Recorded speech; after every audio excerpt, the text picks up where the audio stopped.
Lord of the Mysteries chapter 516 to chapter 573.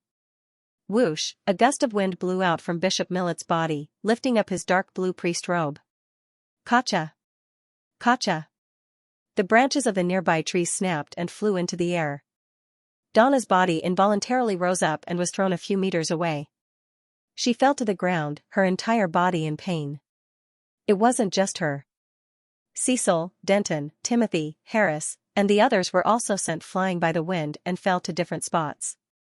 Only Cleves, Teague, and Erdy, either because they had been exercising for a long time, or because their bodies were abnormally fat and heavy, only staggered to the ground and rolled a few times. Erland, who was facing Bishop Millet, continuously retreated and somersaulted backward to avoid the oncoming wind pressure. Klein and Donnas didn't resist it head-on. Instead, they took advantage of the momentum and floated like kites. They looked like they were about to fall, but they ultimately maintained their balance. As soon as the hurricane stopped, 6 figures appeared in the dispersed fog. They were all wearing black cloaks and had lost their heads. Only their necks were still gurgling with blood, and only the swirling breeze held up their hoods. Hiss! Hiss! The low growls of wild beasts before they were ready to pounce came from their throats. Swoosh! Swoosh! Swoosh! Thin and sharp wind blades shot out, leaving an obvious and deep crevice in the spot where Klein was tumbling. Tap! Tap! On either side of Bishop Millet, who was holding a lantern and gently fluttering his dark blue priest robe, the 6 headless men charged at Klein, Erland, and the others, causing the ground to tremble. One headless monster was already very difficult to deal with, and now there were 6 of them. Furthermore, there was an obviously corrupted bishop. When Blazing Donnas saw this scene, he couldn't help but feel his scalp tingle. At this moment, a brass beam of light flew past him and shot into the distance. Clang! Clang! Clang! Aztec's copper whistle fell to the ground and bounced a few times. With a whoosh, the 6 headless men changed directions at the same time and rushed towards where Aztec's copper whistle had stopped, leaving Bishop Millet standing alone in his original spot. Klein seized the opportunity, raised his left palm, and tore off the sun brooch from his coat. He threw it to Captain Erland, who was closest to him, and simply shouted, "It's Captain Erland. Inject spirituality, 5 seconds, holy water." With that said, he ignored the silk top hat that had been blown away. He crouched down and rushed towards Bishop Millet from left to right. So, numerous wind blades shot out, all aimed at Klein. In an instant, many marks that looked like they had been cut by knives and axes appeared on the ground. Klein either rolled, pounced to the side, or used his hands to support himself on the ground and jumped up, dodging the first round of fire. The dark red light in Bishop Millet's eyes intensified as he raised his hands. So. At this moment, the attack of the wind blades was like a machine gun. Klein only had enough time to dodge most of them before his body was torn apart, turning into thin and light paper scraps that flew in the air. Klein appeared in another direction and continued to rush toward Bishop Millet. He wanted to close the distance between the two of them to a point where he could unleash his full power. After catching the sun brooch, Erland immediately felt the heat. He wished he could take off his clothes and jump into the water that was about to freeze. He pondered over the words left behind by German Sparrow for a moment before taking out a tin-colored, square wine flask from the inside of his clothes. He twisted open the lid and poured out all the lanty-proof inside. The rich fragrance of the wine quickly spread in all directions. Blazing Donnas looked around and had a certain grasp of the situation. He grimaced in pain as he squatted down on one knee and pressed his palms to the ground. 2 scarlet fire snakes appeared out of thin air, sticking close to the ground as they spread towards Aztec's copper sentry post, creating a wall of fire around it. He originally wanted to throw a fireball at Bishop Millet, allowing German Sparrow to use the flames to easily jump to his vicinity and launch an attack. However, when he saw that the area around the bishop was still filled with fierce winds, he rationally gave up on this idea. He planned on clearing the headless monsters first to prevent them from interfering with German Sparrow's true strength. Cleves, Cecil, Teague, and Harris had already stood up and retrieved their guns. They protected Erdy, Donna, Timothy, and the others in the middle, guarding against any other monsters that might come. Their experience told them that it was best not to interfere in a battle that didn't belong to humans without prior training. Thud. Thud. Thud. The 6 headless men ignored the burning flames as they charged through the scarlet walls and fought over Aztec's copper whistle like hungry dogs. This gave Erland time to calmly inject his spirituality into the sun brooch and wait for the holy water to condense and flow into the square wine flask. When Donis saw the group of headless men scrambling for the whistle, his heart stirred. He bent down, and with a flushed face, he condensed a blazing white spear in his right palm. He took a step forward, turned his waist, and swung his arm, throwing the flaming spear out. It whistled through the air as it hit a headless man and nailed it to the ground. Blazing white flames soared, and a small portion of the headless man's body was directly reduced to ashes. The rest of the body was also burning, constantly emitting a black-green gas. Seeing that his attack had succeeded, Donis was about to continue when he suddenly sensed a crazy and terrifying hunger. At that moment, he felt as if he had arrived in front of an abyss, and he was just one step away from falling into it. He knew that German Sparrow was no longer suppressing the crazy soul in his body. After using paper figurine substitutes 3 times in a row, Klein finally entered the predetermined distance. The glove on his left hand suddenly erupted with a hunger that had been suppressed for a long time. Dark golden scales squirmed as they grew out. Klein's pupils turned faint as if they were vertical. Right on the heels of that, his eyes reflected Bishop Millet, whose dark blue robe gently rippled. Without a sound, the middle-aged man, who was about to create a large number of wind blades, suddenly tilted his head back, and his body froze for a second. His eyes, which were emitting a dark red glow, had lost his rationality and were filled with madness. His skin became smooth and colorful, like the skin of some aquatic creatures.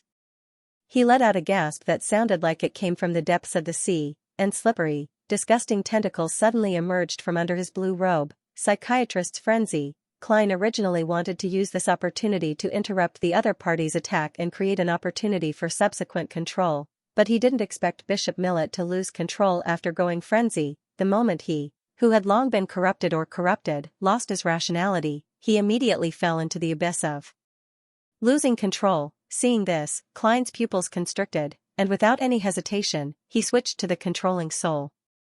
As the other party went berserk, the glove on his left hand was dyed gold. His expression became dignified, and his gaze locked onto Bishop Millet once again. 2 lightning-like rays of light instantly lit up in his eyes. Suddenly, Bishop Millet let out a blood-curdling scream. He retracted his palms, along with his tentacles, and covered his head. His psyche had been pierced, causing him an indescribable pain. Interrogator. With a push of his right palm, Klein stood up, and his left hand lit up with a brilliant light. Right on the heels of that, he leaned back and opened his arms, as if he was embracing the sun.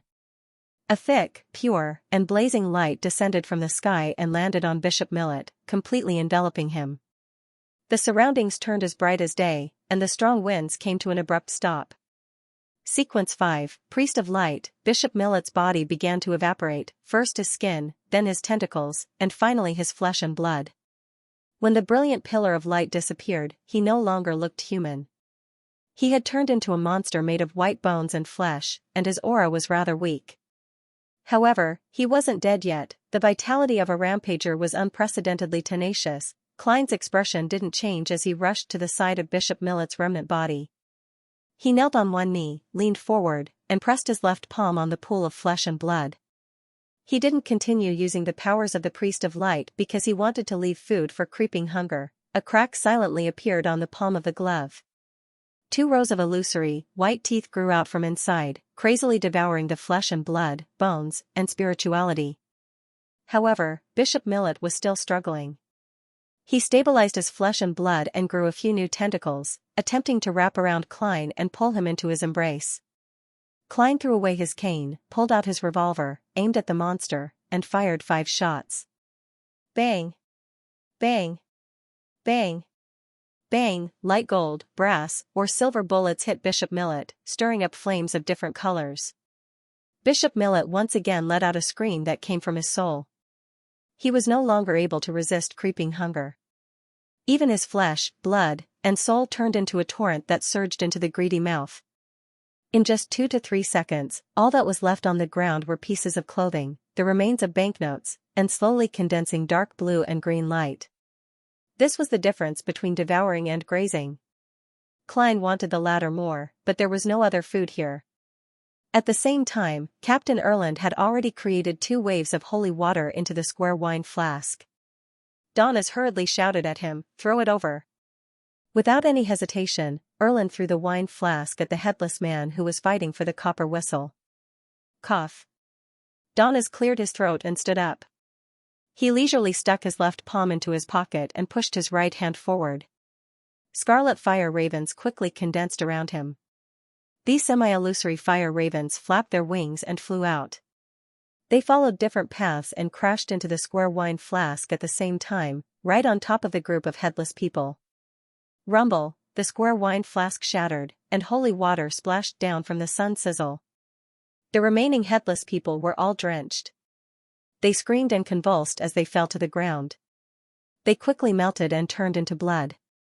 Aztec's copper whistle lay quietly in the middle of the clean area. It's over. German Sparrow is really strong.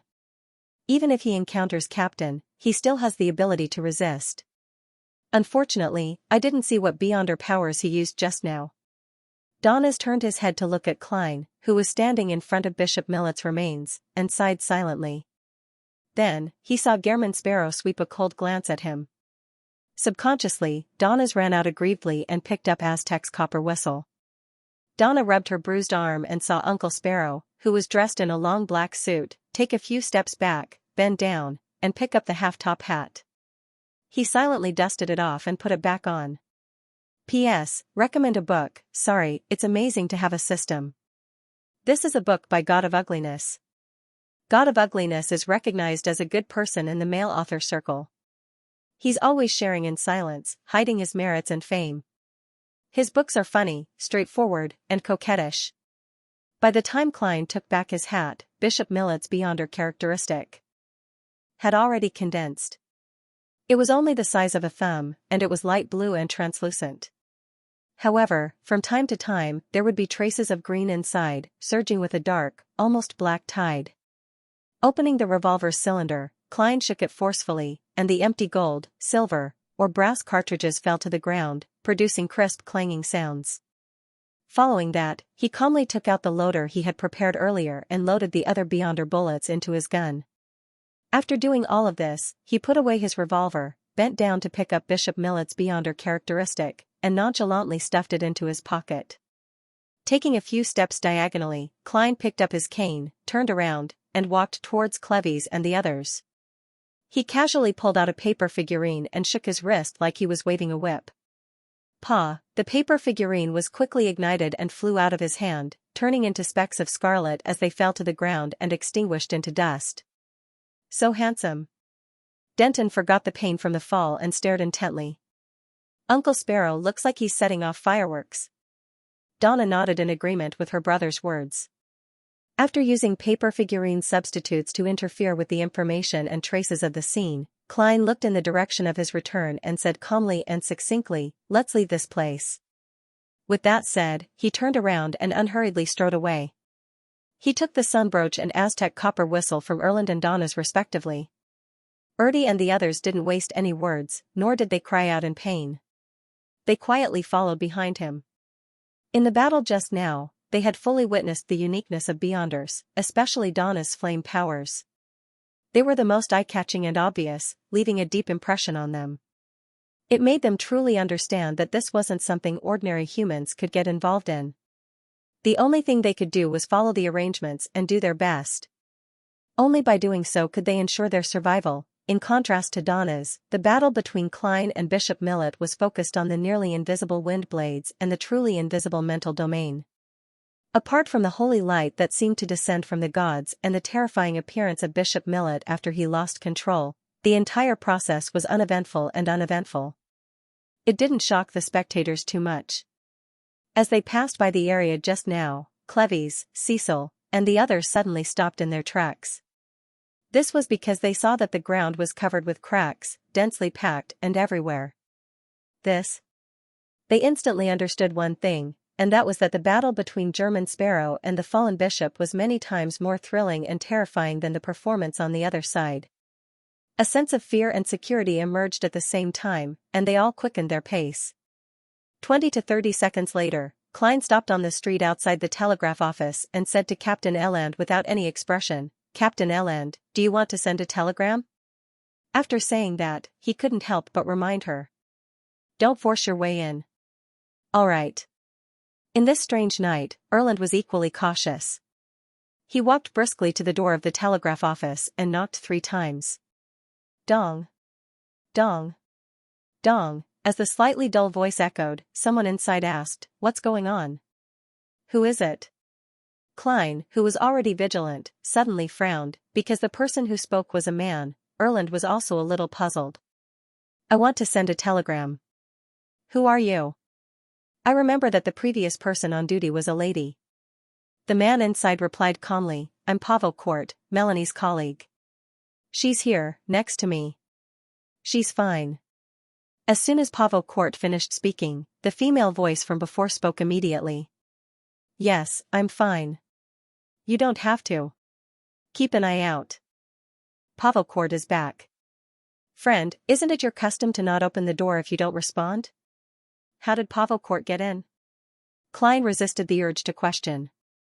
Erland took a step back and cleared his throat. "I want to send a telegram to the Church of the Storm headquarters."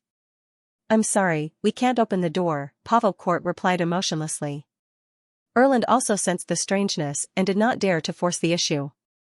He took the initiative to offer an alternative plan. "Can you help me send it and pass the draft to me through the crack of the door? The content is about the anomaly in Banksy Harbor, the deaths of Bishop Miller and Pastor Jess, signed by Erland." "All right." Melanie's voice faded away, as if she had returned to the telegraph machine. After waiting for a while, there was the sound of ticking. Not long after, a draft telegram stretched out from the crack under the door. Erland bent down to pick it up, resisting the urge to peek through the crack. He glanced at the draft telegram and his nose suddenly twitched. He smelled a faint smell of blood on the paper. He quickly turned his head and looked at German Sparrow, using his eyes to signal that there was a problem inside the telegraph office. However, what responded to him was a deep, reserved, and unperturbed gaze, as well as a calm and indifferent sentence. "Return to the ship." After saying this, Klein turned around and walked to the end of the street. His figure gradually melted into the thin fog. Donna's, who was carrying the shattered lantern, immediately followed without hesitation. Donna and the others did the same. Erland pondered for 2 seconds and chased after the group with the draft telegram. There was no sound coming from the telegraph office. It was abnormally quiet. Perhaps it was because the fallen Bishop Miller had been eliminated, but on the way back, Klein and the others didn't encounter the headless man in the black cloak. The head covered in mold only appeared twice before it was easily dealt with. After walking for an unknown period of time, they finally saw the dock and the white agate, which was illuminated by the candlelight. This allowed Ertie and the others to regain their strength. They went from a brisk walk to a jog and ran all the way to the gangway that had been lowered. Klein held his blood-stained cane and stood guard below until everyone had boarded the ship. Only then did he leap back to the deck. At this moment, Erland had already begun to gather his first mate, second mate, navigator, gunner, and other subordinates. He got them to organize the sailors, adjust the cannons, and be ready to set sail at any time. Although leaving the harbor at night was a considerable security risk, it was the best way to avoid danger if the situation worsened. "Uncle Sparrow." Donna pulled her younger brother, Denton, and trotted to Klein's side. She had a lot of questions to ask. Klein nodded and pointed to the cabin. "Let's go back to the room first. We'll talk tomorrow." The danger wasn't over yet, Donna nodded obediently. Together with Denton, she raised her index finger and placed it to her lips. "Shoo." After the Branch family and the Timothy family entered the cabin, Klein walked to Erland's side, took out Bishop Miller's Beyonder characteristic, and threw it over. "If there are any mandated punishers still alive, return it to them." A Beyonder characteristic left behind by a bishop who might have been a Sequence 6 was bound to be vigorously investigated by the Church of the Storm, and everyone on the White Agate would be suspects. Klein didn't want to be wanted by the #1 faction in the ocean the moment he set sail. If none of the mandated punishers in Bansi Harbor survived, it would take a while for the headquarters reinforcements to arrive, giving Klein plenty of time to deal with and leave. Then, he would definitely be reluctant to return it and would find a reason to get it back. Erland caught the thumb-sized object and glanced at it in puzzlement. He didn't ask what it could be used for. He just chuckled. He chuckled and said, "Don't worry about the Church of the Storm's investigation. I'll hint to them that you and I are in cahoots. So, I'll be mistaken by the Church of the Storm as someone from MI9? Klein nodded slightly and didn't say anything else. Erland looked at Danitz, who was beside him, and probed, "Don't worry. Blazing? Haha." Donna's laughed dryly and mimicked a certain someone. "Guess." "Then I don't think so," Erland replied tacitly. After giving some simple instructions, Klein came to the side of the ship and looked at the fog-shrouded Bansi Harbor, wary of any hidden dangers. As time passed, the peak of the mountain range by the shore lit up with the light of a thunderstorm once again. Bolts of silver white and violent lightning flashed over there and gradually calmed down. The fog in Bansi Harbor began to dissipate, and the crimson moon's light became clearer. "It's over?"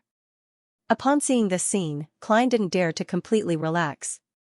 After another half an hour, 3 men who claimed to be mandated punishers came to the dock and asked to meet Captain Erland. After the German Sparrow confirmed it with a divination and tricked them, Erland got the sailors to lower the gangway. The 3 mandated punishers gestured for the surrounding crew members to leave before reporting the situation to the captain in hushed voices. Klein didn't move closer to listen, patiently waiting for things to end. A few minutes later, Erland returned the characteristic left behind by Bishop Millet to the mandated punishers and watched them leave the white agate to deal with the aftermath elsewhere. "Phew." Erland exhaled and came to Klein and Donna's side.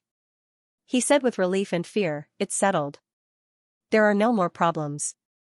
"Has it really been solved?" Klein suddenly thought of Pavel Court and Melanie behind the door of the telegraph office. He thought of Fox, the owner of Green Lemon Restaurant, and the guests who were quietly watching him. Erland continued. To be more specific, Ace happened to discover the revival of ancient cannibalism and the tradition of live sacrifice. He confirmed that a small number of people in Bansi Harbor had become cultists. He hurriedly returned to the cathedral to report to Bishop Miller, but he didn't expect that the person in front of him was the leader of the cultists, the true fallen one. Miller's wind blade slit his neck on the spot, and he died in the main cathedral. Just as Miller was about to dispose of the corpse, he was discovered by the servants, and things got out of hand. Some of the servants were transformed into monsters, and under the guidance of the priests, they hid underground. Seeing that there was no way to hide it, Miller left the cathedral, gathered the cultists, and headed to the altar at the top of the mountain. The weather changed as a result, and after the mandated punishers took out the 3 sealed artifacts, they rushed over, and an intense battle erupted. During this process, Miller escaped with injuries, and the rest of the cultists defended the altar until they were finally breached. The church's headquarters has already replied, and they will soon send someone to investigate the reason for Bishop Millet's fall. I told them that it was because Bishop Millet was seriously injured that we were able to join forces to kill him. By the way, the mandated punishers also told me to get the Branch and Timothy families to sign confidentiality agreements. After explaining the gist of the matter, Erland heaved a long sigh of relief and busied himself with dealing with the remaining matters. Klein didn't dare to completely relax as he continued guarding the deck until the clouds in the sky burned. The sun slowly rose, illuminating the entire harbor. He saw the residents go out one after another, bathed in the golden sunlight, chatting and laughing as they headed to their respective jobs. Bansi Harbor had the scent of humans again. "It's really over." Klein turned around in confusion, ready to take a nap after the ship left. As for Donna's, although he had already yawned, he did not dare to move when he saw that the German Sparrow did not move. On the way into the cabin, Klein met Erland, who had also not slept the whole night. "Good morning. We're about to leave the port." "Don't worry about anything," Erland greeted with a smile. As he spoke, the steam whistle of the white agate emitted a woo sound. Upon hearing this voice, Klein secretly exhaled. He decided to throw all his doubts to the back of his mind and stop thinking about Bansi Harbor. He nodded in response. Erland stretched his neck and sighed. Last night, I had a strange feeling that the ancient Binzi and the modern Bansi harbor overlapped. Klein originally planned on walking past him, but he suddenly grasped a word and asked with a solemn expression, "What's the matter?" With a solemn expression, he asked, "Binzi?" Heh, that's the ancient name of Bansi harbor. 300 to 400 years ago, this place was called Binzi town. Later, due to the pronunciation and other factors, it gradually evolved into Bansi, Erland casually introduced. Upon hearing this answer, Klein's pupils constricted. He remembered very clearly that the evil spirit in the underground ruins of Bakeland had said that if he wanted to find one of the founders of Rose Redemption, the former king of Angels Medici and his bloodline descendants, he could try his luck in Binzi town. Binzi. Klein's heart seemed to freeze inch by inch as a chill emanated from the depths of his bones. He suddenly looked back at the harbor outside, and the tightly shut telegraph office and the guests who were quietly watching him in the Green Lemon restaurant appeared before his eyes once again. Please remember this book's domain name. 9 Heavens Divine Emperor mobile version website. If I delve deeper into it, there's a high chance that I'll attract Rose Redemption, or even a hidden red angel. There were a few times just now when I was dancing on the edge of a cliff. Thankfully, I restrained my urge and suppressed my curiosity about the strange situation in the Green Lemon restaurant and the telegraph office. Klein retracted his gaze and felt that even the sun brooch couldn't prevent his back from breaking out in a cold sweat. Compared to the descent of the true creator, the unknown and undetonated situation was even more terrifying. At the very least, Klein couldn't help but imagine what he would see and what would happen if he kicked open the door to the telegraph office, circled around to the back, and entered through the window. He kept imagining all kinds of strange and terrifying scenes, scaring himself quite badly. At the same time, he decided to make some sun-holy water for the passengers who had eaten at Bansi Harbor last night to prevent any latent dangers. What's wrong? Erland sensed German Sparrow's abnormality. I recalled something from the past. Klein used his clown powers to make his facial expression remain normal. He was glad that he hadn't taken the risk last night and had successfully left Bansi Harbor.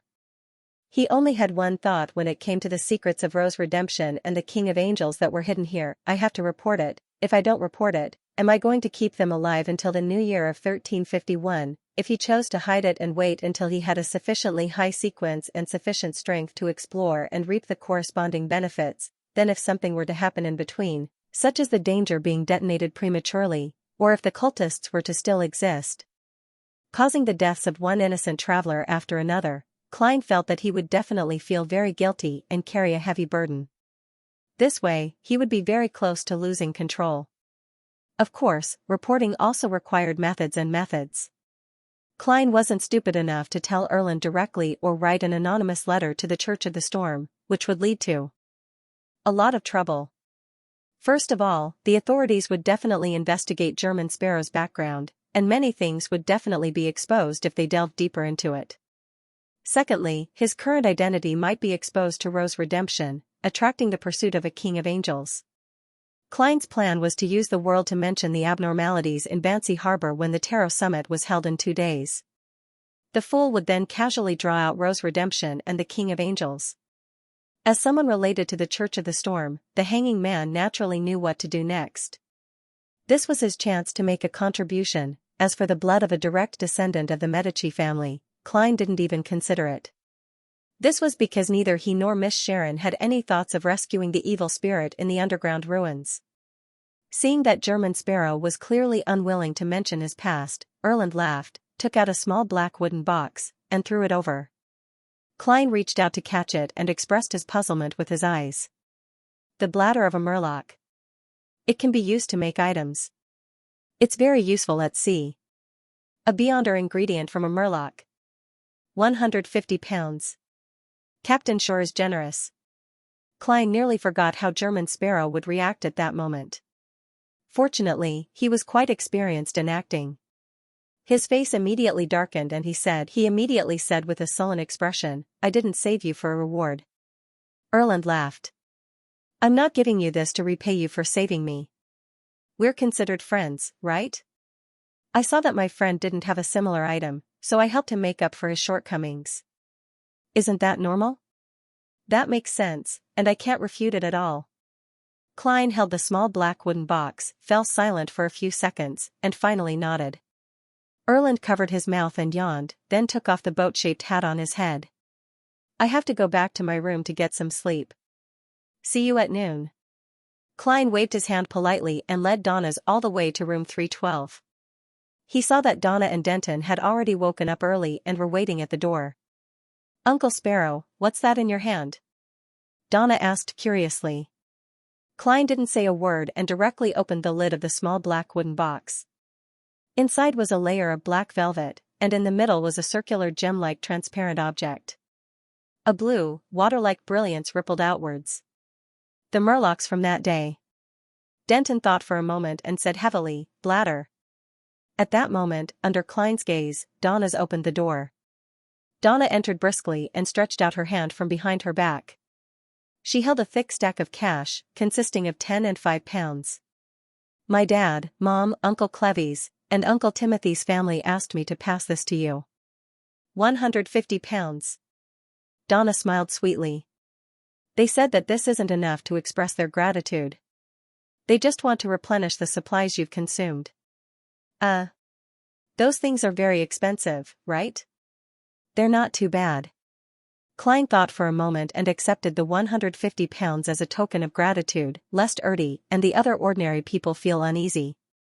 Seeing Uncle German Sparrow stuff the cash and the small black wooden box into his pocket, Donna heaved a sigh of relief that she had finally completed the task her parents had given her. She quickly got into the zone and found her true mood for visiting. She asked curiously and a little fearfully, Uncle Sparrow, what kind of monsters were those last night? Are all ghost stories true? Are you born with the ability to jump out of flames and make light descend? Is this magic or witchcraft? Stop, you have too many questions. Klein, who couldn't stand the heat, took off the sun brooch and threw it onto the desk in the living room. He then casually replied, this is called a beyonder power, obtained through some rituals and potions. Many ghost stories have a prototype.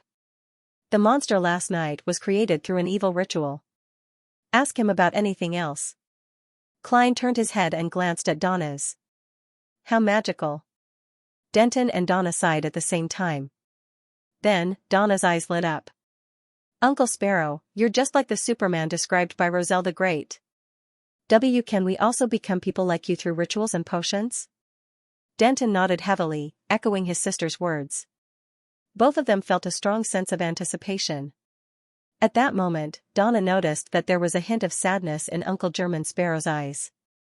Soon after, she saw the corners of this mysterious uncle's mouth curl upwards, revealing a somewhat strange smile. Klein said in a deep voice, this isn't something to be envied or looked forward to. This is not something to be envied or looked forward to. As long as you choose this path, you will always be accompanied by danger and madness. You can win against them 100 times, 1,000 times, but as long as you lose once, you will end up like that fallen bishop. As he spoke, he leaned on his cane, took off his gown, and rolled up the sleeves of his shirt. One of his arms had become shriveled and wrinkled, as though he was an old man over 100 years old. The other arm was transparent and colorless, allowing one to see the blood vessels, muscles, and aponeurosis beneath the skin. At the same time, dense, light-colored granulation sprouts grew on his face, causing Donna and Denton to retreat in horror and slam into the door. Klein, whose face was covered in tiny granulation sprouts, maintained the curl of his lips. Did you see it clearly? This is madness. No. Donna and Denton almost lost their minds as they stumbled out of the door and ran out. After taking a few steps forward, they couldn't maintain their balance and fell to the ground. How terrifying, how terrifying. Denton kept sobbing softly. At that moment, they heard the sound of the door to room 312 closing. Donna gradually calmed down. She couldn't help but imagine what Uncle German Sparrow looked like. Granules of flesh had occupied every inch of skin on his face, and his arms were either wrinkled or transparent. He didn't look much better than the monsters from last night. For some reason, she recalled his eyes and the words, "This is madness." Her vision suddenly blurred as tears fell uncontrollably. Donna, what's wrong? Denton was so frightened by her reaction that he forgot that he was also afraid. Donna sobbed. I don't know, I just suddenly feel so sad. Inside room 312. When Donna saw that Klein had returned to normal, he couldn't help but click his tongue. Actually, there's no need to scare children like this. It'll give them nightmares. Just tell them that taking the potion is dangerous. As soon as he finished speaking, he saw a hardwood cane covered in bloodstains and stains fly over, accompanied by an emotionless sentence. Wash it clean. Donna's reached out to catch it, and his smile froze on his face. Bakeland, Empress Borough, inside the Earl of Hall's luxurious villa. Audrey stood behind the white golden-laid railing on the second floor and watched the servants bustle about on the first floor. According to the customs of the Kingdom of Rouen, the nobles with fiefs would leave Bakeland 1 week after the New Year's ball and return to their fiefs to enjoy a pleasant life in the countryside or in the castle. They would only return to the capital in June and begin their daily social life. Of course, a powerful aristocrat and banker like Earl of Hall would have to travel back and forth frequently to deal with business. And moving wasn't an easy task. Many things had to be organized in advance and brought back to the manor or castle by some servants. Only when everything was ready would the owners embark on their journey. After this tarot gathering ends, I should be on the steam train back to Eastchester County. I hope that Mr. Vampire can really obtain the fruit of the Tree of Elders and the blood of the Mirror Dragon so that I can become a psychiatrist before I leave Bakeland. Audrey thought as her thoughts wandered. At that moment, Countess Caitlin walked over and asked with a smile, "What are you thinking about?" You're already an adult. When you return to Bakeland in June, you can find something to do. Do you have any plans? Audrey didn't even think as she answered directly, "Mom, I want to go to the church's charity organization. I want to really get to know this world," she added silently in her heart. Not a bad idea, the Countess agreed. After giving a few instructions, she went down to the second floor to check on the affairs of the house. Audrey calmed herself down and tilted her head. She smiled faintly at the golden retriever, who was squatting at the side. "Susie, are you looking forward to it? You can run to your heart's content in the green fields and chase through the lush woods." She was making fun of Susie. Susie was not a qualified hound, so she became a gift. Susie instinctively wanted to stick out her tongue, but she gentlemanly stopped herself. It replied without concealing its emotions, "Of course, I like to run, but I hate those barbarians." Was this referring to the foxhounds raised by Dad and the others? Audrey pursed her lips to prevent her smile from flowing. She looked up at the wall clock and saw that it was almost time for the tarot party. Please remember the domain name of this book. Jiutian Shenhuang mobile version. Above the boundless gray fog, the magnificent palace stood silently. Just as Emlyn White, who had come here once again, regained his vision, he saw Miss Justice look towards the end of the long, mottled table and greet him briskly. She greeted him briskly, "Good afternoon, Mr. Fool." Audrey greeted them one by one, starting from the Fool to the World. This order wasn't based on the seating arrangement, but according to the rules of the tarot cards. The Fool was the beginning that contained all possibilities, while the World was the ending of a perfect sublimation. This was a little obsessive-compulsive disorder of Miss Audrey, a mysticism enthusiast. It appeared when the number of members in the tarot increased and became more and more orderly. What a well-born, carefree girl. Emlyn pretended to make a profound judgment as he politely responded to her greeting. During this process, he glanced at Sun from the corner of his eye, and he couldn't help but recall his experience of learning the detailed history of the sanguine at Baron Waymandy's house over the past few days. There are indeed many details I don't know. There's indeed a difference between a professional researcher and an amateur enthusiast. However, from this week onwards, I, Emlyn White, will be a professional researcher. Baron Waymandy hasn't mentioned anything related to the City of Silver, so I can't ask directly. As a sanguine messiah burdened with secrets, I have to be careful in such matters. Half the day in class, half the day at the cathedral, and at night, accompanying a doll. Such a life doesn't seem too bad. Emlyn's thoughts gradually dispersed. Suddenly, he frowned as he discovered a very important problem. Why do I still go to the Harvest Church every day? Yes, as a noble sanguine, there has to be a beginning and an end to everything. Recently, there have been quite a number of patients. Sigh, it's not a good thing for my reputation to spread. Emlyn's brows gradually relaxed and turned gentle. Seeing that Miss Justice had finished her greeting, he rapped the table and looked at her. What you need? Audrey pressed her right hand down and gestured for him to stop. Then, she smiled faintly. We'll talk about it during the trading segment. This is Mr. Fool's reading time. Judging from Mr. Vampire's tone, there must be at least one fruit of the Tree of Elders or the blood of the Mirror Dragon. Audrey, you're about to become a psychiatrist. He was almost a mid-sequence beyond her. Audrey's mood became more and more cheerful, and her eyebrows and eyes were full of smiles. She looked at the figure in the thick fog and raised her voice. Honorable Mr. Fool, I've obtained another 3 pages of Roselle's diary, only 4 more pages. She pursed her lips as she thought. With Miss Justice as an example, Magician's Furs also spoke up. Mr. Fool, I also have 3 new pages of Roselle's diary. She was also filled with anticipation for the tarot gathering. This was because she had digested the second apprentice potion much faster than she had expected. She had completely resolved the latent problem the day before yesterday. Son Derek followed closely behind. Honorable Mr. Fool, I've copied some legends of the ancient gods. Following that, he said to the hanging man, the list of monsters in the surrounding area has also been compiled. The list of monsters in the surrounding area has also been organized. What an honest child. He doesn't need anyone to remind him. Klein, who had gained a lot, sighed with emotion. Seriously, he hasn't improved at all. Although this will lower the difficulty of my harvest, it also hides the risk of losing the information about the City of Silver. Exposure is a problem that I have to be constantly vigilant about. The hanging man Alger shook his head indiscernibly. Roselle's diary and the legends of the ancient gods quickly appeared and flashed into Klein's palm.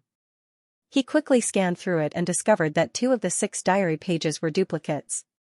For example, one of the pages contributed by Miss Justice matched the one submitted by the hanging man last year. This is something that can't be avoided unless I can make them learn simplified Chinese.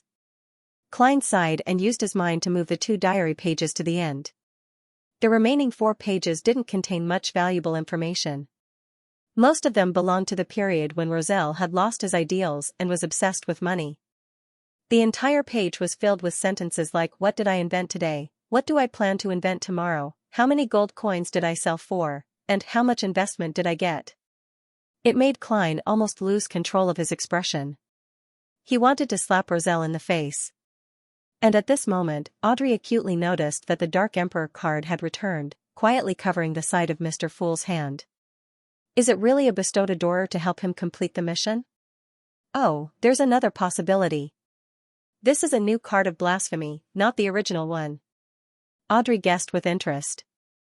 After flipping through the diary, Klein resisted the urge to take a deep breath to calm his emotions.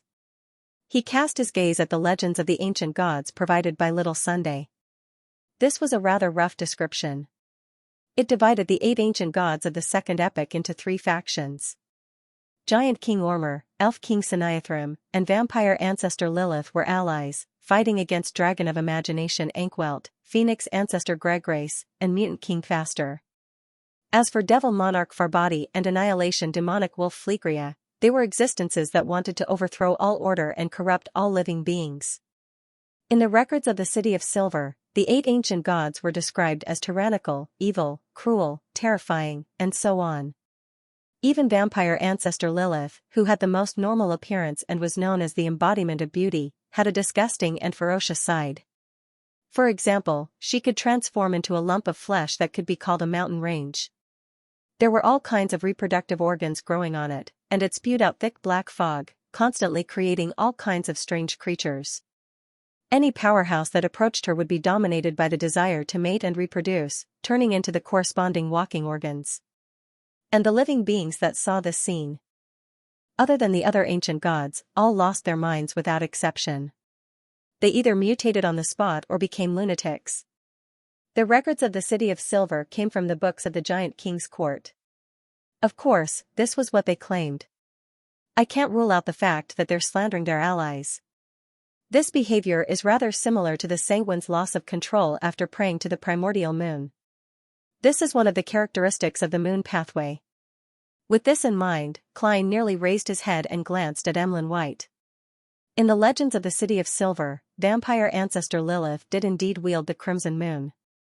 As long as she was willing, she could make the Crimson Moon appear every day for 365 days a year, allowing negative powers to wreak havoc across the land, allowing the spirit world to interact with reality for a long period of time, releasing countless indescribable monsters and evil spirits. This is the power of a deity. I wonder if there's any difference between ancient gods and the present true gods. Why do they all look like evil gods? In the legends of the Sanguine, Lilith isn't like this. Is there a lie between them and the City of Silver? Or did some changes happen in the middle? Lilith's appearance in the City of Silver's records changed to the appearance in the legends of the Sanguine? Klein retracted his gaze and memorized these details. He made the piece of paper in his hand disappear and leaned back slightly. You may begin. Audrey immediately spoke as she looked at Emlyn White with bright eyes. Mr. Moon, do you have any information on the Tree of Elder's fruit and the Mirror Dragon's blood? Emlyn nodded his chin slightly. A total of 750 pounds. As long as you pay this sum of money, they will soon belong to you. Of course, there's also my payment. 100 pounds. Audrey didn't even bother to calculate the total price as she replied happily, deal. I hope we can complete the transaction today or tomorrow. No problem. Emlyn, who was about to earn 100 pounds, couldn't reject Miss Justice's request. That's awesome. Audrey lowered her right hand, clenched it into a fist, and shook it twice. At this moment, the hanging man Alger turned his head to glance at Mr. Vampire. Do you still want that Sanguine Baron's inheritance? 4,500 pounds. That's the best price I can get for you. In fact, that pirate was willing to part with it for 3,200 pounds. Emlyn's expression immediately warped. If it's only 1,000 pounds, I'll definitely take it, but, he replied inwardly. Although their family was rather good apothecaries and doctors, and their annual income wasn't small, and they had lived long enough to save up a considerable amount of wealth, Emlyn had been unable to save money ever since he became infatuated with dolls. Occasionally, he would even take the initiative to order them. Even with the 100 pounds he had yet to receive, his personal savings didn't even amount to 500 pounds. Of this, Detective Sherlock Moriarty contributed 150 pounds. I'll consider it again. Emlyn spoke with great difficulty, suddenly feeling that he needed to find a way to quickly save money. This fellow, Emlyn, is making the sound of poverty. Upon seeing this scene, Klein teased inwardly. As a friend of Mr. Vampire in real life, he had heard him mention that over the years, he had spent more than 7,000 pounds on dolls. This made Klein sigh at the price of dolls and Emlyn's extravagance. No problem. The hanging man didn't rush him. He turned to look at Audrey. Honorable lady, the artisan has completed the work and has obtained a rather magical item. It can allow you to truly change your appearance and grasp the three beyonder powers of flame controlling, damage transfer, and danger intuition. It will improve your balance and agility. It's a silver-white mask, a hat, and an earring. It can change your appearance, and you can name it. Of course, it also has its own tiny flaw. When you wear it, your emotions will be magnified. You have to know how to control yourself, or else it'll be easy for problems to arise. Its price is 5,500 pounds. At this point, the hanging man chuckled and said to the world, the beyonder characteristic you provided is 4,500 pounds. The beyonder characteristic you provided is 4,500 pounds. The artisan's work is worth 1,000 pounds. 4,500 pounds is much better than I expected, although I have to split 15%, which is 675 pounds, with Mr. the Hanging Man. Klein immediately controlled the world and nodded in agreement. No problem. Emotions will be magnified? According to Teacher Escalante, when I advance to a psychiatrist, I'll have the ability to affect the emotions and mental states of others. I should be able to do the same to myself. Yes, that flaw isn't a problem. Audrey nodded lightly. I'll pay within 2 days of receiving the mystical item. In order not to expose the secret of tarot, she had to wait until she received the item before getting her father, Earl of Hall, to reimburse her. Sure. The hanging man wasn't worried about Miss Justice's credibility at all. How rich. Emlyn and Magician's furs were simultaneously agitated. Phew. Klein heaved a sigh of relief. This meant that he would soon receive his £3,000. Thank you, Miss Justice. He silently drew the crimson moon in his heart. P.S. Something happened during the day, so I didn't have the time to fix this chapter. Please remember this book's original domain name. 9 Heavens Divine Emperor mobile version website. Frankly speaking, although Alger, the hanging man, had already expected that Miss Justice wouldn't bargain, and that the mystical item was indeed worth around £5,500, he still felt a strong sense of discomfort towards such an action. He felt a sense of disillusionment, as though he had worked hard to clear the chain and made a killing, only to end up with less pocket money than someone else. The world will receive £675, and the artisan's production fee is only £600. I'll earn a net profit of £400. In this transaction, I've earned a total of £1,075. Unfortunately, the world isn't a simple figure. He has many beyonder characteristics and potion formulas, and he's involved in many matters. He can obtain rather important information, so it's not worth getting into a conflict with him over a few £100. Otherwise, I could have pushed the price of his beyonder characteristic below £4,000. The hanging man thought regretfully. Just as the fool was rejoicing over the £3,825 that were about to enter his account, Sun looked at the lady opposite him and said sincerely, "Miss Magicians, your Spirit Eater stomach pouch is ready." Very good. Furs heaved a sigh of relief. I'll pay Mr. the Hanging Man £300 in cash. The Hanging Man Alger's mind jolted when he heard that. He hurriedly applied to Mr. Fool at the end of the long bronze table to conjure the potion formula. A few seconds later, he wrote the formula for High Priest Sun on the yellowish-brown goatskin in front of him. Sequence 7, High Priest of Sunday. Main ingredients: 1 red crown of a dawn rooster, 1 fruit of a radiant spirit-packed tree. Supplementary ingredients: 100 milliliters of a dawn rooster's blood, 10 drops of sun essential oil, 8 grams of fingered citron powder, 5 grams of solidified lava. Although Klein didn't deliberately pry into the potion formula, the content that only he could conjure was still reflected in his mind. As long as he was willing to use dream divination to recall it, he would immediately obtain the corresponding knowledge. He could not help but sigh silently. Indeed, a platform is the most profitable. Sun took the goatskin in anticipation and scanned it, half relaxed and half excited.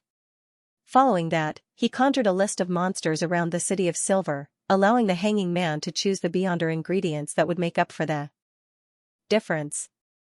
The hanging man Alger took his time to read the list and accurately grasp the situation around the City of Silver. Then, he picked 3 ingredients that he knew the buyer and price. After obtaining it, I should be able to sell it within 2 days. I'll be able to earn about £1,000.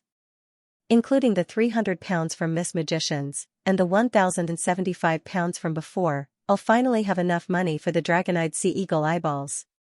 Alger felt his exhaustion as he turned to Furs. Miss Magicians, you can prepare the deal for the dragon-eyed sea eagle eyeballs. The hanging man only had about £10 on him at the moment. Even the advance payment to the artisan was borrowed through his extensive connections. But after completing this series of transactions, his cash assets would reach £2,375, enough to pay for the £2,000 needed for the main ingredient. Thinking of the setback she had suffered at Mr. Hanged Man's hands last week, she replied in an aggrieved manner, "All right." To her, how much she could earn from this deal only depended on how much her teacher, Dorian Gray, was willing to share with her. There were no additional benefits. At the end of the transaction, Klein controlled the world to purchase the remnant spirituality of an ancient wraith and the eyes of a 6-winged gargoyle.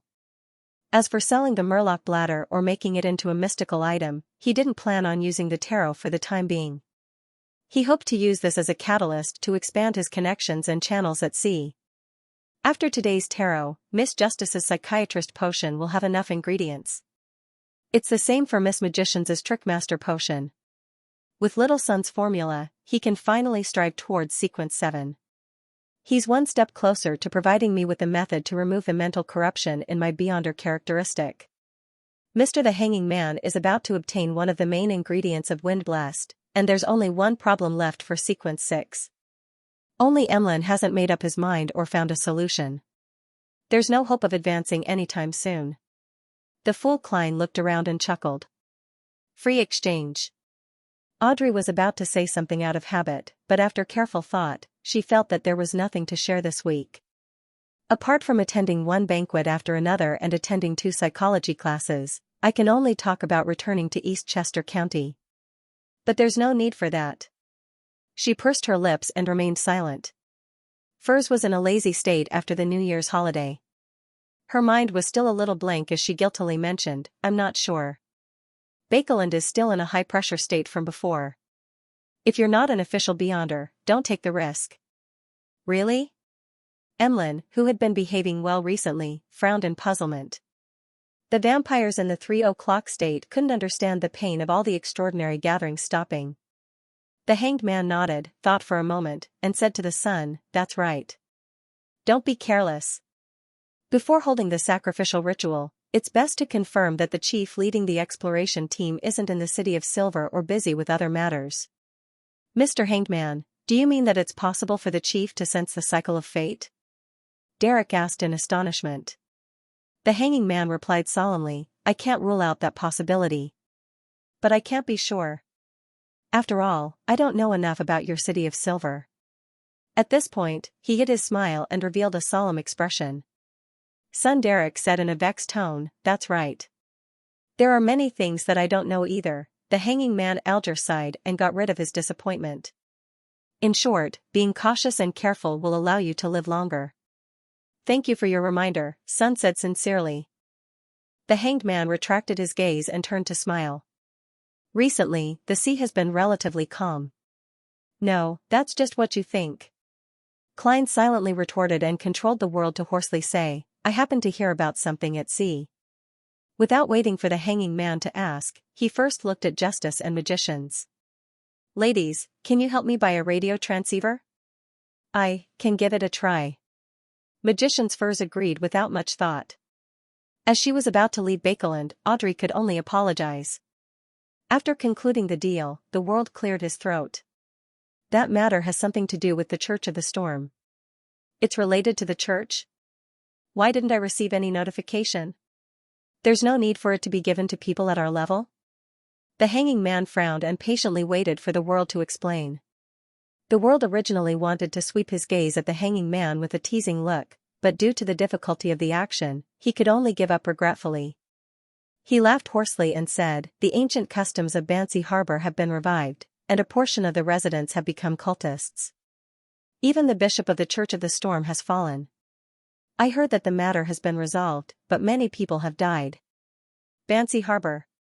The Hanging Man, Alger, recalled the situation there and took the initiative to explain to the confused Miss Justice and company, there's a tradition of living sacrifices there. There's a tradition of live sacrifice there, and the target is an evil spirit called the God of Weather.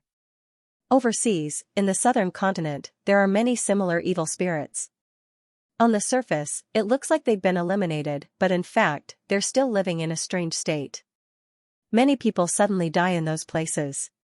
Haha, it might not necessarily be because of a disease. If you have similar travel or adventure plans, don't be careless. Alger tried his best to describe the matter at Bancy Harbor as an accident that happened by chance, one that was within the scope of understanding. Suddenly, he heard a slightly deep laughter. This laughter came from the end of the long, mottled table. Mr. Fool. The Hanging Man suddenly turned his head. Mr. Fool. The matter at Bancy Harbor isn't as simple as it seems. Audrey immediately looked at Mr. Fool, who was sitting on the high-backed chair.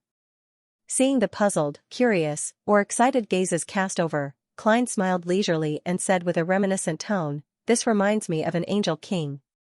King of angels. The matter at Bancy Harbor actually involved a king of angels. Audrey widened her eyes as she felt a strong sense of anticipation for Mr. Fool's subsequent words. A king of angels. Magician's Fur secretly gasped, her expression somewhat bitter. Why are we in tarot discussing the descent of the true creator, the revival of the primordial demonis, and the reappearance of a king of angels? I'm only a sequence 9. She wanted to look up at the sky and let out a long sigh. Emlyn was inexplicably excited. He had found another reason why the ancestor wanted him to pray to Mr. Fool. Indeed, this is a savior gathering prepared for the apocalypse. We are all chosen ones, and we will gradually face evil existences like the King of Angels, the primordial Demonis, and the true Creator. Emlyn suddenly had the urge to immediately agree to the deal proposed by the hanging man, but the fact that he didn't have any money shattered his fantasies. Which King of Angels could it be?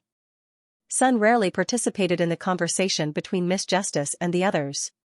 King of Angels. What secret is Bancy Harbor hiding? The hanging man. Alger waited for the answer with rapt attention. Seeing that Mr. Fool didn't have the intention to continue, Audrey couldn't help but take the initiative to ask, "What's the matter?" "Honorable Mr. Fool, which King of Angels is it?" Klein leaned back in his chair and chuckled. "The one who founded Rose Redemption, Medici. His bloodline descendant lives in Bancy." Rose Redemption. A King of Angels related to the true Creator? Audrey didn't expect the matter to become more and more serious as she subconsciously asked in puzzlement, "Bancy?" "That's the ancient name for Bancy," the hanging man Alger replied in a deep voice as he clenched his fists. He was already unable to imagine the truth behind this matter. He only knew that the unforeseen events in Bancy Harbor might not have truly ended. The danger of man-devouring was still lurking in the shadows. He didn't know much about Rose Redemption. He only knew that this term was related to the Temple of the True Creator and the Angel of Fate Ouroboros. He wasn't able to confirm what it represented. "In short, the level of this matter has exceeded my imagination." Alger looked at the end of the long, mottled table as the thought of Mr. Fool knowing the 8 Kings of Angels flashed across his mind. He knew quite a number of secrets. At this moment, he thought of something. Last week, Miss Justice had asked about the remaining Kings of Angels, and Mr. Fool's answer was that he would come into contact with them in the future. And in just a week, he had really come into contact with a new King of Angels. Mr. Fool had long foreseen this. The hanging man Alger's pupils constricted as he lowered his gaze in horror. Amidst the shock, another question surfaced in the mind of the hanging man, Alger. Since Mr. Fool had already foreseen it, why did he point out that the incident at Bancy Harbor is related to Rose Redemption and King of Angels Medici? Did he deliberately tell us? Does he wish to spread the news through us? His target is King of Angels Medici? No, it's more likely that it's the true Creator. Mr. Fool has repeatedly foiled the true Creator's plans in the past, and this time will likely be no exception. The term Rose Redemption appeared in the abandoned temple of the true Creator, and it was created by King of Angels Medici and Ouroboros. Clearly, it has a deep connection with the true Creator. Bancy Harbor only has us, the Church of the Storm. Mr. Fool's true target is me, the hanging man. Alger vaguely understood something. Then, he acutely noticed another problem.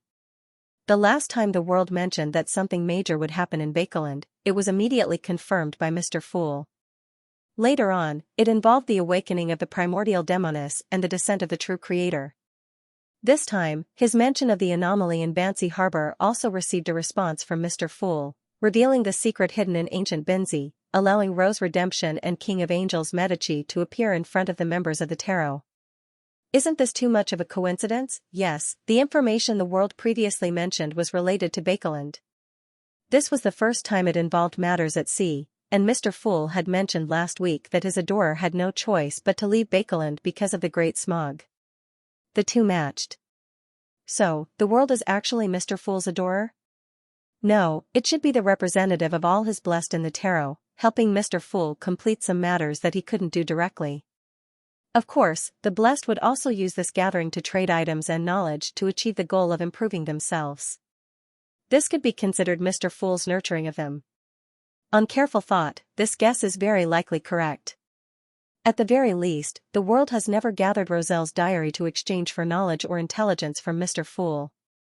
As a blessed, this is his duty. He has already submitted it in private. From this conclusion, some of the world's deliberate questions and contradictory behavior were to conceal his identity as a blessed. This matched his experience and craftiness. Mr. Fool's organization of the tarot gathering, apart from hiding the intention of secretly reviving and unsealing step by step, also has the intention of using us to interfere in certain matters. This can be seen from the composition of the members. Upper-class nobles, beyonders at the level of the church's bishops, survivors of the forsaken land of the gods, students of the house of Abraham, adult vampires. Each of them represents a faction or a circle, a channel. Many thoughts flashed through his mind. Not only was Alger not depressed by his own guesses, but he was also somewhat excited. To him, the unknown of Mr. Fool's motives was the most terrifying thing. Having a preliminary understanding of what he wanted to do, he could effectively avoid risks and use this to improve himself. As long as the Fool wants to use us to do something, he will definitely give us certain benefits. This is what I'm looking forward to. Otherwise, I don't know when I'll see the hope of becoming a demigod. Heh, world, you definitely didn't expect that I've already seen through your disguise. Alger's fear eased as he began to think about how to use the information from Bansi Harbor. It was impossible for him to directly report the information as it would arouse suspicion. He had to patiently wait for an opportunity to be appreciated by the upper echelons and be rewarded without being monitored. Audrey could tell that Mr. the Hanging Man had gone through such a psychological process, but she didn't expect him to come up with so many thoughts and guesses in such a short period of time. And from Mr. Fool's words, she was delighted to learn that Rose Redemption was a secret organization established by a portion of Kings of Angels.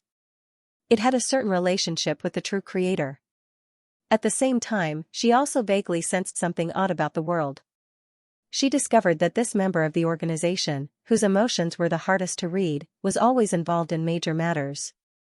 He was always able to obtain very important information, and he was constantly selling formulas, ingredients, and characteristics. It was as though he could hunt a beyonder every week or two. He left Bakeland and went out to sea? Or is it a rumor he heard in Bakeland? Should I tell this information to the church? Mr. the Hanging Man has a close relationship with the Church of the Storm. If he does it, the effects will be better, and there won't be any problems. Audrey suppressed the thought of prying and asked curiously, Honorable Mr. Fool, what's the title of King of Angels Medici? Honorable Mr. Fool, what's the title of King of Angels Medici? Or should I say, what pathway does he belong to? Klein leaned back in his chair and chuckled. Red Priest. Red Priest? Which pathway is that? It sounds very close to the Dark Emperor. Could it be another Sequence Zero title? Justice, Audrey thought excitedly and pleasantly. Red Priest.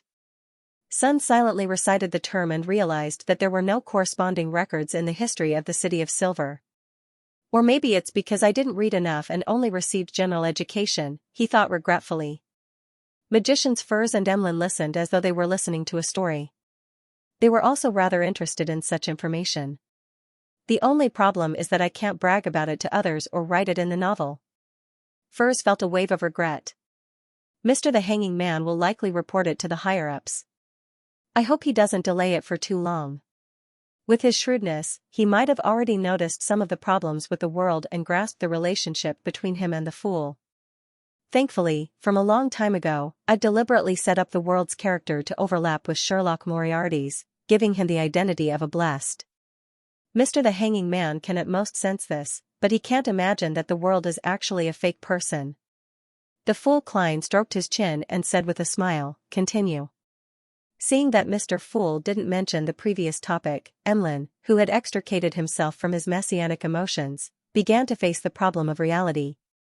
That was the lack of money. Regardless, he had never considered selling those dolls. He only told himself that he had to scrimp in. The future. It would take half a year or even a year before he could be rewarded with a new doll. Only then could he buy a new set of clothes for the ones he already had. Apart from that, the only way he could think of to earn money was to sell some medicine with magical effects, but this could easily bring hidden dangers to the race hidden in Bakeland. This is the ancestors' arrangement.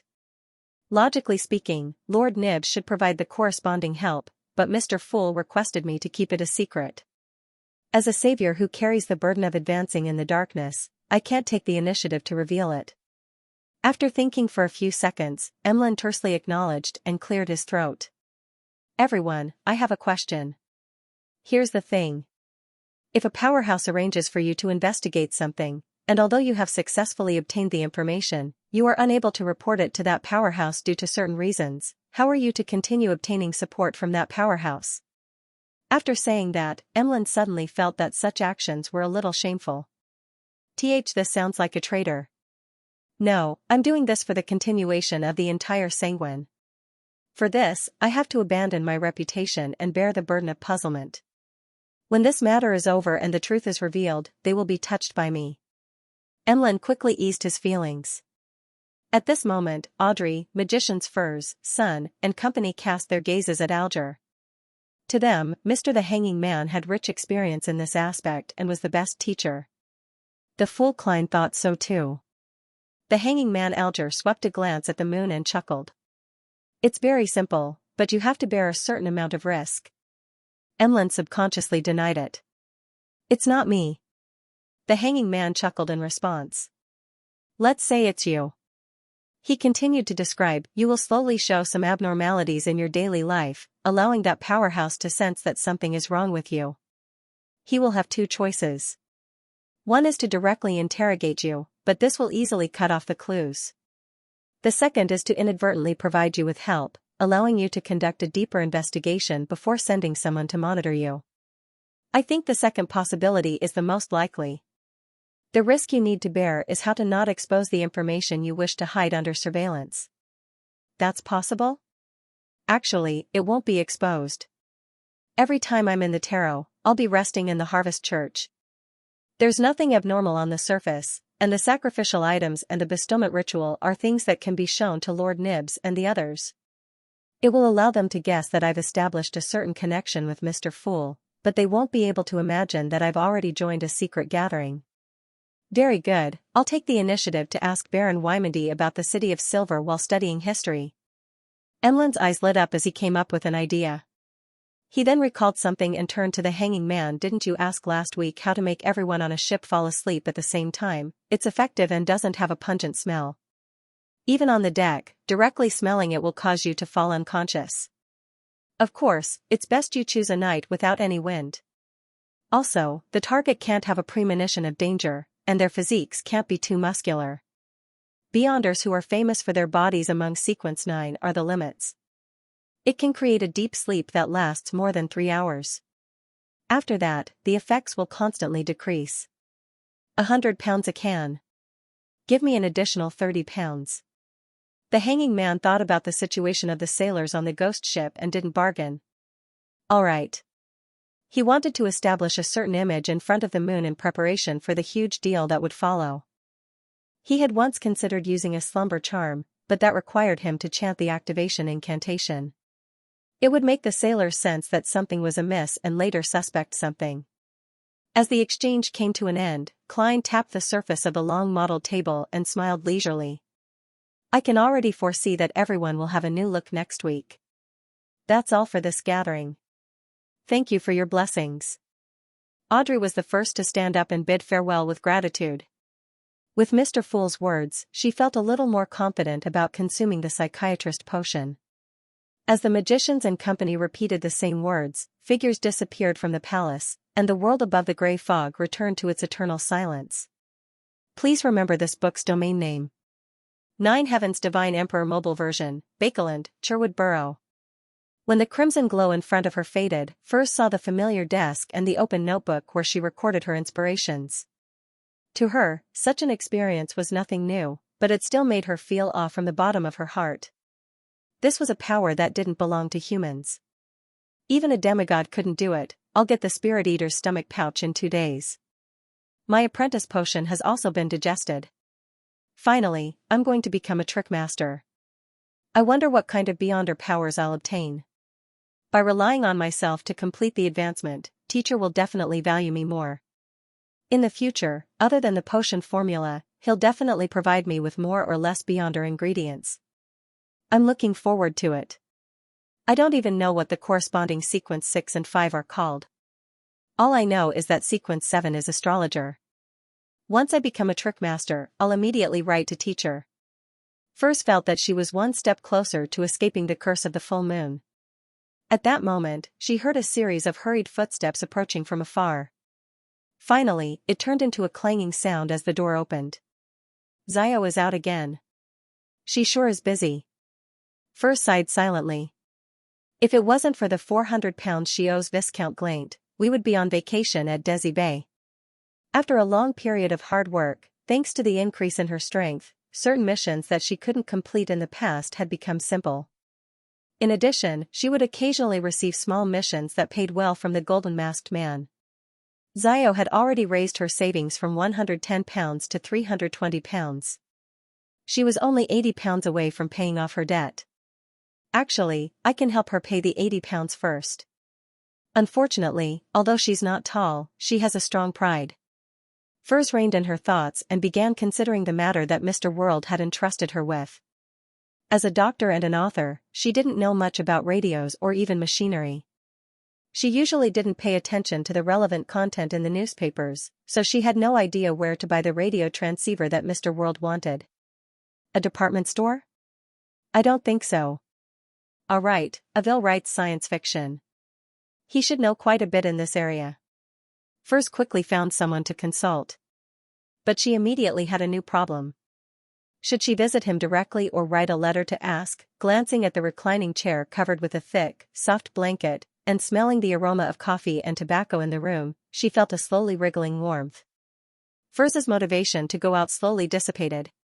I'm not familiar with him. I shouldn't pay him a visit. She muttered as she sat down and unfolded the letter. City of Silver, Berg household. Derek opened his eyes, waking from his pretend sleep. According to his original plan, he should have held the sacrificial ritual now and sent out the Spirit Eater's stomach pouch. However, the words of the hanging man reminded him, making him decide to be more cautious and observe more. I'll first gather all the ingredients that Mr. the Hanging Man wants and complete the sacrifice in one go. After a few seconds of silence, he attached the axe of Hurricane and headed straight for the steeple. He first checked the information of the items available at the merit exchange point, but he wasn't in a hurry to complete the transaction. He planned on heading to the underground market to take a look after the lightning in the sky lessened. Derek went up to the third floor and headed straight for the mythical and ancient classics section of the library. Filled with hunger, he searched for valuable knowledge that he hadn't learned before. Suddenly, he saw a book with a hard yellow cover. Giant King's Court, Book of Blackrock, a handwritten collection. A record passed down directly from the Giant King's Court. I wonder if there's any content related to Kings of Angels. Derek reached out and pulled out the book, discovering that it was bound with brown monster hide. At this moment, on the upper level of the library, Colin Iliad, who was wearing a linen shirt and a brown coat, was standing silently, looking down. His ungroomed white hair was gently blown by the wind that blew in through the window. His light blue eyes were deep and reserved. Wednesday, January 12, 5:40 p.m. The sky was dark, and the clouds were rolling. Dark blue waves rose and fell, rising and falling. The white agate bobbed up and down in this scene of an impending storm, like a toy in the hands of a giant. This is the sea. No matter how powerful one's strength is, it will appear insignificant in front of it. Donna stood by the window and admired the scene outside. Fortunately, we're about to arrive at the City of Generosity. After leaving Bansi Harbor, the White Agate's voyage had been rather smooth. With the help of the wind, its speed had stabilized at 15 knots. Therefore, it only arrived at Tiana Harbor a little later than scheduled, completing the entire journey half a day earlier than usual. This also meant that the White Agate, which was scheduled to arrive at the City of Generosity on the morning of the 13th, would arrive at the harbor on the evening of the 12th. Upon hearing Donna's wistful words, Klein only glanced up at him before retracting his gaze and continuing his thoughts. The more he played the role of German Sparrow, the more he had to force himself to act in accordance with his persona, and the more deeply he realized what kind of person he was. When faced with different situations, the choices he really wanted to make were different from those of German Sparrow. For example, he would normally respond to Donna's and chat with him about the weather at sea and the disasters brought about by the terrifying storms. However, German Sparrow wouldn't do that. He would definitely treat him coldly and restrain himself in silence. The more such contrasts there are, the more I understand myself. Klein sighed from the bottom of his heart. This was an experience he didn't have when he acted as a private detective, Sherlock Moriarty. This was because back then, he didn't need to disguise his personality. All he needed to do was be himself. I feel like I've digested a little of my potion. However, German Sparrow has something in common with me. At the very least, when I chose to disembark the ship and enter Bansi Harbor to save him, I completely overlapped with this identity. There's no difference. Of course, it can also be said that I've added a persona to a certain extent.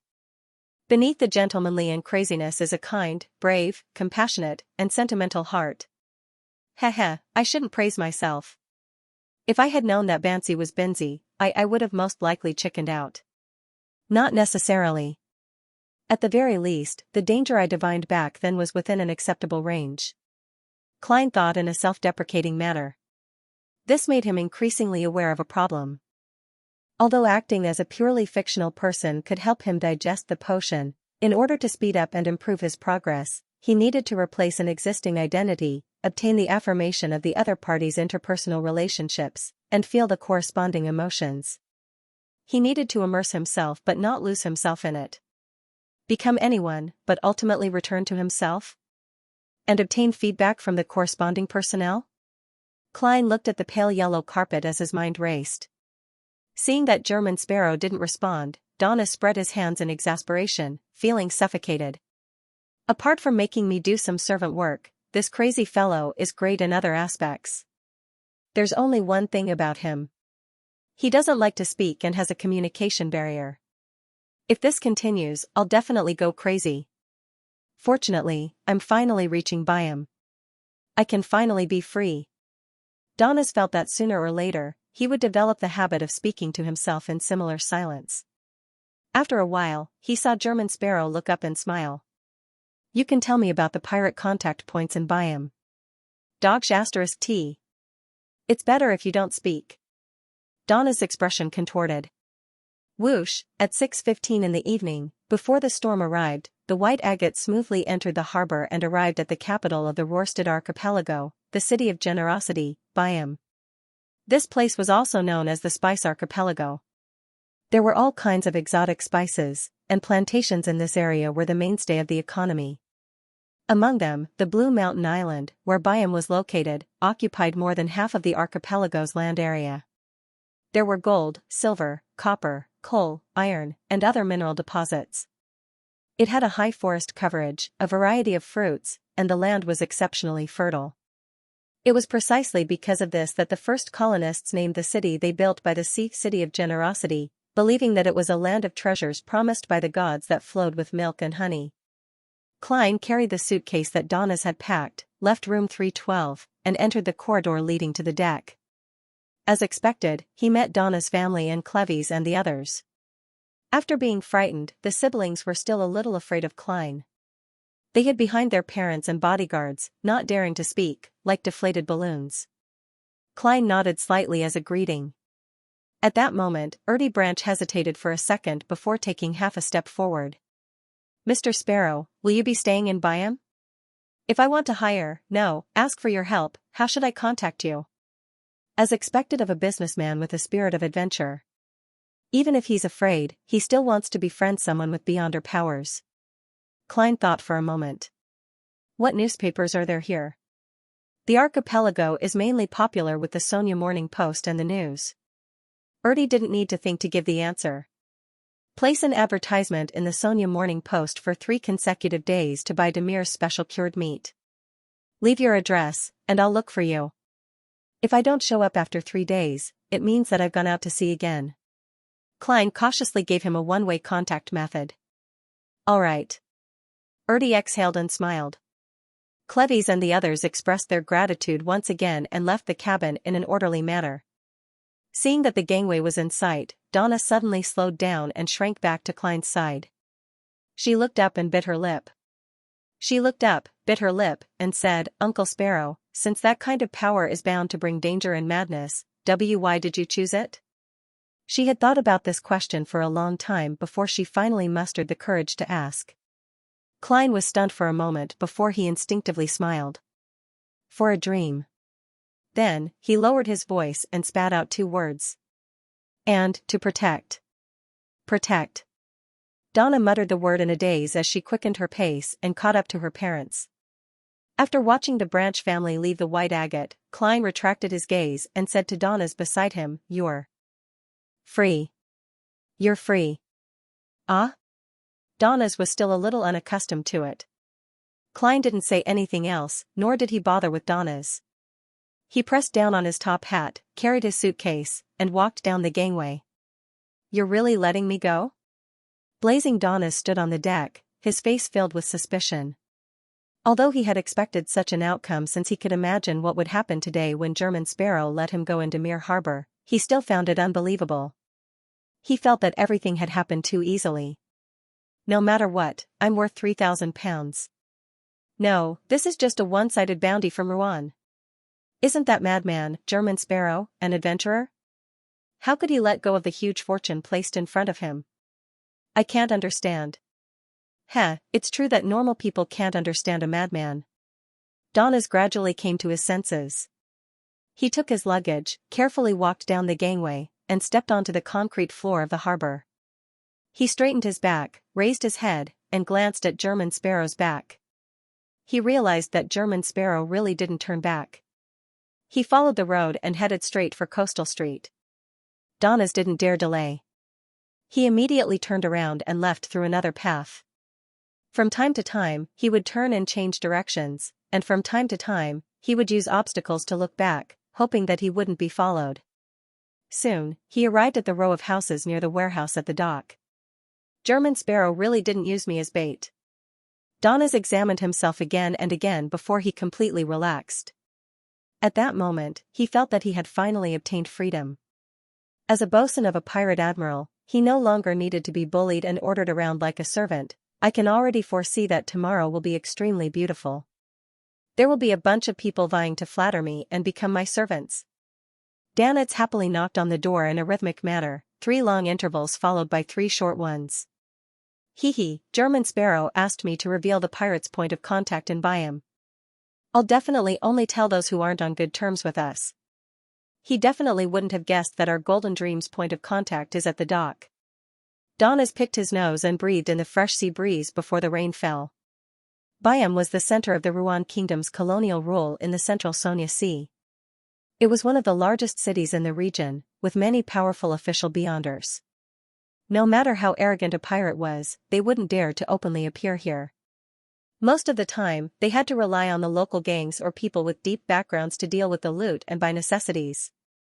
Of course, this didn't mean that they wouldn't come to Byam.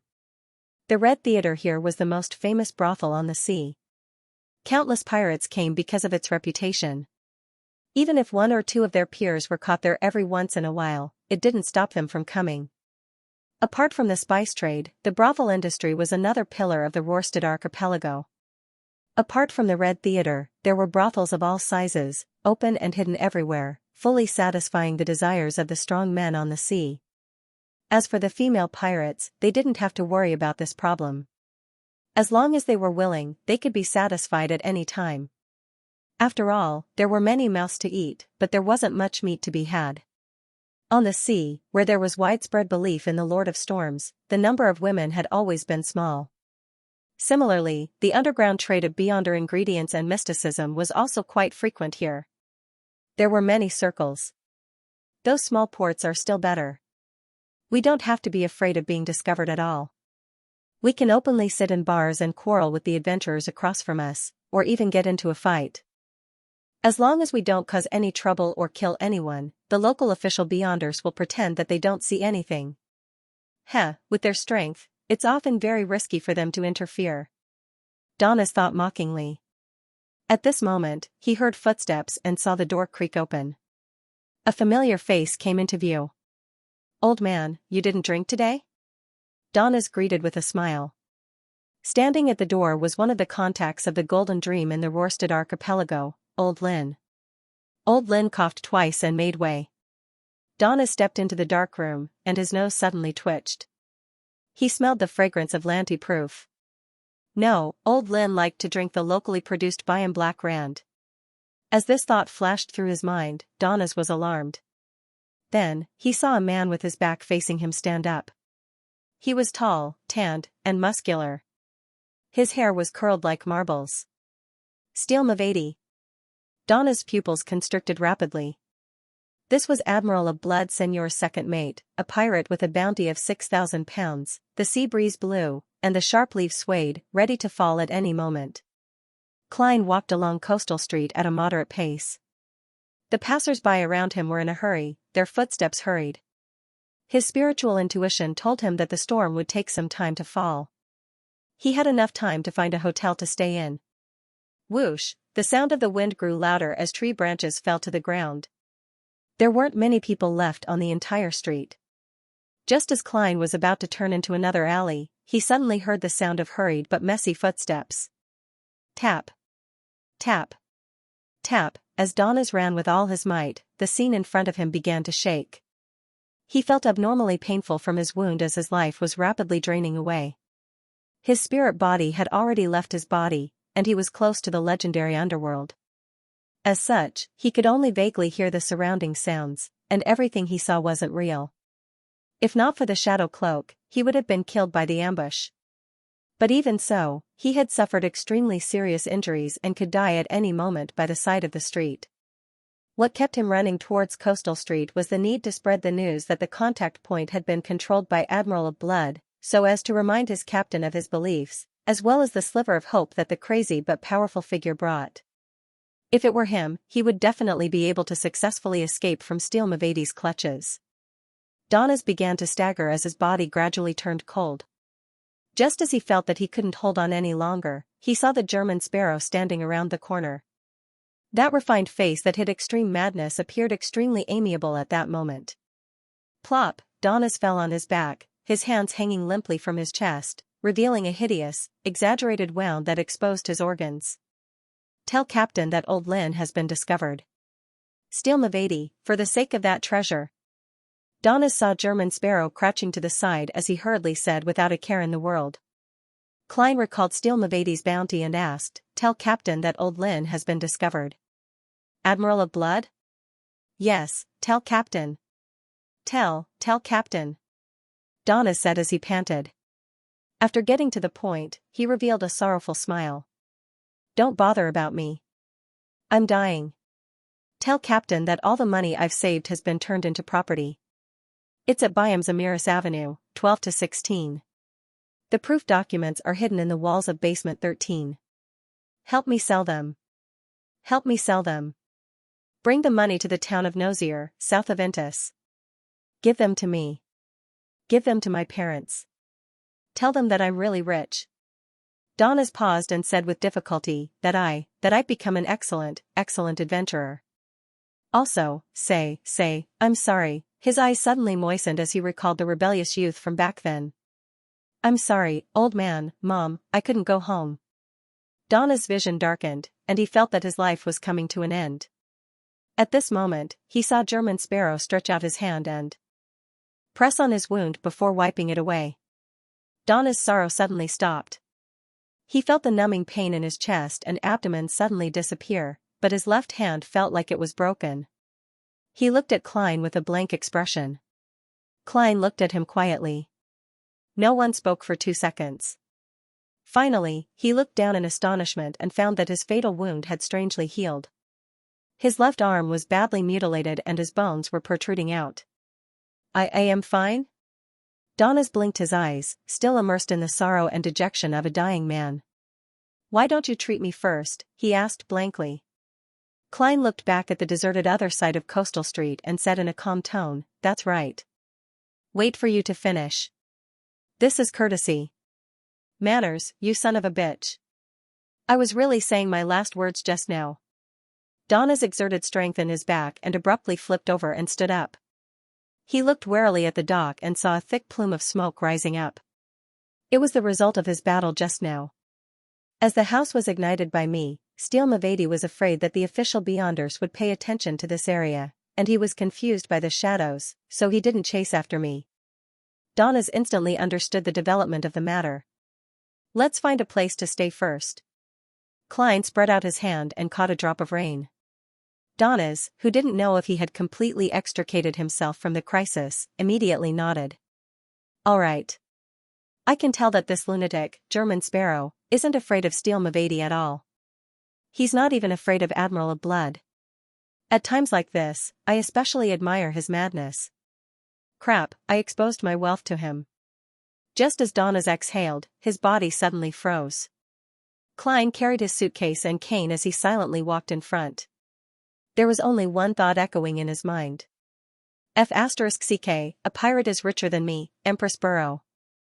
Audrey, who was about to leave Bakeland, hid in her chemistry laboratory.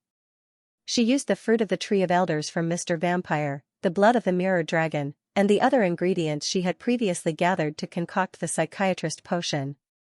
This time, she didn't get Susie to stand guard outside the door. Instead, she crouched inside and watched the process. Earl Hall had already instructed everyone not to approach her while she was experimenting, but they had to keep an eye out for any abnormalities. Phew. Audrey heaved a sigh of relief and poured the successfully concocted potion into a prepared glass bottle. The slightly golden liquid gently rippled like a deformed, gigantic pupil. Its gaze could shine into the pupil in everyone's heart. Susie, have you memorized the process? You're a mature Beyonder. In the future, you have to learn how to concoct your own potions. No, it's not that I don't want to help you. I'm just pointing out a possibility. There might be times when I'm not by your side, and you happen to need a potion, Audrey said to the golden retriever in delight. Susie was confused by the lecture. She could only respond with one word. Woof. Restraining her emotions, Audrey raised her head and drank the psychiatrist potion. The golden liquid was ice cold, making Audrey feel like she was enjoying a delicious ice cream. Following that, she drank a mouthful of champagne. Tiny bubbles constantly rose and exploded silently, giving her a tingling stimulation. Her hearing suddenly spread out. She could even hear the conversation between the two maids at the end of the corridor, who were regretting not having the chance to visit the Hall family's castle and manor in Eastchester County. At that moment, Audrey felt as though she had dissolved into an illusory gas that rapidly expanded outwards. It occupied the entire house and overlapped with the sea formed by everyone's mind and consciousness. Her vision also changed. Everything she saw was abnormally smooth, turning into an unconventional mirror that reflected her present appearance. Under the description of her beauty as pure, exquisite, magnificent, and spirited, golden scales slowly grew on her exposed skin. Her green eyes contracted and were dyed with a pale golden luster, as though they had been erected. Upon seeing herself in such a state, Audrey suddenly felt fear that came from the bottom of her heart. She didn't want to become an inhuman monster. With a hum, her mind began to blur. It was as though something was slowly and painfully drilling out from the surface of her body. At that moment, she heard the golden retriever, Susie's gentle voice. Don't be afraid. Calm down. Don't be afraid. Calm down. Audrey regained her train of thought and tried her best to enter the state of a spectator. Her fluctuating emotions quickly calmed down. Her spirit seemed to leave her body and look down at her like a spectator. Audrey saw the golden scales on her body clearly recede, and she saw her emerald-like eyes return to normal. Before long, she regained control of her body and understood what Beyonder powers a psychiatrist had, as well as how to use them. Just now, it was really dangerous. Audrey raised her hand in lingering fear. She saw that her skin was fair and delicate, completely different from before. After this incident, she truly understood how terrifying the danger of losing control was, which Mr. Fool would occasionally mention and Mr. the Hanging Man always emphasized. She deeply understood the difficulty of the Beyonder path. Even with the acting method, it was impossible to completely eliminate the hidden danger. At a gathering, Mr. World once said that Beyonders are pitiful wretches who are constantly fighting against danger and madness. Previously, I could only understand it literally, but now, I can finally feel the weight behind these words. Audrey, don't be discouraged. Don't be afraid. Dad, Mom, and brother are still waiting for you to protect them. With this experience, you won't be frightened by yourself in the future. It won't be so easy for you to lose control.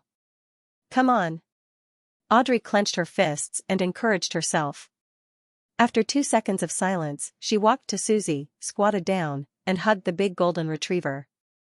As she combed the dog's fur, she pressed her head against the side of the dog's face and murmured in the warmth, "Thank you, thank you." Susie rubbed herself against him and said seriously, "Audrey, is this how a psychologist feels? I like it a lot. Audrey suddenly didn't know whether to laugh or cry. Then, she pursed her lips and promised, Susie, let's treat each other in the future. Yes, psychological problems. Alright, woof. Susie replied happily. Only then did Audrey truly recover. She was in the mood to examine the improvements she had received. My body seems to have become healthier. Although I don't have any obvious muscles, my strength and speed are much stronger than before, my vision has improved again. I can even clearly see objects hidden in the darkness, my sense of smell can distinguish more minute smells, allowing me to grasp the target's true emotions and thoughts. I finally have beyonder powers in the truest sense of the word. One is awe. It can be used on a single target, or it can be used on a group of people within a certain range. It can make them feel like they are facing a dragon, instantly panicking and causing chaos. The other is frenzy. It can trigger the target's emotions or mental state, causing them to fall into a frenzy and suffer intense damage on a mental level. At times, it can even cause the target to directly lose control. The other is psychological cue. Through specific actions, specific words, and specific mediums, I can hint to the target, making them unknowingly follow my arrangements. Or, it can strongly make them not want to break a promise from the bottom of their heart. The first is placate, also known as psychoanalysis. It can allow beyonders who are on the verge of losing control to regain their rationality and escape from a dangerous situation. There's a certain probability of failure. The higher the sequence, the easier it is to succeed. It can also calm down patients who are mentally unstable due to various reasons, allowing them to communicate. The other is true mind reading. Through mediums such as candlelight and extract, I can put the target in a half-hypnotized state, directly communicating with their body of heart and mind, just like what Mr. Hilbert Alucard did to me. If I didn't have Mr. Fool's angel protecting me, I wouldn't have been able to lie under those circumstances. I have to be wary of similar techniques in the future. I can't be deceived by the target. There should be many ways to achieve such an effect. With placate and mind reading, along with some psychological knowledge, I can act as a real psychiatrist, the kind that can open a clinic. Audrey's mood quickly improved. She finally felt that she had matured and was a qualified beyonder. I'm a mid-sequence beyonder. There's indeed a qualitative change. She stood up, lifted the hem of her dress, and walked briskly in a circle. She quickly discovered a problem, and that was that a psychiatrist still lacked the ability to directly attack. Thankfully, I have it. Audrey stopped in front of the experiment table and opened a very ordinary brown box. Inside the box was a silver mask, the kind that could only cover the upper half of one's face. It was the mystical item that the hanging man had sold her. Audrey picked it up, placed it in her palm, and observed it for a few seconds. Then, she emanated her spirituality and gave it a certain thought, just like when she was above the gray fog. She saw the silver mask begin to roll inwards, turning into a slightly large earring with exquisite patterns that was hollow in the middle. It might be better if it becomes a necklace, Audrey whispered. Following that, she tried out the various abilities of this mystical item, feeling like she had gained something. She was most satisfied with the ability to fine-tune her appearance. Unfortunately, apart from controlling flames, it doesn't have any more direct offensive abilities. Perhaps I'll have to prepare a pistol, one with beyonder effects. Audrey thought regretfully. She quickly reined in her emotions and said to the mystical item in her hand with a rising voice, "From today forth, your name shall be Lai, the most beautiful Lai, City of Generosity Byam, Dock Area, 48, Sour Lemon Street, Wind of Azure Hotel." Outside, it was raining and a storm was raging, but inside the luxurious suite, the fireplace was warm and the environment was tranquil.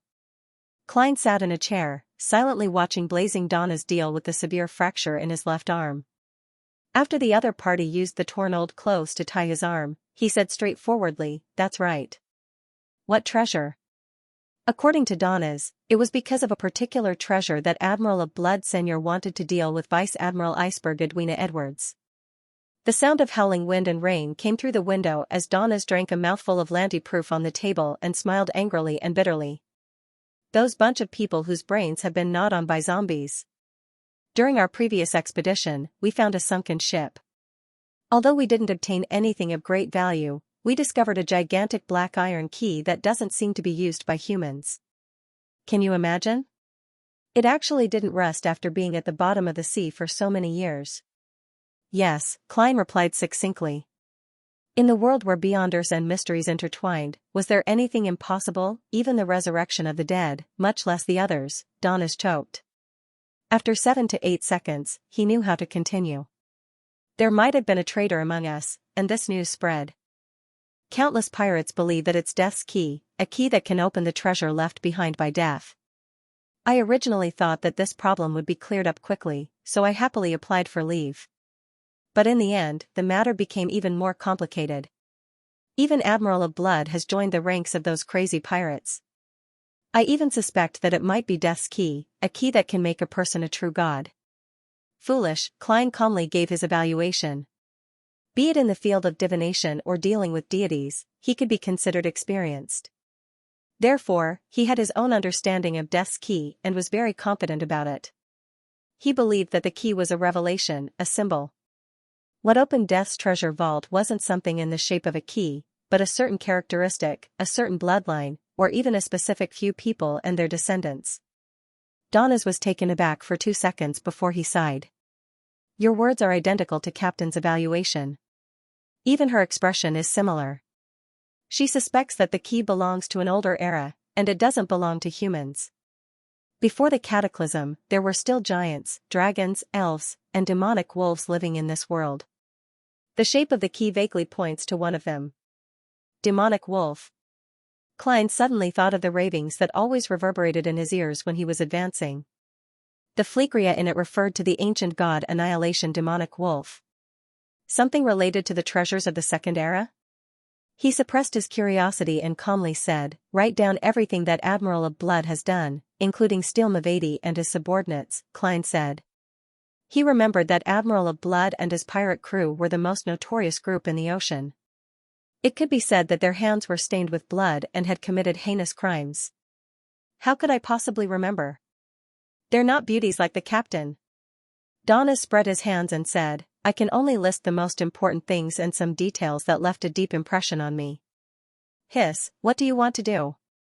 Bit by bit, Klein revealed a smile that made Donis tremble with fear.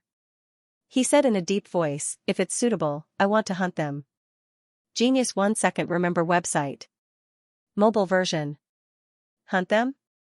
Donis subconsciously returned with a question. When he truly understood what Gehrman Sparrow was getting at, he instantly became excited. He changed his sitting posture and suppressed his voice. As he said, is there anything I can do for you? As a qualified part-time pirate, he had nothing to do with beautiful words like tolerance, pity, and benevolence. Since he had nearly died at the hands of Steel Mavedi and had a chance to seek revenge, he definitely wasn't willing to miss it. He believed that the reason he could survive as a pirate was because he had an accurate grasp of the situation. He knew when to resist, when to risk his life, when to pretend not to see his enemy, and when to settle old scores. And now, it was an opportunity. Donis didn't dare to make an accurate judgment on how powerful the madman, Gehrman Sparrow, was. However, from how he had finished off the fallen bishop, Millet, in 10 seconds, it wouldn't be too difficult to deal with Steel Mavedi. Even if he were to encounter Admiral of Blood Seigneur, there was still a chance of victory. Of course, this is in the case of a one-on-one battle. However, pirates never speak of chivalry. Donis thought with deep feelings. Klein leaned forward slightly, placed his elbows on his knees, and clasped his hands together. He clasped his hands and said, I told you. Ah? What? Donis felt that he often couldn't keep up with Gehrman Sparrow's train of thought. With regards to this, he could only console himself that a normal person was different from a madman. Seeing Klein remain silent, he thought carefully and finally remembered what he had to do. Write down what Admiral of Blood and his pirate crew had done. Gehrman Sparrow definitely wants to know how much they've plundered. Donis quickly confirmed his train of thought and found a pen and paper in the room. He scribbled a bunch of things. During this process, he was especially thankful that he had only injured his left arm. After he was done, Klein reached out to receive it and read it carefully. From the parts that Donnas didn't elaborate on, he confirmed that Admiral of Blood and Company were indeed the most classic and vile pirates. Not only did they plunder, but they also abducted people, slaughtered crew members, and abused women. This pirate Donnas actually knows how to write ancient Fasak. He's also educated. Klein mumbled inwardly as he took out a copper penny and used divination to confirm the authenticity of the material. Following that, he spoke in a tone as though he was ordering what to eat the next morning. Tell me about Admiral of Blood and his subordinates. Asking for detailed information. Was he preparing to hunt them down? Donnas was delighted, but he hated himself for not knowing enough. Admiral of Blood Seigneur is suspected to be an evil spirit. Anyone who faces him will die a bizarre death.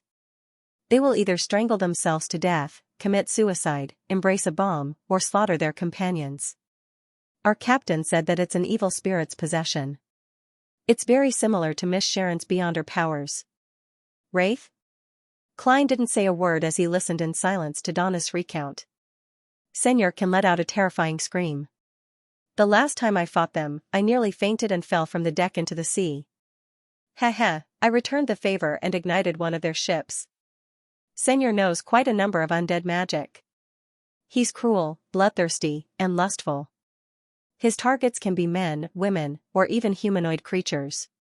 It matches the indulgent traits of Rose School. Yes, to be precise, it's a trait of the prisoner pathway.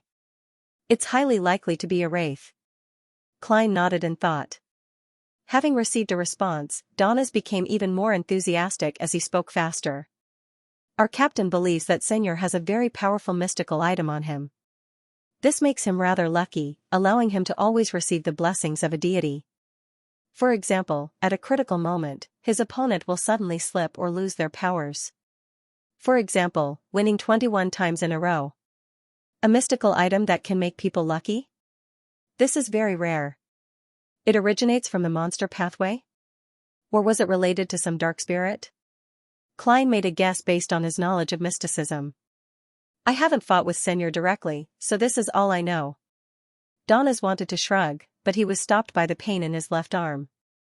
He has about 7 or 8 ships. His flagship is the Tree of Flesh and Blood. He's different from us. We're mainly after treasures and won't take in too many subordinates. We only have the Golden Dream.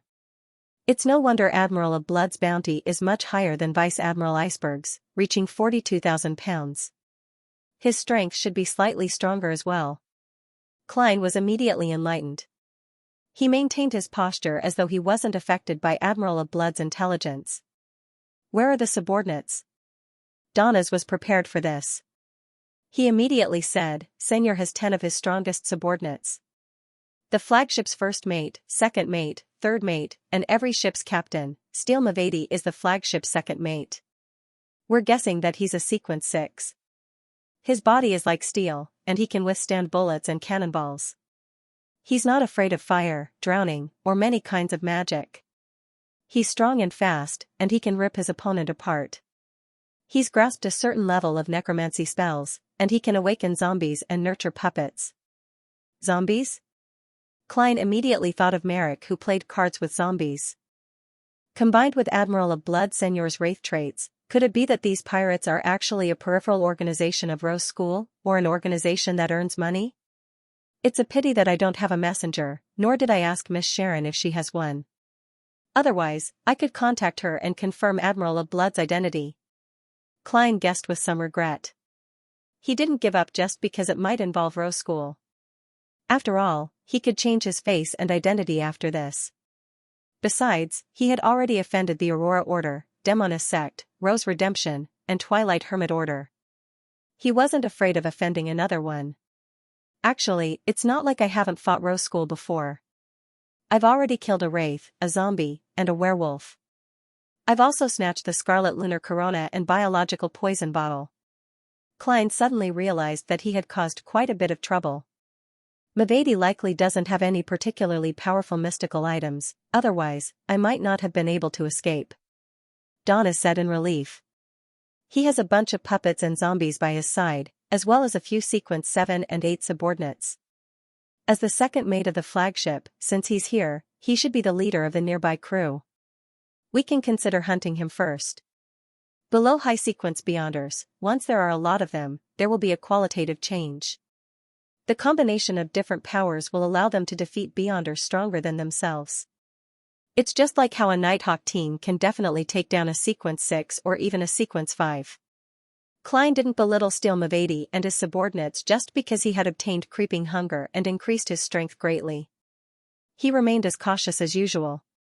I have to plan my actions and make sufficient preparations. Yes, the band and password I obtained from White Shark can come in handy.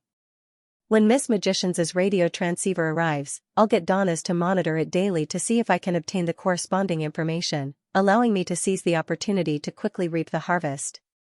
And I'll take this opportunity to seek out the possibility of true acting.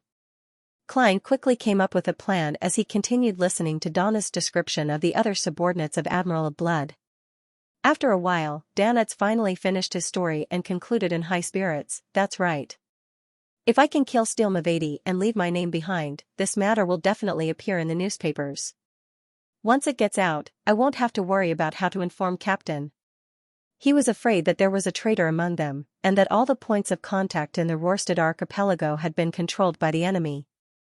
He didn't dare to rashly make contact, and he was vexed over how to alert Captain. "Quite an idea." Klein nodded. "You're in charge of gathering intelligence on Steel." "All right." Donnas replied with a sinister smile as he recalled the punch that nearly penetrated his heart in the evening. Klein slowly got up and walked to the window.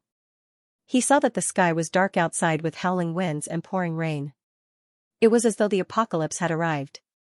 Thinking about what he was going to do next, he couldn't help but feel a sense of acting in another sense. He smiled and muttered to himself in a low voice. Tonight, Gehrman will join the hunt. City of Generosity, Byam, inside the Cathedral of Waves. Alger Wilson, who had obtained the sanguine anesthetic gas, was preparing to set sail to obtain the other main ingredient of a windblast when he was summoned by the local diocese bishop.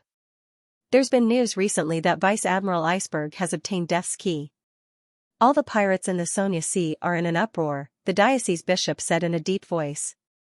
Investigate this matter. He was an elder with white hair, but he was still hale and hearty. He spoke faster than a young man, as though he would rush out at any moment to personally resolve all problems.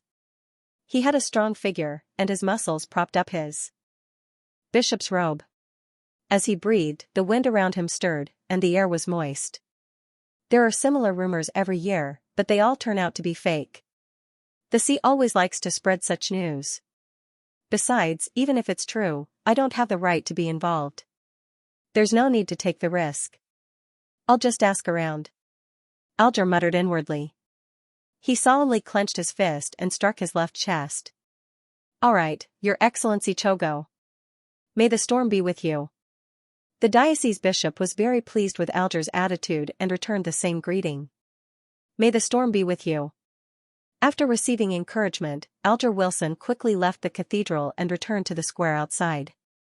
The storm from last night had subsided. Only the scattered leaves and water stains on the ground proved that they had been here. Alger took a deep breath of the fresh air after the rain and decided to visit a few places where there might be pirates. He wanted to ask around and make it seem like he was working hard. If he could meet someone with a bounty of a few £100, he didn't mind making a capture. In his opinion, this was a liquid and reserve of money. P.S. I'm participating in an event, so there's no way to update in the wee hours. Monday is still the normal time, but please recommend it in advance. Baidu search for Cloud Pavilion's novel website, allowing you to experience the latest and fastest novel updates. All novels are updated in seconds. On the ocean, pirates had 3 common hobbies: liquor, women, and gambling. Alger Wilson took out his silver pocket watch and opened it to take a look. He knew where he should go first to gather information. It was 11:15, and the brothels and bars hadn't opened yet. Only the casinos were definitely filled with people who wanted to get rich easily. Alger was more familiar with the port city of Byam than his hometown town. He didn't stop to get his bearings as he smoothly made a few turns and arrived outside a casino that didn't have a signboard hanging in a secluded alley. According to what he knew, the owner of this gold coin casino was a gang leader with a deep background. He had an inexplicable but vague connection with that important figure in the Governor General's office. It was the first choice for many pirates to sell their loot and buy what they needed. It was precisely because of this that pirates often appeared here. They might exchange their loot for thick gold pounds in the morning, only to be chased out at night after losing everything. Alger tugged at his thick brown coat, pressed down on the cap that had been passed down from the mainland, pushed open the half-closed door, and entered the casino under the watchful eyes of the bodyguards. Within the kingdom of Rouen, casinos weren't allowed. They could only be attached to bars in the form of rooms. But in the kingdom's vast overseas colonies, not only were they legal, but they were also a pillar industry. Among them, the Rörsted Archipelago's Byam and East Balam's Alasher were the most famous in this regard. Many tycoons from Bakeland and the mid-seashore coast would specially head there to gamble. Looking around, Alger saw all kinds of card games, as well as the roulette gambling that was derived from dice. As it was still early, there weren't many gamblers. Alger quickly browsed them. Suddenly, his eyes lit up as he acutely recognized the original identity of a certain disguised guy. He took off his hat and walked to a Texas Hold'em table. He patted his target on the shoulder, bent down, and whispered into his ear, "You're not going to be able to do that." Blazing. Donnes, who was using his right hand to open the corner of his hidden card, nearly jumped up in fright when he heard the pat and shout. He immediately threw a ball of flames at the guy behind him. After being attacked by Steele Mavady, he knew that he shouldn't use his true appearance to gather information. He would be targeted by greedy pirates. Although most pirates weren't strong and Donnes didn't think much of them, he still didn't want to expose himself and cause a setback in his plan to hunt Steele Mavady. What he didn't expect was that his meticulous disguise would be exposed an hour after he left the house. Donnes tensed up as he quickly turned his head and glanced at the person who had greeted him from the corner of his eye. When he saw the signature dark blue hair that resembled seaweed, Donnes heaved a sigh of relief and turned to see if his poker partners had hurt him. The gamblers were all focused on studying their cards. They either threw or covered their cards. They didn't notice what was happening here at all. "Why are you here?" Donnes asked in a seemingly casual manner. He had met Alger at the previous pirate convention. He knew that Alger had a ghost ship and about 10 sailors. He was quite strong, but he wasn't famous. And according to Vice Admiral Iceberg's judgment, for such a small pirate crew to be able to retain an ancient ghost ship, it meant that they had a powerful faction backing them. They might be from the Church of the Storm, or they might be related to some pirate lord or some secret organization. Usually, they would disguise themselves as ordinary pirates and gather intelligence on targets for true loyalists. It would make it easier for them to eliminate targets. At times, they would replace the faction behind the scenes to do things that were inconvenient for them to do, such as silencing or robbing them of certain special items. There were many similar pirate crews, so no one would specially care about such matters. Alger pulled a chair over and sat down. He tilted his head slightly and whispered, "What's the matter?" He turned his head slightly and whispered, "I heard that your captain obtained Death's key." Donnes snorted disdainfully. "I thought you still had your own brain, but I'm disappointed. How can something like that be so easily obtained? If you want it, we'll definitely sell it if you pay the right price. How about it? Do you want to consider this deal?" Alger said casually, "Perhaps it has other secrets." "Perhaps it has other secrets. Perhaps someone wants to deal with your captain. Who knows? Dog asterisk T. Donnes was infuriated by this new round of trump cards as he cursed loudly. Then, he suppressed his voice and said, "That thing doesn't look like a human creation. That thing doesn't look like a human creation. It might belong to a giant or a demon." "Creation? Your captain still insists on teaching you how to read?" Alger asked in amusement. Rumor had it that Vice Admiral Iceberg was a lady with a strict attitude towards knowledge. She couldn't tolerate her subordinates being illiterate. Therefore, on the Golden Dream, there were general knowledge and reading classes every day. She forced the crew to take turns attending them. Donnes revealed an expression as though he didn't want to recall it. "It's much more difficult than fighting humans. It's precisely because of this that we can never recruit enough crew members. Every time we dock at a port to resupply, someone will resign." He didn't continue the topic. Instead, he looked at the dealer and said, "Help me keep an eye on Steele's whereabouts." "Steele Mavady? The second mate of Admiral of Blood?" Alger looked down at blazing Danet's left arm, which was slightly propped up by a splint, and asked in enlightenment, "What's going on?" Attacked by him. "For that key? His brain has already been eaten by his zombie." Donna's emphasized. "You want revenge on him?" Alger guessed from his tone and request. Hee. Donna smiled without a word, as though he was focused on looking at his new trump card. Alger recalled and said, "The last time your captain appeared was 7 days ago near Xianxia Island." "The last time your captain appeared was 7 days ago near Xianxia Island."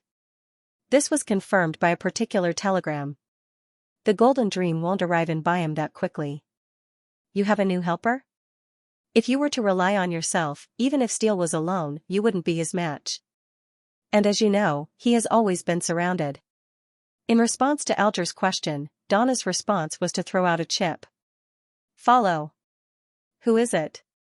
Alger first assumed that Donna's attitude was tacit agreement, and he had the mentality that he wouldn't lose anything by asking. Donna stared at the public board and answered simply, "You don't know him." "I don't know him?" "A person who has the strength to deal with Steele Mavady, be it a pirate or an adventurer, should have some fame at sea. Unless he belongs to some secret organization, or it's his first time out at sea." Of course, it's also possible that Donna's doesn't wish to answer, afraid of exposing his secret. That's the most likely possibility. Someone who belongs to some organization and is at sea for the first time has the strength to deal with Steele Mavady. Alger raised his eyelids slightly as he made a bold guess. He tapped on the edge of the table and asked as if he was chatting about the weather, "Did you have fun at Banksy Harbor?" He emphasized the word "have fun." Donna's turned his head in surprise and blurted out, "How did you know?" He believed that with the style of the Church of the Storm, it was impossible for them to expose a scandal. And the passengers of the White Agate had only arrived last night, and the people who had witnessed the entire process had all signed confidentiality agreements. How could the news spread so quickly? Alger smiled without answering. At this moment, he deeply understood the value of Roselle the Great's words, "Make bold assumptions and verify them carefully." Donna's put away the chips he had won and mumbled, "It's not a big deal. It's not a big deal. There are some ancient customs being revived there, which led to the fall of a storm bishop." "As expected." Alger chuckled. "I'll help you keep an eye on Steele's whereabouts. But how should I contact you?" 15 Amiris Avenue is an uninhabited house. "Just write the news on a piece of paper and throw it in," Donna's replied hesitantly. Alger nodded, stood up, and patted blazing Donna's on the shoulder. "Don't forget the payment." He turned around and walked to the door. Watching the captain of the ghost ship leave, Donna's couldn't help but mutter, "This guy isn't bad. However, I have to leave this place." He didn't dare to fully trust Alger, afraid that in a few minutes, he would lead Steele Mavady and his men over. After leaving the Gold Coin Casino, Alger, who was wearing a local baggy pants, slowly walked down the street and entered a department store. He found the corresponding counter and smiled as he took out a handful of brass pennies. "Give me a deck of tarot cards." While waiting, he suddenly thought of a question. What is Mr. Fool's Blessed doing at this moment, inside Old John's restaurant? Klein watched as the waiter placed a plate of grilled fish in front of him. It was wrapped in something that resembled straw and covered with all sorts of spices that he recognized and didn't recognize. The strong smell drilled into Klein's nose, greatly increasing his saliva production. As expected of the Spice Archipelago. Just as Klein was about to pick up his knife and fork, he saw the waiter place 2 tree-like objects on the plate. "Chopsticks?" Klein was a little alarmed. Then, he quickly locked onto the suspect. "Roselle Gustav. When eating grilled stickleback fish, you have to use this kind of cutlery." It's said that Roselle the Great was inspired by elven customs, the waiter introduced. "Elven customs?" As expected of a race that loves cooking and delicacies. Or rather, it's purely an excuse that Roselle came up with. Klein guessed, knowing a certain someone's personality well. He had gone to a few missionary hospitals in Byam in the morning, hoping to provide hospice care to some of the dying and help them fulfill their wishes. He also wanted to engage in in-depth acting, but he ultimately failed to find a suitable target. This didn't mean that no one died in the hospital, but that they all had family members who were either by their side or had witnessed the death. If he were to continue acting, there would be no possibility of faking it. It would only have a frightening effect. I'll take a stroll around the bar where adventurers gather. There are many foreigners who have come to the sea in pursuit of wealth. They might die in some dark corner like a stray dog that no one cares about, and their families will never receive any news. Klein reined in his thoughts and focused on the delicacies. P.S. Seeking monthly recommendation votes on Monday. The meat quality of the stickleback fish was definitely inferior to that of a murloc, but the variety of spices was mixed without being messy. The distinct layers of flavor still left Klein quite impressed. He felt like eating more, unable to stop himself. Actually, if there are local beyonders who really want to leave the dangerous circle and live the life of an ordinary person, they can go to Bakeland and open a roasted-style restaurant that specializes in similar grilled fish. With the tolerance of the metropolis, business will definitely not be bad. The only problem is that the prices of many spices are definitely not as cheap as here, and the cost will be very high. The target group has to be well positioned. Klein put down the rather coarse pair of chopsticks and wiped his mouth with a napkin as his thoughts wandered. From his point of view, most of the time, commoners couldn't find a way to become rich because they didn't have enough horizons. However, horizons were restricted by their education and daily experiences. They were bound by their social class, and it was really difficult to break out of it. To break out of this limitation, the most effective method was to do all one could to pursue a better and higher level of education. The second was to dare to take risks and wander around. Of course, this was very risky, and many people had silently perished on this path. For this meal, Klein spent 2 soldi and 5 pence. It wasn't cheap, but he had always been willing to spend money when it came to delicacies. Furthermore, most of his recent expenses had been covered by Donna's. He pulled up his collar, put on his hat, and walked out of old John's restaurant with his black cane in hand, just in time to see a police officer chasing away the nomads on the street. The natives of the Rorsted archipelago had darker skin than the people of the southern continent, close to the bronze color of people who often basked in the sun. Their hair was mainly dark black and naturally slightly curled, making them quite different from the colonists of the Ruan Kingdom. This place had been completely colonized for less than 50 years. In the beginning, the Ruan Kingdom worked with the native princes and chiefs in the name of the Central Sonia Company to extract economic benefits. But later, the management of the Central Sonia Company quickly became corrupted, and they fought for power and profit. They even provoked the enemy for personal benefits and started a war. The most ridiculous thing was that they even reported each other, claiming that their competitors had taken bribes. For this reason, they found the MPs behind them and attacked each other during the House of Representatives, almost going to court. Note 1, the natives would never have imagined that the big shots in Bakeland, who could make the princes, dukes, and chiefs bend over, kiss the top of their shoes, and give them carts after carts of gifts, were insignificant characters who were not even members of parliament. Although most of them came from noble families, their inheritance rights were very low. After that dispute, the king and the prime minister reached an agreement to redeem the stock, end the Central Sonia Company, and send fleets and soldiers to fully occupy the Rorsted archipelago to implement true colonial rule. Currently, this archipelago was governed by the Governor-General's office, parliament, and the courts. The upper echelons all belonged to the Ruan people. Some of the middle, members of parliament, and judges of the magistrates' court were the descendants of the original princes, dukes, and chiefs. The lower echelons were open to the local educated natives, which included the police officers below the rank of superintendent. The person waving the baton and chasing away the homeless was a local police officer. His target also had obvious Rorsted characteristics. When he saw Klein, who was wearing a double-breasted frock coat, half-top hat, and holding a black cane, looking over, the policeman immediately put away his baton, stood up straight, closed his legs, and bowed. "Good afternoon, sir. Is there anything I can help you with?" Klein felt a little conflicted as he nodded gently. "Are there no carriages here?" "The Governor-General's office has stipulated that carriages are not allowed on this street. You have to walk to the street in front," the policeman explained with fear and enthusiasm. "Thank you. Klein casually praised him. You speak Ruan well. The policeman was pleasantly surprised and excited. I think, this is a necessary quality for a good policeman. He wanted to say that he thought he was also a Ruan, but he was afraid that the gentleman opposite him would be infuriated. Klein secretly exhaled and slowly walked to the end of the street. Along the way, he saw that the local style of clothing was completely different from that of mainland cities like Bakeland and Tianjin. It was even different from ports like Demir and Bansi, which had been colonized for more than 2 centuries. The respectable people from Rouen wore frock coats, top hats, bow ties, and carried canes, making the people around them submissive, not daring to look them straight in the eye or come into contact with them. The other natives or mixed bloods liked thick jacket-style coats paired with baggy trousers and caps from the mainland. They didn't like black, and they advocated brown, coffee, and light gray.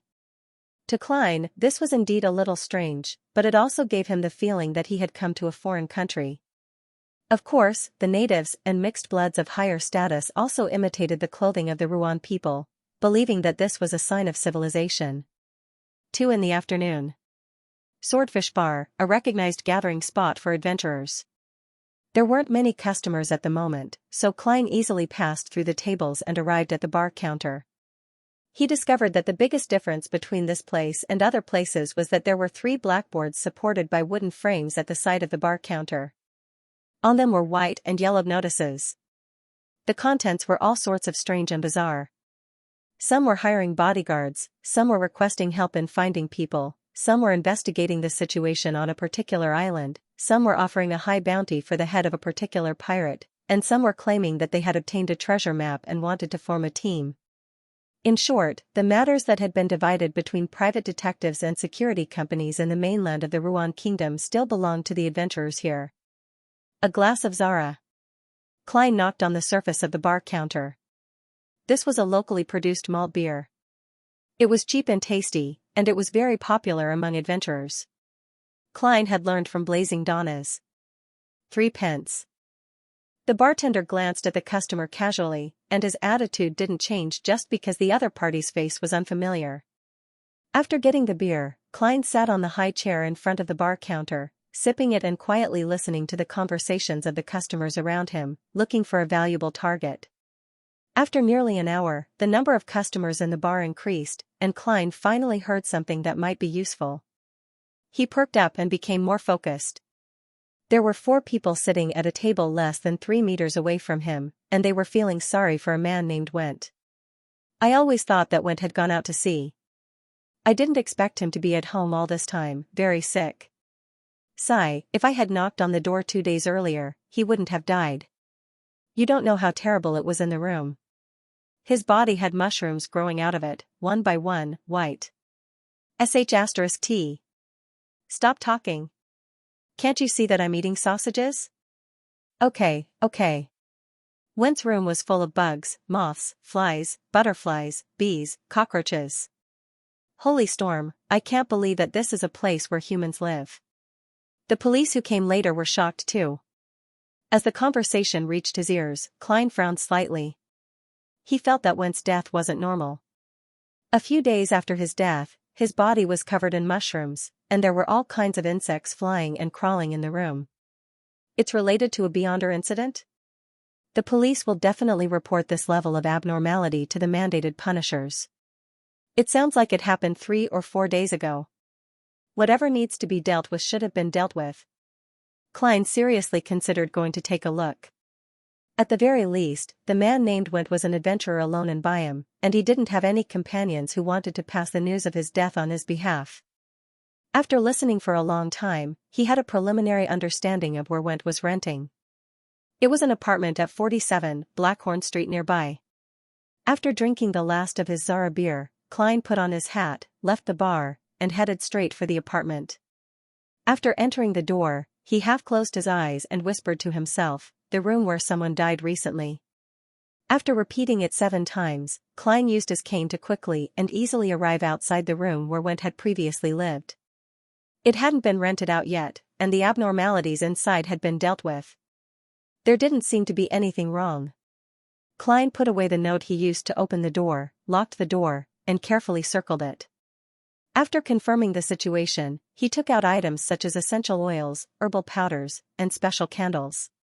He quickly set up a mediumship ritual in front of the bed. Although it had already been a few days, and he could only obtain the most superficial, incoherent, and remnant information, Klein believed that it was better than nothing. Without a doubt, he was still praying to himself.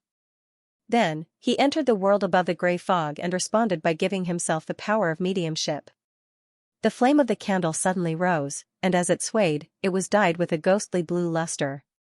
Klein felt everything fall silent, as if he had arrived in a realm that didn't belong to reality. His pupils were occupied by pure black, and even the whites of his eyes had been expelled. There was no need for him to use dream divination techniques. Having advanced to faceless, with the help of the gray fog, he could directly see the lingering thoughts of Went's spirituality that refused to dissipate. There were 3 scenes.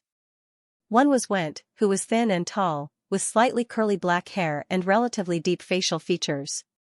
He came to a discarded corpse and was surprised to see a luster flash on it, condensing into a turquoise gem filled with the aura of life. The second scene was Went lying on a bed with his eyes closed and his mouth slightly moving. All kinds of mushrooms grew on the surface of his skin, surrounded by piles of cockroaches and moths. On his chest was a silver necklace, and the pendant was the turquoise gem from before. The third scene was a pretty, flaxen-haired girl with watery eyes. She was sitting by the sea, surrounded by Went's unwilling voice. "Rainy, I'm going to die. I regret it so much. I regret never telling you that I love you. I want you to marry me." The scene shattered, and the mediumship ended. Klein looked around and found that the house was still dark and gloomy. "This guy is really unlucky." Klein shook his head and sighed. He had a preliminary understanding of the cause of Went's death, picking up random things. Most Beyonders didn't know about the law of Beyonder characteristics, indestructibility and conservation. They didn't expect that dead Beyonders could produce characteristics and become materials. And this process was relatively slow, making it easy to miss. Therefore, after they killed Beyonders, they would often plunder the corpses and throw them away, allowing passers-by like Went or creatures in the undersea wilderness to benefit. Went didn't know that it was a Beyonder characteristic and thought that it was a magical gem. Therefore, he made it into a necklace and kept it close to his body. In the end, he was slowly affected by the corruption and died in pain. Note 1. This is the crappy matter of the British East India Company in India. As expected of a bureaucratic empire, it has everything that needs to be there. I laughed to death when I read the information. P.S. Seeking for monthly recommendation boats. Please remember this book's domain name. 9 Heavens Divine Emperor Mobile Version. By the time he left 47, Blackhorn Street, Klein had already figured out Went's basic situation. This was what he had learned from his neighbors after changing his appearance and disguising himself as a police officer. Simeem Island, the farthest island in the Rørsted archipelago. It takes 4 to 5 hours to take a liner from Byam. Furthermore, there are only 2 liners a day, at 9 in the morning and 10 in the morning. I've already missed it today. Went's parents are long dead, and he doesn't have any relatives. The only person involved is a girl he can't forget, Rainy. She's the best person for his first real role. It's suitable for a rookie like me, but it still feels awkward to confess on Went's behalf. If that girl agrees. F***ck, how am I going to clean up this mess? Klein thought with a troubled expression. He tried hard to recall the movies and TV series he had read and watched, hoping to come up with the perfect solution. Soon, he had a general idea, and his mood stabilized. His thoughts began to shift to Steel Mavadi's matter. I hope Miss Magicians can get a radio transceiver as soon as possible. Klein sighed silently as he got into a rental carriage.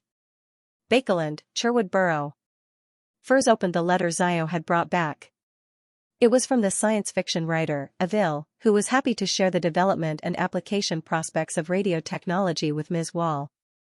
Furs skipped the beginning and middle as she swept her gaze to the end. He introduced 3 models, with detailed addresses and approximate prices. The most expensive one is only £12. Furs nodded slightly, feeling that this wasn't a very important business deal. She suddenly felt a little inflated. Perhaps it was because she was used to seeing transactions of hundreds or thousands of pounds in the tarot, so she didn't think much of an item worth around £10. Mr. World has the resources and the financial resources. She might need to buy items from him in the future. To sell something I don't need, well, I'll just add the postage fee, the carriage fee, and the cost of the ritual materials to the original price. Furs quickly made up her mind as she subconsciously looked out the window. Bakeland was still gloomy and drizzling, but the fog was not as thick as before. I wonder when Sun's Spirit Eater stomach pouch will arrive. Furs felt that she could not wait to level up. City of Silver, Berg family. Derek had already prepared the Spirit Eater's stomach pouch and the few ingredients specified by Mr. the Hanging Man, but he wasn't in a hurry to sacrifice it to Mr. Fool. He planned to wait a little longer until the chief led the exploration team out or presided over certain rituals before making the corresponding attempt. This is the safest and most reliable way. Be careful, be careful. He then flipped open the Giant King's Court Book of Blackrock, a handwritten collection. Recently, he had been reading this ancient book. From it, he managed to catch a glimpse of the Giant King's court from ancient times. According to the ancient texts, it was the divine royal court. Time seemed to have frozen there. It was always dusk, and all the buildings were extremely grand and magnificent. They even towered into the clouds. When humans walked inside, they felt extremely small and insignificant. They would respect such a scene and the owner of the scene from the bottom of their hearts. Bakeland, Hillston Borough, Waymandy's house. After listening to the explanation, Emlyn White combed his hair and deliberately asked, "Lord Baron, I forgot where I heard of it." "Lord Baron, I've forgotten where I've heard of it." In the second epoch or the first half of the third epoch, there was a very famous city called the City of Silver. Waymandy was a vampire baron. He was more than 200 years old, but he didn't look old at all. Instead, he looked like a mature man in his early 30s. His black hair was neatly combed back, and he wore a dark red cotton shirt. He held a coffee-colored pipe in his hand, and as he enjoyed the warmth of the fireplace, he said in thought, "No. At least in my memories, there was no City of Silver before the cataclysm." Without waiting for Emlyn to rejoice, he continued as though he was talking to himself. However, there was a nation of silver that was originally ruled by the Giant King's court. It later belonged to that person. Nation of Silver? Emlyn White thought for a moment and said, "That's right. Lord Baron, do you have any more details?" Waymandy looked up at him and recalled with a smile, the Nation of Silver had a rather special status in the Giant King's court. They didn't directly worship the Giant King, Ormer. Instead, they believed in the Queen of the Giant King's court, Omabella. City of Generosity, Byam, Dock Area, Sour Lemon Street, Wind of Azure Hotel. Klein stood at the corner of the street, took off the topaz pendant on his left wrist, and used divination to confirm that there was no danger ahead. With a sense of confidence, he slowly walked back to the hotel, went up to the third floor, and opened the door to the luxurious suite. He was slightly surprised to see Blazing Donna's already back. He was slumped in a reclining chair, drinking. After considering his tone, Klein calmly asked, "What time is it?" "Isn't there a wall clock?" Donna's mumbled. "Isn't there a wall clock?" Danitz muttered. He looked at the opposite wall and read out the current time. Before he could finish his sentence, Donna suddenly jolted awake. Before he could finish his sentence, Donna suddenly jolted to his senses. He sat up straight and laughed dryly. "I've asked around, and I've asked around. There's no need to stay outside any longer. It will increase the risk of exposure and affect your hunting plans." Klein found a chair to sit down on and said expressionlessly, "That's right." He said with a deadpan expression, "Tell me what happened. What problem could there be? Although I'm mainly an adventurer who pursues treasures, I'm also a qualified part-time pirate." Donnas felt that his abilities had been insulted. After being coldly swept by Gehrman Sparrow, he forced a smile again. He recounted where he had gone in the morning and afternoon, who he had met, what news he had heard, and roughly what they had talked about. He picked out the key points and briefly reviewed them. Upon hearing Donna's sigh that a ghost ship captain named Alger knew about what happened at Bansi Harbor, Klein suddenly wanted to frown. With Mr. the Hanging Man's relationship with the Church of the Storm, he wasn't aware of what had happened at Bansi Harbor before I controlled the world to mention it. How could this Alger know? Could it be someone with a higher standing in the Church of the Storm, a powerhouse disguised as a pirate, or someone related to the cultists at Bansi Harbor? Mr. the Hanging Man has always been active in these waters. I can't rule out the possibility that it's him. Klein's heart stirred as he recalled the characteristics of the Hanging Man.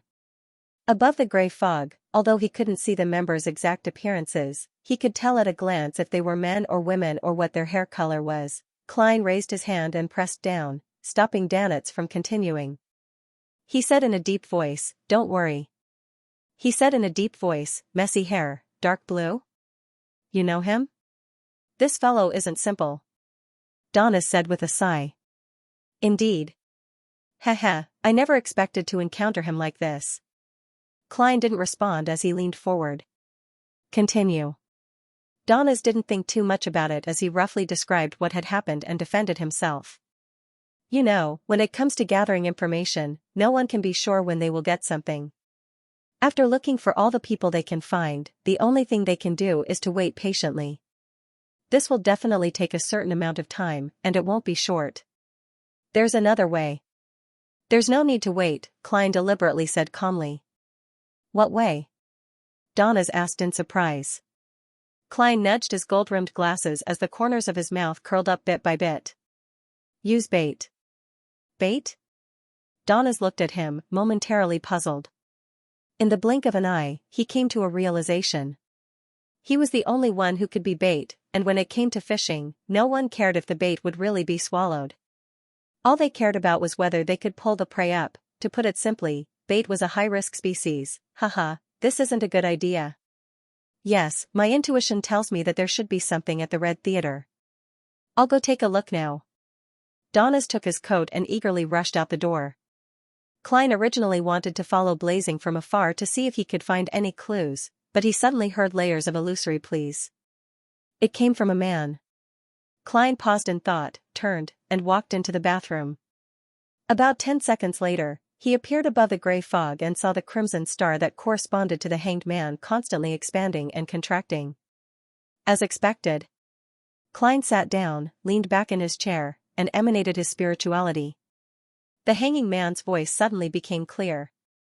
"Honorable Mr. Fool, I'm investigating the matter regarding Vice Admiral Iceberg's key and met Blazing Donnas at the Gold Coin Casino. From him, I learned that he was one of the parties involved in the incident at Bansi Harbor. Furthermore, he plans on joining forces with a powerhouse to deal with Steel Mavati. I suspect that Blazing Donnas is working with your blessed, so I'm praying to you. If it's indeed the case, and he wishes to receive a certain level of cooperation, I can provide some help. Mr. the Hanging Man has indeed guessed the identity of German Sparrow. He probably only has some suspicions. By asking about the incident at Bansi Harbor, he successfully obtained confirmation from Donnas. That's good too. With the help of a local tyrant like him, the plan to hunt Steel Mavati will be much smoother. Unless I can directly strike the fool, it's meaningless for the Hanging Man to scam his blessed. And from his performance and attitude, he doesn't have any suspicions about the fool. I didn't leave any loopholes." Klein's thoughts raced as he quickly made a decision. After the divination, he conjured World and made the fake person shrouded in fog. He made a praying posture and replied in a deep voice, "Honorable Mr. Fool, I happen to be in need of some cooperation." After completing this scene, he threw the information into the crimson star that symbolized the Hanged Man, along with the audio tape and images. 5 in the afternoon, Olive Tree Avenue, Padme's divination hut. Alger Wilson pushed open the brown wooden door with a pane of glass and entered the mysticism-themed coffee shop. He ordered a cup of Fermo coffee from the Paws Valley on the southern continent's Star Highlands. He took out the tarot cards he had bought previously and placed them by the side. The topmost card was the Hanging Man. It depicted an angel hanging upside down with his hands tied behind his back. Unlike in the morning, he had changed his attire. He was wearing a classic dark-colored robe and a clergyman's bonnet. He looked like a wizard or magician who had walked out of folklore. Silently drawing a breath, Alger slowly savored his coffee. He wasn't anxious to see who he was waiting for. After about 5 or 6 minutes, the brown wooden door inlaid with thick glass opened again, and a young man wearing a black coat and a half-top hat walked in. This gentleman didn't look to be in his 30s. His face was thin and angular, and he exuded a mature and gloomy aura. He was none other than Klein, who had slightly adjusted his appearance and changed his persona. He wasn't wearing gold-rimmed glasses, but his vision wasn't affected. He casually swept his gaze and landed on Alger's dark blue sideburns. Klein's gaze moved down and saw that a hanging man card placed at the top. Without needing a word, he walked over, took off his hat, and sat opposite Alger. He smiled sinisterly. And said, "I wish to divine." As he spoke, he had already taken in the appearance of the Tarot Club's doyen. He had deep facial features and a rough outline. He had an obvious weather-beaten complexion. It was obvious that he was good at fighting and was the type that often traveled the world. His skin was bronze, but it was different from the locals. He looked like a pure Ruan who had been exposed to the elements all year round. However, his dark blue hair was rather special. He didn't belong to the Ruan, but was closer to the colonized race of Desi Bay near the Berserk Sea. Mixed blood. Klein made a judgment inwardly. Alger looked at the man opposite him and slowly overlapped his image with the world. Then, he pushed out the tarot cards and said in a deep voice, "This requires you to shuffle and cut the deck yourself." Klein reached out and picked them up. He unfolded them and looked at them. Then, he put them together and shuffled them. He cut the cards in a row, drew out 3 cards, and arranged them in the past, present, and future array. Klein slowly leaned back, but his right hand flipped the tarot card in the middle. There was a naked woman wrapped in a purple scarf, surrounded by a green garland that looked like a door. This was the world card numbered 21. The 22nd returned to 0, symbolizing the Fool. "How should I interpret it?" Klein asked deliberately. Although the hanging man hadn't explicitly mentioned that world was the Fool's blessed, Klein believed that there was no need for him to take any chances in this regard. Being frank about it was better for him to establish his image. If the other party hadn't guessed it, it would be a sign of sincerity and confidence. If Alger already knew of it, it would make world appear calm, as though everything was under his control. "He knows that I know of it?" Before I raised the topic above the gray fog, he already believed that I could guess it? Impressive. Alger's heart skipped a beat as he replied unhurriedly, "Inversion means that the matter will fail due to insufficient preparations." "Then what kind of preparations do I need to make?" Klein nodded thoughtfully and asked. Alger retrieved all the tarot cards except for World and skillfully shuffled and cut the deck. Alger took back all the tarot cards outside of the World and skillfully shuffled and cut the cards. Then, he flipped over the topmost card. Alger's voice remained deep. "You need advice, the help of faith and religion to avoid walking down the wrong path." Without waiting for Klein to speak, he flipped over the second card according to the order. On it was the moon that overlooked the land. "You will be confused, you will be sleepy, and you will wander in a dream, but this is only temporary." Following that, Alger took out the third tarot card. It was a sun card. "Everything will pass, and the light will eventually illuminate the land," he said like a charlatan. Following that, Alger took out the third tarot card. It was a sun card. "Everything will pass, and the light will eventually illuminate the land," he said like a charlatan. Church, dream, sun? A smile suffused Alger's face as he nodded gently. "That's right." In the tarot divination, he had hidden hints of a follow-up plan. In fact, since he hadn't entered the game and wasn't being paid any attention to, there was no need for him to be so tactful. He could have directly explained the details, but Alger felt that he should test the blessed world to see if he had enough brains and not rely more on brute force. If both parties were on the same level of intelligence, Alger believed that they could cooperate more in the future. There was no need for smart people to talk too much. On the contrary, he would try his best not to involve the world too deeply in his matters. He would only ask for his help when he needed a fighter, unless Mr. Fool had other orders. Now, the world's answer and previous performance made him confirm that he was shrewd, tough, and experienced. I'm a tarot card expert. In this aspect, Mr. the Hanging Man, you are just a beginner." Klein snickered inwardly and belittled him inwardly. The hidden content of the Hanging Man's interpretation was very simple. The Pope card meant that he wanted to inform the Church of the Storm about blazing Donnas and Steel Mavedi. He wanted to use the power of the mandated punishers to divide the enemy and reap the benefits. This was Klein's usual method, so it wasn't difficult for him to understand it. The moon and sun cards that followed were warnings from the hanging man.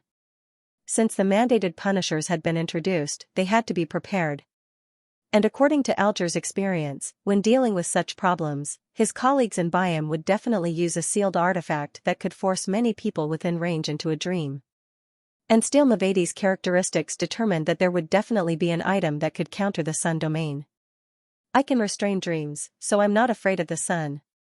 Klein reached out and turned the reversed world card in front of him half a circle, turning it into a proper position.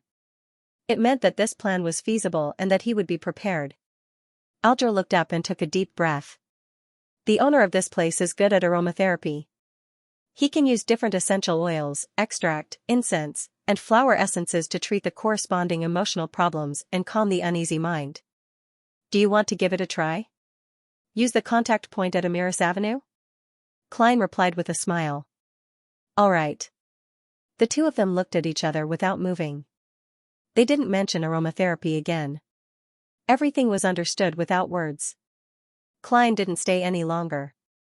He took out his pocket watch and opened it to take a look before slowly standing up. Alger wiped away his smile, pressed his hand to his chest, and bowed slightly. Let us praise the gods. All divination results come from the revelations provided by him. Yo, you even know how to express your loyalty.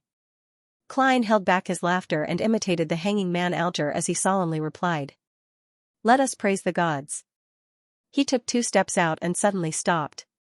He turned back to look at Alger and chuckled as he put on his hat. Frankly speaking, you aren't suited for such an outfit. Ah? Alger couldn't keep up with Mr. World's train of thought. After Klein pulled open the door and walked out of the themed cafe, Alger retracted his gaze and looked at the mirror in the corner. He seriously examined his current attire. He originally didn't think there was anything wrong with it, but after being mentioned by World, he found it more and more incongruous.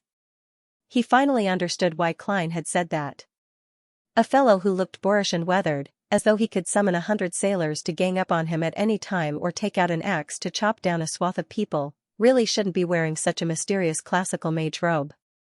It was very out of place. Cathedral of Waves. After changing back into his original clothes, Alger followed the praying believers and kept a low profile as he entered the hall. He used the opportunity of confession to meet the diocesan bishop, Chogo, through the priest in charge. After bowing, he went straight to the point. I met Blazing Donnas. He claimed that Vice Admiral Iceberg's key had nothing to do with Death's treasure and was even willing to sell it. He entrusted me to keep an eye on Steel Mavadi's whereabouts. He seems to have been injured by this Admiral of Blood's second mate, and he's in a rush to escape his pursuit. Your Excellency, I wish to leak this news so that Steel Mavadi and his subordinates can successfully block Blazing Donnas. We can then take this opportunity to capture or kill all of them on the spot. This can effectively combat the arrogance of the pirates. Chogo showed an expression of admiration. Very good. Your ability to handle matters is much better than I expected. Alger replied with a sincere expression, this is all because of the Lord's guidance and thanks to your teachings. In the evening, I'll find a suitable target to leak the news. If I come to pray again, it means that Steel Mavadi isn't taking any action for the time being. If I don't appear again, it means that he or his subordinates have already taken control of me to prevent the news from leaking. This means that they will fall into the trap. After explaining the specific location and other matters, Alger returned to the confession room and left normally.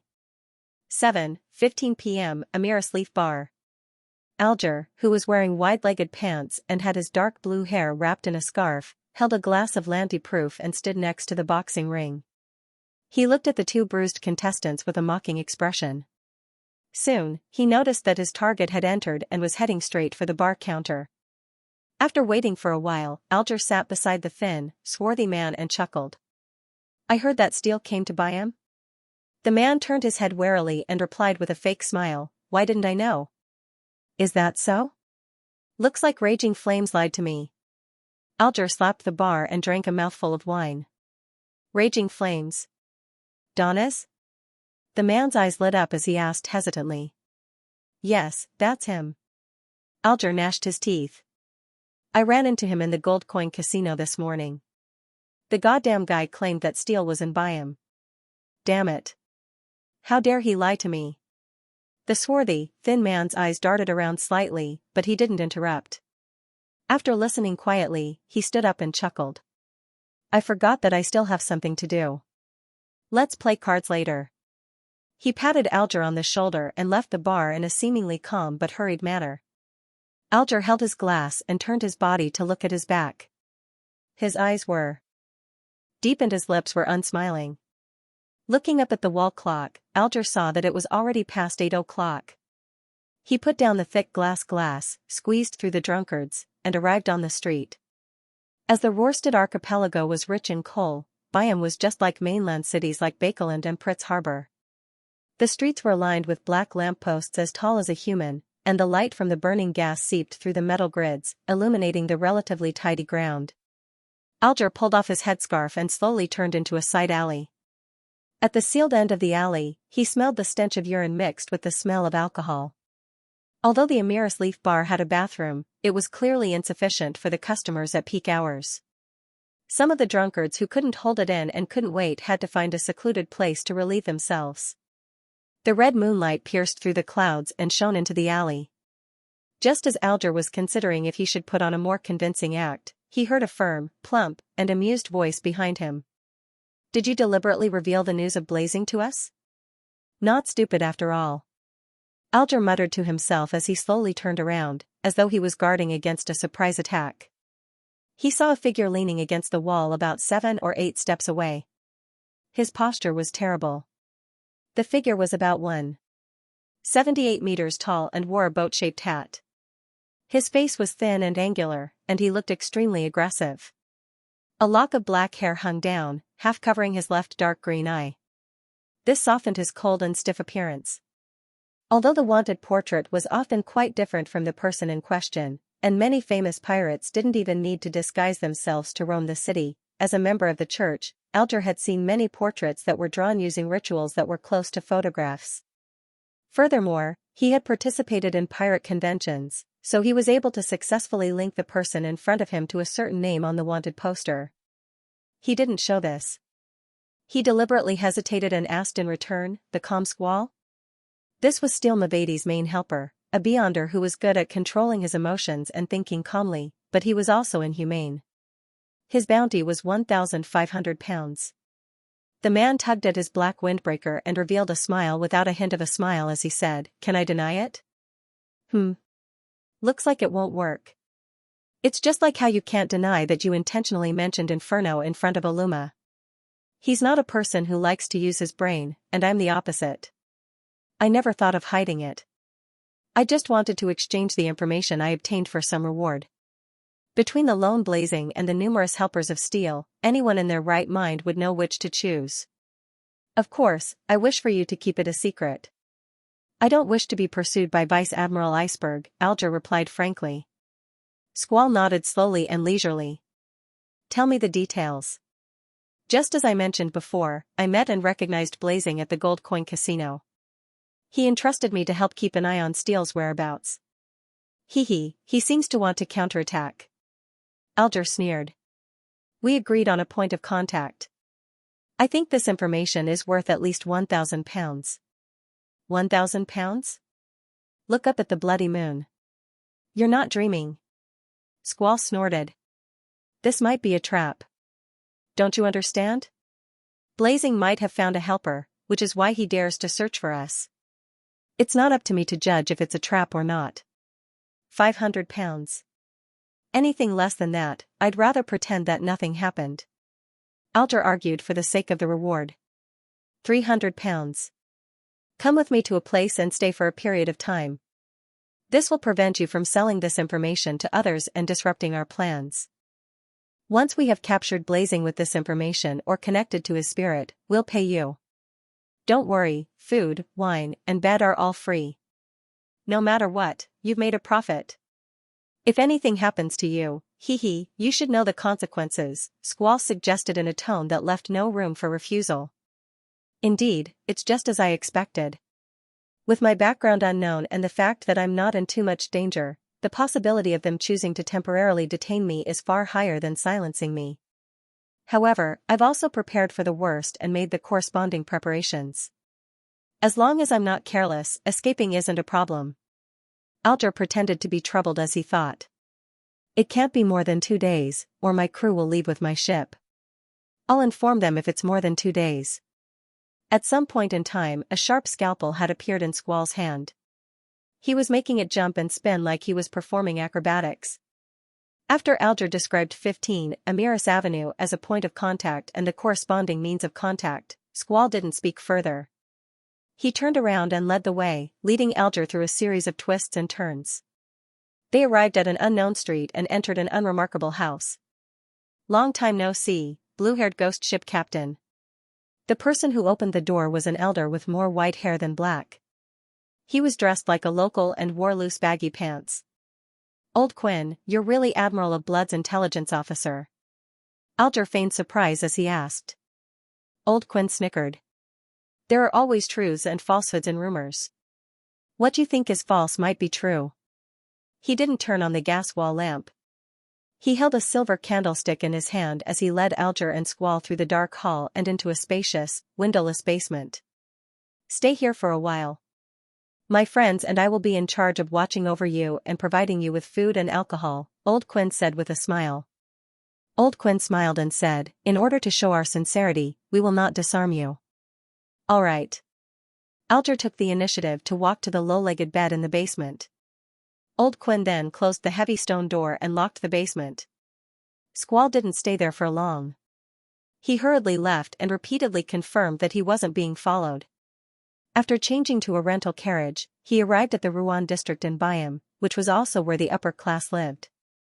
After entering the garden bungalow, Squall saw Mavady sitting on the sofa in the living room, waiting for him. His other accomplices were either lying down, standing, or sitting, forming a semicircle. The puppets and zombies were acting as sentries around them. Steel had thick lips and dark skin. His hair was curled up like steel balls commonly seen in factories. Is the information reliable? The muscles on his arms trembled with great strength, but his entire body gave off the illusion that he was cold and sinister. Squall nodded and said, a pirate captain who serves money. I've already detained him at Old Quinn's place. If there's really a problem, he definitely won't be able to leave alive. I believe he understands this very well. At this point, Squall revealed a cold smile. However, we still have to be wary of any accidents. This might be a trap set up by Blazing. What solutions do you have? Mavady asked directly. His gaze first landed on a pirate lying on a sofa. He was wearing a coffee-colored local short robe, and his fingers were twirling a yellow-brown straw hat with a dent in the middle. This was Mavady's deputy in this operation. He had lost his ship's 6th captain in a battle with Vice Admiral Twilight, Blood Brambles Hendry. His bounty was 3,800 pounds. Clearly, Squall already has a solution. Hendry used the straw hat to cover his slightly pale face. Squall chuckled. Didn't that adventurer, John Smith, send Moto to hide his identity and join us? We'll accidentally leak this news to him and make him think that we're still waiting for reinforcements, and that we can only take action the day after tomorrow or the day after that. That bunch of greedy adventurers definitely won't let Blazing off. They'll definitely strike first. When the time comes, we'll find a place to watch. If there's really an accident, we'll let them bear the brunt of it. If everything goes smoothly, we'll eat them up as well. All right. Mavady's eyes moved slightly, emitting a strong bloodlust. In the wee hours of the morning, everything was ready. Blood Brambles Hendry carried a leather suitcase and took out a peacock blue carpet from it. He slowly laid it out in front of him. There were many mysterious and strange patterns on it, giving it a flavor that didn't belong to humans. Mavady, Squall, the other 2 Beyonders, and 7 or 8 zombies and puppets stood on it. Hendry was the last to enter. He half closed his eyes and silently chanted an elvish word, fly. The peacock blue carpet suddenly tightened and floated up, carrying everyone off the ground and into the air as they flew towards Amiris Avenue. During this process, Hendry took out a black handkerchief and flicked his wrist. It transformed into a curtain of night, magically concealing the more obvious traces under the moonlight. In just 7 or 8 minutes, they arrived near 20 Amiris Avenue. Diagonally across from them was the target house. They didn't proceed any further. They let the flying carpet silently hover in front of the crown of a thick tree while they looked down at the target's condition. Time ticked by as Henry steadily controlled the mystical item. There were no signs of a lack of spirituality. The long night slowly passed as the horizon suffused a faint red. The sun was about to rise. Steele Mavady and the pirates began to search for another spot suitable for daytime surveillance. At that moment, a figure with his back bent nimbly traversed the rooftops and arrived above 15 Amiris Avenue. He wore a black cloak. His eyebrows were yellow, and his eyes were dark blue. His facial features and contours were relatively soft. It was none other than Blazing Donnas. Donnas cautiously looked around for a moment before climbing up a chimney. With a push of his hand, he crawled in and slid down. "He's really here?" Steele Mavady, Blood Brambles Henry, Squall, and the others felt their spirits jolt. At that moment, a few figures leaped out from the chimneys and periphery of houses 13, 14, and 17. In a swift and violent manner, they entered house 15 from different positions, either by smashing windows, kicking open doors, or using the chimney. The Rorstad archipelago was the kingdom of Rowan's ruling point in the central Sonia Sea. It was also a key parish of the Church of the Storm, and a high-ranking deacon who could participate in the Council of Cardinals was stationed there for a long time. Of course, even a pirate at the level of a general might not be able to alarm such an important figure, much less the so-called second mate and bosun.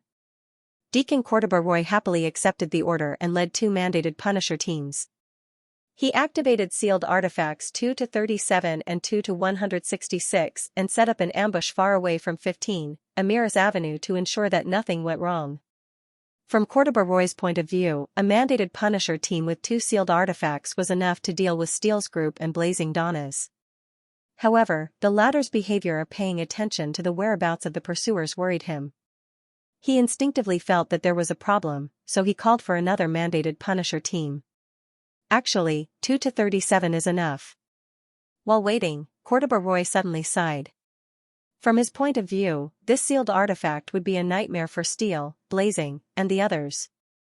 He closed his eyes, and the corresponding information naturally surfaced in his mind. Number, 37. Name, Eternal Dream. Danger grade, 2, dangerous. Use it with caution and moderation. Only operations involving more than 3 people or deacons or diocesan bishops can apply. Security clearance, bishop, team captain, and above. Sealing method, place it in boiling water. Description, shaped like a heart. It's black in color, cold to the touch, and filled with holes. It often emits a sound like a bagpipe. This item comes from a primitive tribe in West Balam in the southern continent. They have a spirit warlock as their leader, and they live a life of resting during the day and taking action at night. A Rowan army conquered this tribe and obtained the item that was consecrated on the altar. And in the week that followed, there were incidents of soldiers going crazy, committing suicide, and other incidents. Research shows that as long as one comes into contact with this item, they will enter a long dream. If they aren't awakened, they will forever stay in that illusory world. They will show anxiety, fear, confusion, and other emotions. Their psychological and physiological states will gradually change. The awakened researchers still can't tell the difference between reality and dreams. This leads to a series of tragic events, including but not limited to confessing their love to their superiors, kissing the mouth of a venomous snake, suffering from depression, taking off their clothes, running naked, and attempting to bathe in boiling water. If they aren't transferred to another city, the only outcome would be madness or suicide. This item can be used to make all living creatures within the target's range enter the same dream. Let them choose a target within a certain range and exclude their companions. The maximum range is a 50-meter radius, and it will place a huge burden on the user, leaving them with intense mental damage. Afterward, the user will enter a state where they can't tell the difference between reality and world, and they will.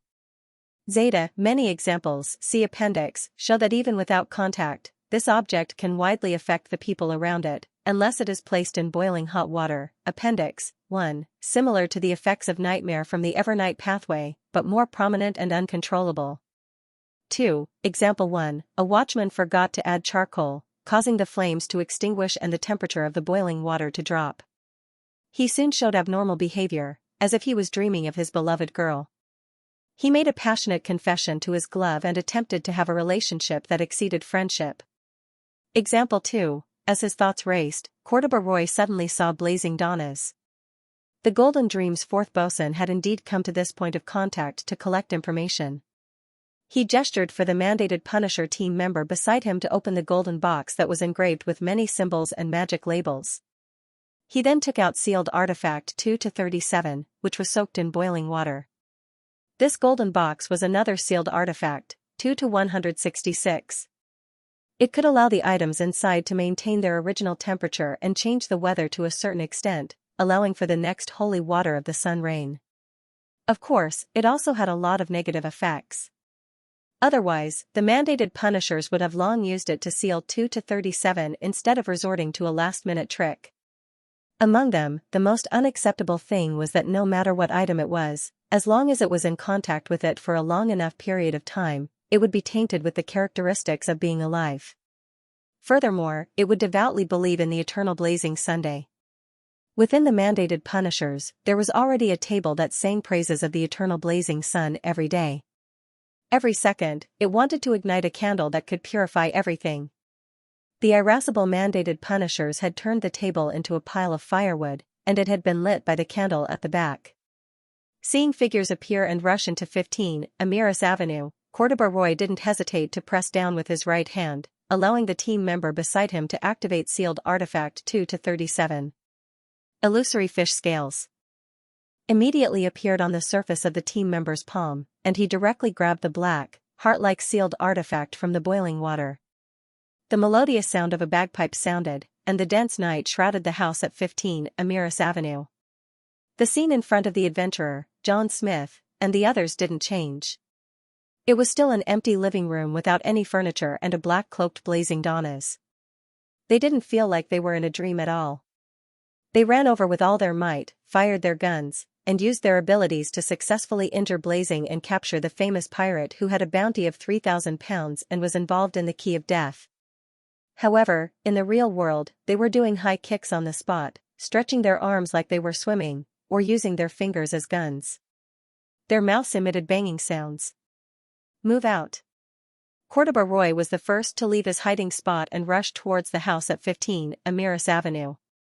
The rest of the mandated Punishers split into two groups and surrounded the house from different positions.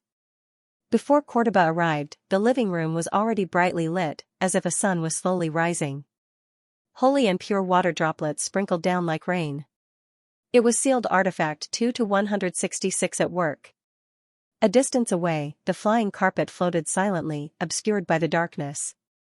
When Steel Mavady and the others saw the mandated Punishers appear, they knew that it was indeed Blazing Donna's trap. That son of AB** TCH actually sided with the Church of the Storm.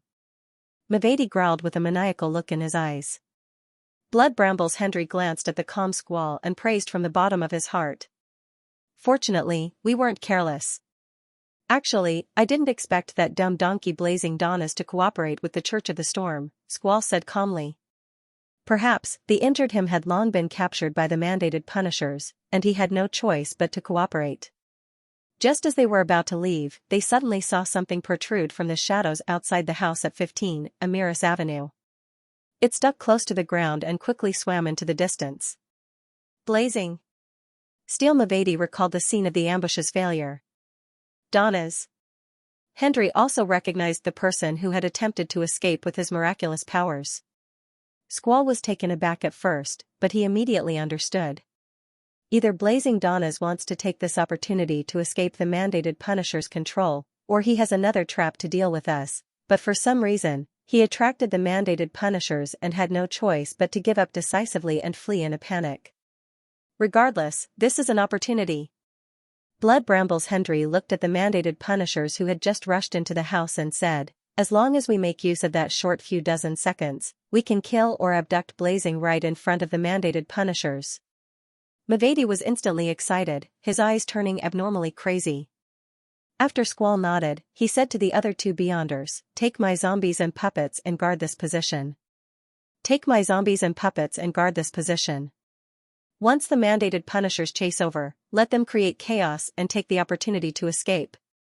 Yes, boss. The two Beyonder pirates, along with the zombies and puppets, jumped off the flying carpet at the same time. The peacock blue carpet made a turn and caught up to Blazing Donna's. You will assist us, mainly guarding against the surroundings. I'm worried that Donna's has other helpers, Squall said to Blood Brambles Hendry as he seized the opportunity. A smile appeared on Hendry's slightly pale face. All right. Squall didn't say anything else and nodded at Mavady. With the advantage of being higher up, Mavady was able to distinguish the extra shadows that had almost no abnormalities and determine the direction in which the target was moving. He suddenly jumped off the flying carpet and landed heavily on the ground like a boulder.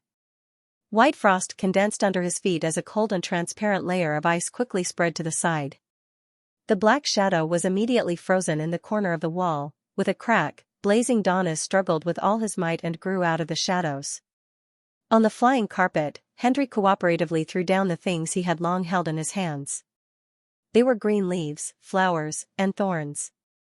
The leaves, petals, and thorns either crazily enlarged or connected together, wrapping around Blazing Donnas, making it difficult for him to move an inch. Squall took the opportunity to jump off the flying carpet, and with the momentum of his descent, he stabbed the sharp scalpel in his right hand into Donna's neck. Pfft! He held the hilt of the knife with his right hand, circled around, and arrived behind his target. Donna's head fell off as his body rapidly shrank, turning into a thin, tattered paper figurine. At the same time, Steel Mavady felt an indescribable hunger. He felt that it was like a terrifying monster hiding in the darkness, silently watching him. No, it's not blazing. Just as this thought flashed through his mind, a blazing white fireball that had been compressed to the extreme flew over from a particular roof and smashed into his body. Steel Mavady only did one thing in response to this, raise his arm and block it in front of him. Boom! Flames exploded as a shockwave spread out, blocking Squall and Hendry's line of sight. However, they weren't flustered at all. They had strong confidence in Steel. Indeed, only Mavady's clothes were tattered, and his skin had some white marks. He wasn't injured at all. But at this moment, he suddenly saw a figure filled with madness walk out of the churning flames. He was clearly wearing Blazing Donna's black cloak, but he had neatly combed black hair, emotionless dark brown eyes, and a thin and cold face. The Donnas from before had always been faceless. Klein, the German sparrow who was preparing to hunt, genius, remember this site's address in a second. Mobile version, just as he leaped out of the flames, Klein, who was wearing a golden glove on his left hand, had 2 points of light in his eyes grow larger and brighter, as though lightning had suddenly streaked across the sky. After using paper figurine substitutes to attract the attention of Steel Mavady and company, he had already activated Creeping Hunger and switched to the soul of the interrogator, preparing to use the Beyonder power of psychic piercing. Ah! Steel Mavady suddenly let out a tragic cry. It was as though someone had stabbed a knife into his head, stirring his grayish-white brain. The pain burst out from the depths of his soul, instantly filling all his thoughts. At the same time, his Beyonder powers erupted in response, turning into a hurricane that swept in all directions. Beautiful and dreamy snowflakes began to fall from the sky, and a transparent layer of ice constantly spread out from the ground. The trees on both sides of the road were covered in white spikes before they rapidly withered, revealing obvious signs of decay.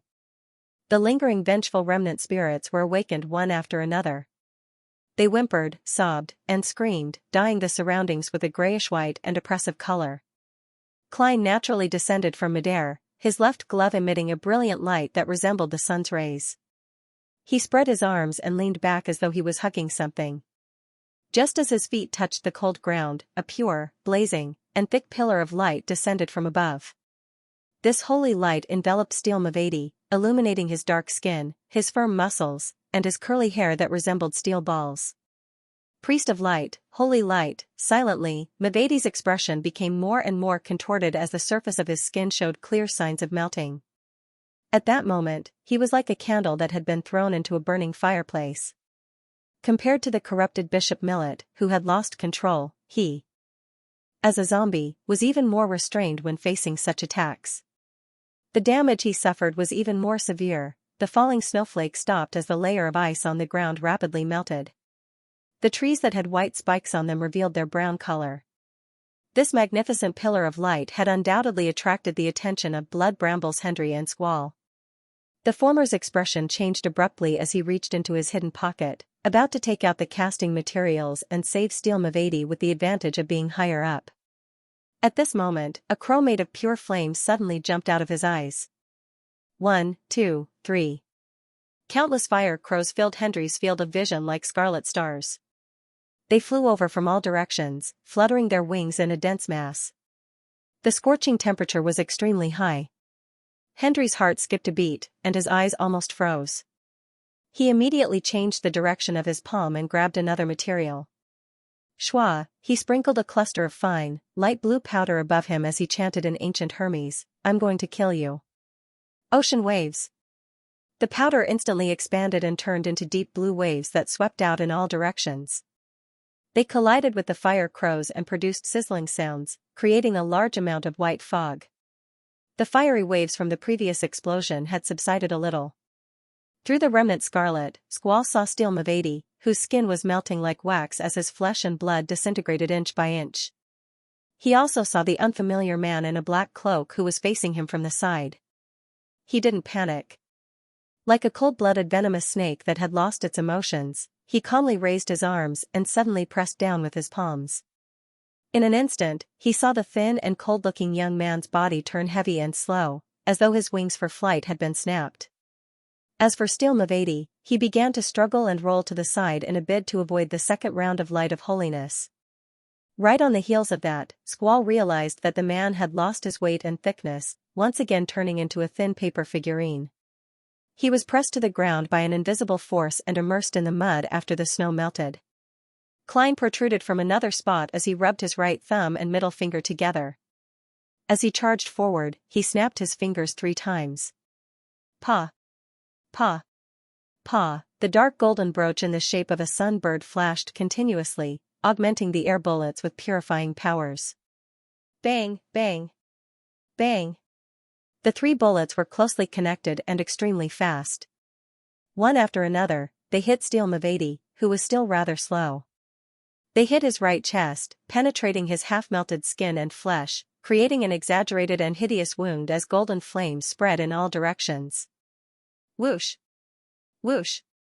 Squall threw scalpels one after another, but they were all dodged by Klein's dexterous acrobatic maneuvers. At this moment, Steel Mavady had already recovered. With a push of his palm, he stood up again and charged at his enemy. He wanted to display his best melee combat abilities and his body's uniqueness, which made him unafraid of being hit. A layer of ice formed beneath his feet again, and his fists were already suffused with the smell of decay.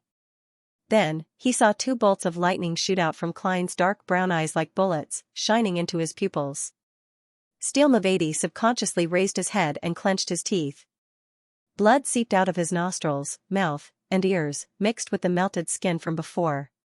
At the same time that Klein shot out the air bullets, he had already grazed his soul. It was still the interrogator, and it was still psychic piercing, against a beyonder with a body as hard as steel like a zombie. Damage at the spirit body level was more effective. The continuous blows made Steel Mavady's body temporarily stiffen, and at the same time, he lost the shackles of reason. Black, hard hair grew on his face, and his teeth and nails constantly grew longer. His skin squirmed in an attempt to reform, fading from black to pale white. He was like a real, crazy zombie that thirsted for blood. Taking this opportunity, Klein had already closed in. He crouched down and brushed past Steel Mavady's right shoulder. In passing, he stuffed an item in his palm into the hideous wound he had created and into his opponent's body. It was a glass bottle with a few ordinary brass bullets tied to it. Inside it was a large amount of sun-holy water that Klein had prepared ahead of time. Without stopping, Klein caused Squall's attempt to control him to fail once again. With a spin of his heel, he spun behind Steel Mavady, their backs facing each other. Pa! He raised his right hand and snapped his fingers before Steel Mavady could take out the glass bottle. Bang! A light explosion sounded as scarlet flames leaped, shattering the already fragile glass bottle. Large amounts of holy sun water immediately poured into Steel Mavady's body. This famous pirate with a bounty of 6,000 pounds froze on the spot as he let out a painful groan. He plopped to the ground as black-green gas constantly spread out from his body before disappearing into the air. Upon seeing this scene, Squall's eyes darkened. He immediately took out a black iron-colored charm and chanted a word in ancient Hermes, screech. The talisman suddenly shattered and disappeared. The sacrifice was complete. An invisible sound wave spread out like a tsunami, drilling into the ears of everyone in the surroundings almost at the same time. Klein's mind buzzed as his nose felt a cold wind. Blood seeped out. On the flying carpet, Blood Brambles Hendry was in an even more tragic state. His face contorted as his body convulsed and collapsed. He couldn't even let out a scream. On the other hand, Blazing Donnas, who was on a distant roof, wasn't affected. He happily threw out a white fireball that had been repeatedly compressed. The fireball landed on the defenseless Hendry and exploded with a boom. Flesh and blood splattered outwards as his fingers, calves, and head were wrapped in flames as they fell to the ground. As a result, the flying carpet lost control and slowly sank. Squall took the opportunity to turn around and run without any hesitation. However, he was shocked to discover that the terrifying man who had nearly finished off Steel Mavady in 10 seconds didn't hesitate at all. He had turned around and chased after him. How can this be? This is the screech charm created by the Admiral. Squall didn't have the time to consider the reason as he ran with all his might towards another street. At that moment, his head was suddenly struck heavily by a person. The tearing pain made him spasm all over. The lightning in Klein's eyes receded as he raised his right hand and snapped his fingers again. Bang! An air bullet traversed a distance of about 10 meters and accurately drilled into the back of Squall's head. Squall didn't have the inhuman endurance of steel. His vision immediately turned black as he slowly collapsed. Klein took a few steps forward and reached out his left palm, allowing the joyful creeping hunger to enjoy its feast. I've heard the true creator's voice, and I've withstood Mr. Door's cries for help. In this aspect, my resistance to such things is very strong. Even a wraith's scream can be quickly recovered, much less a charm. Klein silently muttered to himself as he watched Squall's body turn into flesh and blood before being thrown into Creeping Hunger's gaping mouth. A few seconds later, Creeping Hunger stopped in satisfaction. Klein quickly returned to Steel Mavady's side. This zombie had been purified. Although his head wasn't smashed, he had lost his life. Klein took a few steps forward and picked up the peacock blue carpet that had fallen to the ground. He wrapped it around Steel Mavady's body and lifted him up. Looking back at the chaotic 15 Amiris Avenue, listening to the zombies and puppets losing control, and sensing that the mandated punishers were approaching, Klein tugged at his cloak's hood and bowed slightly in that direction. With a rub of his fingers, Klein ignited the surrounding paper fragments, producing a scarlet column of flames. Under the illumination of the flames, his body turned incorporeal, turning into a shadow along with the items as he vanished from the spot. As for the beyonder characteristics of Squall and Hendry that were slowly seeping out and condensing, he didn't look at them, nor did he care about them.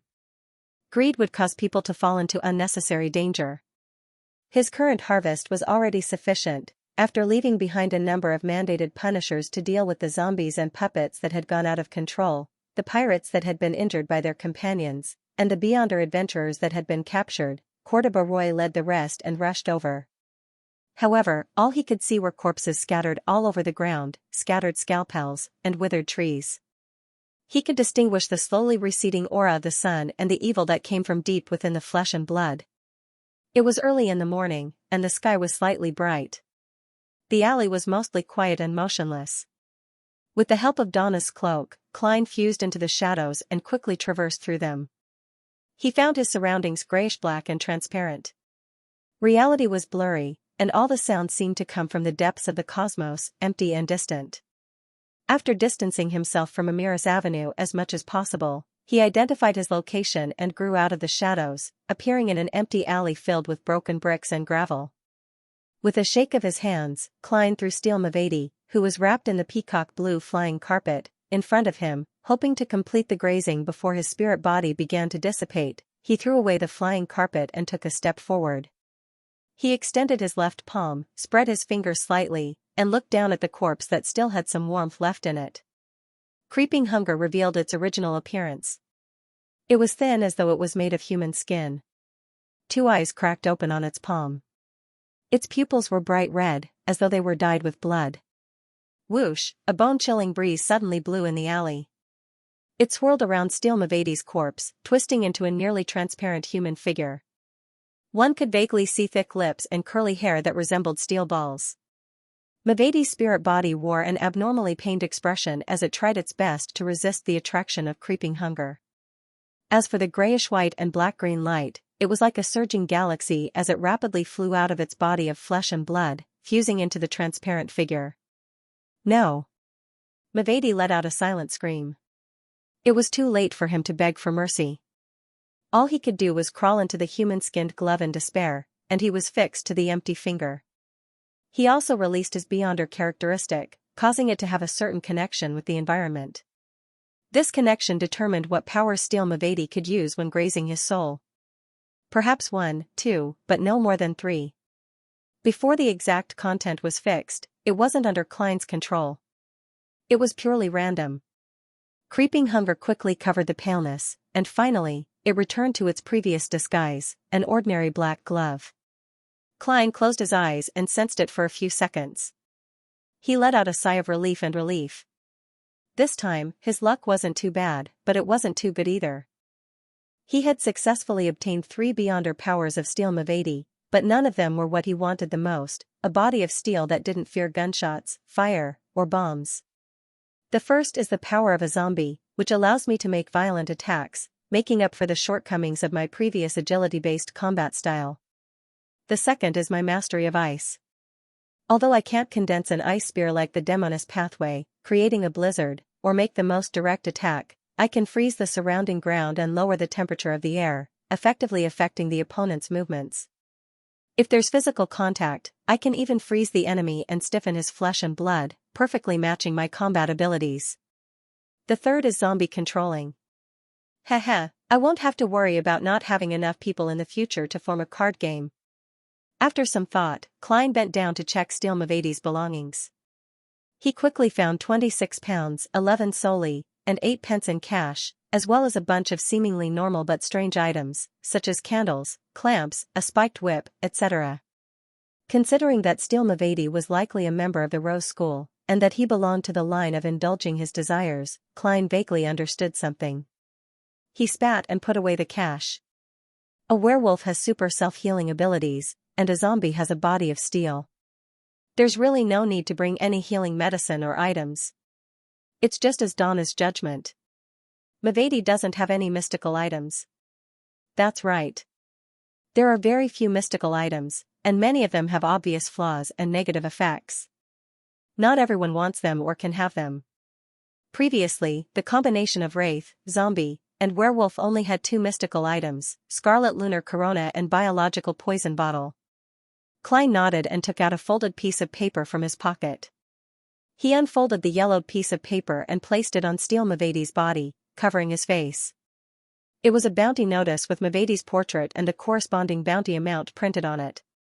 6,000 pounds. Klein straightened his body, took a step back, stepped on the peacock blue flying carpet, and pulled out a paper figurine. With a flick of his forearm and a flick of his wrist, he threw the paper figurine out. It turned into sparks that scattered everywhere. Right on the heels of that, he turned into a shadow and disappeared from the alley with the item. After 2 to 3 minutes, Cordoba Roy rushed over with a number of mandated punishers, just in time to see a cold breeze blow away the bounty notice, revealing Steel Mavadi's disintegrated flesh and eyes wide open. Whoosh. The bounty notice fell to the side, still facing up. Having lost track of their target, Cordoba and company brought Steele's corpse back to the area where the battle had taken place in silence. Looking at the team members who were inspecting the scene, the deacon, Cordoba restrained his emotions and asked in a deep voice, "A believer of the sun?" This was the most important question for him and the diocese.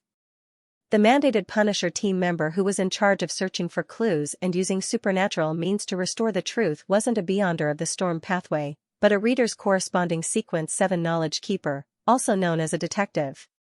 He wasn't in a hurry to answer as he walked over and crouched down to examine Mavadi's corpse.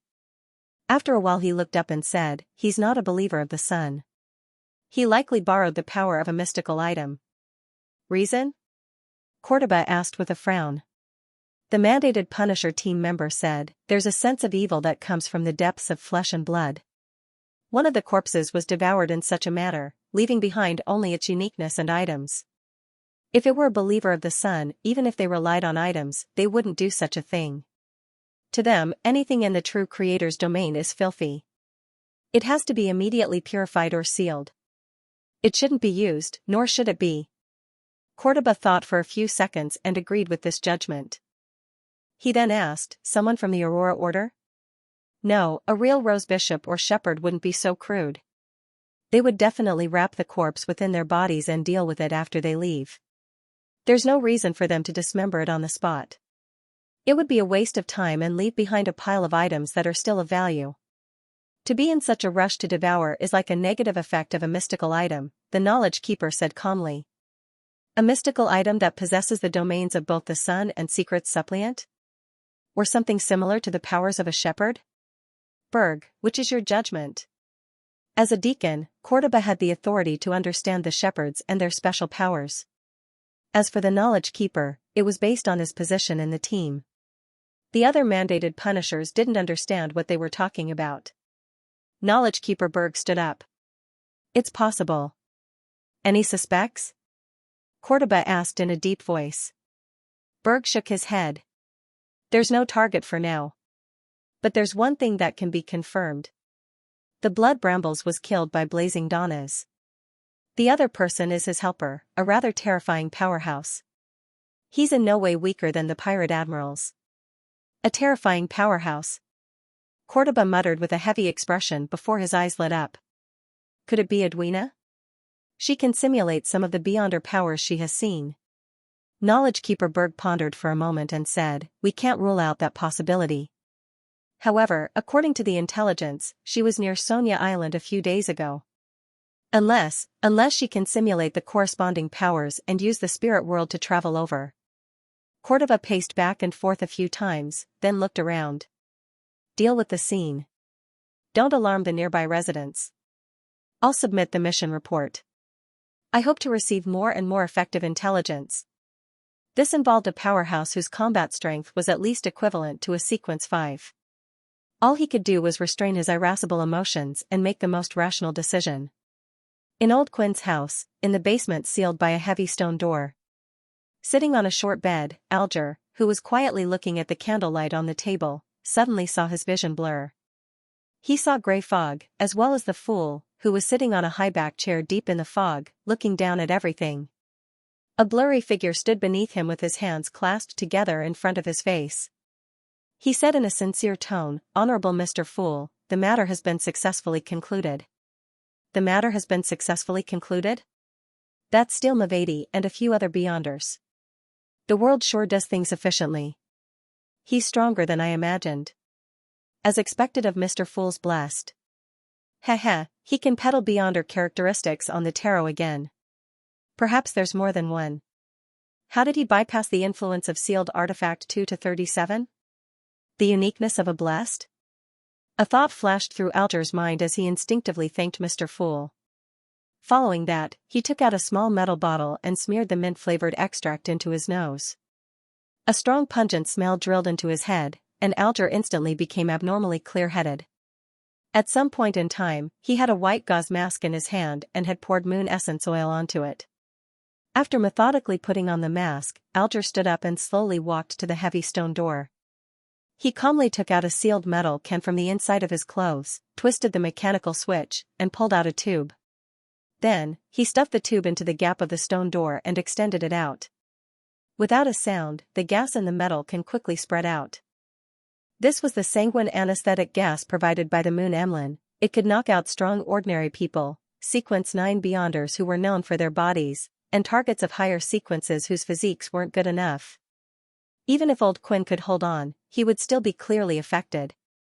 As for his helpers and friends, Alger leaned against the stone door and waited patiently. When nearly a third of the gas in the can was released, he retracted the tube and closed the switch. He turned around, listened to the commotion outside, and received a satisfactory answer. Alger revealed a smile as he quickly converged his aura and suppressed it. Suddenly, all his muscles swelled up as he threw a punch forward. Furious strike. Bang, the heavy stone door's lock shattered, and the door itself opened. Alger retracted his fist and walked out. There were sleepers outside. P.S. Creeping hunger has two modes, grazing and devouring. The former targets spirits and beyonder characteristics, while the latter targets spirits and flesh and blood. 48, Sour Lemon Street, outside the Wind of Azure Inn. Blazing Donnas, who was wearing a thick jacket and wide-legged pants, took a detour back and stuck to the corner of the wall. He didn't move for a long time, hesitating if he should take the opportunity to escape so that he wouldn't have to face the terrifying lunatic, German Sparrow. Unlike the battle at Bansi Harbor, he was hiding on a rooftop far away, allowing him to see the entire battle zone. Therefore, while assisting German Sparrow and fighting Blood Brambles Hendry, he finally saw the crazy adventurer's battle process and grasped the beyonder powers and uniqueness that he displayed. Paper figurine substitutes, flaming flash, psyche blast, the holy light of the sun domain, the rubbing of his fingers to shoot out air bullets, the ability to completely disguise himself as another person, as well as the mystical glove that changed its appearance several times and devoured Squall.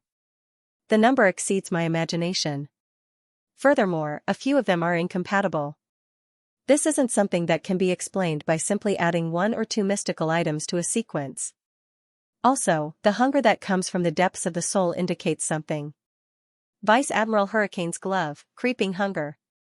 Captain specially reminded us that the glove can graze the souls of many beyonders, allowing us to use their powers.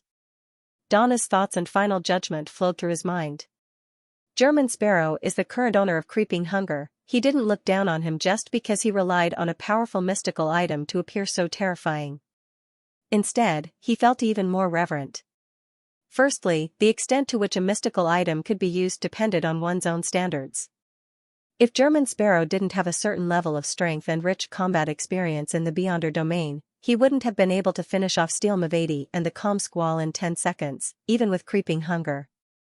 Secondly, his captain, Vice Admiral Iceberg Edwina Edwards, had learned from secret channels that Vice Admiral Hurricane hadn't died at the hands of the Church of the Storm. Instead, he had been quickly killed by a powerhouse while escaping.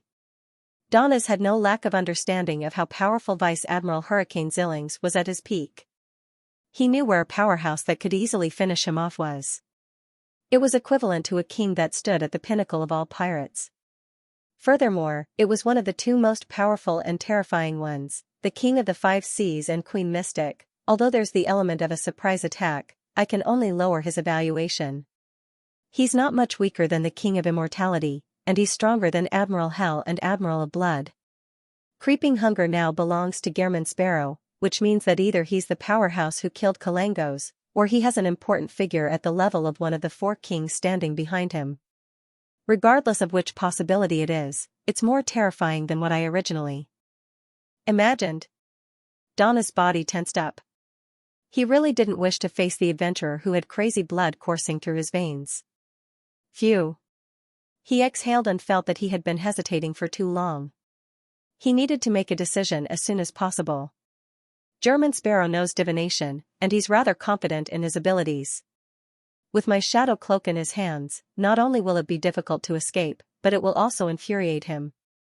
Shadow cloak is a rare mystical item. Donnas gritted his teeth and turned around the corner. He entered the hotel's main entrance and went all the way to the luxurious suite. After cautiously waiting for a few seconds and observing the situation, Donnas took out his key and opened the door. He saw that the room was dark. The gas wall lamps weren't lit, and the not-so-bright morning sunlight shone in through the window, illuminating the German Sparrow who was facing the door.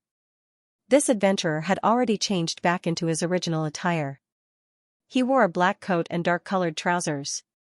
He held a half-top hat in his hand as he raised his right foot and placed it on his left thigh.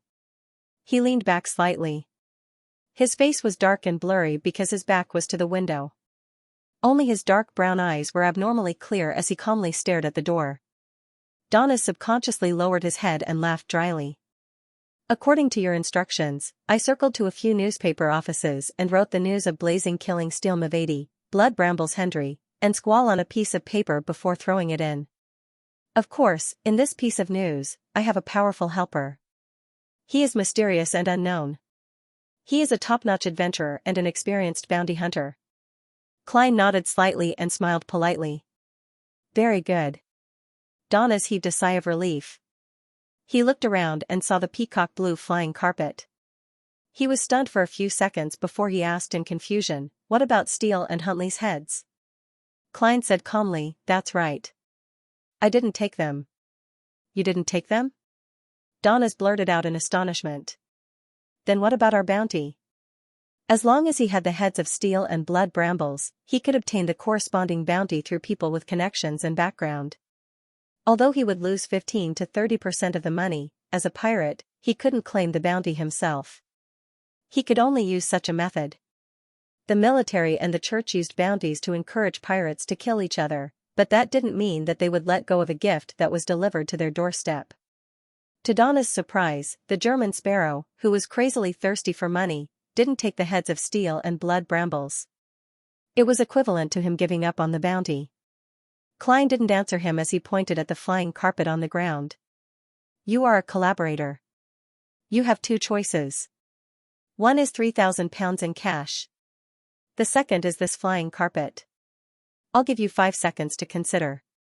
Exceeding that time will be considered as giving up £3,000 in cash or a flying carpet. This flying carpet seems to only have the ability to hover and fly.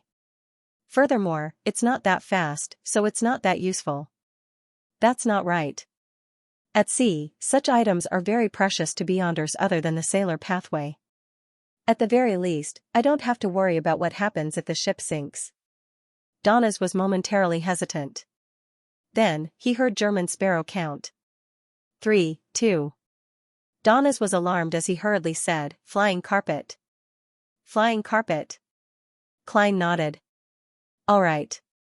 Knowing that the other party was trustworthy, Donnas finally relaxed and grumbled in a half-mumbling, half-complaining tone. He grumbled, "Why didn't you count to 5 and 4? "We agreed on 5 seconds, Klein replied without a change in expression. "I counted to myself. I counted to myself." Donnas took a deep breath and revealed a twisted smile. Klein slowly stood up, flicked his wrist, and threw the top hat in his hand, letting it hang steadily on the rack before walking to his bedroom. Cathedral of Waves. Alger, who had entered in the name of a morning prayer, met the diocese bishop, Chogo, and recounted what had happened last night. The only thing that had been modified was that the sanguine anesthetic gas had been changed to the slumber charms of the Church of Evernight. Chogo nodded in appreciation. "For the sake of your faith, you dared to venture deep into the enemy's lair and risk your life. Such behavior is worthy of praise. You are a true attendant of the storm. Last night, we captured 5 beyonders and killed 2 of them on the spot. Mavady, Hendry, and Squall also died as a result. The heads of these 3 pirates will either never appear again, or they're in our hands. The government's bounty will be ours. This totals to more than £10,000. You will receive most of it, which is £6,000. Don't decline. The Lord tells us that those who fight for their faith must not be trapped. Holy Lord of Storms." Alger pounded his left chest with an excited expression. Although he and the world hadn't agreed on how to split the spoils of war, he believed that the 2 of them had a certain tacit understanding. For example, they wouldn't interfere with each other's hunting of the pirates. The bounty would be split equally between the 2 because they had to clear the church's name. As for the bounties from countries and organizations like the Intis and FASAC, Alger didn't have any extravagant hopes. This was because every claim required him to hand over the target's complete corpse or head. Therefore, he could only choose one of them. Only people with deep backgrounds and good relationships with various countries and organizations could receive all of them. £3,000 belongs to the world. I've suddenly lost £3,000, which will definitely arouse suspicion. Yes, I have to find an opportunity to buy a mystical item. As such items are rare, they often come at a premium. It's even more so when I'm in urgent need.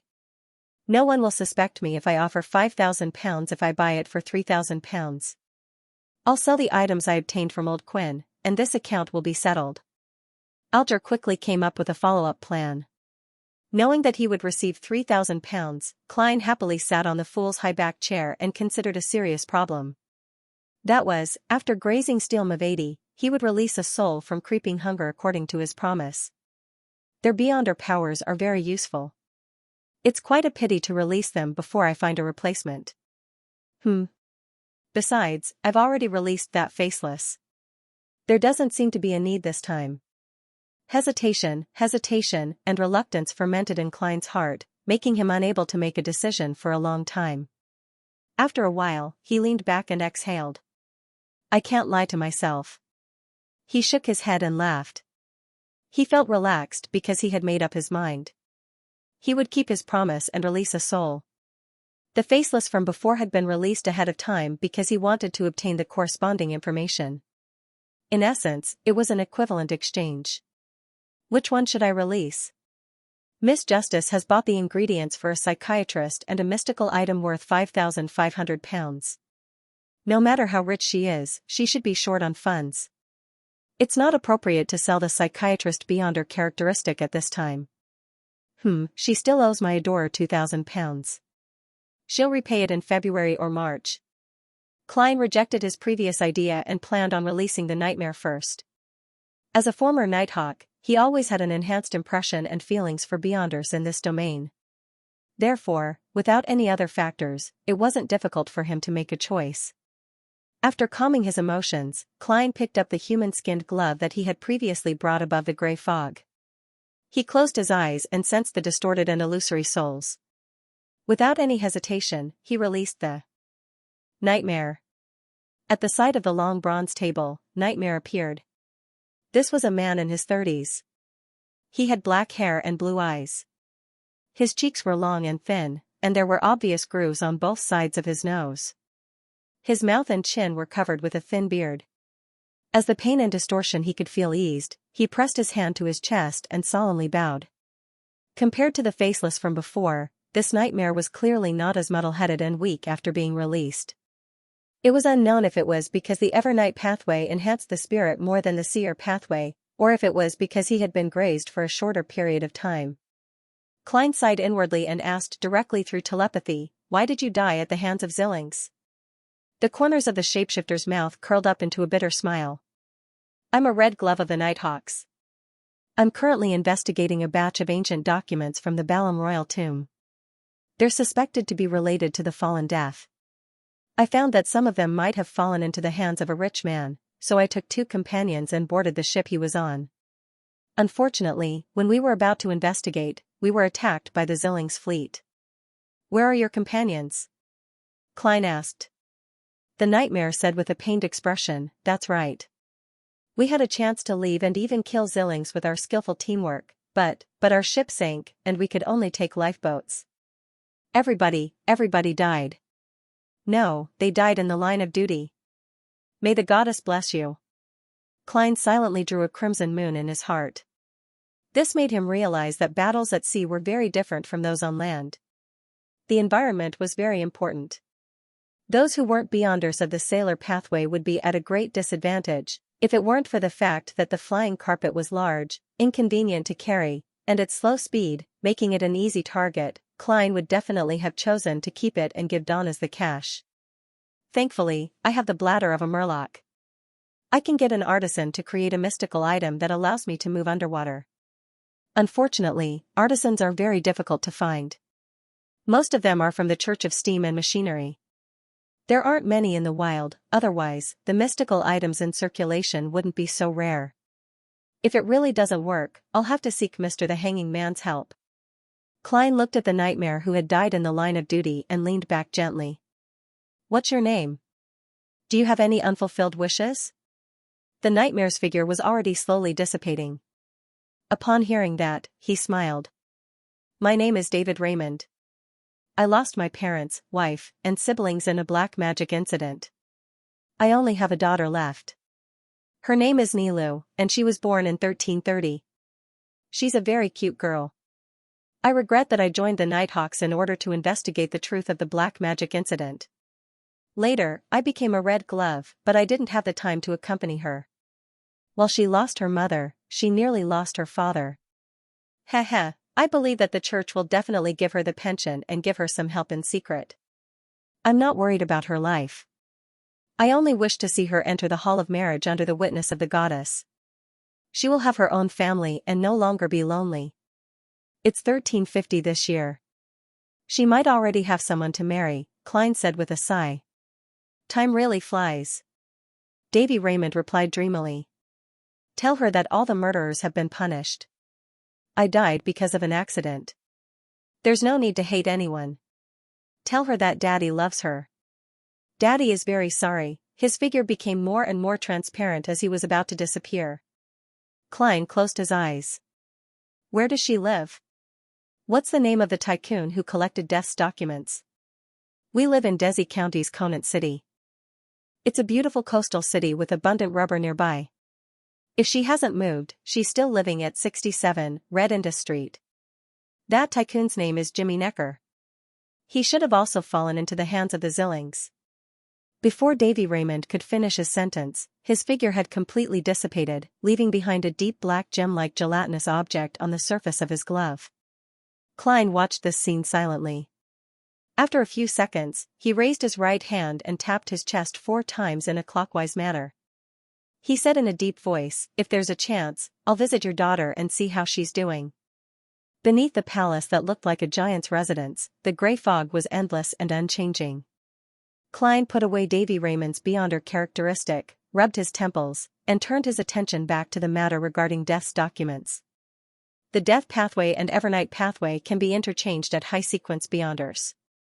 There's nothing strange about the church sending people to track down the corresponding documents.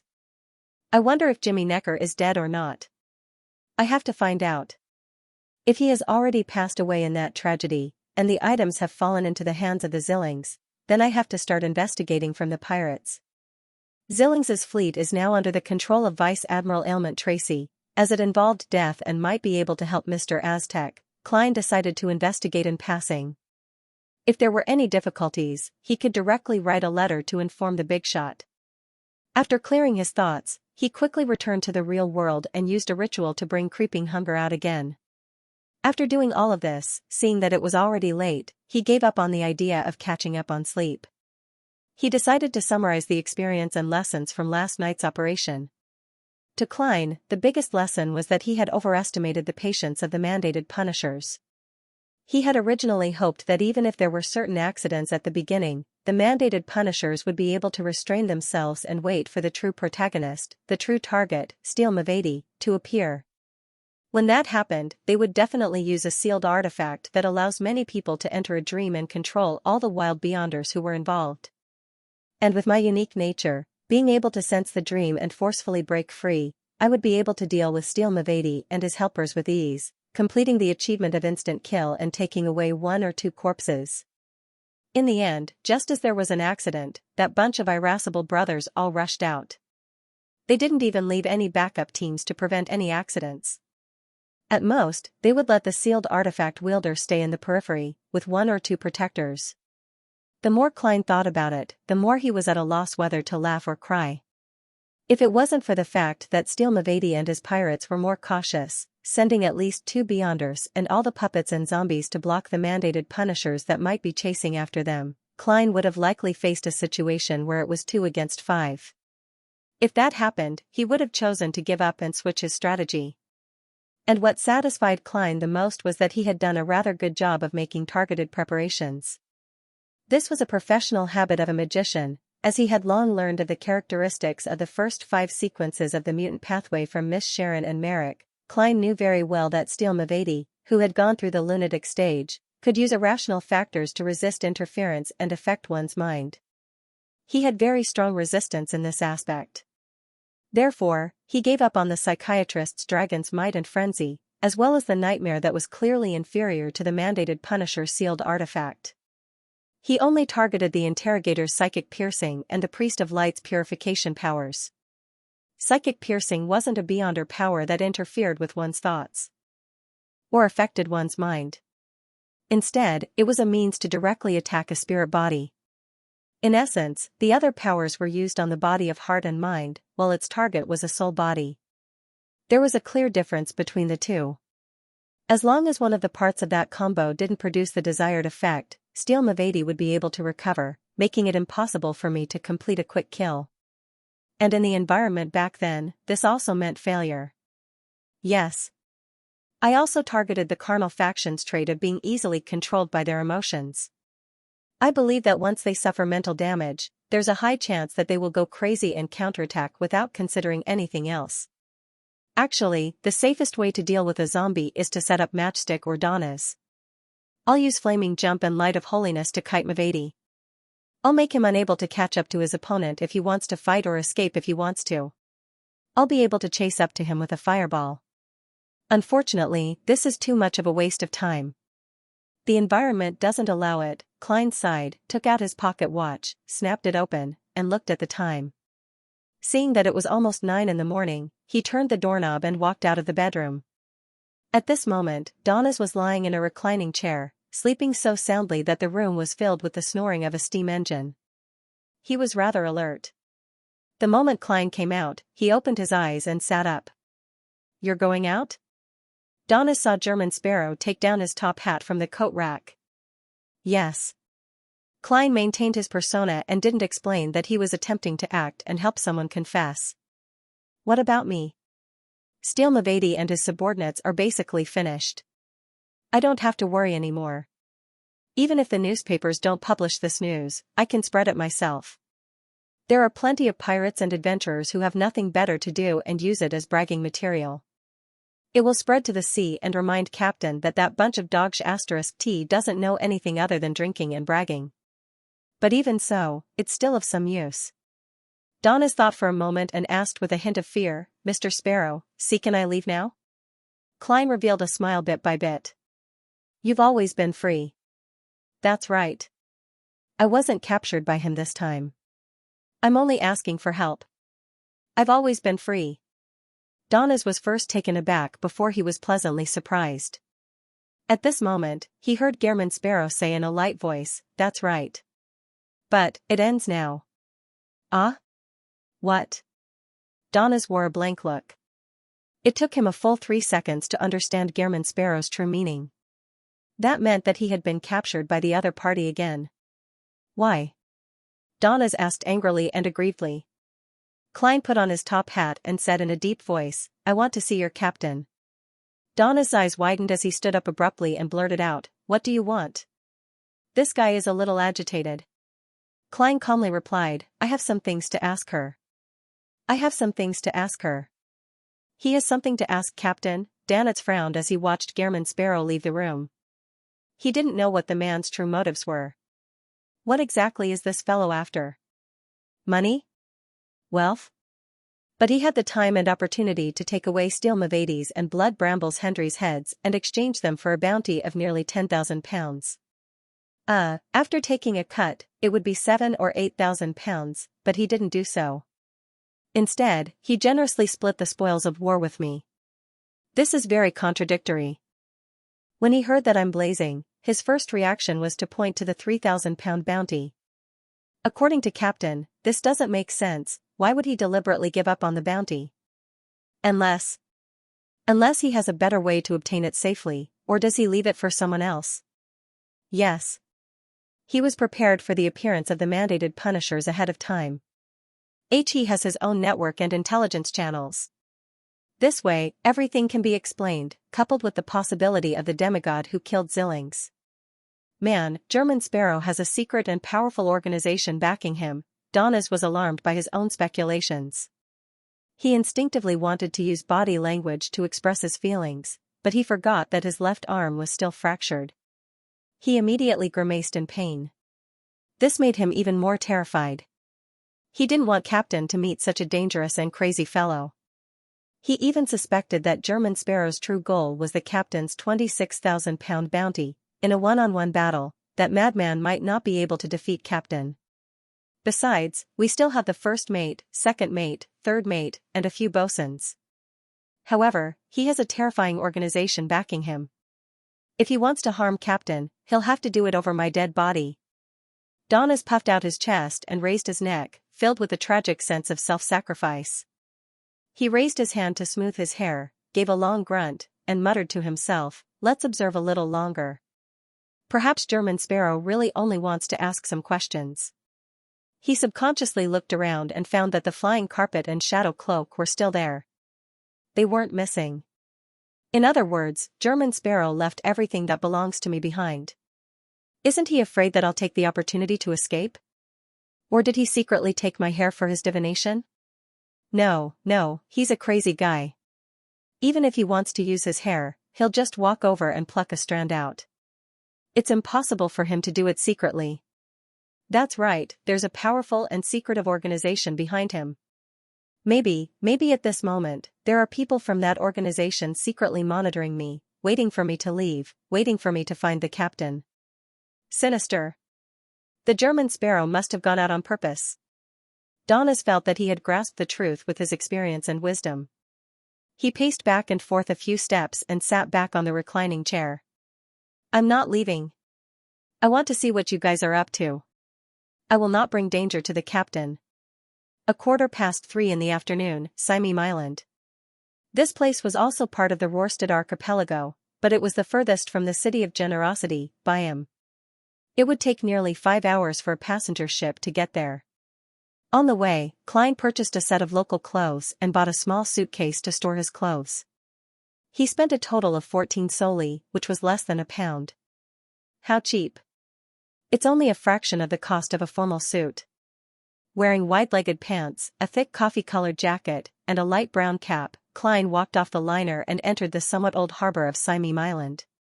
Having spent time buying clothes and changing his appearance, he had missed the 9 o'clock ferry and could only take the 10 o'clock one.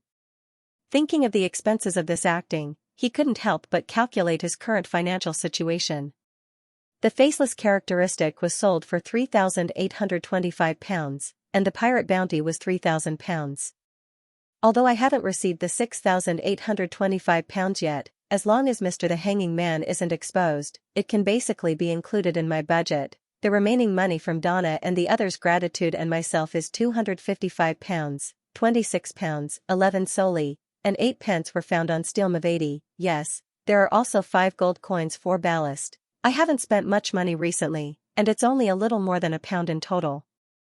This is really a delightful matter. In that case, I'll have £7,110, and I'll also have the Nightmare Beyonder characteristic and the Murlocs. Bladder. The value isn't low. Thinking about it, I've earned £3,000 in bounty and the Zombie Beyonder characteristic. The latter is £3,000 to £5,000, which means that I've earned £7,000 to £8,000. And this is just Steel Mavati, Blood Brambles Hendry, and Squall. Furthermore, I've wasted quite a bit of it. Hunting pirates is really a good job. I can uphold justice, punish evil, protect the weak, and become rich overnight. Klein subconsciously turned his head to the side and saw that the seawater here was a lot clearer than Byam's. It was like a green, huge, crystalline gem that reflected a golden luster under the sunlight. Indeed, it's not without reason that generations of adventurers go out to sea in search of wealth. Even after deducting the remnant spirituality of an ancient wraith, the eyes of a 6-winged gargoyle, the spring water from the Sonia Golden Spring, and other supplementary ingredients for a marionettist, the remaining money is enough for me to buy a pretty good manor here, in Desi Bay, in the southern continent's colonies, or in a non-metropolitan area. The rural scenery in Rouen is said to be very beautiful. If I really can't return, I can consider settling down in a similar place. Yes, I still have 10% of the Bakeland Bicycle Company's shares. The future returns won't be low. With confidence, Klein straightened his back and thought about the future. After letting his imagination run wild, Klein began to consider a more realistic problem. Should he sell the Nightmare Beyonder characteristic, find an opportunity to return it to the Church of Evernight, or use an artisan to make it into a mystical item? Depending on this situation, the most ideal solution is to sell it to the church. Martyr Klein, who had taken 2 potions from the Nighthawks, thought with uncertainty. At the same time, he hoped that Little Sun could quickly reach Sequence 7 so that he would have the right to come into contact with the method to remove the mental corruption of a Beyonder characteristic. As for releasing the Priest of Light inside the glove, he wasn't in a rush. Little Sun had just obtained the Sequence 7 potion formula, so he temporarily didn't have any need for it. He would have to wait for a long period of time. As for the Priest of Light's powers, it was very effective against Admiral of Blood and his pirates. It was much stronger than the Brooch of Sunday. As his thoughts slowly settled, Klein entered the port town. The people here were basically natives. Their skin was nearly bronze, and their black hair was naturally slightly curled. Their bodies emitted the smell of being in contact with spices for a long time. After changing his appearance and asking about Rainey's situation and if there was any news of Went's death, Klein found a secluded corner and wiped his face with his hand, turning himself into the thin and tall Went with deep facial features. He carried his suitcase and circled to the outskirts of the town, where he saw Rainey's brewery. The flaxen-haired girl could no longer be called a young lady. Compared to Went's memories, she was clearly a lot more mature. She was cleaning the entrance, and there wasn't anyone around. Phew. Klein took a deep breath and slowly exhaled, feeling his heart filled with conflicted emotions. As a keyboard warrior, he knew about acting theories such as method theory and experience theory, but he lacked a deeper understanding. All he could do was try to figure out Went's mood and how he should behave in such a situation. Finally, he closed his eyes and walked over. When Rainey heard the footsteps, she looked up and saw the visitor clearly. She opened her mouth slightly and let out an awe in surprise. Then, she straightened her face and said, "Why did you suddenly come back? Remember, you're just acting." Klein revealed a smile. "I'm here to bid you farewell." He spoke in the local dialect with a nondescript Biam accent. The language of the Rorstad archipelago also originated from ancient Fasak, and it was a different variant. To Klein, who was half a historian, it wasn't difficult. It only took him a little time to master it. "Farewell?" Rainey asked in surprise. Klein turned his head, looked to the side, and smiled. "I'm going to chase a treasure, and I don't know when I'll be back. When the time comes, I'll appear with a large sum of money, buy a manor in the suburbs, plant some rubber trees, get a vineyard, have my own mill, wine cellar, and blacksmith shop, and fill the air with the smell of all kinds of spices. Then, I'll buy a few slaves and hire some servants, just like those old masters. Heh, I'm still lacking one thing." He felt the goosebumps that were about to appear and turned to look into Rainey's eyes. "I'm still lacking a wife and the mistress of the manor. Rainey, I like you. I want to marry you. I'm saying it today not to obtain an answer, but because I'm afraid that I won't have the chance to tell you again." Rainey listened quietly and suddenly cursed angrily. "Winter, you're a coward." This reaction isn't right." Klein deliberately revealed a surprised expression. Rainey suppressed her voice and said, 3 years ago, I was already prepared to go to Biam with you. In the end, you didn't say anything. You coward. You coward. What's the point of telling me now? You're about to go out to sea, and you might never return." The more she spoke, the more agitated she became. "By saying it, you'll be happy and won't have any regrets, but what about me? Will I keep thinking that you'll return and continue suffering? You selfish bastard." She waved the broom in her hand and slammed it at Winter, who was opposite her. Klein knew that the Real Winter would throw away the broom, hug the girl, and tell her that he wouldn't go out to sea again, but he couldn't do it. He could only pretend to be chased away in a sorry state. He ran all the way to a nearby alley and knocked his head against the wall, silently cursing to himself. "This is 2F** King Awkward, this is 2F** King Awkward." Rainey returned to the door, held the broom, and squatted down. Her face was ashen, and it was unknown what she was thinking. Vaguely, she heard a voice, and then she fell into a deep sleep. After using the charm, Klein turned around and pushed Rainey, who was sitting on the ground against the wall. Then, he quickly left and hid in the distance to watch the outcome. Rainey quickly woke up and realized that she had fallen asleep at some point in time. Everything that had just happened seemed like a dream. She still sat there for a long time without moving. Suddenly, she lowered her head and let out a sharp, thin curse that seemed to be squeezed out from the depths of her throat. "Winter, you selfish bastard." Sigh. Klein, who felt a little digested, sighed, changed his appearance, and left the place. He had to stay on Simeem Island for the night because there was a liner to Biam in the morning.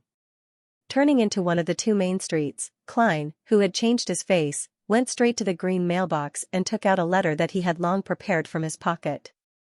This was a death notice that he had written in imitation of the police station's official document format. It was addressed to the sheriff of Port Town. The content was about the sudden death of a local resident, went in Byam. When he decided to do this acting, Klein had already formulated a corresponding plan. He wanted things to proceed smoothly without deviating from the track, and he didn't want to cause irreparable harm to the girl, Rainey.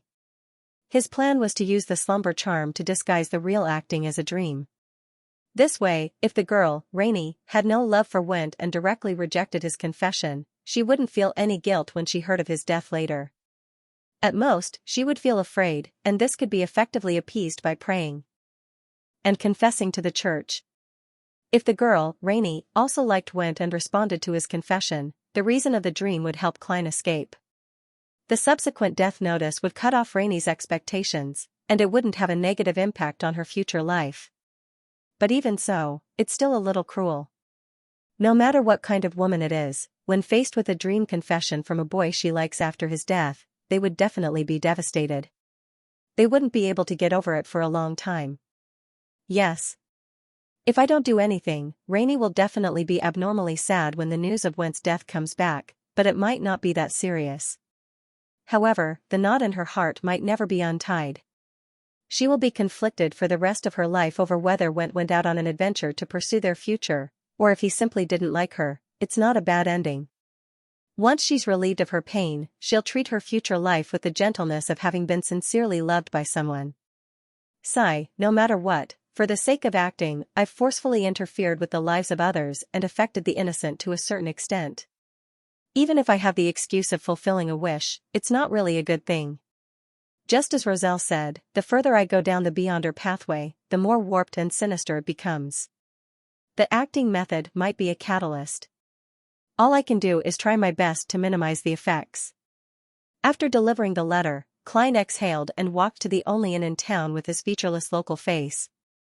On the way, he summarized his experience. It was that disguising as another person and receiving feedback should be the main clause of the faceless rule, second only to you can disguise as anyone but yourself. If it were some other faceless, they might seal off the news of Went's death and agree to Rainey's confession. They would spend 1 to 2 years in a relationship with her, marry her, and have children. Then, they wouldn't be bound by the various relationships of this identity. They would remember who they are and coldly leave. During this process, if they don't expose themselves, the potion will almost be completely digested. But I really can't do it. I can't get past myself at all.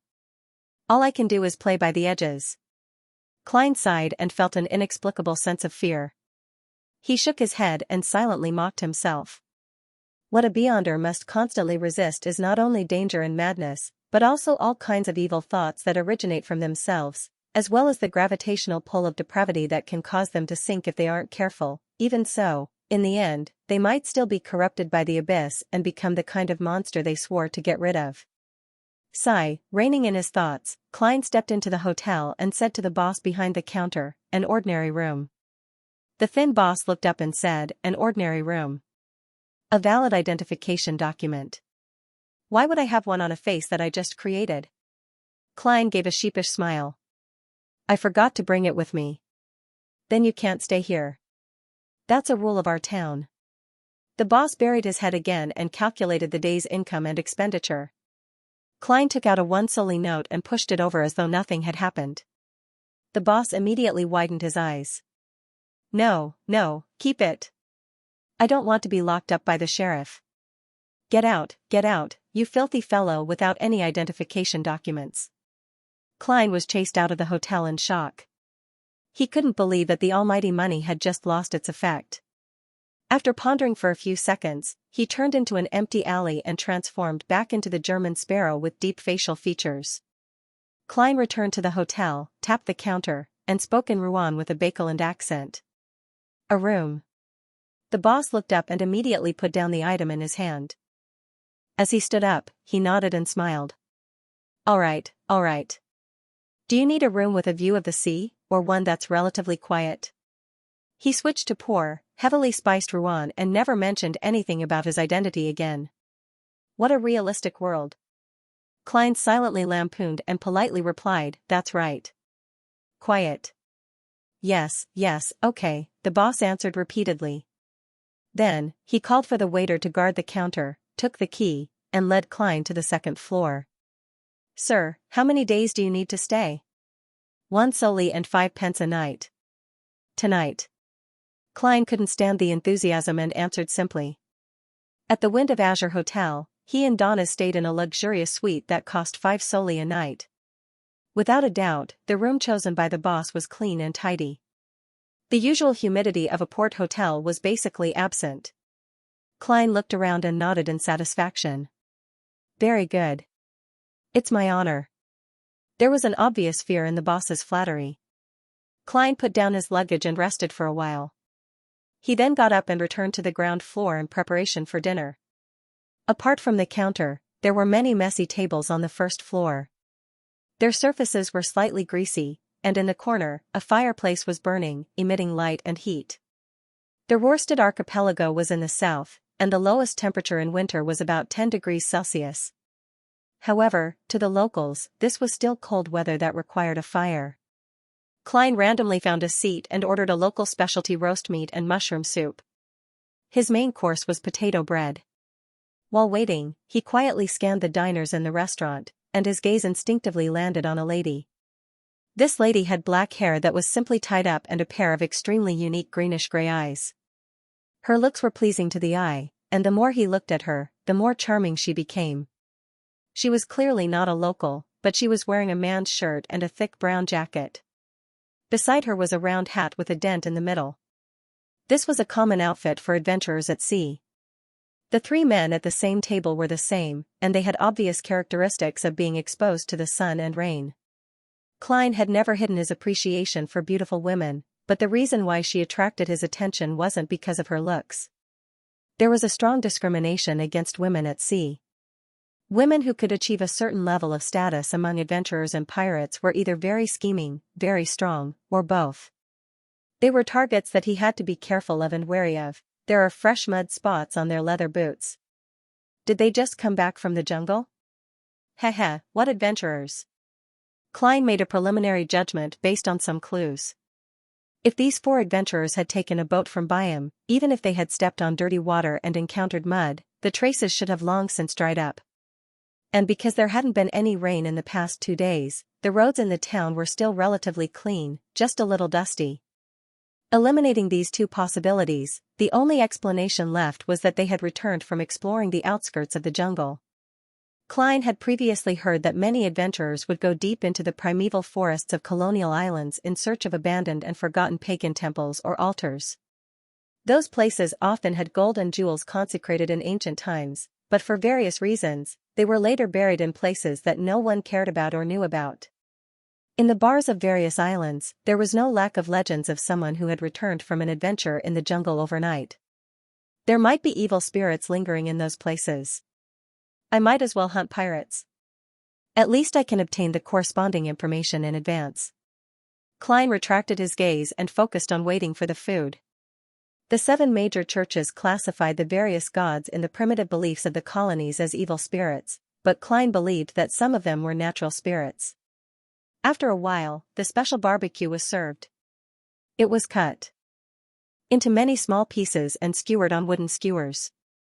The surface was smeared with a brownish-red sauce, and the aroma was rich and the color was tempting. It's a bit like the kebabs in my previous life. In Rouen, large pieces of meat are roasted one by one, and the chef will only divide them after they're done. The method here is more flavorful. Klein picked up a wooden skewer and bit a piece of meat. He felt the juices overflow, and there was a hint of sweetness in the salty aroma. It's my type. He nodded in satisfaction. Klein was quite satisfied with the meal. He even tasted the local guru tree sap. It was a special drink, like lemonade with sugar and milk. When he returned to his room, he hadn't slept all night because of the hunt last night. He washed up early, extinguished the fireplace, and got into bed. And sleeping too early was bound to have a problem, and that was waking up in the middle of the night to pee. Klein's sweet dream was interrupted. He opened his eyes and slowly gathered the courage to lift his blanket. The temperature in Siamim in the middle of the night was about 8 to 9 degrees Celsius. In terms of body temperature, it was considered cold. After lying quietly for a while, Klein stretched out his arm and silently retracted it. After thinking for a few seconds, he reached out again and picked up the sun brooch on the bedside table. Although it only provided mental heat and didn't actually provide him with heat, he could at least deceive himself that he wasn't cold. Klein moved out of bed and went straight to the bathroom in the room. He narrowed his eyes and eased the pressure in his lower abdomen. After everything was done, he pulled up his pants and was about to wash his hands when his spiritual perception was triggered. Klein frowned slightly and looked up at the bathroom vent. Suddenly, something black and slippery fell down and hung there. It was a venomous snake with a forked tongue. Klein jumped in fright. He opened his mouth and made a sound. Bang, the venomous snake was brutally hit and split into two. What happened? Klein stared for a few seconds. Seeing that there was no more movement, he walked out of the bathroom and took out a gold coin from his pocket. P.S. Please give me a boost card for the Golden Keyboard Award. You can get it with your previous purchases. Give it to the character. Give it to Little Could Genius 1 second to remember this site's address. Mobile version. There's danger in the hotel. Klein recited a divination statement, entered cogitation, and flicked the gold coin upwards. Clang, a weak but clear sound echoed in the quiet room as the gold coin tumbled down and landed in Klein's palm. This time, the number was up, indicating a negative result. There's no danger. Klein frowned as he surveyed his surroundings. He took out a bottle of essential oil that had the effect of repelling pests from his coat on the coat rack. He sprinkled it around him, quickly took 4 steps counterclockwise, and entered the world above the gray fog to make a confirmation divination. In just 10 seconds, he received a revelation that there was still no danger. Returning to the real world, Klein shook his head, put the gold coin and bottle back, put on his coat, pants, and leather boots, and sat on the edge of the bed. He leaned back against the pillow and treated it cautiously. He still remembered his seer's rules, especially the one that divination isn't omnipotent. Therefore, even if the answers were very safe, he didn't dare to relax and continue sleeping. This wasn't to say that he didn't believe in the gray fog's ability to block out interference, but that there were too many possibilities. His divination statement might not be accurate or inclusive, resulting in an incorrect interpretation. He already had a certain guess about what had just happened. The 4 adventurers in the restaurant had indeed found an abandoned and forgotten ancient temple in the primitive forest of Siamim Island and obtained wealth or cultural relics. However, they had also alarmed the evil spirits that were struggling at death's door, causing them to be haunted by evil thoughts or curses. As time passed, Klein suddenly felt a subtle spirituality fluctuation spread out from the nearby room, quickly merging into the surrounding darkness.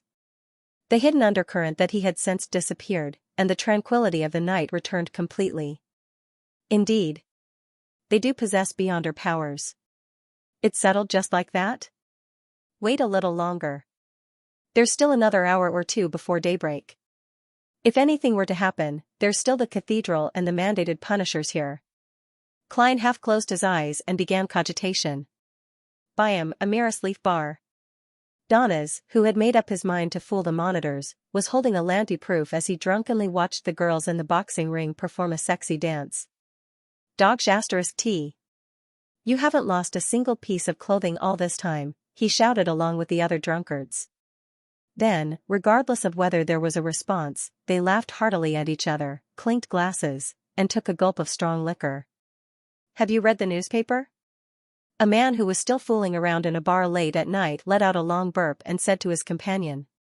Was your brain eaten by a donkey? Do you think I can read those squiggly letters? By the storm, I am only interested in such wriggling. Ha, ha, ha. His companion raised his glass and pointed to the dancing girls, and laughed at what he thought was a humorous reply. The man who had spoken earlier smacked the back of his head. Steele is dead. He was killed by raging flames. Donnas, who was nearby, was stunned for a moment before he sat up straight and tilted his head slightly. He cleared his throat and gulped down a mouthful of hard liquor. He pretended that nothing had happened, but he secretly moved towards the other side, wanting to hear what the others had to say about this matter. The adventurer and pirate who had brought him into the business had once said that life at sea would be meaningless without liquor, women, and bragging. Steal? What steal? Let me tell you, when I was young, I once defeated a steel pipe, another drunkard interjected. What did you do to the steel pipe? Should I say, oh, you're so meticulous? The man who spoke first revealed an I understand smile. He didn't wait for an answer as he continued, Steel Mavady is dead. Steel Mavady is dead. Admiral of Blood's second mate is dead. He growled the last half of his sentence, scaring a man who couldn't stand still and causing him to slide under the table. He muttered in horror, it wasn't me. I didn't do it, T. Bars are always so chaotic. Hurry up and get to the point. I'm waiting for you to praise Lord Raging Flames. The disguised Donas wished he could throw the glass in his hand at the group of people's heads. The newspaper said that the Navy and the Church worked together. Steel is dead, Blood Brambles is dead, Calm Squall is dead, and John Smith and his gang of scoundrels have been arrested. A sober drunkard squeezed his way over and joined the conversation. No. That's not the truth. The man who first brought up the topic shook his head with a smile. I have a friend in the newspaper. He told me that they have accurate information, but they were unable to publish it. The Navy and the Church are just targets to be used. The real murderer is Raging Donas and a mysterious, experienced, and powerful adventurer and bounty hunter. Impossible. There's no way Raging Donas can defeat Steel. Even if it was a sneak attack, he wouldn't have been able to kill Steel. A few nearby patrons gave similar opinions. The main point is that powerful adventurer. I suspect that he's an adventurer close to the level of a pirate admiral. The man who led the conversation emphasized. I wonder where. Donna's got to know such a fellow. He also contributed. It said that he was the one who killed Blood Brambles. Didn't you notice? Raging Flames' bounty has changed. It's been raised to 4,200 pounds. That's right. Really? Raging Flames isn't simple. What a ferocious pirate. No, a great pirate. Great pirate? I really couldn't tell when I was drinking with him the last time. Pooey. You son of a bitch, when did I drink with you? I don't know you at all. Amidst the exclamations, Donas thought happily. 4,200 pounds. If those fellows were to learn of this, they would definitely wake up at night in envy to wipe the deck. I can now be said to be the strongest bosun of the Golden Dream. At that moment, Donas wished he could fly back to the ship and brag with iron skin and bucket. He wanted to tell them about the horrifying incident at Bansi Harbor, how he defeated the fallen bishop, how he escaped from Steele and Company's ambush, and how he set up a trap to wipe out all his enemies, so that he could no longer play this game of life. Unfortunately, for the sake of Captain, I have to continue being the servant of that lunatic, German Sparrow. Sigh, I'm already a great pirate worth 4,200 pounds. Donas sighed and allowed himself to continue being numbed by the alcohol. As the Storm Cathedral's bell rang, the orange-yellow sun rose from the horizon. The surroundings remained so quiet that only the sound of water could be heard. Klein heaved a sigh of relief when he didn't see any abnormalities. He took off his clothes, returned to his bed, and slept for more than 2 hours. With his strong spirituality, he woke up at 8:30. He slowly washed up and changed his clothes. He went to the first floor to buy a loaf of bread with cooked chestnuts and a cup of gurgle tree sap. As he ate, he walked to the dock. As he had already bought a return liner that departed at 9, Klein timed it and prepared to board the ship. At that moment, he saw the lady with greenish-gray eyes and the 3 male adventurers in her team. They were buying tickets at the ticket booth. The ship is about to depart. They definitely won't be able to make it for the 9. I wonder what they took from the abandoned temple that attracted an existence similar to an evil spirit last night. Don't let any accidents happen when you board the liner. Klein used his body to block the adventurer's line of sight and took out a gold coin to do a divination. The revelation he received was that the liner behind him wasn't in danger. Klein hesitated for 2 seconds and looked at the passengers waiting for the 10 o'clock liner near the ticket booth. He silently rubbed his fingers and lit the ticket in his palm. He returned to the ticket booth as though nothing had happened and spent 4 solely to buy a ticket for the 10 o'clock liner. Following that, he went to the bathroom at the dock and went above the grey fog to quickly divine the problem he was worried about. He had thought it through very clearly.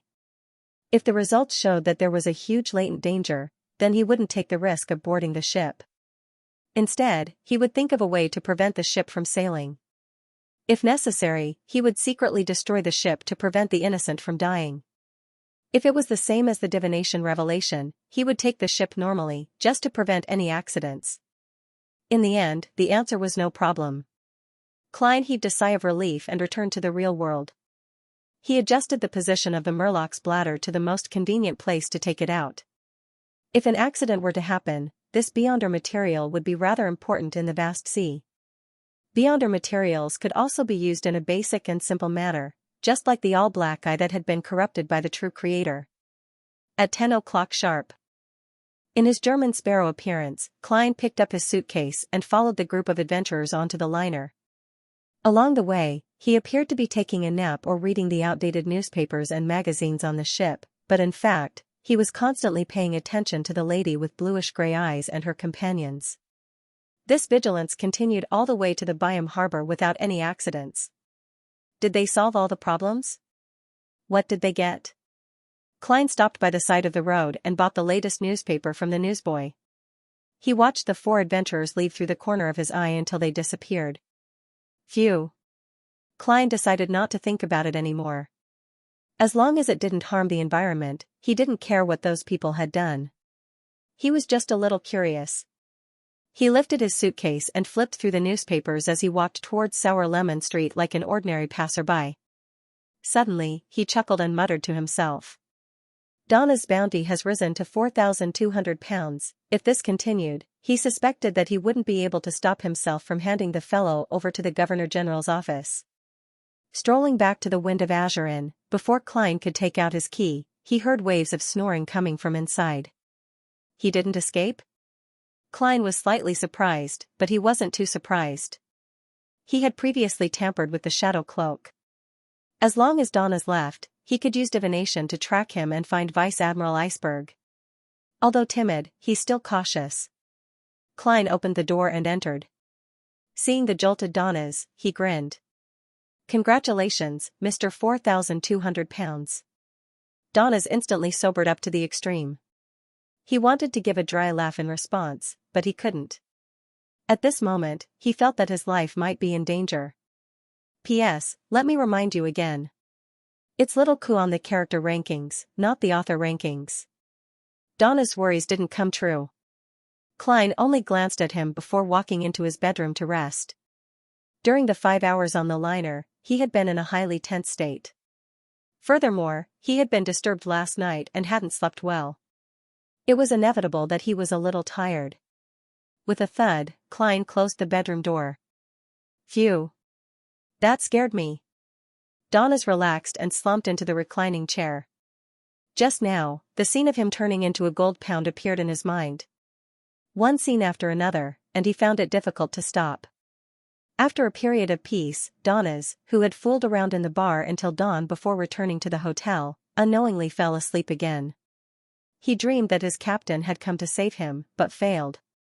Instead, he was captured by German Sparrow, giving the crazy adventurer a maid. Just as Donnas was fuming but didn't dare resist, he suddenly saw the blurry scene around him turn clear. He was fixed in the luxurious suite of the Wind of Azure Hotel. Knock, knock, knock. Donnas heard a slow and rhythmic knock on the door. Am I not dreaming? With such doubts in mind, Donnas walked to the door and turned the handle. The gap in the door widened, and he saw a familiar figure. It was a beautiful lady with a face shaped like a goose egg. She had a high nose bridge and thin lips. She had a pair of light blue eyes that were as clear as spring water. Her long brown hair was parted in the middle and tied into a simple but exquisite knot at the back of her head before it slid down smoothly. She didn't wear a hat. Instead, she wore a beige coat that was tightened at the waist. At the collar, there was a large patch of white lace woven into a palm-sized flower-shaped decoration that extended down. Paired with the coat was a dark knee-length skirt. The hem of the skirt was pleated and slightly fluffy. On her feet was a pair of leather boots that were similar to the color of her hair.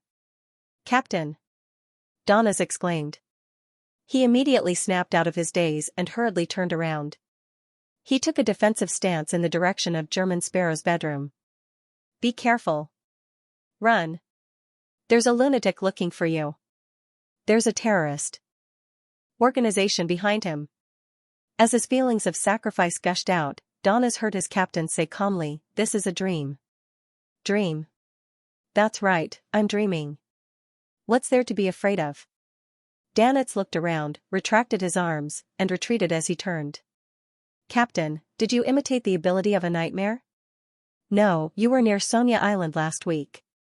Sonia Island was the largest island in these waters, and it was also where the name Sonia Sea came from.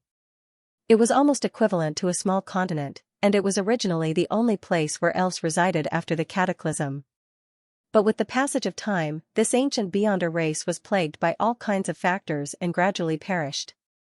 Only the occasional, sporadic appearance proved that they hadn't been completely wiped out.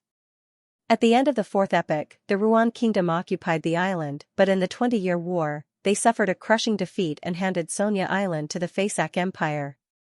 It had been more than 700 years since then. Sonia Island was located north-northwest of the Rorstad archipelago. It took nearly half a month to reach by boat. It was impossible for Vice Admiral Iceberg Edwards, who was near Sonia Island last week, to arrive in Byam this week unless she could fly or use the spirit world to traverse. The beautiful lady whom Donnas addressed as Captain nodded. "We just entered the Rorstad archipelago, 1,000 nautical miles from Byam. That also means that we still need another 3 to 4 days to arrive?" "That's normal." Donnas said out of curiosity, "This should already exceed the range of a nightmare?" "Furthermore, it far exceeds it," he added inwardly. Vice Admiral Iceberg Edwina entered the room and walked to the table and chairs. "It's not a nightmare. It's a secret ritualistic magic.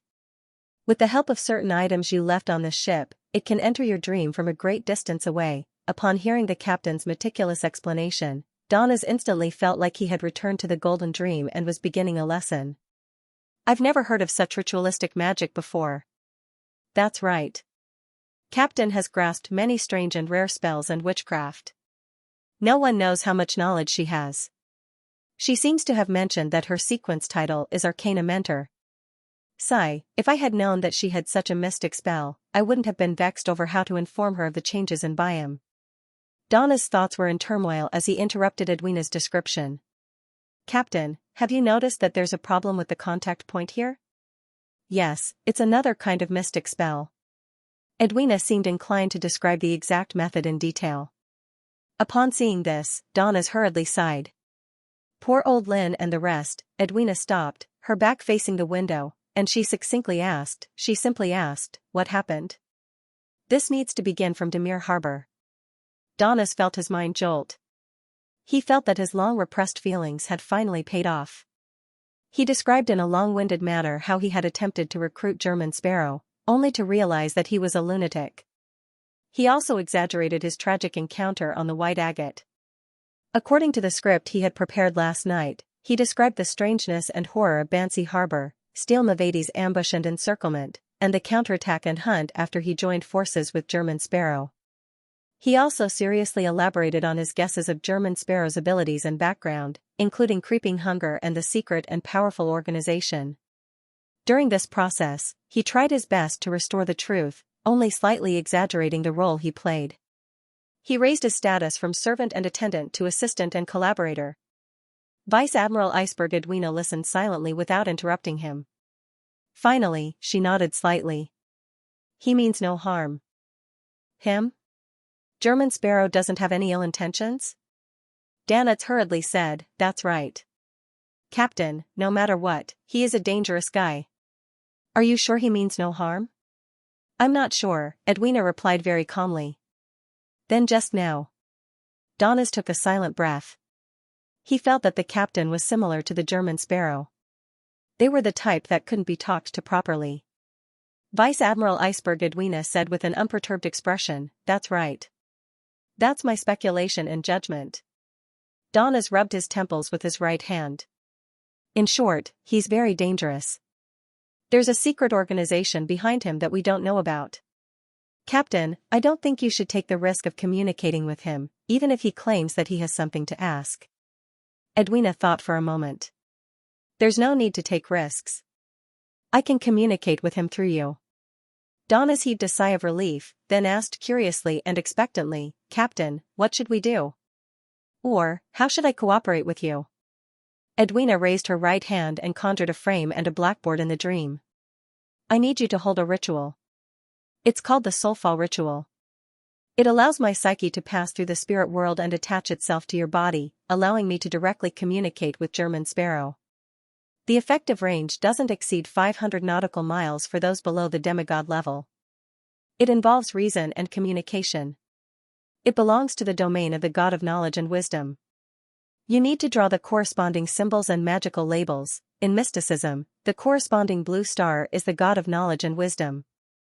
It requires mercury, brass, lavender, pepper, and mint as materials. The blue star corresponds to Saturday.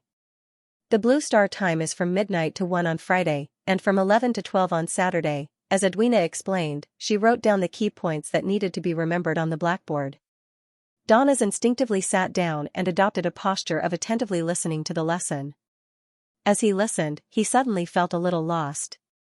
Why do I have to learn even in my dreams? In the bedroom, the sleeping Klein suddenly jolted awake, vaguely sensing something.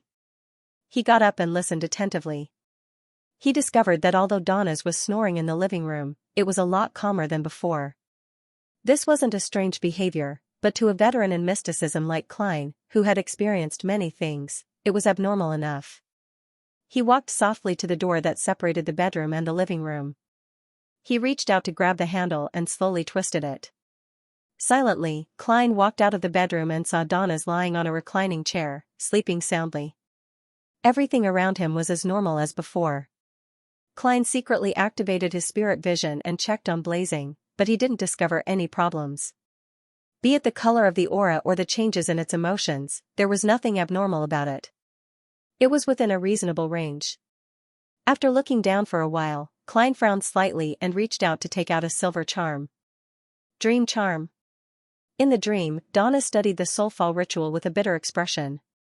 He didn't suspect that the captain in front of him was someone else in disguise.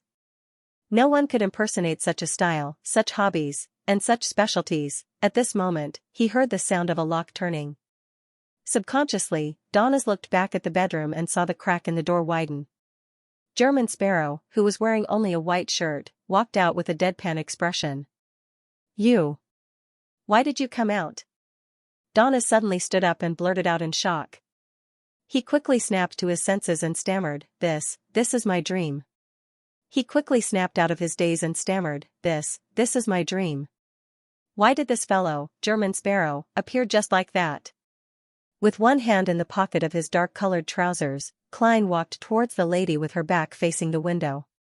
He replied in a deep voice, a charm. Following that, he looked straight at the woman and asked. With near certainty, Edwina Edwards? This attire is a little strange. She doesn't look like an adventurer, nor does she look like a pirate. She looks like a woman who has a respectable job and is able to support herself independently. This style of clothing seems to have been passed down from Intis. Klein thought, feeling a little unaccustomed to it. Edwina nodded gently and returned with a question. German Sparrow? Yes. Good afternoon, ma'am. Klein revealed a smile bit by bit as he pressed his hand to his chest and bowed. Edwina nodded in response. Good afternoon.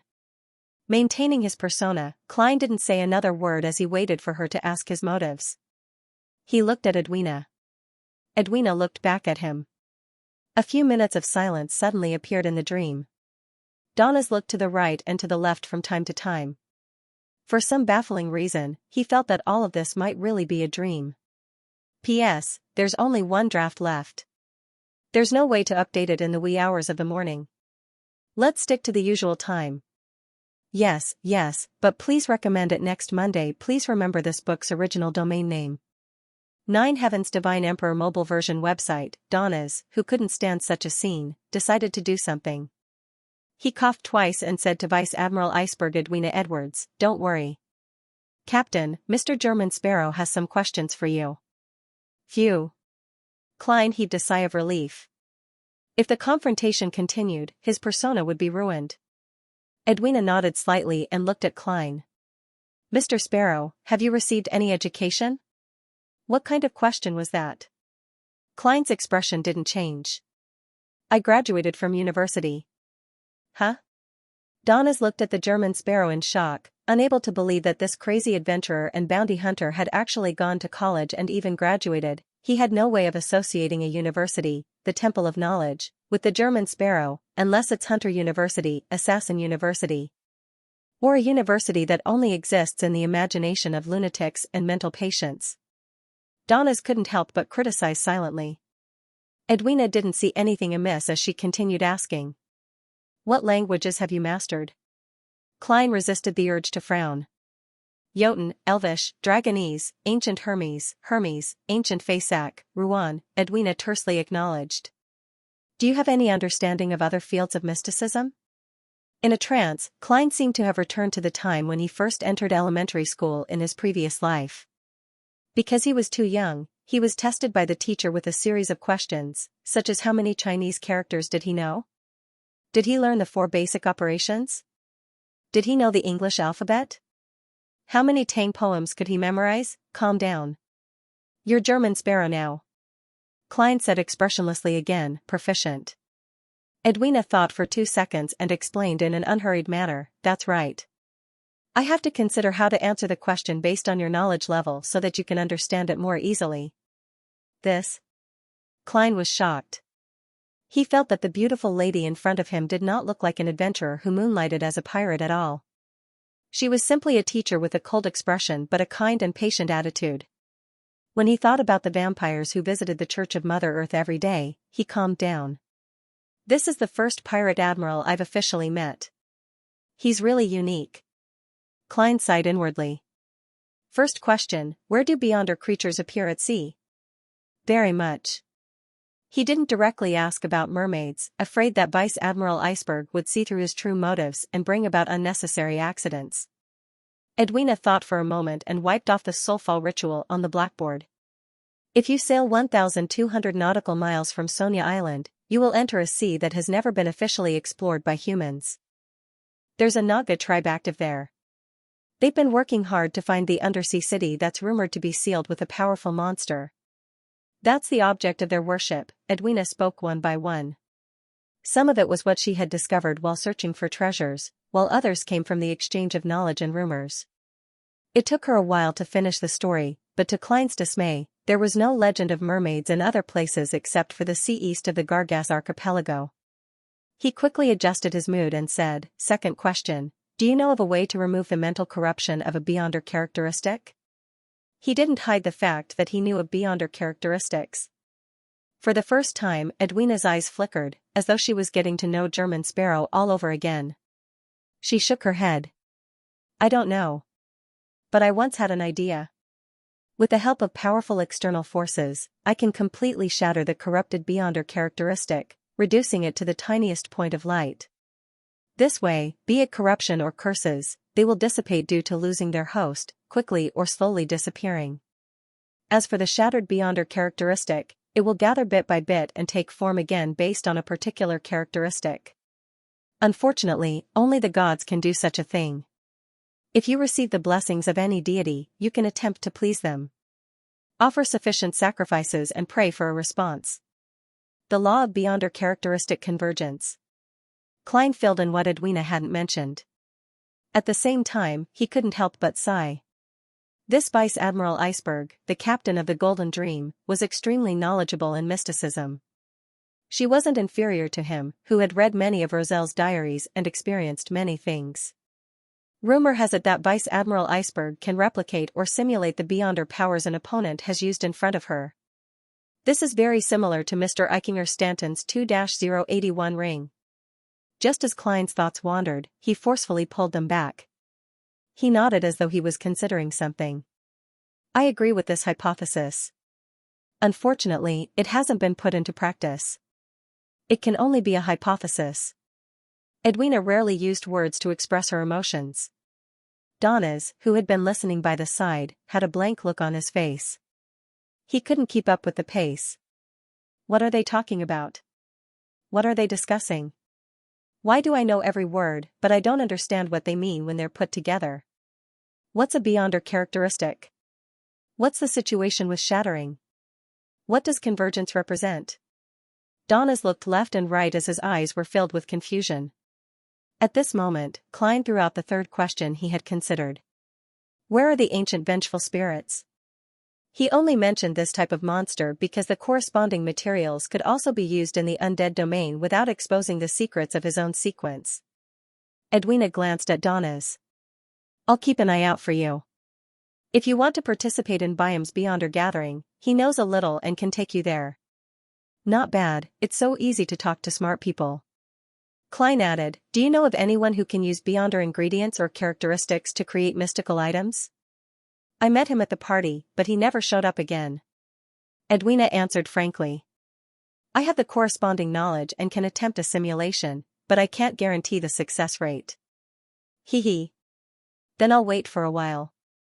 Klein didn't dwell on this topic anymore. How much do you know about Death's Key? I don't know.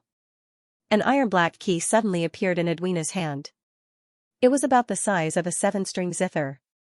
It looked ancient and had a dark luster.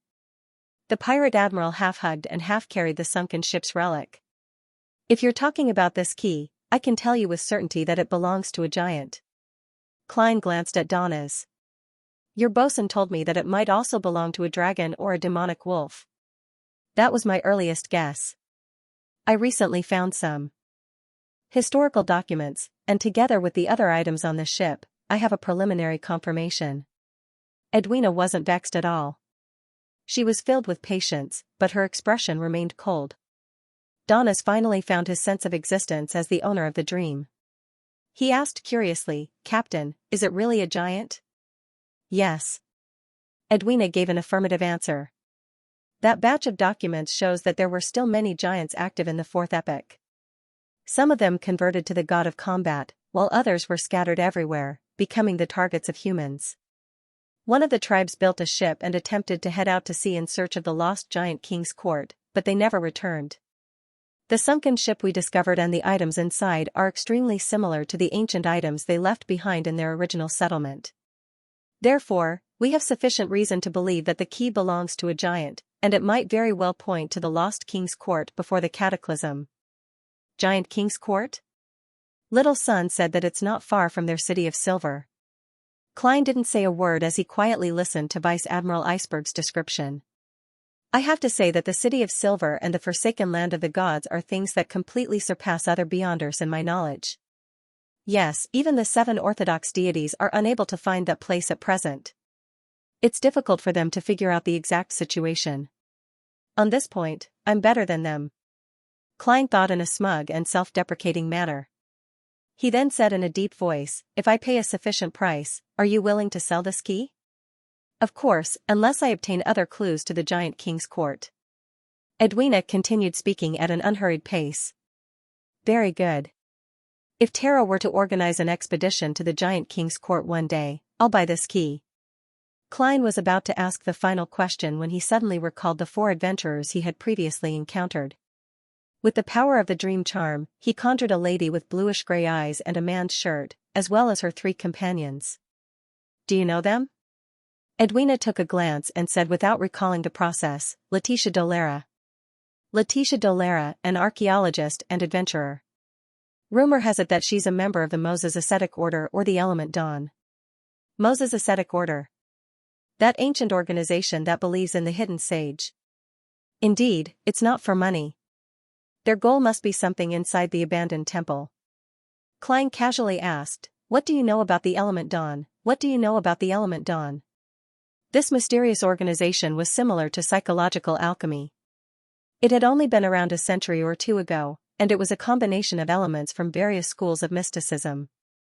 It had its own set of theories, and its members were all good at casting spells and grasped many ancient witchcraft.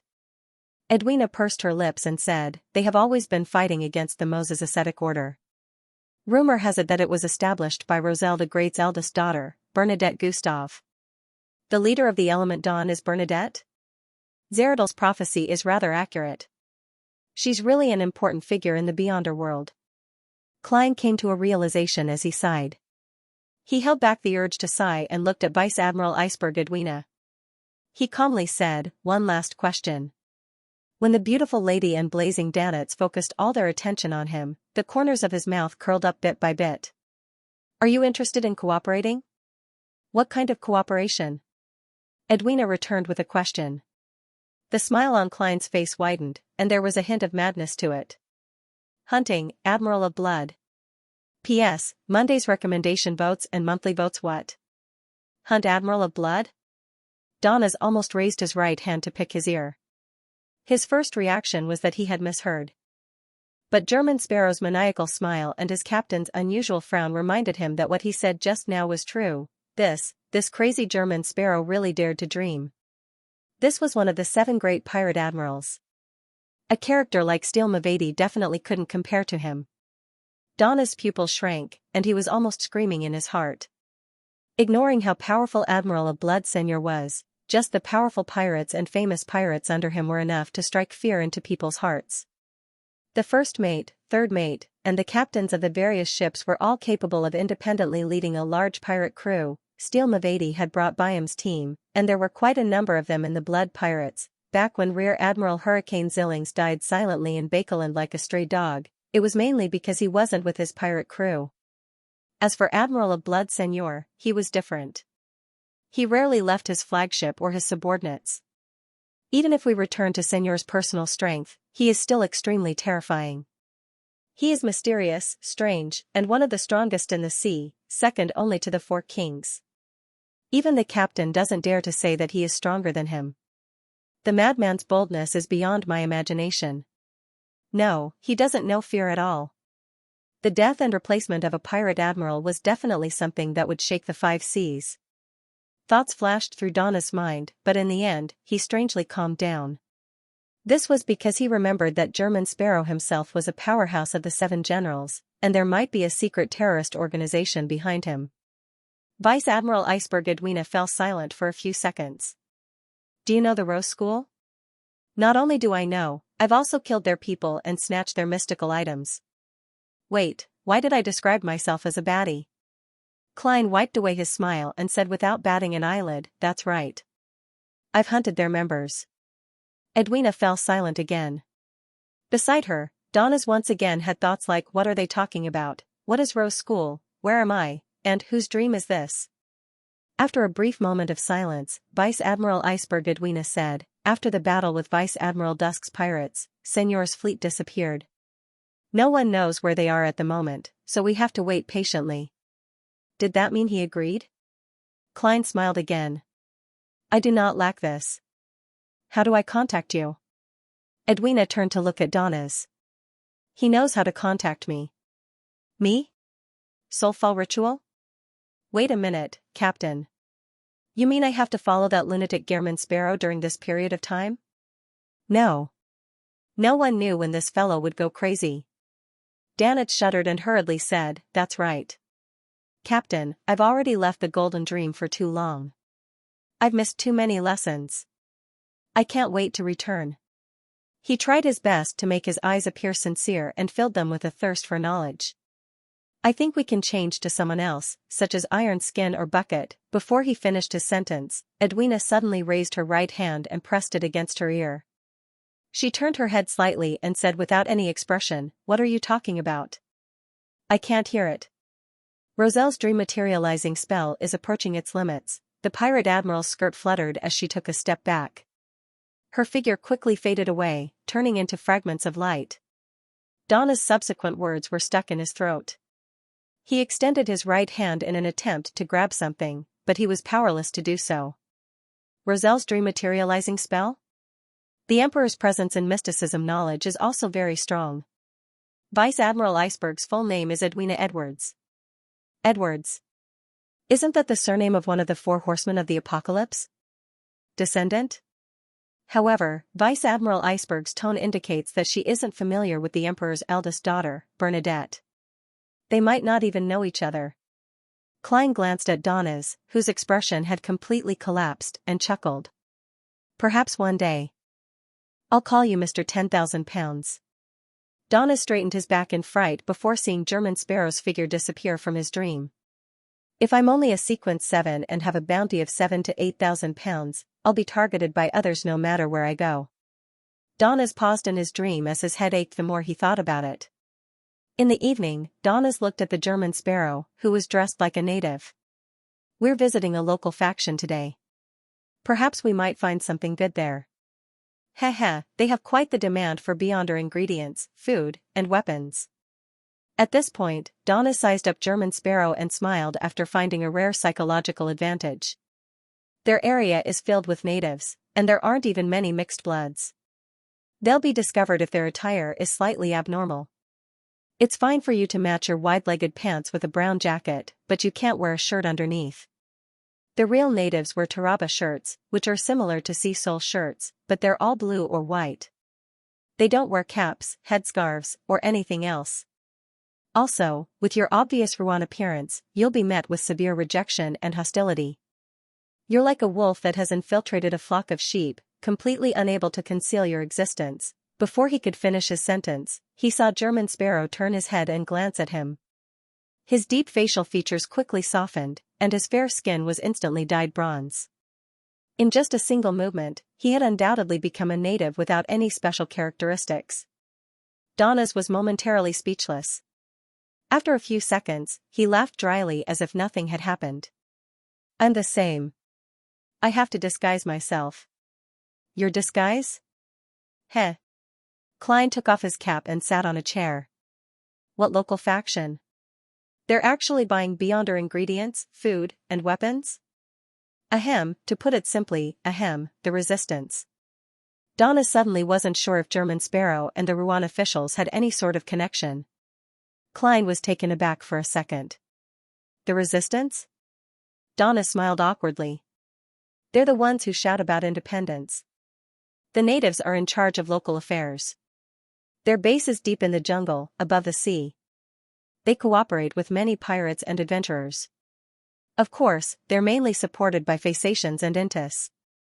Missionaries from the god of combat and the eternal blazing sun often sneak over. Biome isn't too peaceful. Only after leaving the kingdom and coming to the sea did Klein truly understand what the international situation was. It wasn't something that could be compared to reading about the war in East Balam from the newspapers. He nodded slightly and didn't object to paying a visit to the local faction. After leaving the Wind of Azure Inn, Klein was led through the streets and alleys by the black-faced Donnas as they headed southeast. After leaving the earliest confines of the City of Generosity, they entered a zone with completely different architectural styles. There were houses that were erected with wooden stakes, and the ground floors were empty. There were 3 to 4-story buildings that had evolved from Loanese-style buildings. The roads that separated them were narrow and dirty, with a large number of stalls on both sides. They sold all kinds of headwear, earrings, and accessories made of stone. Among them, bright red and colorful ones were the most common. What a bunch of strange people with strange aesthetics. They like especially bright colors, just like the venomous snakes in the jungle, Donna's mumbled softly. You people with Intis aren't any better. You advocate the color gold, luxury, and exquisiteness. It's obvious that you're a nouveau riche. Klein lampooned inwardly. They passed by dark-skinned, thin, and shriveled natives, passing through alleys with clothes hanging on their heads. Suddenly, the area in front of them opened up as they arrived at a square that wasn't too big. On the square, a group of natives surrounded a pool in the middle. They were either kneeling, prostrating, mumbling, or singing softly. Their expressions were pious but numb. The moment they sensed someone approaching, they suddenly got up and ran into the surrounding alleys in a panic. The windows on the 2nd, 3rd, and 4th floors of the surrounding buildings closed with a bang. The square turned rather quiet, but Klein's spiritual perception told him that many people were behind the windows, at the corners of the alleys, and in dark corners, watching the strangers who had suddenly barged into this world. Donnas lowered his head and suppressed his voice. Don't mind them. This is their way of protecting themselves. Oh? Klein expressed his puzzlement. Donnas chuckled. Before it was completely colonized, the natives of the Rorstad archipelago had always believed in sea god Cavituous. They believed that this deity, who often appeared in the form of a gigantic sea serpent, protected all the islands here to prevent them from being engulfed by earthquakes and tsunamis. Now, this belief has been banned on the surface. The Church of the Storm has also been cracking down on heretics. Even the Church of Evernight and the Church of Steam are unable to expand their influence here. There are only a few cathedrals.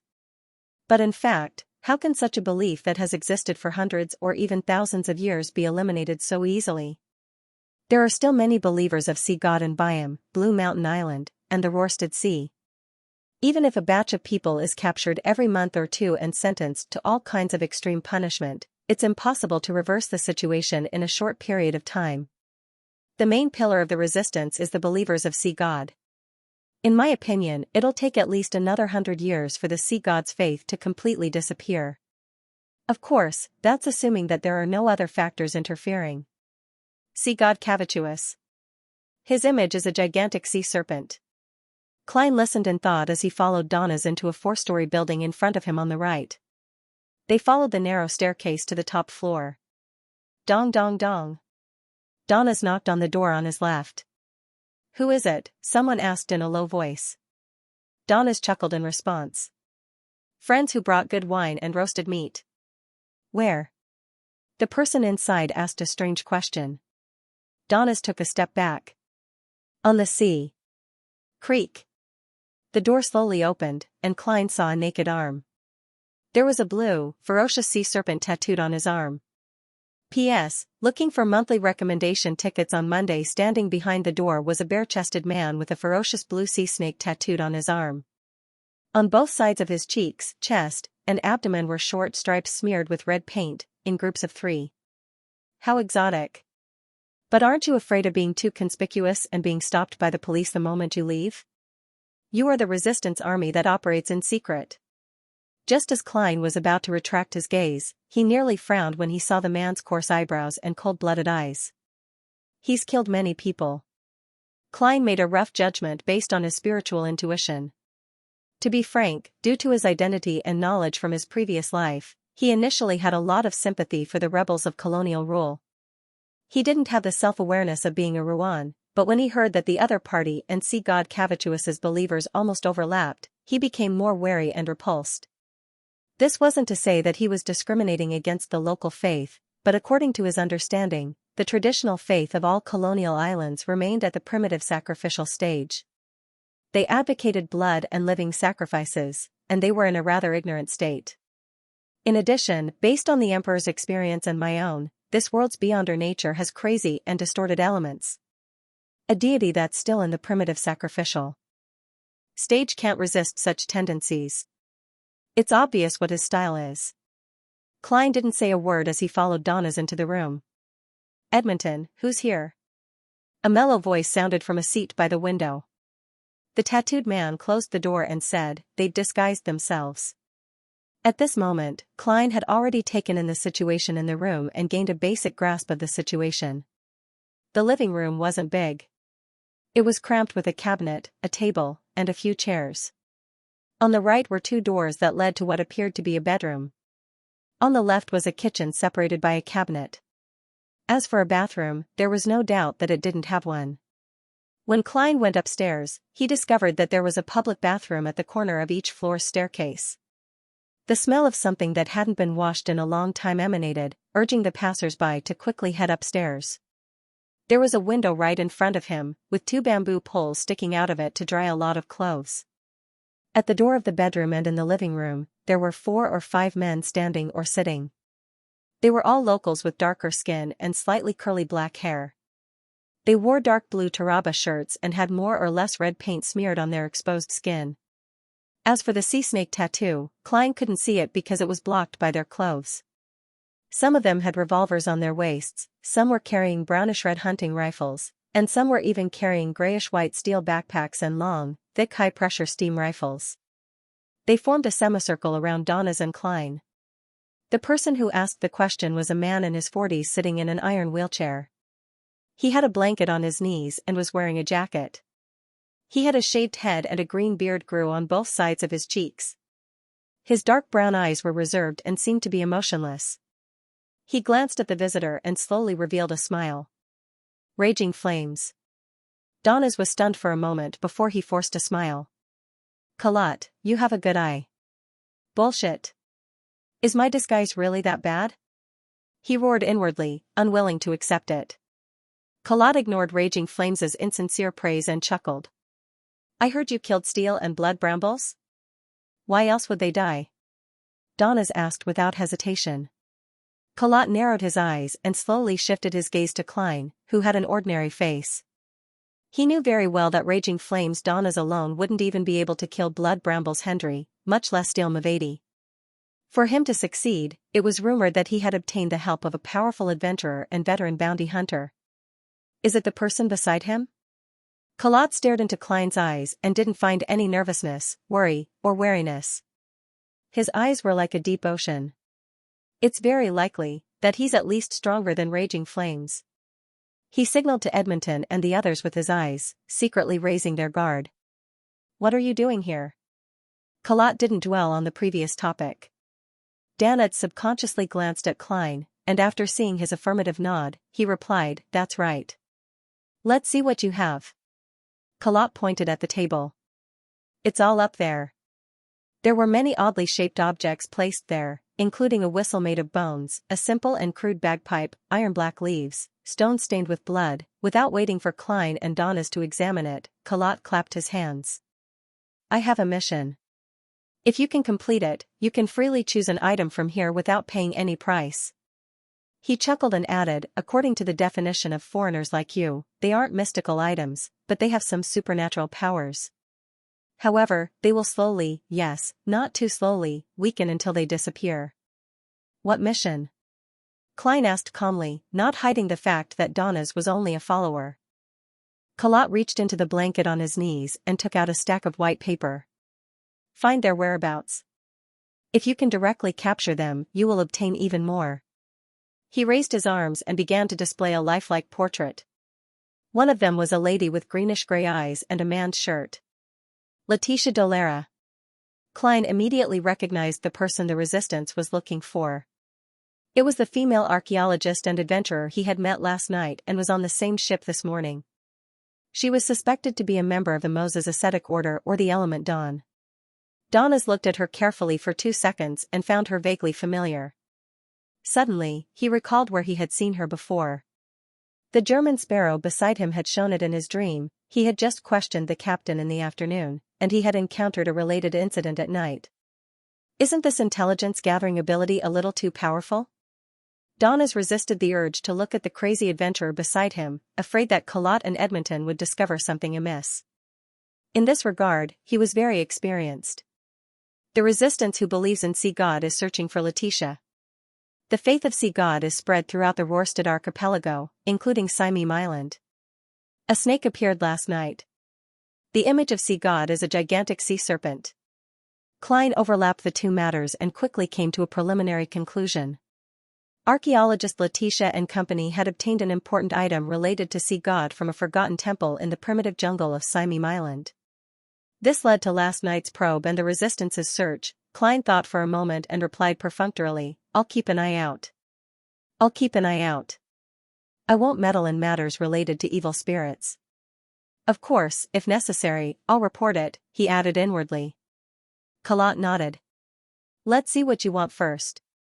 Klein walked over, and just as he was about to pick and ask, he suddenly sensed something and subconsciously looked to the right of the pile of items. There was a short sword made of slender bone. It was slightly longer than a forearm, and it was milky white in color with a few deep dark red stripes. It can trigger my spiritual perception.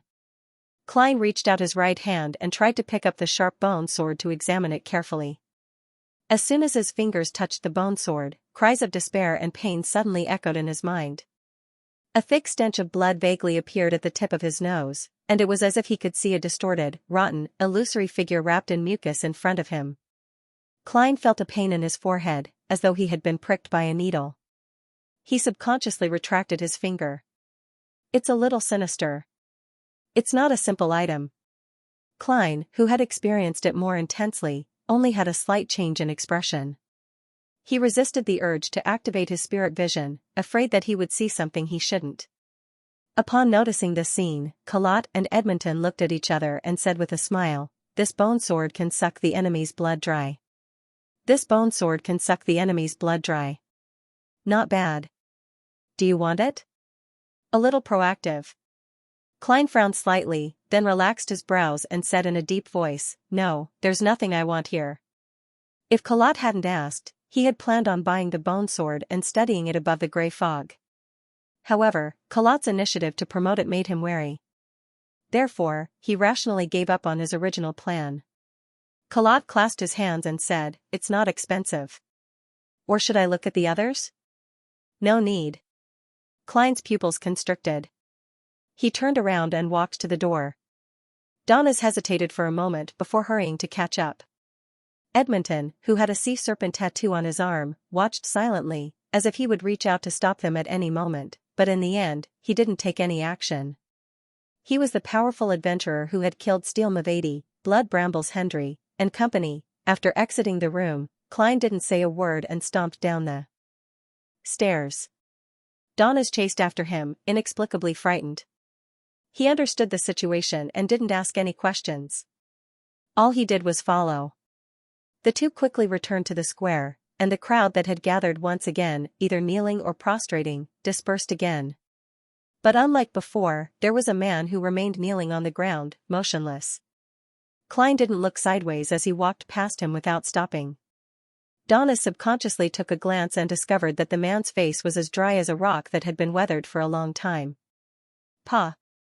A piece of flesh on the man's cheek suddenly peeled off, bringing with it a piece of bearded skin. It fell to the ground, its color gray. He seemed to have lost all his moisture. Donnas jumped in fright and didn't dare look around again. He felt that things had become strange and dangerous at some point in time. The two passed through the streets, left the city, and boarded a rental carriage. The carriage driver was clearly a local native. He was in his 40s, and his smile was very likable. But along the way, he didn't say a word. He was so quiet that it made Donna's heart beat like a drum. Klein pursed his lips and remained silent as well. The rental carriage soon arrived at the dock. As he wanted to change his attire, Donnas made it stop far away from Sour Lemon Street. After getting off the carriage, Klein didn't pay the fare or stop. He strode away, leaving Donnas stunned. He threw too solely to the carriage driver and hurriedly chased after the German Sparrow. After a few steps, he subconsciously looked back and saw the carriage driver kneeling down with a face full of fanaticism and devotion. He prostrated himself on the ground and kissed the spot Klein had just stepped on as tears flowed down his face. What's going on?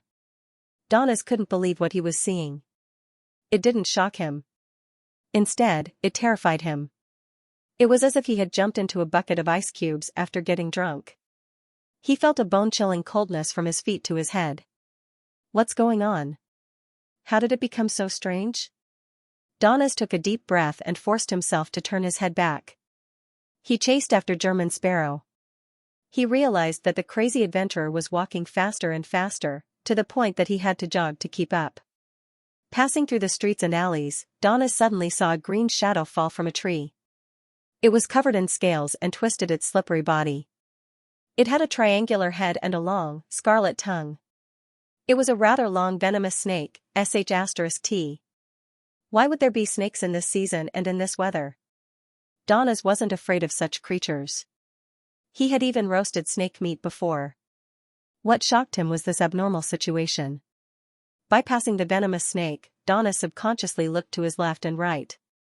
He discovered that in the gutters on both sides, in the broken walls of the houses, and inside the rusted water pipes, there were pairs of cold, vertical, and different-colored eyes looking outside. Donnas instinctively shuddered. He felt as if his scalp had been pricked with needles. He didn't dare stay or leave. He sped up again and followed closely behind German Sparrow. After entering the Wind of Azure Hotel and going up the wooden stairs, he couldn't help but raise his head to ask something. Suddenly, he felt his chest tighten, and his breathing stagnated for a moment.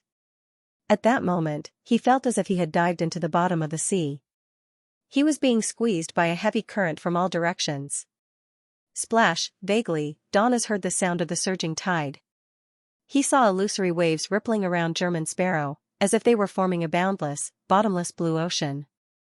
In that ocean, there was a huge, blue figure that was like a tower supporting everything. This?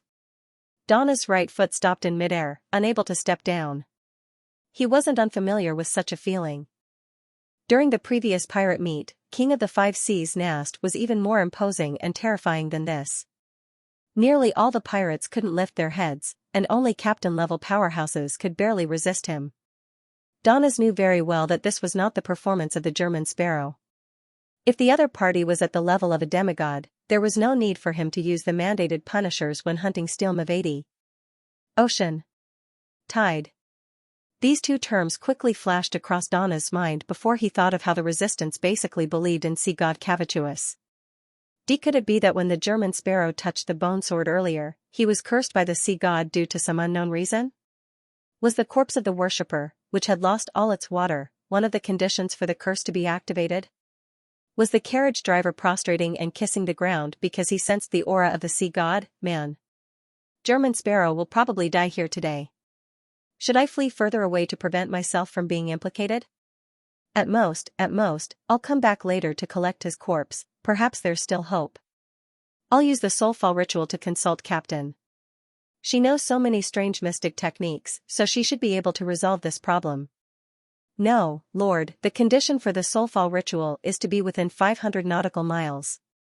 They still have to sail for at least a day and a half to enter that range. As he racked his brains for a solution, Donnas no longer panicked.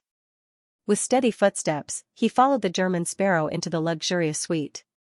Klein remained silent as his dark brown eyes seemed to be dyed with a blue so rich that it was almost black.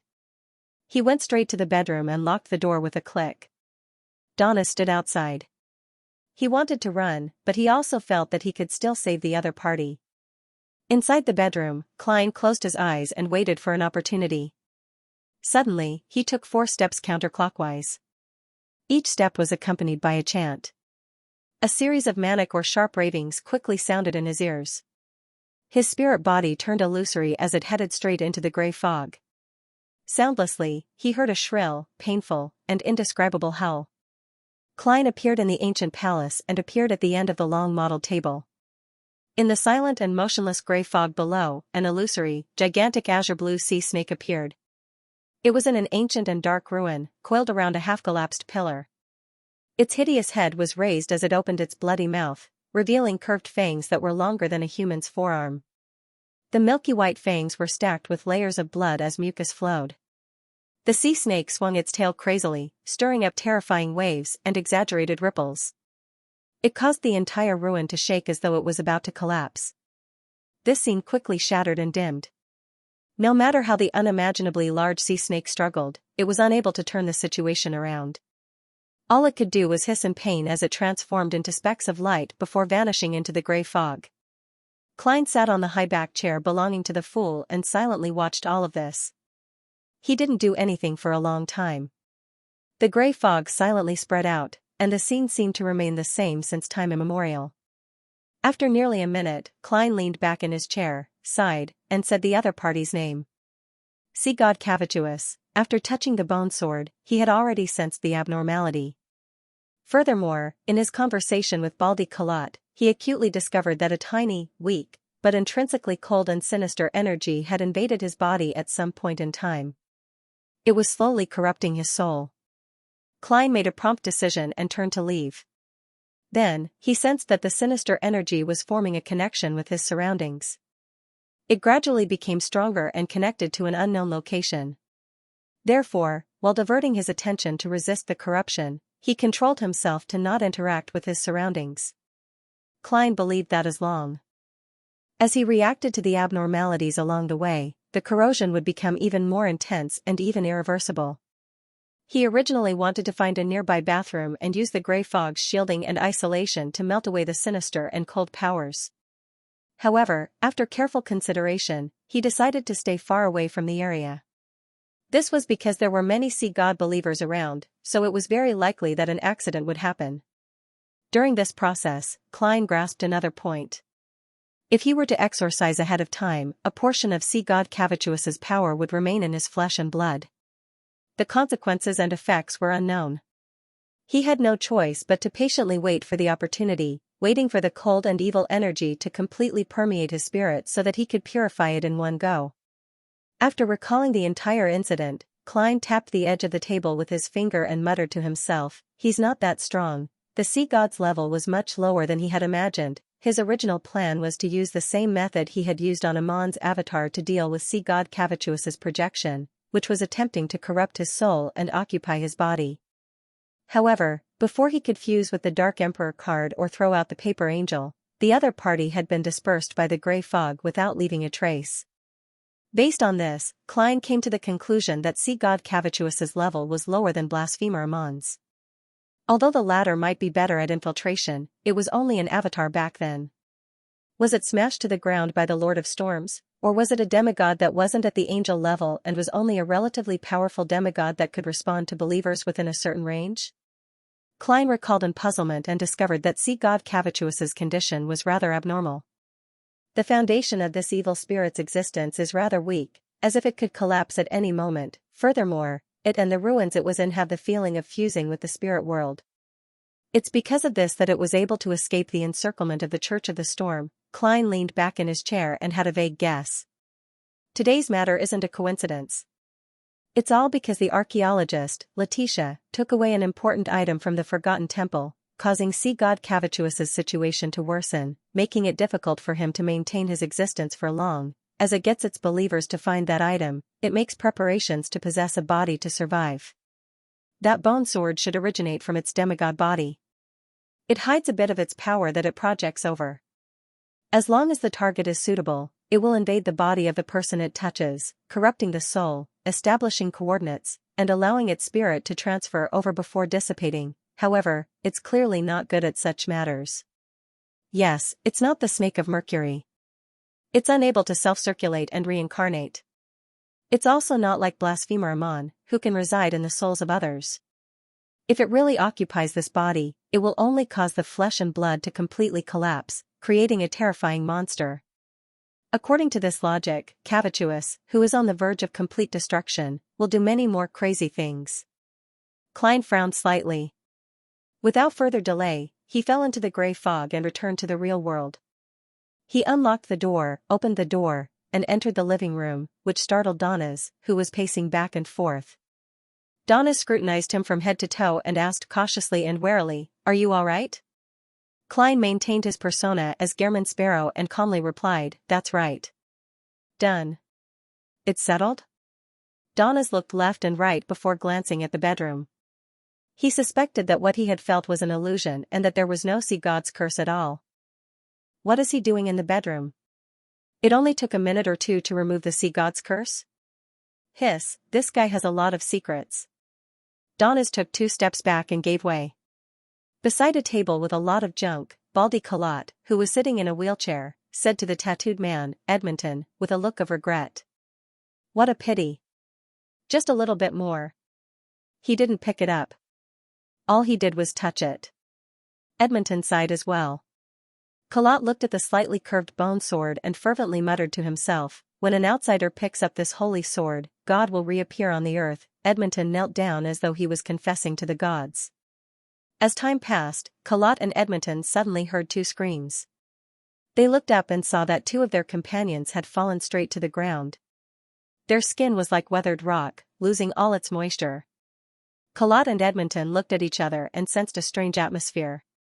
The 2 of them straightened their bodies at the same time and looked at the table. The milky white holy sword cracked and shattered into countless small pieces.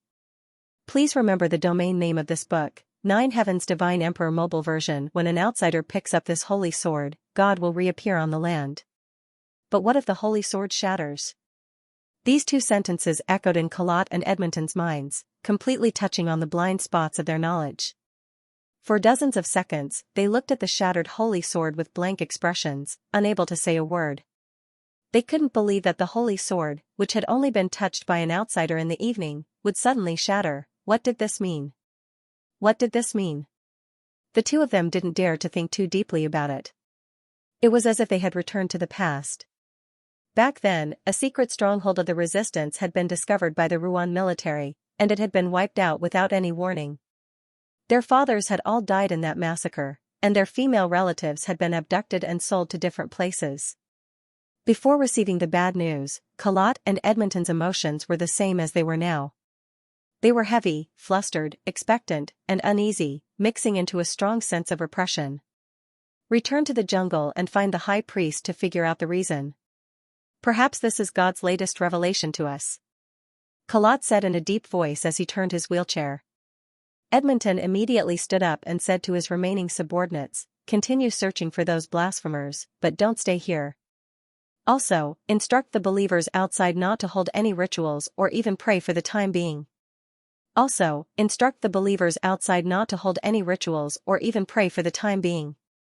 The unexpected turn of events made him especially vigilant.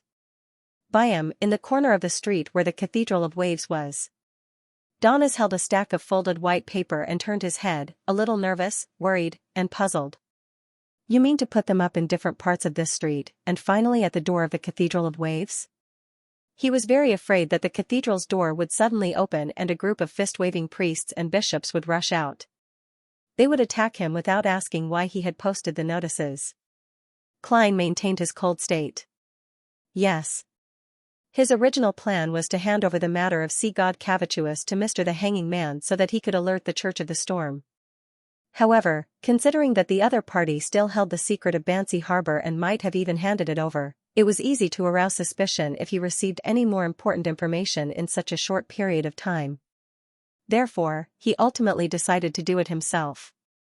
As for the solution, it was very simple. Put up a few notices at the entrance of the mandated punishers so that they could see them the moment they came out. There was a small problem with the execution of this plan. Klein couldn't tell which shops and companies around the Cathedral of Waves were the mandated punishers' identities to the public. He had no choice but to get Donis to put in a little more effort and paste them in all the conspicuous places, including but not limited to the main entrance of the Cathedral of Waves. "I should have just run away. Why would I think that this fellow has saved my life? Perhaps it's because if it were any other powerful adventurer, I would have already turned into a gold pound. No, who would have thought that this lunatic would so easily resolve the sea god's curse? Escaping might have been worse." Donis lamented inwardly as he unfolded the stack of paper and casually scanned the contents. After Letitia Dolera and the others entered the sea god ruins on Simeem Island, they were pursued by the resistance. At the same time, Kalat and the other resistance members were selling a strange, slightly curved bone sword. Sea god Cavituous's body is on the verge of collapse, and his mental state is extremely crazy. Donis was stunned for 2 seconds as he subconsciously glanced at German Sparrow. "I can understand the first part, but why would there be descriptions of sea god Cavituous's body on the verge of collapse and his mental state being extremely crazy? How did German Sparrow know of this? Did he discover a problem in the process of resolving the sea god's curse? And how did he resolve the sea god's curse? The organization behind him is much more powerful and terrifying than I imagined. Could it be similar to the Aurora Order, serving a true deity?" The more Donis thought about it, the more alarmed he became. The first time he heard of the Aurora Order came from a raid at sea. At that time, he saw the captain's solemn expression for the first time. After that, he was taught some of the so-called mysterious world's general knowledge. Klein responded to Donna's gaze with an emotionless gaze. In the notice, he excluded his own subjective guesses and only described the things that were certain, so as not to interfere with the judgment of the upper echelons of the Church of the Storm. Among them, the content of Letitia and the others taking an important item was deleted. The Lost Temple was changed to the more inclusive Sea God's ruins. The stronghold that Kalat and the others would obviously give up after realizing that something had happened to the Sea God was also omitted. Donis quickly retracted his gaze, not daring to look again. The captain said that the more secrets you know, the more dangerous it is. He thought for a while and said worriedly, "Pasting it on the front door of the church will definitely attract a lot of attention from the Church of the Storm. Will they find out that I did it?" Klein gave a concise answer. "Yes." Donis forced a smile. "Then wouldn't I be in danger?" Klein used his clown powers to control his expression and calmly replied, "You're a pirate with a bounty on your head to begin with. Do you think you can swagger down the main streets of Byam now? Klein lampooned inwardly. That's right. No matter what, they'll capture me and put a bounty on me. No, there's something wrong with that. Donna's blurted out, but my bounty will increase. Klein looked at him without saying a word, but the corners of his mouth curled up bit by bit. At that instant, Donna seemed to hear a rhetorical question, isn't this a good thing? A good thing that a donkey kicks? Danitz chuckled dryly, took the stack of notices, and posted them in a conspicuous spot on the street near the Cathedral of Waves in the middle of the night. It really looks like a small advertisement. Klein, with one hand in his pocket, looked from afar and commented inwardly. He then sighed. It's great to have an assistant. At least I don't have to do something so degrading myself. If I were in Tingen or Bakeland, if something similar were to happen. The scene would be too beautiful to imagine. Donna's finally arrived outside the Church of Waves and pasted the notice on the front door. Then, he clenched his fist and knocked on the door. After doing all of this, he turned around and ran, as if there were 10 mandated punishers running behind him. Klein didn't dare to delay. He took out the paper doll and flung it away, letting it burn to ashes. He quickly moved to another street. After his recent encounters, he had a deep understanding of the mandated punisher's style and didn't dare to be careless. It was not until they were far away from the Church of Waves that they slowed down and resumed their normal walking speed. Donna's physique was not bad. At this moment, his face was not red and he was not out of breath. Puzzled, he asked, why don't you just write a letter to the police station, or throw it into the governor's office? Without waiting for Klein to answer, he already understood. That's right. The lower-ranking police officers and the staff of the governor's office are all locals. It's very likely that they sympathize with the resistance, and they might even be hidden believers of the sea god. As they spoke, the two turned a corner and saw a red building that occupied an extremely large area in front of them.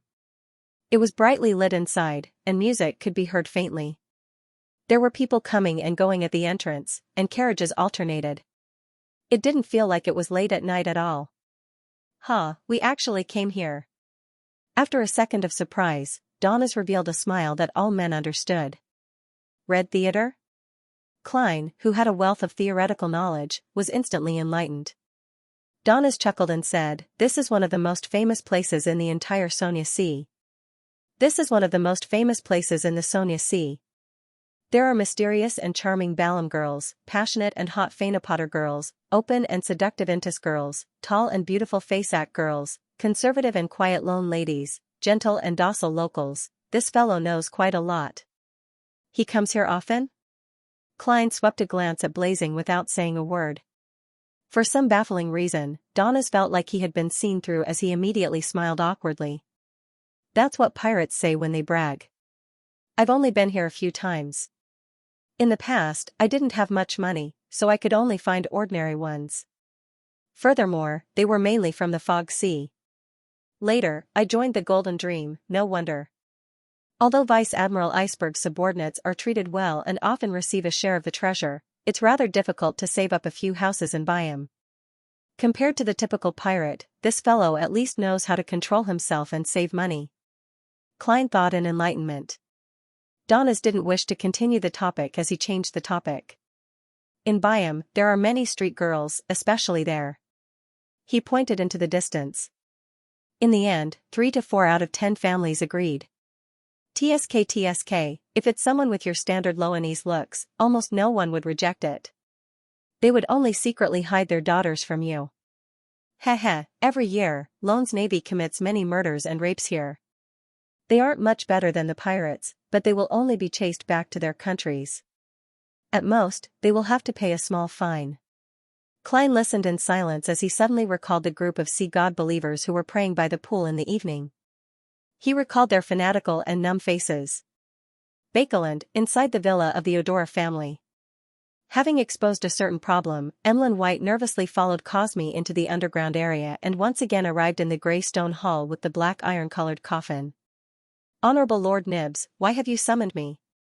Although Emlyn had rehearsed such a scene dozens of times in his mind, he still couldn't completely eliminate the tension and anxiety in his heart. In such a state, he suddenly understood a problem. From a drama point of view, the character he was playing should be secretly worried and afraid. There's no need for any special disguise. I did well. Emlyn suddenly calmed down. A deep and aged voice sounded from the coffin that was covered in symbols and magic labels. To commend you. For the ancestor, you risked praying to the fool. Although you didn't receive a response, you still took on a huge risk.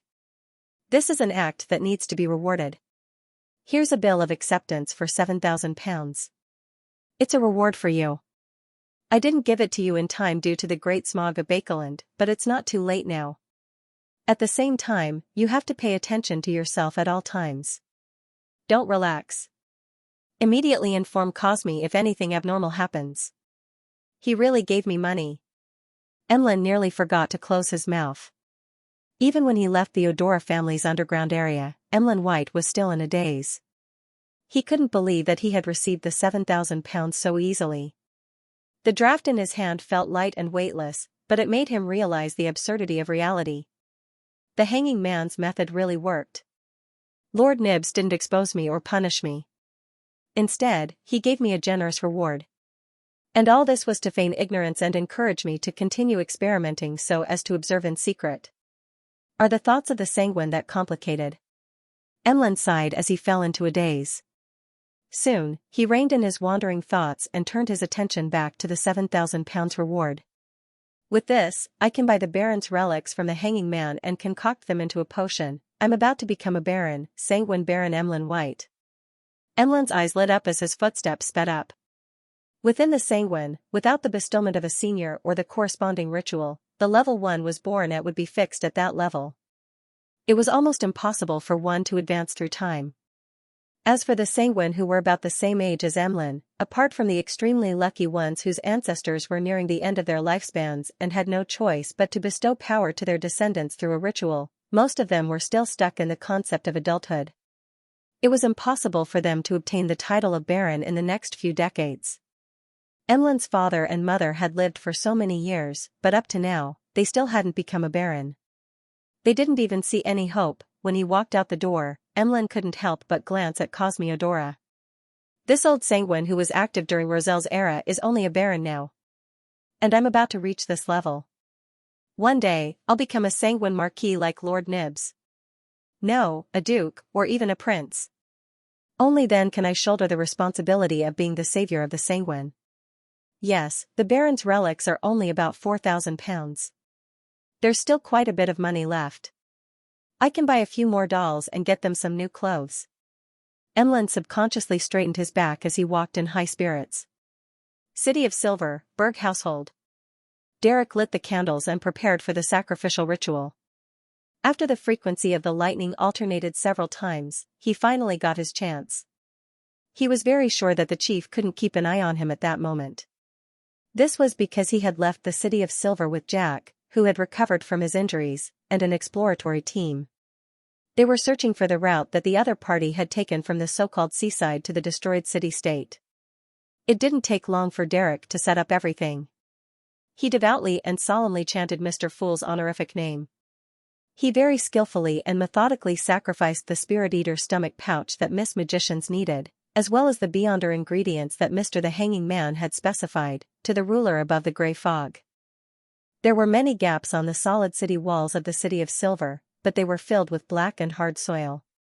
There were clumps of fine weeds growing on them, swaying gently in the wind like human hair. Suddenly, they all rose up, as if they wanted to catch something, but they fell back down without any strength. Early morning, Church of Waves. Alger Wilson, who had come to collect the bounty, heard a rather important piece of news from the diocesan bishop, Chogo. Letitia Dolera of the Moses Ascetic Order had used her identity as an archaeologist to enter the depths of Simeem Island's jungle. It was unknown what she had done, but it had caused sea god Cavituous, who had been in hiding for many years, to be on the verge of collapsing. It was frantically searching for an opportunity to continue its existence. Rumor has it that this evil spirit that calls itself Sea God was defeated by 2 cardinal bishops and military powerhouses after it was discovered in the Rorstad archipelago a long time ago. It could only barely escape and hide. This situation has lasted for more than 100 years without any fundamental changes. Why is it suddenly on the verge of collapsing and unable to maintain its existence? Alger frowned slightly, thinking about what had happened recently that was different from the past. A situation deliberately created by the Moses ascetic order, but why didn't they do so in the past 100 years, in order to cooperate with their other plans? Amidst his speculation and puzzlement, Alger suddenly realized an important factor. The most fundamental difference between the past 100 years and the past 100 years was the world had come to Byam. Mr. Fool's Blessed had come to the Rorstad archipelago. Wherever he appeared, it meant that something major was about to happen or brew. Previously, there was the Great Smog of Bakeland. In the middle, there was the anomaly in Bansi Harbor. Now, there's Sea God Cavituous's near-death struggle and the unknown plot of the Moses ascetic order. No, to be more precise, Mr. Fool's Blessed would appear wherever something major was brewing or about to happen. They had accepted Mr. Fool's arrangements and were pursuing the secret organizations and the activities of the evil gods and angels. With a change of thought, Alger was suddenly enlightened, feeling that he had grasped the truth. It wasn't that something would happen wherever the world went, but that wherever something was about to happen, the world and the other blessed would appear. What benefits does this have for Mr. Fool? Is it purely to destroy the enemy's plot, or is it beneficial for him to remove the seal and reveal more power? Alger held back his puzzlement and decided to seize this opportunity to submit a certain piece of information he had previously received. He clenched his right fist and pressed it against his left chest. With a hesitant expression, he said, "Your Excellency, while I was tracking down the remnants of steel, I heard some news." What? Chogo had originally planned on arranging for this bishop-level captain to search for traces of the resistance at sea, but he was forcefully interrupted. He was momentarily vexed. Alger recalled and said, "Someone mentioned Bansi Harbor in the chat." Someone mentioned Bansi Harbor in the chat, saying that something happened there, but the descendants of the Medici family hid themselves well and weren't discovered. Bansi Harbor, something happened. Chogo took a step forward and pressed. What else did they say? They said that the church had a bishop who had fallen there, but nothing else. Your Excellency, is the Medici family a darkness family from the fourth epoch? Alger deliberately asked. Chogo's expression sank. That's not something you should know. I will report to His Excellency Cotman immediately.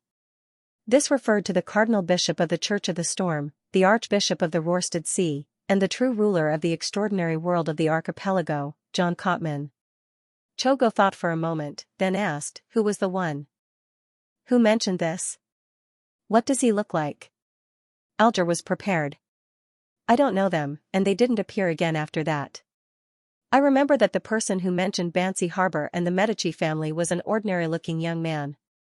He had a thin face, a wide forehead, black eyes, black hair, and wore a monocle. He seemed to notice that I was eavesdropping, but he wasn't angry. Instead, he smiled at me. Alger was describing blasphemer Amon. He wanted the cardinals to believe that the exposure of the secret between the Medici family and Bansi Harbor stemmed from a battle between kings of angels. This is really a very suitable target for a reason. He won't come out to defend himself, and even if he does, no one will believe him. And divination on him clearly won't have any effect. If I use Beyonder means to confirm the source of my information, there will be strong signs of interference because it involves Mr. Fool, preventing me from obtaining an accurate answer. From the looks of it, it's equivalent to what Amon did. Alger thought in relief. Chogo nodded gently. Find these people and track down the whereabouts of the resistance. Yes, Your Excellency. Alger replied with a pious look as he punched his left chest with his right fist. Dark clouds gathered high in the sky, and the sky was extremely dark. Heavy rain poured down, splashing white mist as it dripped to the ground. In Byam Harbor, the blue seawater slowly but surely rose. Cargo ships and passenger ships swayed like leaves floating in midair. The rain didn't stop, and the sea level gradually approached the embankment. There were many spots in the city, and the environment was abnormally oppressive. Zealous and numb locals, dressed in taraba shirts and tattered jackets, came to the edge of the cliff or the embankment one after another and jumped into the sea. Their flesh and skin rapidly lost their moisture, and when they fell into the sea, they had already turned into long-weathered corpses. A group of people cried as they hugged a Navy soldier who had walked out of the base. They angrily and sadly bit him to death with their teeth, leaving a mangled mess of flesh and blood. The streets were in chaos. Splash, boom, the embankment collapsed, and the rising seawater surged into Byam City. Klein woke up, and his mind was filled with the scene from his dream. To a seer, this was a very obvious revelation: the sea god, Cavituous, couldn't find a way to survive. It completely gave up and went completely crazy. It wants to create a storm, set off a tsunami, and drown the entire Worsted archipelago, dragging countless people to die with it. And at the same time, its believers are also doing all kinds of extreme things.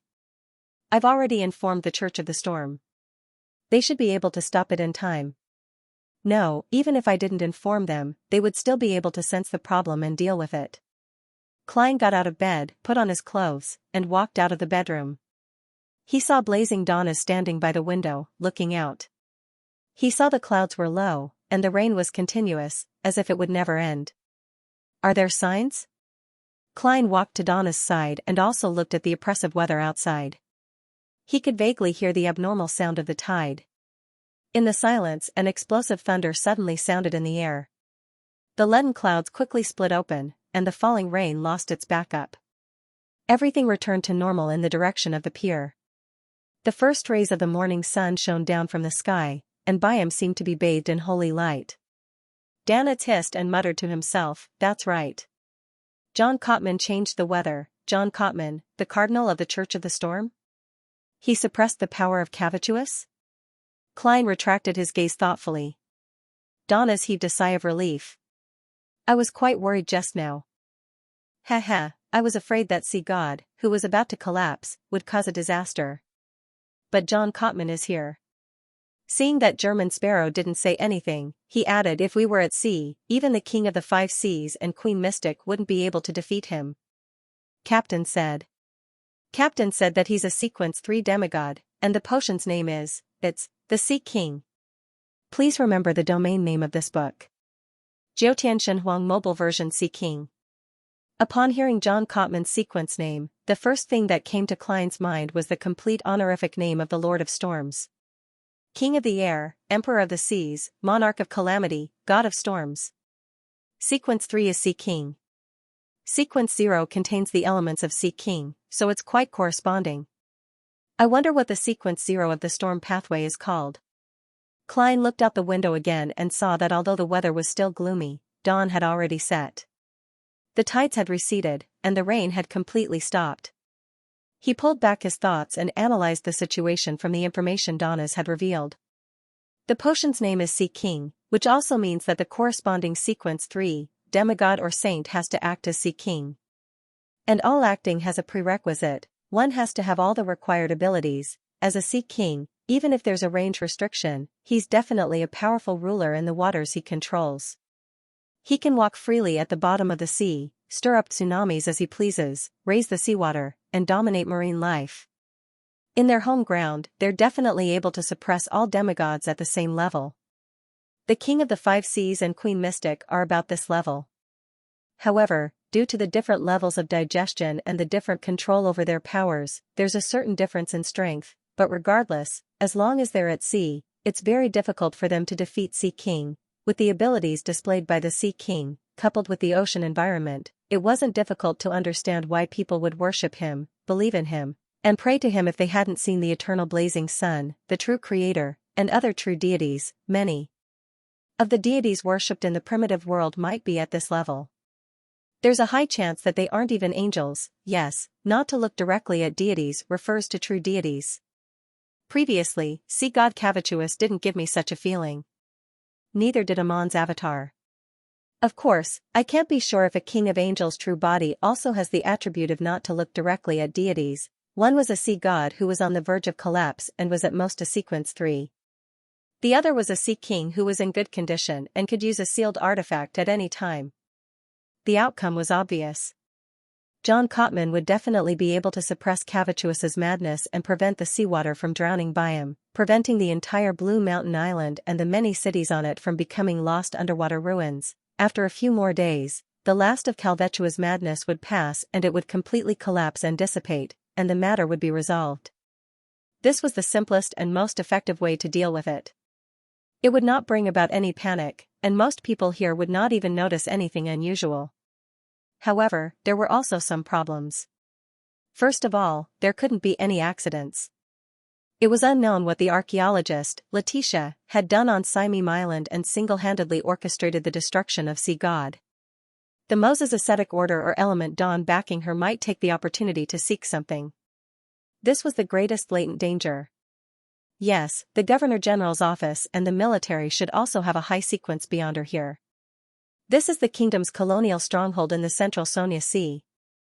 Things wouldn't worsen too much. Secondly, there were the fanatical believers.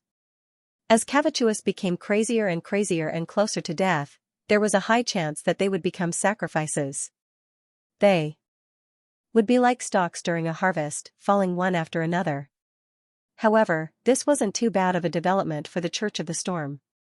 The most devout believers would die along with their deity, saving them the trouble of subsequent screening and processing. Those who weren't so devout wouldn't be too affected, and they would have the possibility of reformation in the future. The only drawback was that the Worsted Archipelago would have a labor shortage for a long period of time. Although such a problem was troublesome, it could be resolved by clenching one's teeth. Therefore, the Church of the Storm and Sea King John Cotman would most likely sit back and watch. Phew, I wonder how many people will die in the slums where the locals gather. Klein's thoughts were suddenly interrupted by the uniform sound of footsteps and the roar from high up in the sky. He instinctively raised his head and saw several airships painted in dark blue with their muzzles exposed and machine guns protruding out, flying past him in different areas. On the street, Ruan soldiers in red coats, white pants, and black leather boots carried rifles and dragged cannons as they passed by in neat rows. The tense and somber atmosphere suddenly expanded. This is a colony. Klein sighed and muttered to himself with inexplicable emotions. I wonder how long it will take for the church to kill that sea serpent and find its previous hiding place. It's definitely a treasure trove with countless valuable items. Donnas, who was a treasure hunter, suddenly said with some anticipation and some regret. His attitude changed very quickly. He had already degraded Sea God to Sea Serpent and referred to it as it. The church isn't doing anything. All it does is suppress it and wait a few days to see Cavituous perish. Of course, the people of the Church of the Storm might not have the patience, especially when I heard that John Cotman was originally a high-ranking deacon of the mandated Punishers. It's just that the archipelago is isolated overseas. In order to unify the authority, he took on the role of a cardinal. His style of doing things might be closer to that of the mandated Punishers. The place where Cavituous is hiding? That ruin has almost fused with the spirit world. It won't be easy to find it, otherwise, it wouldn't have survived to this day. With this in mind, Klein suddenly had an idea. It was very difficult to find the ruin where Cavituous was hiding in the real world.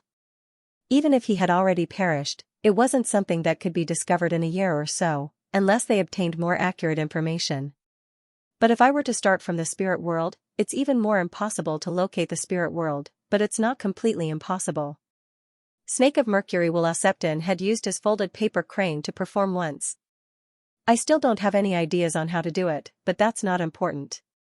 I can ask Mr. Aztec. Death's domain controls a portion of the spirit world's authority. The underworld, or should I say hell, was created in the spirit world by Phoenix ancestor Greggrace, the ancient death. A thought flashed through Klein's mind as he took out the ancient and exquisite copper whistle, brought it to his mouth, and blew into it. He believed that even if he returned to his bedroom or entered the bathroom, the messenger's massive body would definitely be discovered by Donnas, who had considerable spiritual perception. Therefore, he didn't avoid him. Donnas was imagining sea god Cavituous's treasures when he suddenly felt a chill on his neck. He sensed something and hurriedly activated his spirit vision to look behind him. He saw white bones spewing out from the floor and flying upwards, forming a gigantic skeleton with an illusory head that pierced through the ceiling. The skeleton lowered its head slightly. Two pitch-black flames could be vaguely seen even through the ceiling. The oppressive feeling from its massive body made Donnas leap to the side, bend his body, and gather a scarlet flame in his right palm. What kind of monster is this? Donnas looked at German Sparrow in surprise, only to see him holding a copper whistle as he raised his head and looked at the skeleton monster in silence. Klein looked up at the gigantic messenger, and the gigantic messenger looked down at him. Both of them seemed to be frozen in place. Man, I'm in too much of a hurry. I didn't even write the letter before summoning the messenger. Should I get it to wait here, or should I return first and come back later? I'm now Gehrman Sparrow. Right, Gehrman Sparrow. Klein didn't say a word as he indifferently retracted his gaze. He unhurriedly found a pen and paper and began writing the letter. He roughly described the matter regarding Sea King Cavituous, but he hid the fact that he was nearly possessed and had to use the grey fog to disperse it. He mixed the ruins where Cavituous was hiding into the dream. Perhaps I can think of a solution from the spirit world, but I lack the corresponding knowledge. I hope to receive your guidance. Klein folded the piece of paper and turned his head, only to discover that the messenger's lowered hand had clenched at some point in time. He pretended not to notice anything and threw the letter up. The messenger paused for a second before opening his palm and catching the letter. Its body suddenly disintegrated, and the white bones fell down, drilling into the floor. What is this? Donnas finally spoke. Klein glanced at him and calmly replied, Messenger. Messenger? Donnas was taken aback before he understood what he meant. Such a massive and terrifying monster is actually a messenger? Gehrman Sparrow does have a powerful and secret organization behind him. If I had such a messenger, everyone on the ship would be envious of me. That would be really, really cool. Donnas imagined the scene of him bragging and showing off his messenger when he returned to the ship. Putting away Aztec's copper whistle, Klein found a chair and sat down, preparing to enjoy his breakfast in a while. After a while, he heard knocking on the door. Donnas warily went over, and with the peephole, he discovered that the person knocking on the door was a middle-aged man wearing a boat-shaped hat. Erland? How did you find this place? Donnas opened the door and asked. The visitor was none other than the captain of the White Agate, impartial Erland. Erland, who had wrinkles at the corners of his eyes, looked into the room and chuckled. When you checked into this hotel, you registered with the identity of Gehrman Sparrow. It's easy to find out. Because this identity is very legitimate and clean, and in the eyes of the Church of the Storm, I'm part of the military. Klein slowly got up and said to Erland, who had entered the room, What's the matter? Erland pointed outside. There was an accident in Byam, but it's not a big problem. The military and the church are conducting a citywide manhunt. There are a few powerful beyonders, archaeologists in name. In order to find the target as soon as possible, the military has used all their resources, but it's still not enough for such a large city. They believe that although your origins are unknown, you are very friendly to us. They hope that you can help with the investigation and prevent any accidents. They will pay you after the matter is over. This should be your credit for exaggerating my friendliness. In other words, after the Church of the Goddess and the Church of Steam, I can receive money from the military again? Klein was momentarily filled with mixed feelings. Seeing that he didn't answer immediately, Erland added, Don't worry. Although it won't be a big problem, the earlier we find the target, the earlier we can control the corresponding disaster. Klein fell silent for a moment and nodded gently. And this might save a few more people. Okay. Seeing Gehrman Sparrow put on his coat, hat, and pick up his cane, Donnas realized that he had been forgotten. He coughed and said under the two pairs of eyes, Do I need to go with you? It's best not. Who knows what will happen? Previously, he was only temporarily off duty in West Harbor, but he had encountered a rather strange incident. Last night, he had brought Gehrman Sparrow to visit the Resistance's liaison, but he ended up incurring the curse of Sea God. Today, he was following this madman to investigate Letitia and the few archaeologists. Who knew what would happen? Donnas looked down at his left arm, which was still bound with a splint. He felt that in the past few days, he had encountered more things than he had in the past few months, or even half a year.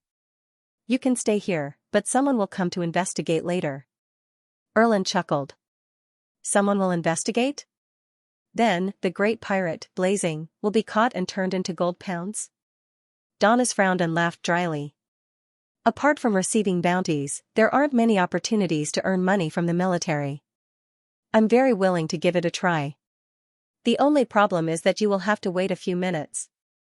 I'll put on a disguise, Mr. Captain. I don't wish to cause any unnecessary misunderstandings and put you in a difficult position. If I don't put on a disguise, I'll only be pinned down on the spot and arrested when I, a great pirate, work with the military and the church.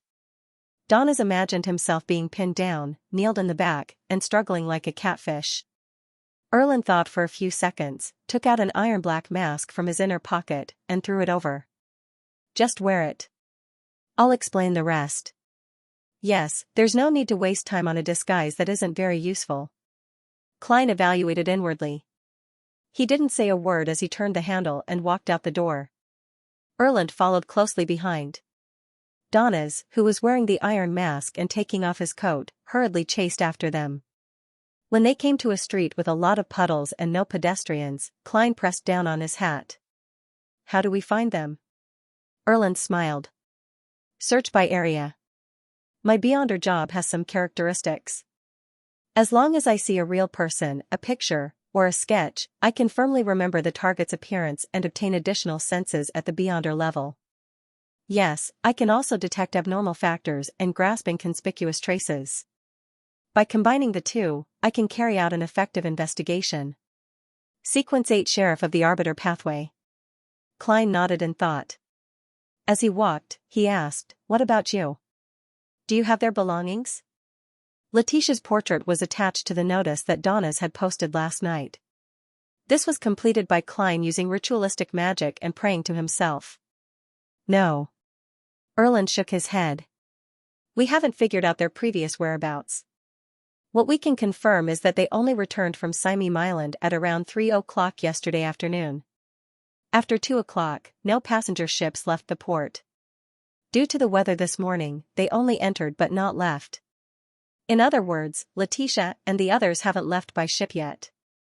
Klein understood what Erland meant. Donna suddenly scoffed. That doesn't mean anything. Perhaps they had already left Byam yesterday afternoon and headed for other cities on the island.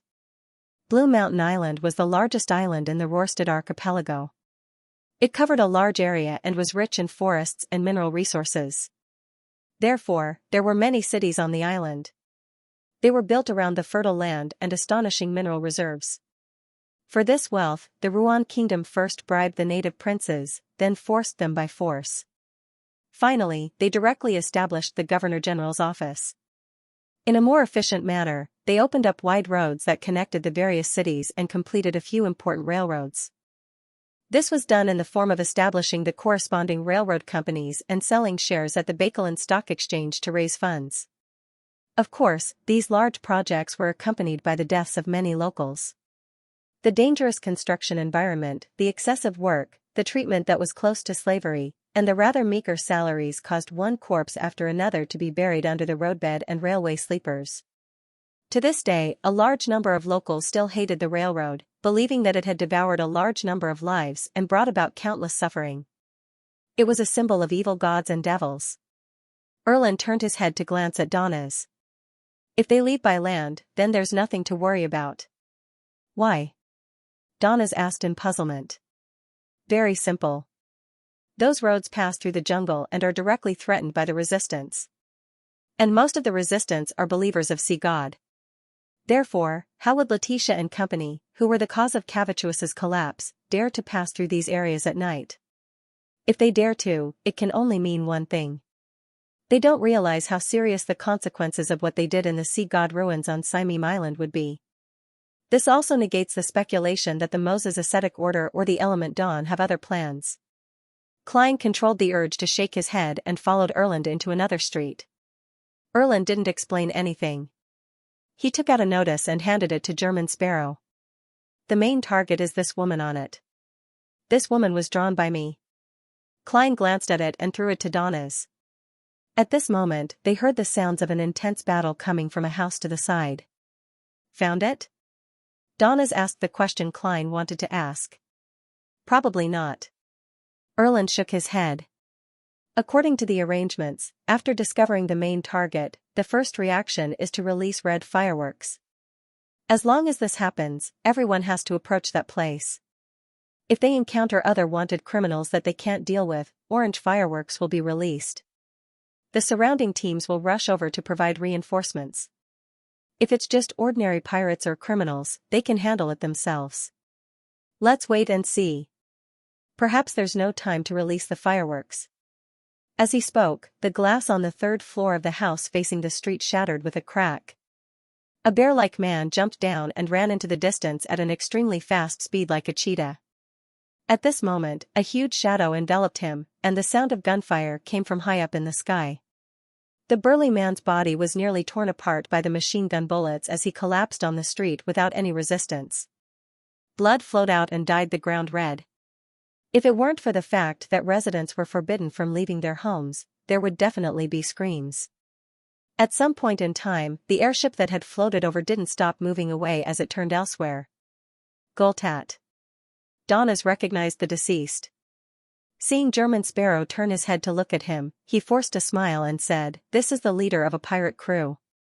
He's from Fasak, and his bounty is 950 pounds. People from Fasak.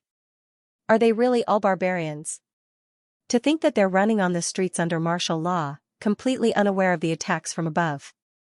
That's right, these pirates have just led a befuddled life for a night. They have no idea that even an airship has been dispatched. If he had planned his escape route, he might have been able to dodge the machine gun fire in the air." Klein retracted his gaze and watched the dark blue monster fly across the roof. When Donas saw the pirate's outcome, he was glad that he had followed him. Seeing that the alarm had been lifted, Erland didn't stay any longer. He led Klein and Donas in the direction of the area he was in charge of. After walking briskly for 5 minutes, they saw a barricade at the intersection in front of them. Guns and cannons had been set up, and red-clothed Ruan soldiers were silently standing guard. On the other side of the barricade, 20 to 30 corpses were strewn across the ground, forming a charging formation. Their clothes were tattered, and their faces were thin. They were all locals.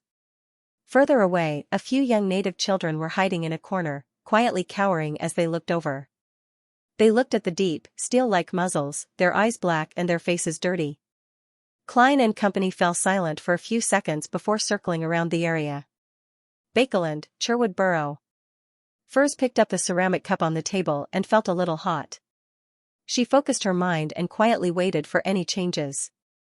The temperature of the hot water quickly dropped, and a thin layer of ice formed on the surface of the liquid. White frost appeared on the edges of the cup. "I'm a trickmaster." Furs closed her eyes in joy. After receiving the Spirit Eater's stomach pouch, she didn't delay. She immediately concocted the potion and completed her advancement, obtaining many weaker spell-like powers.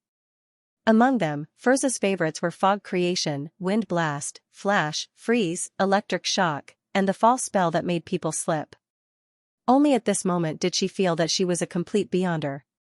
She no longer only knew how to pass through walls and open doors, nor did she have to rely on ritualistic magic. Near noon, Erland, with the help of Klein and Donas, had completed most of the investigation. "Eat a loaf of bread and drink some water before continuing," he said with dry lips as he took off his boat-shaped hat. Klein was about to nod when he suddenly saw an orange firework soar into the sky and bloom not far away. Without any hesitation, Erland immediately put on his hat and ran in that direction. "I'll head over first to provide support. Orange means that there are other wanted criminals that I can't deal with." "Who could it be?" Donas muttered to himself with interest. He walked forward with his legs raised high, hoping to arrive only after the battle was over. Then, he saw German Sparrow abandon him and follow just Erland.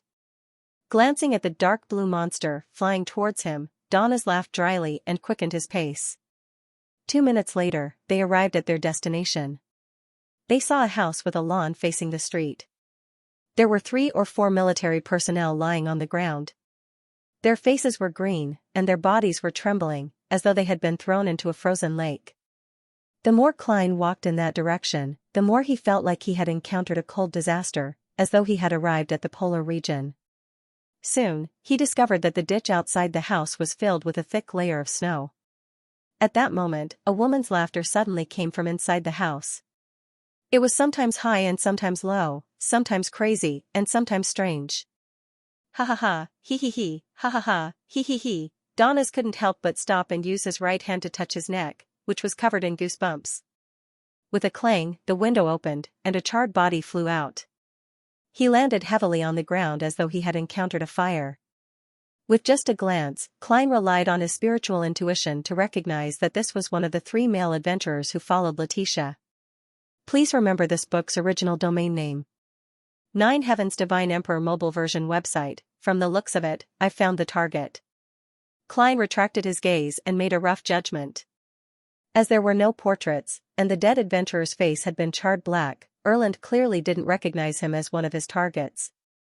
After observing this situation and listening to the creepy laughter for a few seconds, he pointed at the 3 or 4 military personnel lying not far away from the house and said in a deep voice, "Drag them back first. Drag them back first and wait for the other teams to arrive before launching the attack." Or, he hesitated for a moment and looked up at the approaching dark blue airship. Erland didn't say anything else, nor did he instruct Klein and Donnas. He ran towards the military personnel who had fainted from the cold and had purple faces. Tap. Tap. Tap. The closer he got, the weaker his footsteps became. Eventually, his body turned stiff, and every step he took was abnormally difficult. As a former bosun of the Royal Navy, Erland was experienced. He made a prompt decision and stopped moving forward. Instead, he slowly turned around and walked back. The more he walked, the smoother it became, but his body was still trembling uncontrollably. His eyebrows and sideburns were covered in a thin layer of frost. A quick freeze that defies common sense. A catastrophic extreme cold. With Erland's attempts, Klein grasped the danger level of the area and sighed inwardly. Unfortunately, the broach of the sun can't produce true heat. It's a mental stimulation. Although it will also cause an obvious reaction in the body, it will at most allow a person to last 3 or 4 seconds in such a cold disaster. Glancing at Erland, who wanted to say something but couldn't open his mouth, Klein swept his gaze towards Donnas. He threw away his cane and said in a deep voice, "Fire." Fire? Donnas was taken aback at first, but he quickly understood what German Sparrow meant. He had also seen the entire process of Erland's failed rescue attempt. Donnas condensed a scarlet flame in his right palm and threw it not far from the military personnel. The fireball traversed nearly 20 meters and landed on the ground. It didn't produce an explosion as it quietly rose into the air. The scarlet pillar of fire emitted a sizzling sound as it shrank and dimmed rapidly. Suddenly, it expanded, as if it was struggling on its deathbed. Klein, who was wearing a black coat, jumped out and landed right next to the military personnel. He bent down, stretched out his hands, and grabbed her clothes. Then, he pressed his feet against the ground, exerted strength from his waist and back, and fiercely threw himself outwards. The military personnel immediately soared into the air and flew out smoothly. He landed 10 meters away from the area where the chill was the most severe. After doing all of this, Klein snapped his fingers, and before the chill seeped into his flesh, he lit a match that he had specially separated from his pocket. The scarlet flame surged out like water and instantly drowned him. By the time everything dimmed, Klein had already disappeared.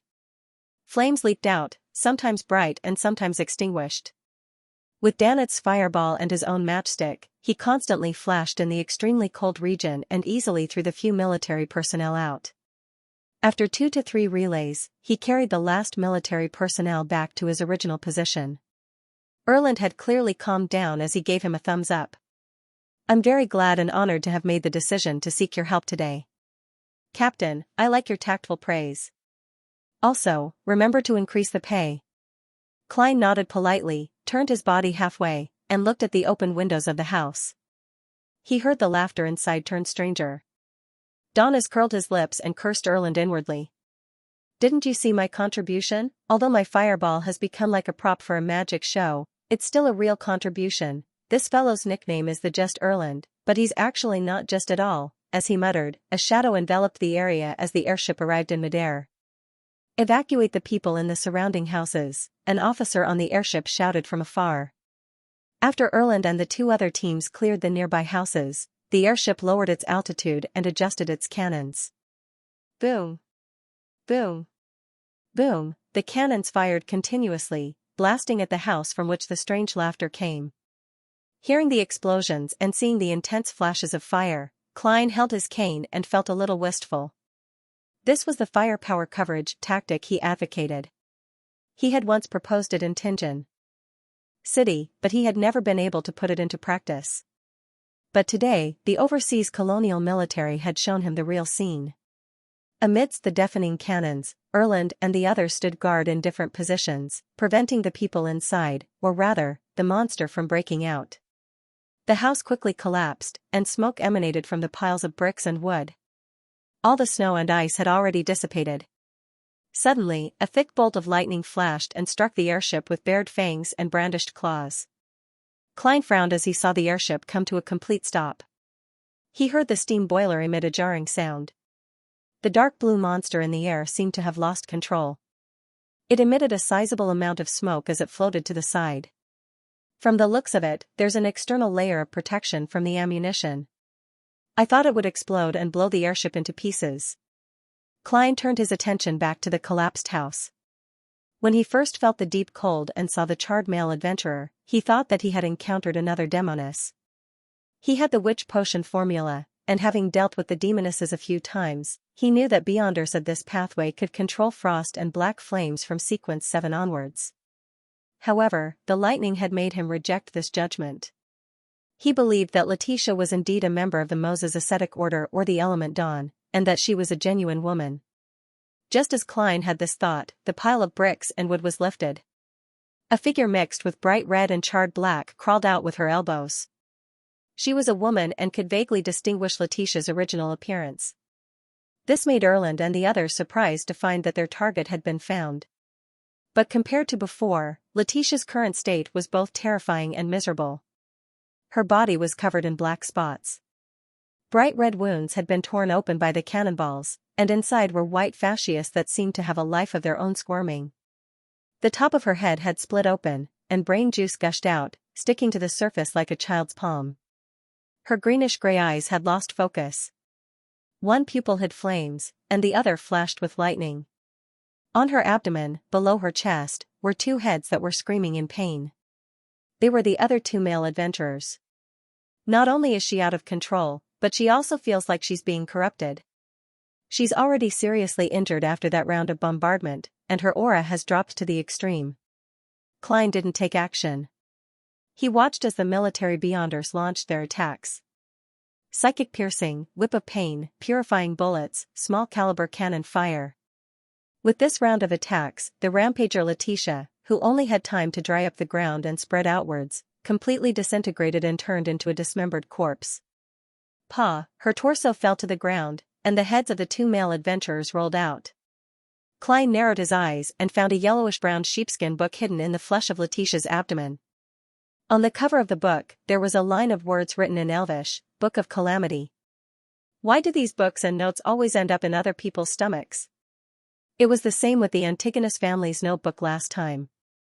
Klein lampooned before suspecting that this Book of Calamity was an item that the pseudo-archaeologist, Letitia, had taken away from the sea god ruins.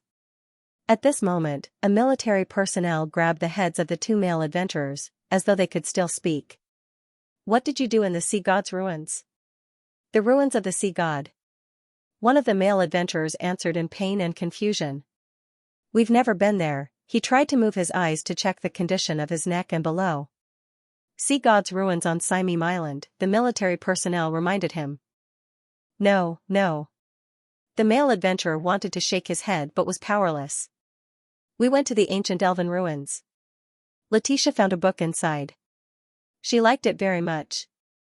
She quickly began to study it. She went crazy.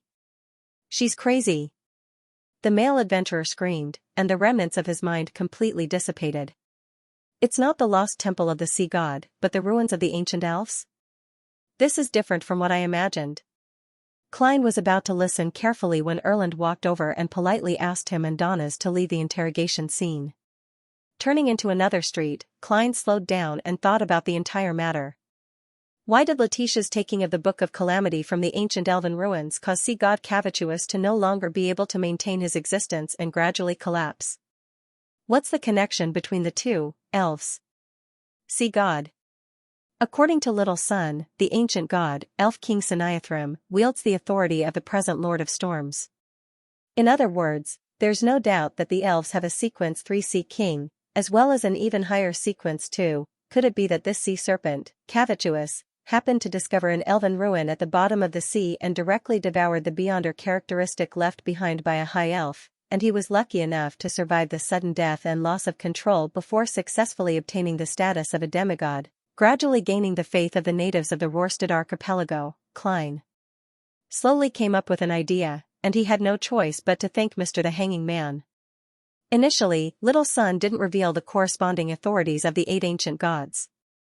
Later, under the guidance of the Hanging Man, he explained some of them, including the general situation of Elf King Siniathrim. As for directly devouring Beyonder characteristics or the corresponding ingredients to advance, it wasn't something that had never happened before. Before the potion system was perfected, human ancestors had made similar attempts in order to obtain Beyonder powers. However, only a small group of extremely lucky people survived and became Beyonders. They didn't turn into monsters or lunatics, nor did they die on the spot with their flesh and blood collapsing. The success rate of such an attempt was 1 in 1,000, 1 in 10,000, or even lower. After the potion system was established, no one was willing to take such a huge risk. If that's really the case, then Cavituous was indeed very lucky back then. Of course, there's also the factor of his sturdy body. However, his intelligence doesn't seem to have increased much. He can only deceive people's faith, and he actually didn't discover that there was an elven ruin on Simime Island. Furthermore, it's closely related to the ruin he was hiding in. After Letitia and the others took away the Book of Calamity, the ruin collapsed, causing Cavituous's hiding place to undergo an anomaly, causing it to be unable to maintain its feeble existence. This can explain why Letitia and the others were able to succeed so easily. There weren't any resistance or sea god believers guarding the place. It wasn't until something happened that Cavituous discovered the problem and realized that the two ruins were related. Based on his previous train of thought, Klein tried to explain the part of the entire matter that puzzled him.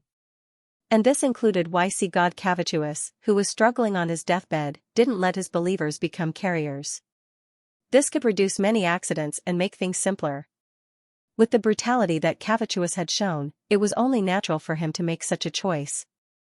The answer that Klein thought of was that the body that Cavituous wanted to corrupt and occupy had to have a certain amount of elven bloodline. Only then could it withstand the transfer of Beyonder characteristics to a certain extent. And when he touched it, due to the grey fog and its uniqueness, Cavituous found a better target. Ahem, actually, I didn't want to apply for leave. I've been stuck for the past few days, and I almost didn't have any drafts left. I was stuck until 1 p.m. every day before I went to bed. Other people who wanted to write short stories had to decline, and I only had enough energy to finish this one book. Damn, I don't even know how long it's been since I last updated my WeChat account. It's not that I don't know what to write about or what to lead to. This is already planned. I'm stuck on how to unfold, how to lead, and how to make the plot smooth and not abrupt. Just like last night's chapter, many friends asked why there was a plot about Furs becoming a trickmaster inserted in the middle. They asked if there was any connection, but the answer is that there isn't much of a connection. It's mainly for a transition. The front part of that page was mostly about preparing to find the person, how to find the person, and what they saw on the way. If they directly went into the last few paragraphs where most of the investigation was completed and the actual content of the investigation was found, it would seem abrupt, and the structure of this paragraph would be completely top-heavy. If they wrote about the investigation in the middle, there wouldn't be anything interesting to add, and it would seem very boring. Therefore, turning the camera, talking about what happened at the same time somewhere else, talking about the ability of a trickmaster, and then turning the camera back, it would naturally and gently omit the middle process of finding the person. This is because people will tacitly agree that when the camera moves away, things are still developing. Because I've been stuck on similar topics recently, I've been a little tired recently. Actually, I'm not stuck anymore, and everything that needs to be unfolded has been drawn out. However, my neck feels uncomfortable again, so I can only rest for a while. Today and tomorrow, I'll update a chapter at 12:30 p.m., and the day after tomorrow, it'll be back to normal. Thank you, everyone. Thank you for voting for Little Kuh and my friends during this period of time. Finally, I'm asking for monthly votes. Also, Sequence 3 Sea King wasn't the first one, but I didn't change it after watching the movie. I said it a long time ago, I'm a fan of special effects, and I can't watch blockbusters. In the beginning, Sequence 3 was Son of Wind, but not long after the serialization began, I realized that it overlapped with Sequence 2 Calamity, and could be combined. Also, the main oceanic domain didn't show much, so I started with Sea King from the Lord of Storms Emperor of the Sea. Please remember this book's domain name. 9 Heaven's Divine Emperor mobile version. Just as Klein sorted out his thoughts, Erland caught up to the two of them and said with a smile, "We've found the target. The investigation is over. I'll send you back to the hotel first. I'll bring the reward in 2 days. Also, it's best if you don't go out today." Klein maintained the attitude that a German sparrow should have. He only nodded slightly and didn't respond. On the way back to the Wind of Azure Inn, Donis clearly had questions or sighs he wanted to express, but due to the presence of the military personnel, Erland, he could only change the topic and discuss with great interest which pirates would be caught in the citywide investigation today. To him, as long as those people didn't belong to the Golden Dream, they weren't considered friends. They weren't worthy of sympathy. After entering the hotel room and watching Erland leave, he closed the door and clicked his tongue. Book of Calamity. Ancient Elven Ruins. This is really interesting. However, why are elves like devils? Just by taking their book and casually flipping through it, that woman went crazy and lost control. What kind of image do you have of elves? Creatures that are active in the mountains and seas, good at cooking, and like nature? According to Little Sun, the 8 ancient gods before the cataclysm were very tyrannical, cruel, and evil. Among them was Elf King Siniathrim. And the elves who believed in him and treated him as their king probably weren't any better. You can refer to the members of the Aurora Order. The Beyonder races left behind from the Dark Epic basically don't associate them with the concept of good in the minds of ordinary people. Klein replied inwardly. Of course, he didn't rule out the possibility that after the ancient gods perished, dragons, giants, elves, sanguine, and other creatures would gradually get rid of the negative effects and eventually become more normal. However, this would only be limited to the middle and lower levels. It didn't include those demigod-level powerhouses, and the high elf who left behind the Book of Calamity was clearly the latter. With a thought, Klein suddenly realized something. Donna's knew Elvish. He recognized the name of the ancient sheepskin book as the Book of Natural Calamity. Vice Admiral Iceberg's education of her crew has reached such a level. Not only does she popularize ancient Faesac, she even teaches them Elvish, which can stir the powers of nature. Perhaps Jotun and ancient Hermes are also part of the Golden Dreams curriculum. They really are a bunch of pirates with knowledge and dreams. However, Madam Captain, aren't you being too biased? Donna's performance in many aspects doesn't meet the mark. That's right, for a pirate whose main job is to hunt for treasure, the most important thing is to grasp the ancient language. Klein ignored Donna's sigh and cast his gaze out the window. At this time, the sky was still somewhat gloomy, as if a storm would fall at any time, causing people to involuntarily feel depressed.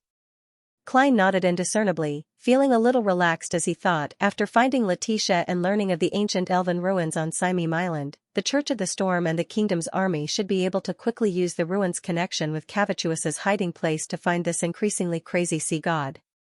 Or they can use the ruins to accelerate its collapse. This way, apart from the most fanatical and devout believers of the sea god who will die, the others won't suffer any harm. Klein had originally thought of using the spirit world to locate sea god Cavituous after his death, and before the official Beyonders found his hiding place, he could sneak in and take away the treasure. However, before this plan could even begin, it seemed to be on the verge of failure due to the appearance of the Book of Natural Calamity. Phew. It's nothing. It only exists in my imagination and has never belonged to me. If it's gone, then it's gone. I don't even know what I can gain from it. It's best to resolve this matter this way. Klein retracted his gaze from observing the weather, feeling calm and relaxed. There was only an inevitable sense of disappointment. On this day, he and Donnas followed Erland's suggestion and didn't go out again. They only moved around in the hotel. In Byam City, there were sporadic gunshots and explosions from time to time. It didn't completely subside until the sky turned dark. The next morning, Klein woke up on time and found that the sky was still dark and cloudy. This meant that the confrontation between the cardinal of the Church of the Storm, the high-ranking deacon of the mandated punishers, John Cotman, and sea god Cavituous, was still going on.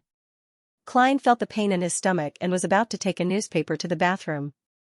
But when he saw Donna's, who was lying in a reclining chair with a piece of white bread in his mouth, leisurely reading the newspaper, he gave up on the idea.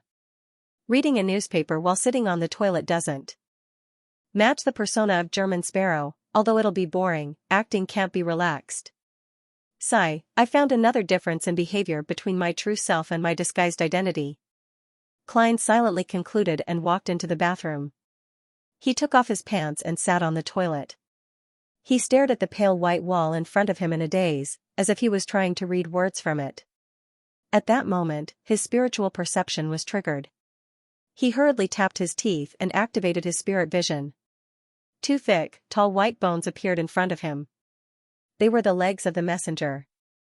The messenger stood there with its head sticking out of the ceiling, but the pitch-black flames in its eye sockets could still be seen. It lowered its head slightly and looked down at Klein, who was sitting on the toilet. Klein looked up and froze for 2 seconds. His mind was filled with baffling thoughts. Should I be like a lady, hurriedly covering my lower body, or should I be open and fearless? Before he could make a decision, the messenger threw down a letter and disintegrated into white bones. They fell like a rainstorm and disappeared into the ground. Klein received Mr. Aztec's reply in a daze. It took him a while to react. This messenger is becoming more and more impolite. Can't you see that I'm in the bathroom? Doesn't it know how to knock on the door first or stuff it in through the crack under the door? Klein cursed in exasperation and amusement. On careful thought, he felt that it would be difficult for the messenger to stuff the letter through the crack under the door. A 4-meter-tall behemoth would have to crouch down to reach that spot. That scene is rather funny just thinking about it. I'll add an additional paragraph when I write a letter next time. I'll get Mr. Aztec to educate the messenger so that it knows how to be polite. Klein unfolded the letter and read Aztec's reply. According to the knowledge I can recall, I can provide 2 methods. The first method requires sufficient prerequisites. That is, an item that belongs to you or someone else is with sea god Cavituous. This way, it can be easily located with the help of divination. The other precondition is that you can enter the spirit world. I have sufficient skills in this regard. Here are the 3 most commonly used methods. The second method is to use a secret deed ritual to pray to Red Light Ire Moria. He represents power and will. To a certain extent, he grasps the knowledge related to the creatures and locations in the spirit world, so one of the 7 pure lights, Red Light, is called Ire Moria. The principle of a secret deed ritual is to adjust one's state, open up one's body and mind, and allow oneself to match the target bit by bit. Finally, they will overlap and gain the corresponding knowledge. And this kind of matching and overlapping is relative. At the same time that I gain knowledge, my own secrets will also be revealed to the target. I can't trust Red Light. I have too many secrets. Klein's first reaction was to eliminate the second method. As for the first method, it lacked the possibility of success. Klein didn't have an item that belonged to him at sea god Cavituous's hideout. Unless I can use the resistance to send something to Cavituous, or find the original owner of the item that the believers of sea god had once sacrificed. Furthermore, it has to be an exclusive item. Send something to Cavituous. As he thought about it, Klein suddenly had an idea. He focused his mind and deliberated over it a few times, believing that there was a certain chance of success. After squatting in the toilet, Klein washed his hands and immediately took 4 steps counterclockwise. He arrived above the gray fog and attempted to divine what he wanted to do. He received a revelation that there was a certain amount of danger, but it could be endured as long as it was handled properly. After doing all of this, he returned to the living room and walked to the reclining chair. Donna sat up and laughed dryly. What's the matter? Do you know the corresponding prayer for sea god? Klein asked in a monotonous tone. Donna spread out his hands and suddenly hissed. Dogsh *T. He cursed his injured arm softly before smiling. I know. I've seen the resistance hold a few rituals. To be exact, it's blessed of the sea and spirit world, protector of the Rorstad archipelago, ruler of the undersea creatures, master of tsunamis and storms, the great Cavituous. Oh right, the two that were effective were chanted in Elvish. Blessed of the sea and spirit world. That's quite a humble attitude. It's fundamentally different from my honorific name. That's right, I made it up by imitating the 7 true deities. Klein nodded gently. Do you know where there are empty warehouses and abandoned houses? Of course. Every great pirate has some, Donis replied without hesitation. Klein immediately turned around and walked to the coat rack. Take me there. What for? Although Donis was puzzled, he didn't dare ask. In a dirty and dilapidated warehouse in the dock area. When Danitz saw Gehrman Sparrow take out 3 candles and many metal bottles, he finally couldn't hold back his curiosity. And asked, what do you want to do? Klein didn't turn his head as he calmly replied, what do you want to do? Sacrifice. To whom? Donis pressed with interest. After Klein set up the altar, he took out an iron cigar case and said calmly, that's right. He calmly said, Cavituous. The method he thought of was to directly send something to see God Cavituous. As long as Cavituous accepted it, he could use divination and other means to find the other party's hiding place. As for whether Cavituous would accept it, he had obviously considered it. He believed that there was a certain possibility. This was because Cavituous was now in a state of near death. It was extremely crazy and basically didn't have any rationality. It only acted on instinct, and it might have a strong desire for the Grey Fog's aura. Therefore, Klein planned on sacrificing an iron cigar case that was often placed above the Grey Fog to see if Cavituous would accept it. If it didn't, he wouldn't suffer any losses. He could just pretend that nothing had happened. Sacrifice it to see God Cavituous? At that moment, Donis felt that his brain wasn't enough. He was completely unable to understand Gehrman Sparrow's thoughts. Are you crazy? How can it accept your sacrifice? Even if it accepts it, what's the point? It's about to die. And it's very dangerous. Donis blurted out. Immediately after, he added in his heart, that's right. No, Gehrman Sparrow isn't crazy, because he has always been crazy. Klein glanced at him and simply said, I'm an expert in this aspect. I'm an expert in the field of sacrificial rituals. Klein wasn't modest about it. Donis was rendered speechless. He retreated to the side and watched as Gehrman Sparrow lit the candles, burned the powder, and dripped the pure dew. As he took a whiff of the fragrance, he couldn't help but raise his voice. Did you use the wrong ingredients? He remembered that the resistance didn't use full moon essence oil, slumber flower, or chamomile when they sacrificed the sea god. It's not like they're praying to the Evernight goddess. Klein turned his head to glance at him before casting his gaze back to the altar. No problem. As a professional who often sacrificed and was sacrificed, he knew very well that there were 2 main functions of burning pure dew, essential oils, and herbal powders. One was to help the host of the ritual better adjust his spirituality and enter the state. The other was to please the corresponding deity, to please the target of the sacrifice, and to increase the probability of the other party's response. In this regard, every deity had their own preferences. And the sacrifice this time mainly relied on Cavituous's abnormal mental state and his complete insanity, as well as his desire for the Grey Fog's aura. Neither of the two was missing, and the rest wasn't important. As long as the 2 conditions were met, it wouldn't affect the ritual's progress. It wouldn't increase the success rate, nor would it increase the chances of failure. It could be handled perfunctorily.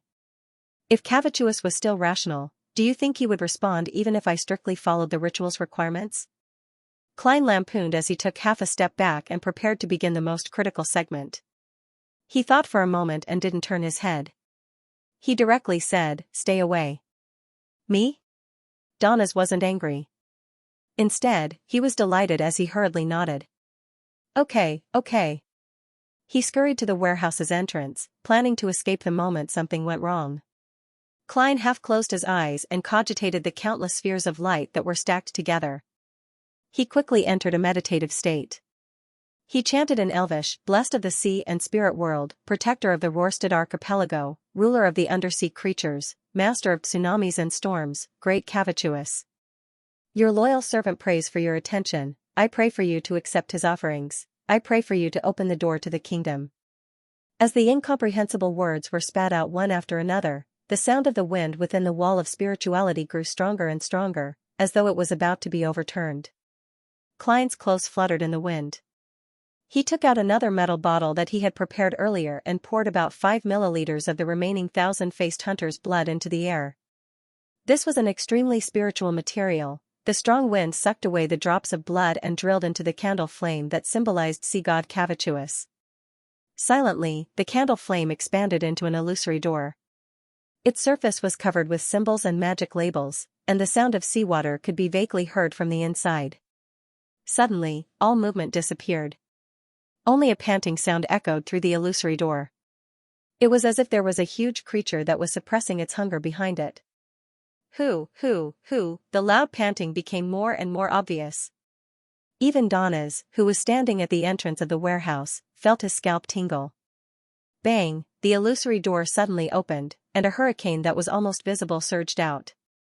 Amidst the sharp whooshing sound, Donna's felt the invisible wall of spirituality shatter. He realized that he had been thrown into the air like a small boat in a storm. He slammed into the door with a muffled bang. He fell outside the warehouse, and there were many wounds on his back caused by wooden spikes. The scarlet fireball that he instinctively condensed in his hand instantly dimmed in the storm and quickly extinguished, like a candle that was about to be burned to the end. And while he was flying in the air, he saw a huge, ferocious mouth that looked like a blood-stained basin appear behind the illusory door. It revealed milky white fangs that were longer than a human's arm and were slightly curved. It slammed into the illusory door in a frenzy, trying to enter the real world. A beast-like howl reverberated inside the warehouse, causing Donna's ears and nose to bleed at the same time. Klein had also flown up from the hurricane just now, and his vision was immediately occupied by a bloody, forked gigantic cord that was emitting sizzling lightning. His body was charred black as he stiffened in midair. He had been penetrated by the snake's tongue and turned into ashes after burning paper. Klein's figure appeared on the other side. His hat had fallen off, and his clothes were in a mess. He looked rather pathetic. Fortunately, he knew that something would happen and that there would be danger. He had been on high alert and hadn't let down his guard. He had used paper figurine substitutes in time. At this moment, Cavituous, who was behind the illusory door that didn't shake at all, finally realized that his frenzied attacks were ineffective and stopped. It took a deep breath, causing blue seawater to surge in from all directions. Deep in its throat, it collapsed into a vortex that emitted a terrifying suction force. It was a vortex that could devour a freighter. The iron cigar case on the altar flew up and was thrown into the vortex. The small cauldron that contained the ashes of the herbs flew up and was thrown into the vortex. Many of the miscellaneous items in the warehouse flew up and were thrown into the vortex. Klein also flew up, unable to resist being thrown into the vortex. He attempted to snap his fingers, ignite a flame, and jump out of the vortex's range of influence, but his plan was ruined by the hurricane that accompanied the suction force. His figure suddenly turned thin, turning into a paper figurine. As the paper figurine was thrown into the vortex, Klein, who had appeared in another spot, rose into the air again. He was unable to escape the terrifying suction force. At this critical moment, he no longer hesitated. He made the black glove on his left hand turn pale, tainted with a dark green. He activated Creeping Hunger and directly controlled Steel Mavadi's soul. Klein's body instantly turned heavy as he pushed out his left palm. An ice wall that wasn't too thick froze in front of him, temporarily isolating him from Sea God's vortex. Taking this opportunity, Klein landed. With a heavy stomp, he sank into the ground. Crack, the ice wall only lasted for a second before it was torn to pieces by the majestic suction force and flew into the gigantic sea snake's throat. With the strength of a zombie, Klein used his legs to stabilize his body and didn't fly up again. However, he still slid uncontrollably towards the illusory door and towards Cavituous's gaping mouth, leaving 2 deep ravines in the ground. Outside the warehouse, Donna's wasn't affected by the vortex's suction force. He wanted to condense a fireball and smash it to the side to allow German Sparrow to jump out, but he was repeatedly blown away by the raging hurricane. As Klein got closer and closer to the illusory door, his nose was filled with the stench of blood and rot. In front of him was the stained milky white fangs that emitted a cold aura. His thoughts raced as he quickly came up with a solution. The solution was very simple. It was to throw out the all-black eye that originated from Nimblewright Master Rosago. Since you, Cavituous, have created a seawater vortex and want to devour everything, I'll let you consume another potion without any supplementary ingredients. I'll also give you the mental corruption of the true creator. This way, I don't believe that you, who are already on the verge of collapse, can withstand it. Klein gritted his teeth and reached into his pocket. Perhaps it had instinctively sensed his sinister intentions, or perhaps it was because the crazy Cavituous lacked patience, but at that moment, it suddenly raised its head and let out a long roar, causing the seawater vortex at its throat to collapse and disintegrate, turning into countless water droplets that sprayed outside the illusory door. Whoosh, a torrential rain poured down from the warehouse, and at Cavituous's throat, a silvery white, dazzling ball of lightning that was intertwined with countless bolts of lightning condensed. With a boom, it spat out the ball of lightning. Amidst the torrential rain, the silvery white ball of lightning transformed into eye-catching bolts of lightning that rapidly expanded outwards, destroying the simple altar and occupying the entire warehouse. Sizzle. In the sea of lightning, Klein's figure constantly appeared before being charred black and reduced to paper shreds. Outside the warehouse, Donna's was similarly affected. His hair stood on end as his body convulsed. After using several paper figurine substitutes, Klein, who was almost at his limit, finally waited until the lightning subsided. And the illusory door was affected by the complete destruction of the ritual, and it quickly closed in an unstoppable manner. Creak, sea god Cavituous's indignant roar was isolated outside the door. In the blink of an eye, the illusory door completely disappeared. The surroundings were in a mess, and there was only a candle left on the altar, weakly flickering with flame. Bang! Donna's leaned forward against the warehouse wall and barely managed to stand at the door. He wanted to speak, but he couldn't help but convulse. All he could do was use his eyes to express his grievance. German Sparrow is really a lunatic. Back in Bansi Harbor, I can still recall the horror I experienced. I still have nightmares because of it. Previously, when I was choosing the items produced by the resistance, I incurred the curse of Sea God. Along the way, I was so frightened that I nearly ran away. This time, what kind of sacrifice is this? I nearly summoned Calvetua. It was really dangerous just now. Why does he love adventure so much? Why does he love doing things so much? Again and again, he seeks thrills at the edge of death.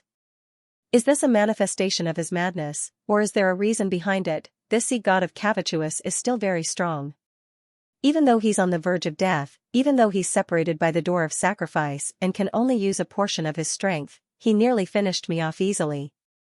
As expected of a demigod who can fight against Sea King. Klein pulled his feet out of the ground and saw that his leather boots were in tatters. At the same time, he discovered that regardless of whether it was luck or necessity, in any sense, Cavituous had accepted his sacrifice.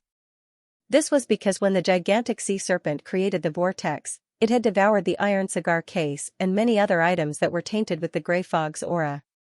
This also means that I can attempt to locate its hiding spot in the spirit world, but I have to wait for it to die. It will no longer interfere with or resist my divination. This kind of search requires entering the spirit world. I can't keep using the gray fog. Just as Klein secretly exhaled, he felt an indescribable madness and hunger emanate from the glove on his left hand. It was as though it would devour the wearer if it couldn't wait for food. There aren't any sinful fellows nearby. Klein turned his head to look at Donna's at the door. Donna's mind suddenly tightened as he felt that he had been targeted by a monster and was about to become its food. The hunger at the level of spirituality made him tremble slightly, wishing that he could immediately turn around and flee. Then, he heard German Sparrow's indifferent voice. Close the door from the outside. All right. Danitz endured the residual pain from the electric shock and pulled back the door that had been sent flying, barely blocking the hole. Klein seized the opportunity to hold a sacrificial ritual. He prayed to himself and responded to himself. He threw the creeping hunger, which was on the verge of losing control, above the gray fog. This mystical item, which had frightened Donna's to the point of not daring to resist, immediately became obedient, gentle, and tame. Please remember this book's original domain name, Nine Heavens Divine Emperor mobile version. After returning to the real world, Klein extinguished the candles, put away the remaining items, and carefully checked the situation in the warehouse. To his relief, the seawater whirlpool created by Cavituous had completely cleaned up the place, leaving behind only the rain that spewed out later, the charred parts of the lightning, the sparse amount of ash, and the ravine that Klein plowed with his feet. The traces are easy to deal with.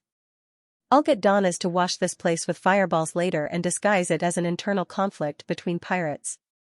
Klein nodded indiscernibly, pulled out one of the few remaining paper figurines, and shook his forearm and wrist. The paper figurine flew out and burned on its own, turning into black ash. After doing all of this, Klein walked towards the door, frowning the more he walked.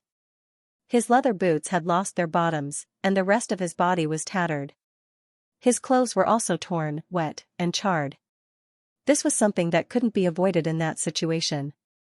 It wasn't something that paper figurine substitutes could withstand. The tearing came from the massive suction force of the seawater whirlpool, the wet feeling came from the torrential rain spewed out by Calvetua, and the charred blackness was a result of being struck by a small amount of lightning while he was using paper figurine substitutes.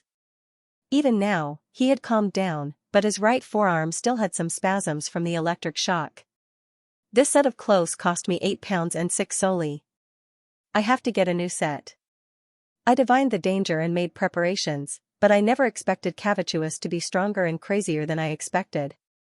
I hope I can gain something from this. Klein silently shook his head, restrained his expression, and endured the pain. He came to the door that blocked the exit and knocked 3 times. Donnas, who had been feeling uneasy, hesitated for 2 seconds before moving the door. Realizing that German Sparrow had returned to his cold and reserved state, no longer emitting the hunger and madness that made one's spirituality tremble, Donnas heaved a sigh of relief. He looked inside and casually asked, "Is it over?" "No." The corners of Klein's mouth curled up as he revealed a gentle smile. "Not yet?" Donnas jumped in fright. What else do you want?" Klein maintained his maniacal smile. "It still needs cleaning." "This is courtesy." "Cleaning?" Donnas was stunned. He raised his right hand and pointed at himself. "Me?"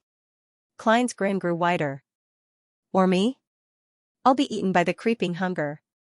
Donnas laughed dryly. "How should I clean it?"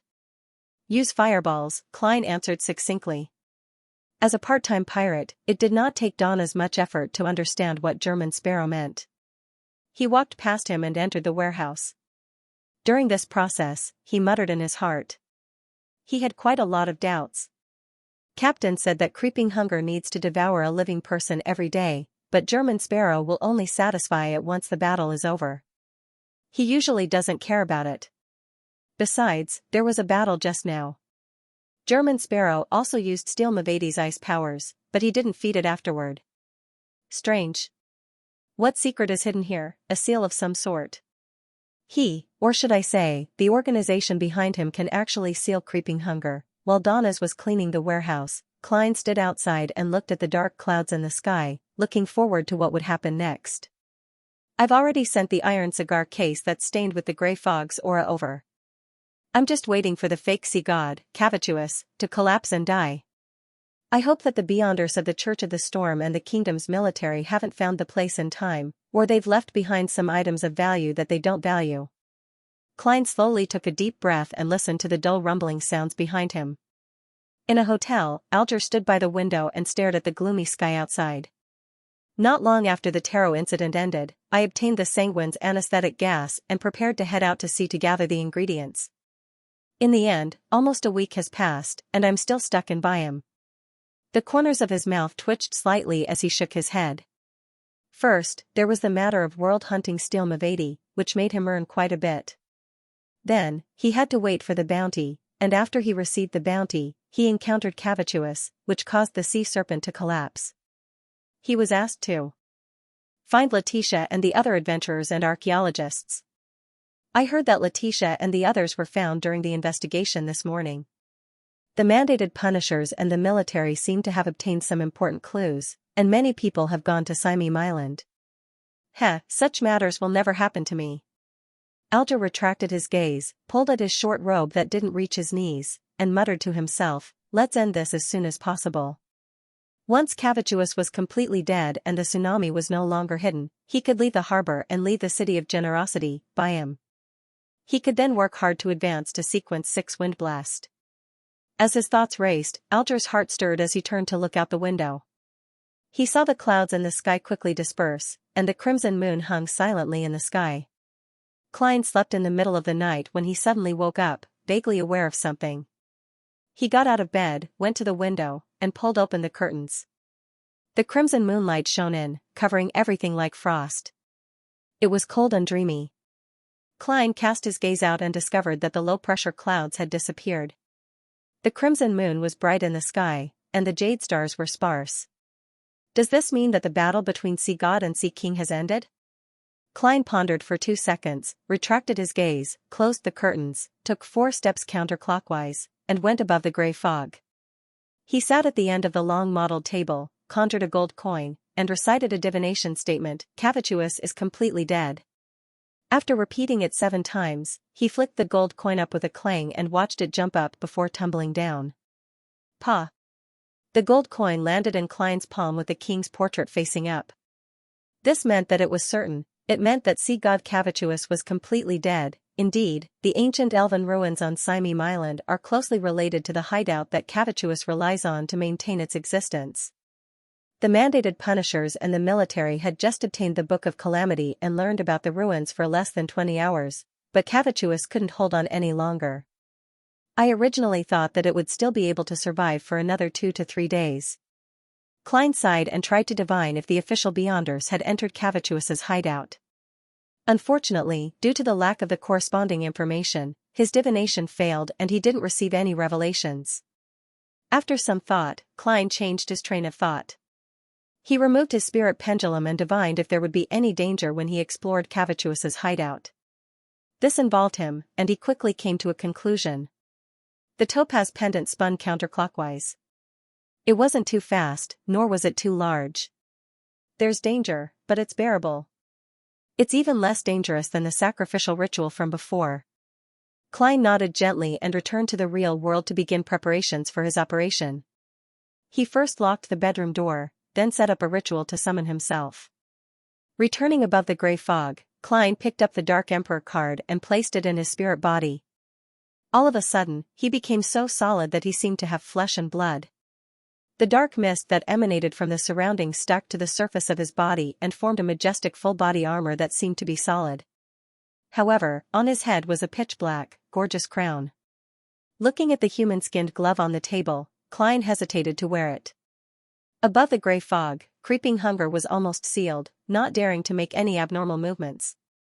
But as long as he left this place, the uncontrollable hunger would cause harm to its carrier, be it a living person or a spirit body. Klein was considering if the Dark Emperor card's high level could suppress creeping hunger in his spirit body and allow it to remain normal. "I'll give it a try. If it doesn't work, I'll immediately end this summoning and return here.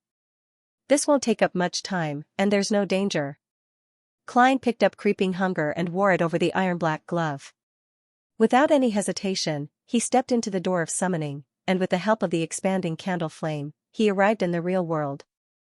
Without any negligence, Klein's first reaction was to check the state of creeping hunger. He discovered that it was peaceful and had submitted to the Dark Emperor card's high level. Not bad. Klein heaved a sigh of relief and placed the mystical items such as Aztec's copper whistle, biological poison bottle, and sun brooch into his body. Finally, he picked up the black hardwood cane and prepared to use it to search for the lost iron cigar case that had been tainted with the gray fog's aura. Of course, to find Cavituous's hiding place, he had to first enter the spirit world and locate it from within. Otherwise, it would only result in failure. As for the problem of entering the spirit world, Klein didn't consider the 3 methods provided by Mr. Aztec.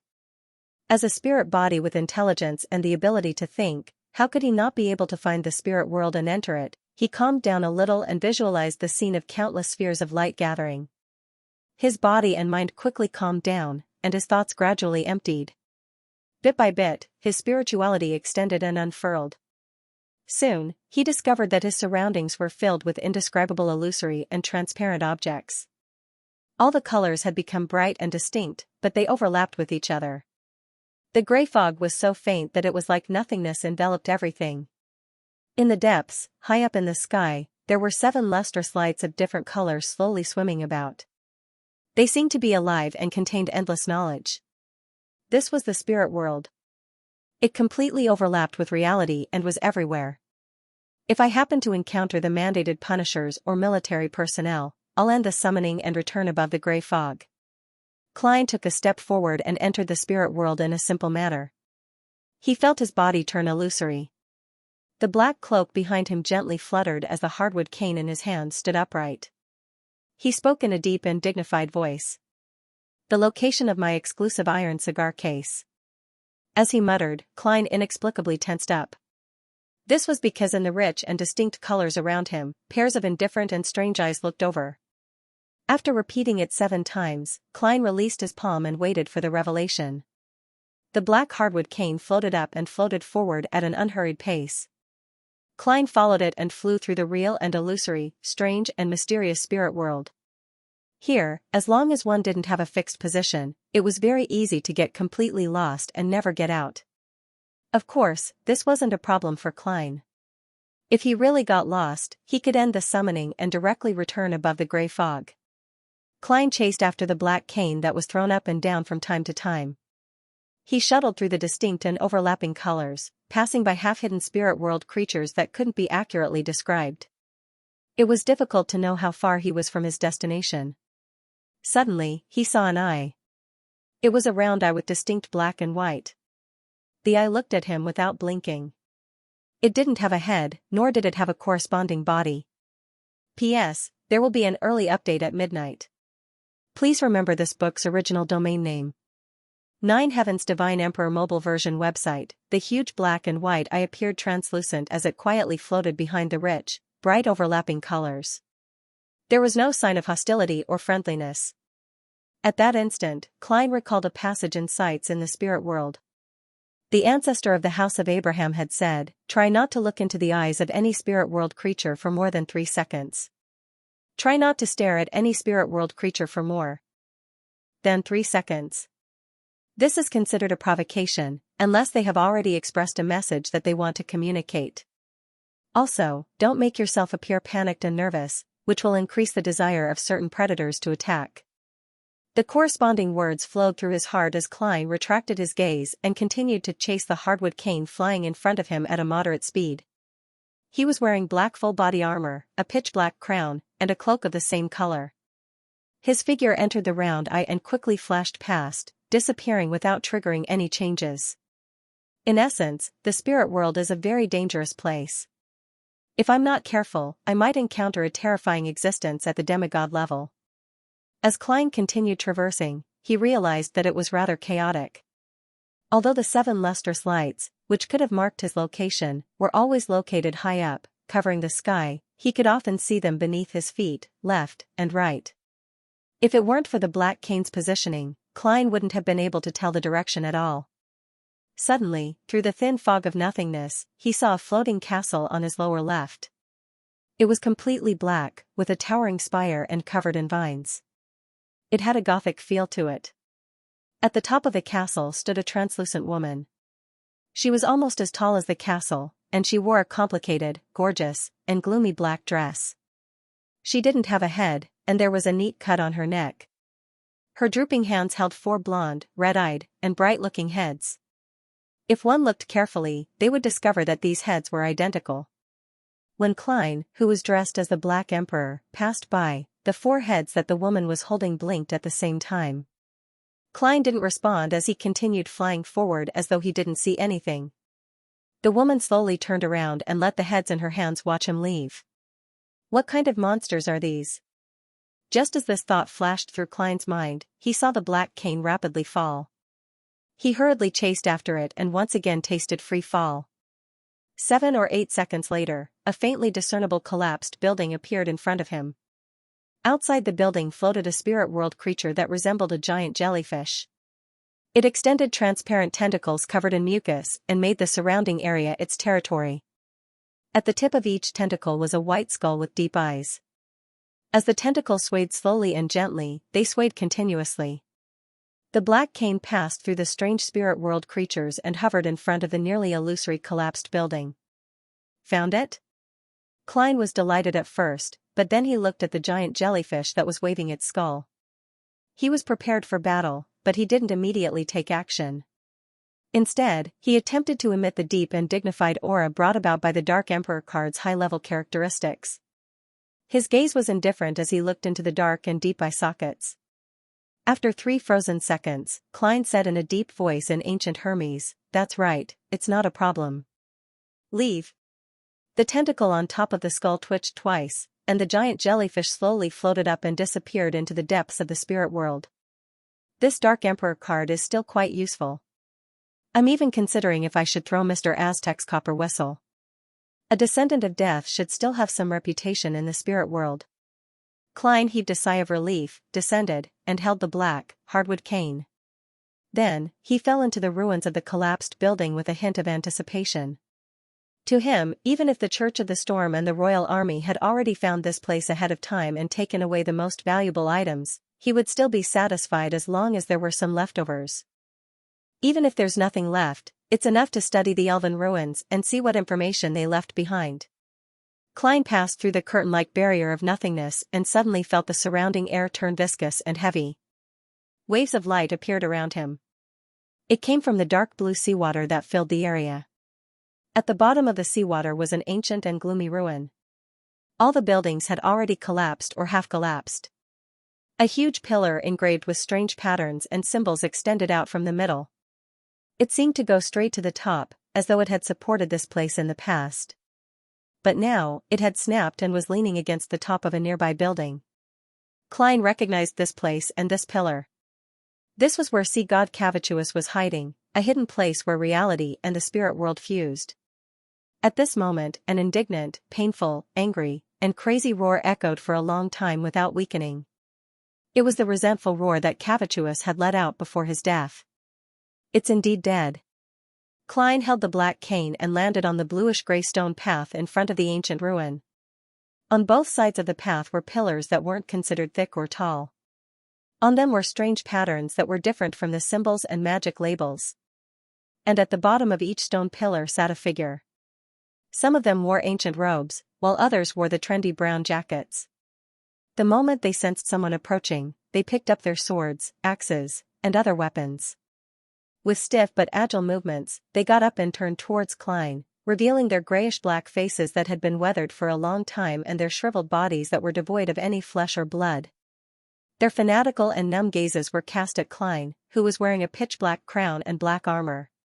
Cavituous's devout believer. However, this also means that the Church of the Storm and the Royal Army haven't found this place. Klein sighed and injected his spirituality into the brooch of the sun and muttered a word in ancient Hermes, "Holy." He activated the holy oath that came with the brooch of the sun. Through the corresponding ancient Hermes word, he temporarily increased his attack's holy damage. Klein shook his wrist and swung his cane.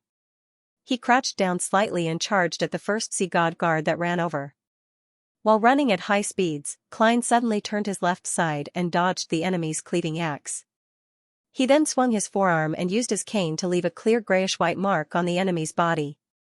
Clear golden flames silently soared up from the mark, instantly enveloping the sea god guard, burning it until it was on the verge of collapse. Thud, Klein exerted force with his feet and leaped past the enemy. Behind him, the completely dried sea god guard finally collapsed, turning to ashes in the golden flames. Thud, thud. Thud. Thud. Klein kept his back low as he quickly moved forward. From time to time, he would turn his body sideways and at other times, he would pass by the sea god guards. At the same time, he brandished his cane, lashing, stabbing, slashing, and leaving different marks on the mummified guards. Thud. Thud. Thud. Klein passed through this path and arrived in front of the half-collapsed ruin. Behind the black cloak he gently raised, the sea god guards turned into golden torches, illuminating the bluish-gray stone slabs and the patterned pillars. Amidst the chaotic dance, the guards collapsed one after another, never to move again. Klein walked up the stairs and entered the building where the half-collapsed pillar was. The first thing that entered his eyes was an unimaginably huge bluish-blue sea serpent. Its scales were slippery and covered in patterns that resembled the various symbols in the ruin. It opened its huge mouth and bit down on the pillar, and its curved milky white fangs pierced in. Below its head, its body hung to the ground, coiling around a third of the vast hall like an undulating blue hill. However, it was covered with all kinds of wounds, some of which were badly mutilated, and some of which even revealed its bones. Its body had already produced specks of mysterious bluish-blue light. They quickly gathered towards a tooth that was longer than a human's arm, causing the slightly curved sharp bone to slowly straighten. Its dying howl echoed intensely, causing Klein's corporeal spirit body to show slight signs of instability. At this moment, beside Cavituous was an elder wearing a clergyman's bonnet. His hair was white, and his body was like gray rock. His face was close to the snake's body, and his throat produced an indiscernible sound. It was unknown what he was doing. Around the gigantic snake body were dried corpses that seemed to have been eroded by the wind. They were the same as the sea god's guards outside, but they were even more bizarre. Their abdomens were swollen and even ruptured. In addition, their mouths were stained with dark red blood, and there were greenish-blue strips of flesh hanging from them. Similarly, bluish-blue light seeped out from their bodies and surged towards the white fang that was gradually straightening. Before Klein could think about what such a scene meant, the elder who was sprawled on Cavituous's body and wearing a clergyman's bonnet shakily straightened his body and turned around. His eyes shimmered with a bluish-blue glow, and the corners of his mouth were blood-red as his teeth tore at a piece of meat. Where his face had been, Cavituous's snake body was in a mess. It was missing a lot of flesh and blood, and his bones could almost be seen. He was eating sea god Cavituous's corpse raw. Klein frowned as he roughly understood what had happened. After Cavituous died, the priests and guards in the hall lost control and began to crazily devour its flesh. At this moment, the Beyonder characteristic had yet to completely seep out. Cavituous's body contained a rather large portion of it, and as a result, many guards suffered from excessive potions or conflicting characteristics of different pathways. They collapsed on the spot and died completely. However, there were always lucky ones who survived the sudden death stage. They would either lose control and become a disgusting monster, or they would directly skip several sequences and become a powerhouse. Or, due to the mixing of different pathways characteristics, they would become lunatics with twisted and evil powers. And no matter which one it was a rather dangerous thing. Klein's gaze moved down from the surviving priest's face to his belly that was bulging like a pregnant woman's. It was bulging and contracting forcefully, as though there was a huge heart there. P.S. Seeking recommendation votes on Monday. Genius 1 second. Remember website. Mobile version. In the ruins filled with seawater and half fused with the spirit world, the black-armored Klein stood by the door of the central hall. Inside was the blue snake that had been gnawed on, and the old priest whose abdomen was bulging. The latter's skin was grayish-black, as though he had been air-dried for a long time. His eyes shimmered with a blue glow as he stared intently at the guest wearing a pitch-black crown, as though he was considering where to start. Without any hesitation, Klein reached into his body with his right hand and took out a brown, translucent bottle. Following that, he extended his left palm forward and quickly twisted open the lid. Then, he casually threw the biological poison bottle into a corner of the hall. The environment here was half underwater. Apart from holy fire, which could incinerate the dead and evil, there were no other flames. This limited the two important powers of Klein's magician's sequence. Therefore, he could only push his other advantages to the extreme from the very beginning. At the same time that he threw out the biological poison bottle, Klein's left glove quickly turned resplendent, as though it was reflecting the afternoon sun. Around him, the surging seawater was dyed golden as it spread out layer after layer. This was the power of the priest of light in creeping hunger, purification halo. Having eaten a portion of sea god Cavituous's body raw, the old priest naturally wasn't polite. He watched as Klein prepared for battle in a chivalrous manner. The blue glow in his eyes suddenly brightened as his bulging abdomen swelled up. Woo! An ethereal but shrill sound came from his body, instantly enveloping the entire ruins. This sound was like the singing of a nightingale's soul. It was beautiful, pleasant, and serene, but it was also bone-chilling as it seeped into one's heart. Klein froze on the spot. All his thoughts instantly froze in his mind as though they had encountered an extremely cold wave. The old priest's body instantly swelled up, as though he was a revived Cavituous or a giant that walked out of myths and legends. Beneath his torn robes, blue, slippery tentacles drilled out.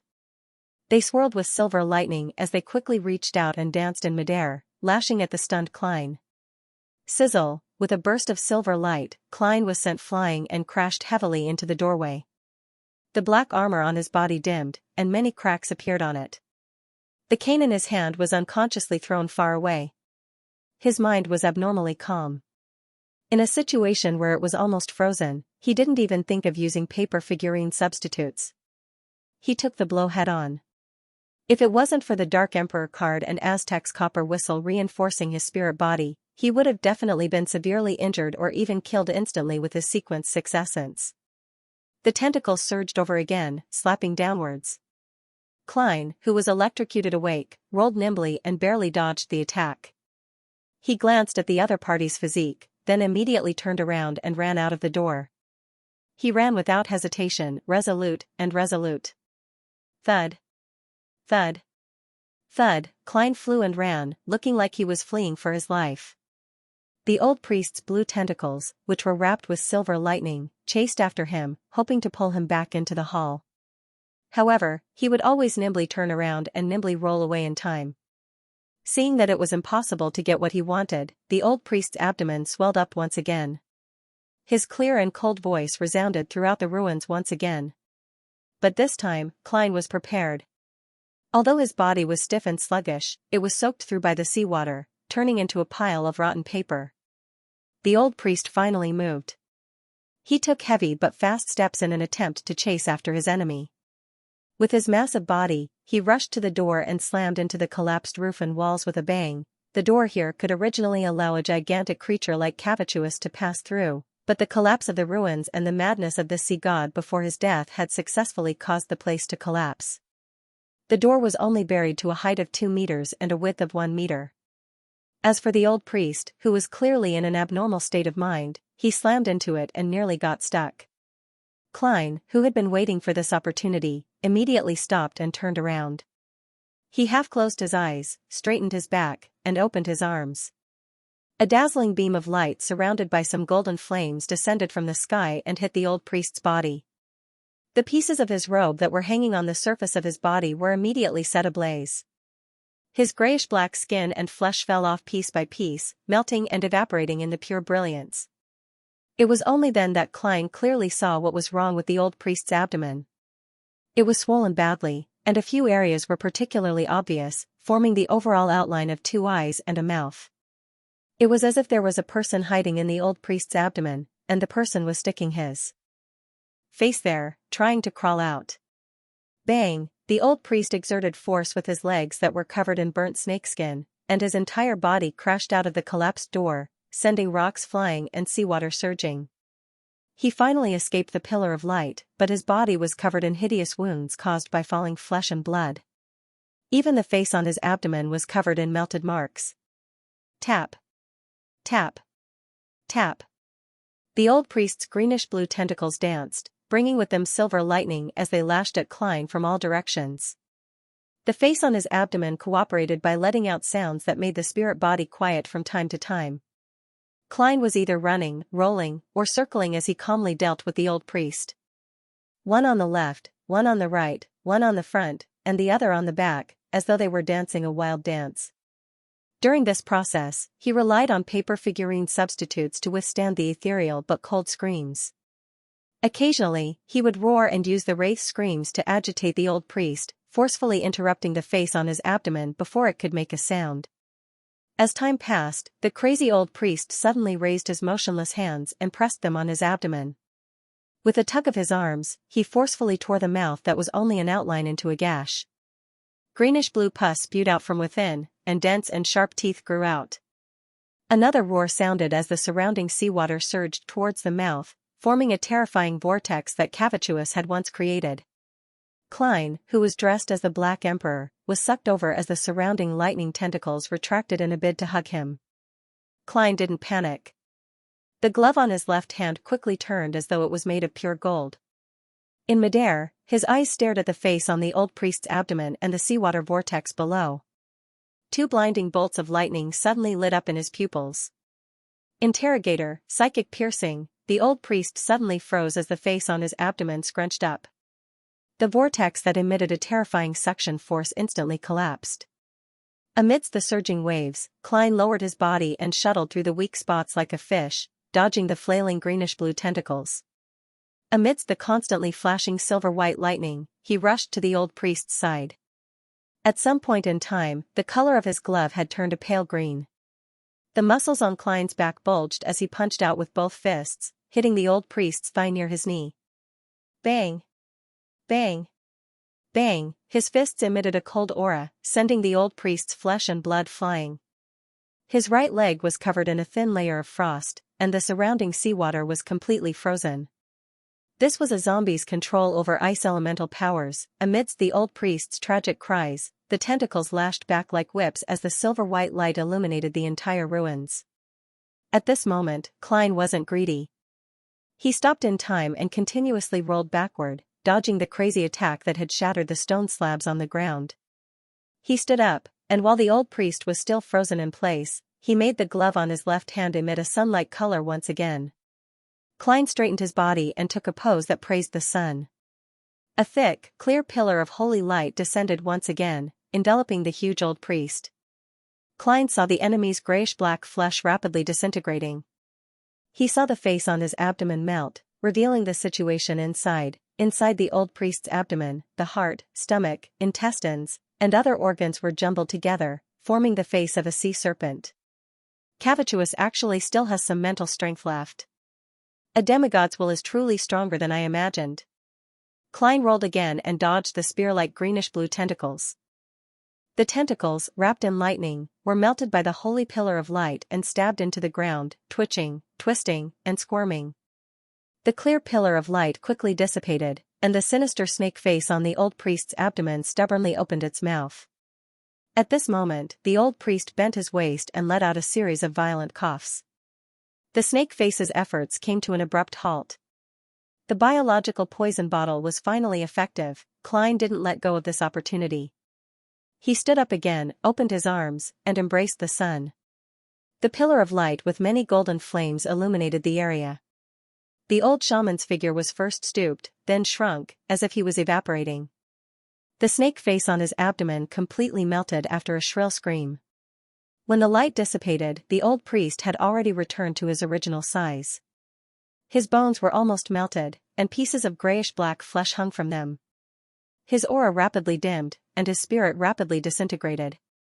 Klein rushed over and, relying on his wraith state, performed spirit channeling. He wanted to confirm if the old priest was guilty. He believed that he had to stick to this bottom line. This was not only his own will, but also a precaution against degeneration and madness. In the blink of an eye, he saw scenes of the old priest presiding over the living sacrifice. Without any hesitation, Klein extended his left palm and let the long-starved glove taste the delicacy.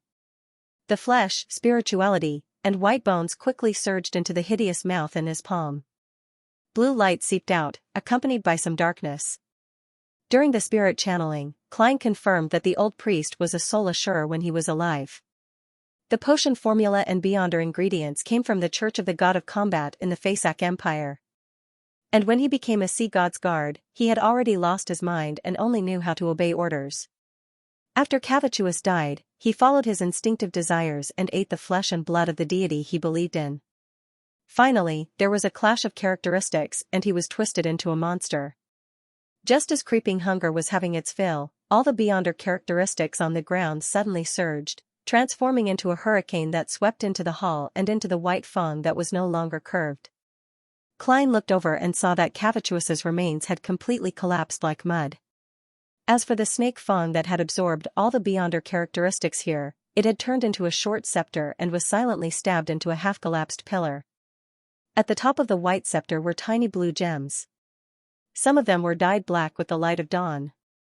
Seeing that creeping hunger had satisfied its appetite, Klein hurriedly ran into the hall and carefully approached the scepter. Before he even came into contact with it, he heard layers of illusory pleas. Hallucinations appeared in front of him. He saw believers prostrating themselves in prayer, as well as the resistance who were wailing endlessly over the destruction of the statue. P.S. I've received 2 chapters today. Please recommend them also, correct the first 2 mistakes. Chapter 64, The Timeline in the Spirit World. Alger should have said yesterday morning, not this morning. Klein described Cavituous's death less than 20 hours after the mandated punishers obtained the Book of Calamity. He changed it to a little more than a day.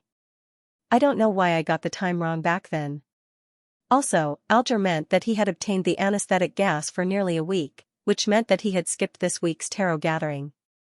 In order not to disrupt See God's rhythm, and since he had already explained the change in perspective, there was no need to repeat it. Please remember this book's domain name. 9 Heaven's Divine Emperor mobile version. As the layers of illusory prayers entered his ears, Klein felt as though he had a physical body. Deep in his head, he felt a throbbing pain. He wished he could slam his head against the wall to stop the pain. The scenes of different people praying made him feel an uncontrollable and abnormally terrifying dizziness. It was as though he was walking on the edge of an abyss and would fall at any moment. It was only because he had the Dark Emperor card and Aztec's copper whistle that he was used to being prayed to. If it were any other non-demigod sequence beyonder, they would have lost control and collapsed in pain, transforming into a monster or collapsing into a pile of flesh and blood. All the beyonder characteristics here have been combined into a sealed artifact with the help of the snake tooth. Furthermore, the danger level and negative effects far exceed that of a grade 2 sealed artifact. Klein didn't blindly move forward. Instead, he took a few steps back and left the area where the prayers were concentrated to alleviate the pain and dizziness that could cause his spirit body to collapse. He stood beside Cavituous's mud-like body and stared at the white scepter that was stuck in the half-collapsed pillar, thinking about how to take it away. At the same time, he had already naturally given the sealed artifact a name, See God's Scepter. Yes, from the feeling and reaction just now, I can barely get close to it and pull it out, but I can only last for a few seconds. I can't carry it or use it. However, it doesn't matter. Once I get it, I'll end the summoning and return above the gray fog. That place can effectively shield me from the thousands of prayers and the temporarily unknown negative effects, allowing me to study it without worry. Klein quickly came up with an idea. There was no need to flip a coin. In his wraith state, he could instinctively communicate with the spirit world and receive a revelation. His spiritual intuition told him that there wasn't much danger. With his decision made, Klein began to clean up the mess and see what he could discover in the ancient elven ruins. He first walked to a corner, picked up the translucent biological poison bottle, screwed the lid back on, and stuffed it into his body. Then, when he turned his head, he realized that there was an iron cigar case half hidden under Cavituous's mud-like body. This?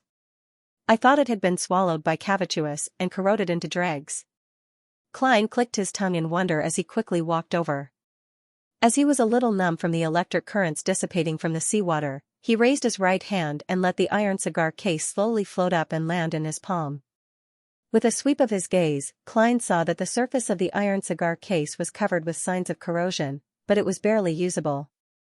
As for the other items that had been sucked away by the whirlpool, there was nothing left. Did the aura of the gray fog make Calvetua uncomfortable, causing it to vomit on the spot, or did the iron cigar case undergo a certain mutation, slowing down the corrosion and allowing it to last until Calvetua died? While he was puzzled, Klein had already put the cigar case back into his body. In such a situation, he had to make every second count without any delay. This was because he didn't know when the Church of Storms and the Kingdom's military would find him, as he could have. There should have been a lot of murals here, but they had disappeared with the destruction of the wall. Klein flew all the way to the end and saw an exquisite throne that was buried by stones and pillars. Only about a third of it was exposed. On the left side of the throne, there was half of a mural. It was a confrontation between two figures.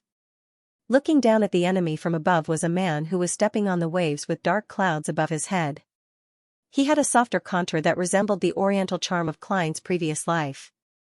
In his hand was a spear made of pure electric light, and in the background was the ocean that drowned everything. Below the man was a man in a simple white robe. His face was blurry, and it was hard to tell his age. He could barely tell that he was a man. There was a halo behind the head of the white-robed man with a classical aura. It quietly radiated brilliance like a sun. Under his feet, there was an illusory circle divided into 12 squares. Each square had a symbol that symbolized a different time. Behind him was a shadow that looked like a curtain, and there seemed to be an eye peeping outside in the shadow.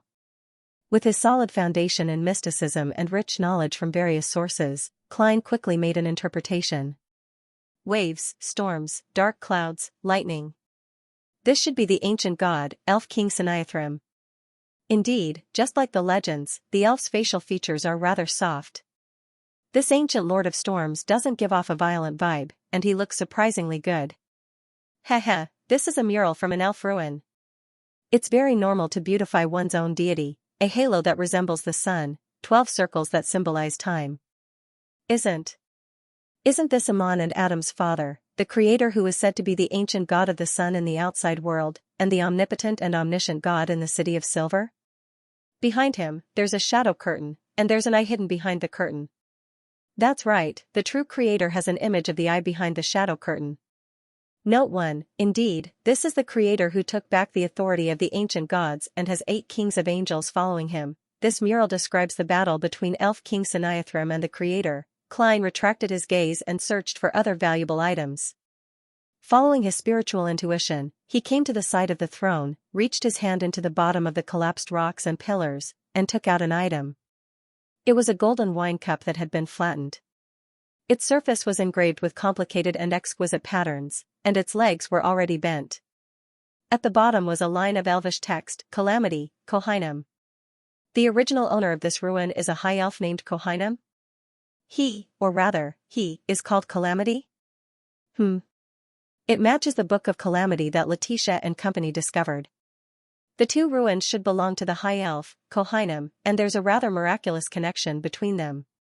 Unfortunately, this golden wine cup is just a wine cup. It only has some spirituality because it's engraved with the true name of a high elf. If Kohinam hadn't perished, even if it's just a true name, it would have given the wine cup extraordinary powers. Unfortunately, Klein's initial judgment was that Kohinam was completely dead, because sea god Cavituous was his successor. However, Klein couldn't be sure. This was because after hundreds or thousands of years, the Book of Calamity still had the trait of making a beyonder like Letitia, who wasn't a low-sequence beyonder, go crazy and lose control. Furthermore, this doesn't seem like something that sea god Cavituous can do. Could it be that the high elf, Kohinam, has a mystic technique that separates his beyonder characteristics, and Cavituous only inherited a portion of it? The other portion is the source of the Book of Calamity's characteristics. Kohinam died but didn't die. Of course, when Cavituous consumed Kohinam's beyonder characteristic, he was just a beast without much intelligence. No one knows what happened back then. Perhaps a portion of the characteristic was lost and condensed into a sealed artifact. After Cavituous was defeated, it fell into the hands of the Church of the Storm. Yes, next week's tarot will ask Little Sun through the world. He should know who Kohinam is. Actually, there's no need to ask. He contributed 2 more pages of ancient mythology today. Next time, there might be a detailed description of the high elves. With a thought, Klein stuffed the wine cup into his body. After all, it was made of gold. Furthermore, even if the high elf Kohinam wasn't dead and had a certain connection with the wine cup, the grey fog could shield and isolate it. After a round of inspection and seeing that there was nothing else, Klein quickly flew outside, picked up the black hardwood cane, and cleaned up the traces left behind from the battle. Then, he took out a paper figurine, shook it, and threw it out. It quickly soaked in the seawater and turned to powder. I can interfere with the first part, but I won't have the time or chance to do so after that. Thankfully, I'm currently disguised as the Black Emperor. The flesh and blood of Cavituous's remains are no longer valuable, and the bones are too heavy. It might affect me from holding the sea god's scepter. With the help of cogitation, Klein stabilized his condition and quickly flew towards the short bone scepter that was stuck in the half-collapsed pillar. The illusory pleas drilled into his ears once again. The pious, crying, fanatical, or numb prayers vaguely filled his vision. The throbbing pain and dizziness became more and more intense. With his rich experience, the Black Emperor card, and the reinforcement of Aztec's copper whistle, Klein barely managed to hold on and finally arrived beside the sea god's scepter. He reached out his right hand and grabbed the middle section of the bone scepter. As soon as the two came into contact, the scene in front of Klein instantly became clear. The illusory rumbling sounds in his ears instantly turned real. He saw the wheelchair-bound bald member of the resistance, Kalat, fall to the ground and crawl towards the self-destructing statue of Cavituous with great difficulty. He repeatedly chanted the honorific name as his eyes were filled with despair. He saw Edmonton, who had a blue sea snake tattoo, prostrating himself in front of another statue of Cavituous that was strangely bleeding.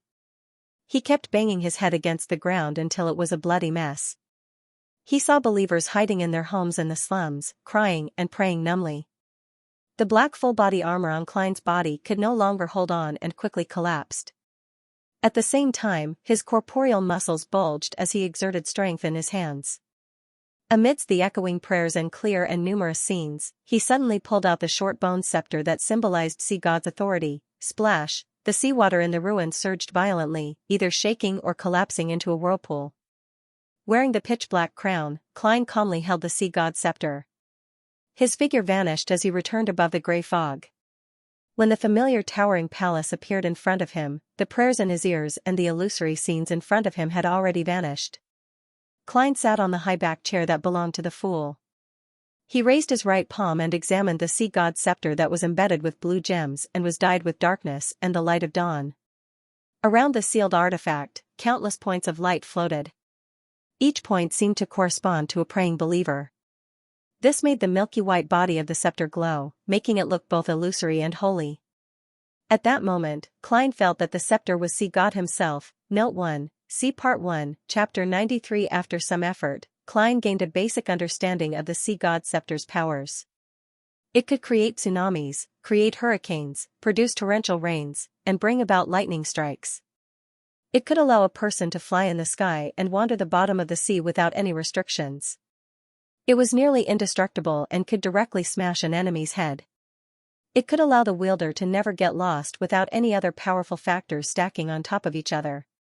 It could provide an unimaginable balance, controlling many underwater creatures and responding to the prayers of believers. It could also allow the wielder to obtain the strength of a sea monster, making them the ruler of a region of the sea. To Klein, this was truly at the level of a deity. Even on Earth, he could resist an aircraft carrier strike group, although he was a Sequence 6 and had quite a number of practical Beyonder powers, making him a true powerhouse in the eyes of ordinary people, a figure that only existed in legends. He was essentially still weak. He was still closer to a person. If the situation was suitable, a revolver would be enough to finish him off. Of course, reviving after death and opening the coffin was another matter altogether. As for the powers possessed by the sea god's scepter, they all exceeded the level of person. It was the power of a deity or a devil in the eyes of the people in folklore. It's no wonder he's called a demigod from Sequence 4 onwards. He's really more like a god than a person.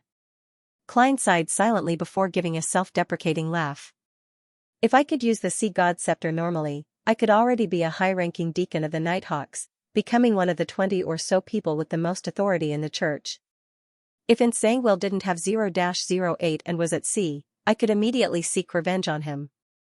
I might even have quite a high chance of success. But can I use the sea god scepter normally? No, Klein had just discovered that the negative effects of the sea god scepter were astounding. In the Church of Evernight, it could easily obtain the evaluation of a Grade 1 sealed artifact. Furthermore, it was unknown how many researchers had to die to figure out the best sealing and usage method. The sea god scepter had a total of 3 negative effects. First, it would make the holder irascible. They would become easily enraged, and it would be easy for them to become hot-headed. The second was to periodically freeze the thoughts of all living creatures within a certain range and drain their blood, including the holder. As for how large the range was and the specific number of cycles, it was difficult for Klein, who was not a professional researcher, to give an accurate description. He could only make a rough estimate that the range was 600 meters to 1,000 meters, and the cycle was 20 to 35 minutes. The third method was to gather and display the prayers of the worshippers, complete with sound and images. This would easily cause non-semi-god wielders whose spirits weren't strong enough to directly collapse and lose control. The first one is still alright. If I only use it for a short period of time, anger and irascibility are acceptable. To put it simply, with such a powerful sealed artifact, I just need to act rashly. Third, there's actually a way to avoid it. Sea God's response to faith has a distance limit. That is to say, as long as I leave the Rorstad archipelago and the surrounding waters, I won't be able to receive the signal, so I won't be affected. Yes. If I keep it above the gray fog, it seems to be able to break through the distance limit. However, the sounds and images of the prayers will be blocked and reduced to points of light. It won't affect me at all, allowing me to freely choose whether to respond, who to respond to, and how to respond, and when I respond, I can use the power of the Sea God Scepter. The biggest problem is the second one. It's fine for me. When I transform into the Black Emperor, I'm a wraith without any blood, so I'm not afraid of being drained. However, the surrounding creatures are in trouble. This doesn't differentiate between friend and foe, and the cycle isn't easy to grasp. I can't just discuss with the enemy and change the time and location when I encounter danger, right? Klein thought carefully and imagined a few scenarios in which he could use the Sea God Scepter, but they all relied on the environment and accurate judgment beforehand. It wasn't very feasible. Phew. Could it be that its fate is to stay above the gray fog and get people like him on a shuttle? No, a bolt of lightning when they attempt to sneak up. Right, there's another use. When Miss Justice and Mr. the Hanging Man pray for help, I won't only have the paper angel as an option. I can also provide rain or wind. Of course. This can be like the purification powers of the Brooch of the Sun. I can use the paper angel as a carrier. Seriously thinking about it, with the Sea God Scepter, I can act like a real demigod above the gray fog. Klein's mood gradually turned better because he realized that the Sea God Scepter wasn't completely unusable at the moment. This allowed him to do a lot more flashy things. He retracted his attention and cast his gaze back at the white bone staff with blue gems embedded at its tip. He considered another question, whether he should respond to the prayers of the Sea God believers. Cavituous is already dead. There's no need to provide those people with a target of faith. However, even if the priests and upper echelons of the resistance who are still alive notice the abnormality and don't receive any response, they won't truly accept the worst outcome for a very long period of time. Humans will always hope that they will get lucky. They are used to consoling and hypnotizing themselves, especially when they are in a dangerous environment where there's no light of dawn. Just like the City of Silver. More than 2,000 years have passed, but they are still offering sacrifices to the Creator. They believe that they have been abandoned and that they will one day receive a response again. In other words, if the fanatical believers of Sea God don't receive a response, not only will they not believe that Cavituous is dead, they will stop the live sacrifices. They will also increase their efforts, hoping to obtain the blessings of the deity once again. Without a few years or more of propaganda and blows, it will be very difficult for them to wake up. When the resistance loses the support of a native deity like Cavituous, I'm afraid they can only lean towards Fasak or Intis. At that time, with their extreme beliefs, they might very well be driven to do inhumane things. For example, attacking places where commoners gather, or letting those children who still have some innocence in their eyes stand in front of them. I need to give them some guidance. I need to tell them what the correct method of faith is, but I can't burden myself. All I need to do is give them some help within my capabilities. I'm not responsible for saving their fates. Klein tapped the edge of the long mottled table with his fingers and suddenly chuckled. Aren't we going to do real acting? Sea God Cavituous is a good target. I just don't know if this counts as experiencing the gray fog's isolation, preventing me from receiving any feedback. Heh, I have to give it a try to figure it out. Klein quickly made a decision and felt inexplicably refreshed. He deliberated for a moment before conjuring the scene he needed. Then, he held the Sea God Scepter, emanated his spirituality, and made contact with one of the points of light. In a hidden cave in the Blue Mountain Islands forest. The bald resistance member, Kalat, fell off his wheelchair. His eyes were filled with despair and confusion as he crawled towards the self-destructing statue of Cavituous. He vaguely sensed something, but he was unwilling to believe it. This meant that all his persistence, all his sacrifices, and all his pain would be meaningless. No. He screamed silently as he kept chanting sea god Cavituous's honorific name in an attempt to get a response from the deity. He propped himself up with his elbows and dug his fingers into the mud. Inch by inch, he moved in front of the shattered statue and picked up the sea serpent's head that was carved from stone. He discovered that its eyes had strangely sunken into black holes, and its teeth had fallen off one by one. Kalat nearly froze as his vision seemed to lose its light. At this moment, he suddenly saw a blurry figure. Behind the figure was a dark blue tsunami that surged into the sky and silver bolts of lightning that branched out like tree branches. In his shock, Kalat instinctively lowered his head as an unbelievable joy surged in his heart. He saw that the soles of the figure's feet were surrounded by waves, and that it was surrounded by hurricanes.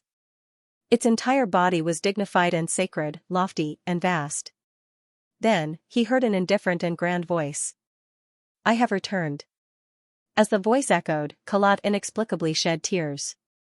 10 minutes after Klein left, in the underwater ruins that had fused with the spirit world, 10 minutes after he left, the seawater that filled the area suddenly splashed and poured out. In just 20 to 30 seconds, the elven ruins were as dry as land. Fresh hurricanes blew in, bringing in breathable gases. One figure after another descended from the hurricane. The leader was a tall and burly middle-aged man who looked to be in his 40s. His facial features were chiseled, and his muscles were clearly defined. His loose storm priest robe was stretched out. He was none other than the cardinal of the Church of the Storm, the Archbishop of the Roarsted Sea, a high-ranking deacon of the mandated punishers, see King John Cotman. He had a pair of dark blue eyes, and his hair of the same color was twice as thick as a normal person's. They were like tiny worms with tentacles. Behind John Cotman were quite a number of mandated punishers and military members. They were looking at their surroundings with anticipation and caution, not relaxing their requirements just because there was a demigod protecting them. At that moment, they heard a grunt before they were swept up by the hurricanes and arrived at the entrance of the ruins hall in one go. They saw a gigantic sea serpent lying inside with its bones exposed. Apart from that, there was nothing else. "Who is it?" John Cotman suppressed his anger and growled. As he shouted these words, a wave crashed down from above. The waves reverberated in the half-collapsed hall, quickly calming down to the surface of a windless lake. The surface of the lake reflected the scene from before. An indistinct figure had pulled out a white staff embedded with a blue gem, causing the seawater to surge and the ruins to shake. John Cotman took a deep breath and turned his back to the crowd. "Find him." At this moment, Klein had already selected 10 or so relatively important believers and responded to them one by one. He mainly gave a new holy covenant. "I have returned. It is time to forgive the past and redeem you. First commandment, do not make living sacrifices. Do not use humans as sacrifices. Second commandment, do not take my name in vain. Third commandment, there shall be no other gods. Fourth commandment, love your father, your mother, your husband, your wife, your children, as you love me. The fifth commandment, thou shalt not commit adultery. The sixth commandment, do not kill the innocent. Seventh commandment, do not lie, do not accuse, and do not break promises. The eighth commandment, serve me with your heart, not with a sacrifice. The ninth commandment, those who commit petty crimes must first atone for their sins before they are forgiven. The 10th commandment, help your compatriots and companions, praise my name. The holy covenants echoed in the ears of Kalat, the bald-headed rebel, making him completely kneel and bury his head on the ground. He could not help but shiver in awe, fear, and excitement. As a mid-sequence beyonder, a member of the resistance who had once been educated in the Fasak Empire, he had sufficient knowledge. He knew that the worship of the sea god was mostly based on fear, fear of powerful strength, fear of the natural risks that humans couldn't resist. Many rituals still retained primitive bloodshed, and it was an inhumane, uncivilized, and backward faith that would be eliminated sooner or later. However, the faith he had cultivated since he was a child made him not dare to disobey the oracle. He could only bury the idea of modifying the ritual process deep in his heart and try his best to avoid the parts that conflicted with his own ideas. Now, the sea god's sudden change made him extremely happy. It was as if he was watching a primitive totem evolve into a true god. We are blessed. The resistance is blessed. The true believers are blessed. Kalat raised his head slightly, his vision blurred. He spread his hands sincerely and pressed them to his lips. I will follow your path as I praise your name. The blurry figure in front of him disappeared, the loud voice in his ears disappeared, and the scene in the cave returned to its original state. But Kalat knew that everything was no longer the same. He moved his elbows and quickly crawled back to the wheelchair. He sat on it again and turned to the other side of the cave. Kalat soon encountered Edmonton. The rebel with the blue sea snake tattoo stood in front of the strange bleeding statue. His forehead was a mixture of red and black, dirty and ferocious. However, Edmonton's expression was one of joy, excitement, and satisfaction. He looked at Kalat and blurted out a question. Did you receive an oracle? Yes, it's the breath of God, just like before. Kalat nodded excitedly. Not only has God returned to the earth, but he has also reforged his holy covenant. Edmonton heaved a sigh of relief. I suspected that I was hallucinating. It seems that as long as an outsider touches the holy sword, God will be able to reappear on the earth. There's no need to lift it completely. Kalat agreed. That is indeed the case. The reason why the statues are broken and bleeding is because God has changed his image. We must build a new one. Just follow what we saw earlier. God also showed his sacred emblem. Above the symbol of the waves was a lightning-shaped scepter, surrounded by strong winds, Edmonton said as he recalled. Kalat immediately patted the armrest of the wheelchair. Let's go find the high priest now. He should have received the oracle as well. We will welcome the new world. Above the gray fog, Klein put down the sea god's scepter and rubbed his temples in exhaustion. He had just noticed a problem. The sea god's scepter could respond to ritualistic magic, which was to provide a certain amount of power to help the prayers complete the ritual and achieve their goals.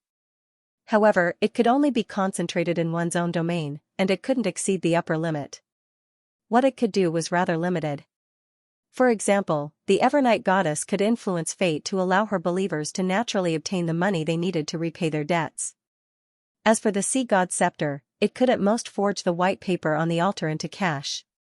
Furthermore, it wouldn't take long for it to lose its effectiveness and return to its true form. This is the difference between a fake god and a true god. Besides, outside the gray fog, as long as the procedures and the sacrificial chant are followed, the sea god scepter can automatically respond to ritualistic magic, unless more than half of its power is needed at once. This might be why the steps of ritualistic magic are very important. Above the gray fog, the prayers have been blocked and reduced to points of light. The sea god scepter can no longer automatically respond, and I have to handle it manually. This is rather troublesome. I can't stay here all the time. Of course, there's also an advantage to this. As long as the prayer isn't wrong and accurately points to the sea god's scepter, no matter how perfunctory the ritualistic steps are, I can still receive a response. There's only one prerequisite: I'm in a good mood. When I have the time, I have to think of a way to make the sea god's scepter become an automatic answering machine even above the gray fog. Making a paper angel? That's useless. Without injecting a soul. Becoming a mechanical puppet that deals with the repetitive and complicated ritualistic magic responses? I wonder if a marionettist has such abilities. At the very least, Rosago only showed the trait of controlling people like puppets. Klein's thoughts gradually settled as his gaze moved to the iron cigar case. After some research, he discovered that the heavily corroded cigar case had undergone a certain mutation. It had become sturdier and more resistant to corrosion, but it was still within a range that normal humans could understand and accept. It doesn't possess any special qualities. But if I leave it here for a few years or decades, or if I store a beyond or characteristic or mystical item for an extended period of time, perhaps one day, it can really evolve into a sealing box that will gradually lose its effects. The corners of Klein's mouth twitched as he turned his head to look at the junk piled in the corner. They were covered by the gray fog and were nearly one with the surroundings. Heh. Klein laughed dryly and retracted his gaze. He played with the golden wine cup that had been crushed and confirmed that there wasn't any problem with it. After doing all of this, he entered the real world, summoned himself again, and brought the sun brooch and other items back to his hotel room. At this moment, the clouds in the sky had dispersed and the moon was clear. The crimson tranquility sprinkled down, and the entire city of generosity, Byam, remained asleep in its dreams. 9 in the morning, Cathedral of Waves. Alger was summoned and once again met the diocesan bishop, Chogo, in the name of confessing. Find this person. Chogo handed over the portrait in his hand. Another mission. What's going on recently? Alger muttered inwardly as he casually unfolded the paper. When he saw the contents of the portrait, he almost couldn't control his laughter. It was impossible to tell whether the person was a man or a woman, or what they looked like. How was he to find them? In an instant, a thought came to him, and without hiding the changes in his emotions, he deliberately blurted out, "Who is this?"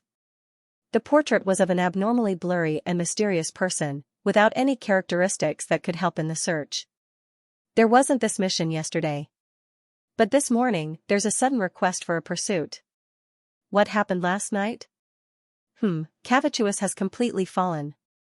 This way, the church and the military will definitely search for its remains. Simeon Island is the clue? This person took away the most important item before they did? Who is this person? Alger's heart trembled, and he almost didn't dare to look Chogo in the eye. Chogo nodded. A dirty, despicable thief.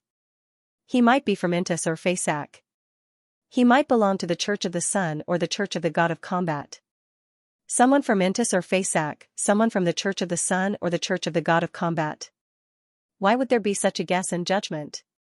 His Excellency John Cotman could only obtain very little information at the scene and was unable to identify the target. Under such circumstances, it can indeed be preliminarily determined that this person is from Intis or Fasak.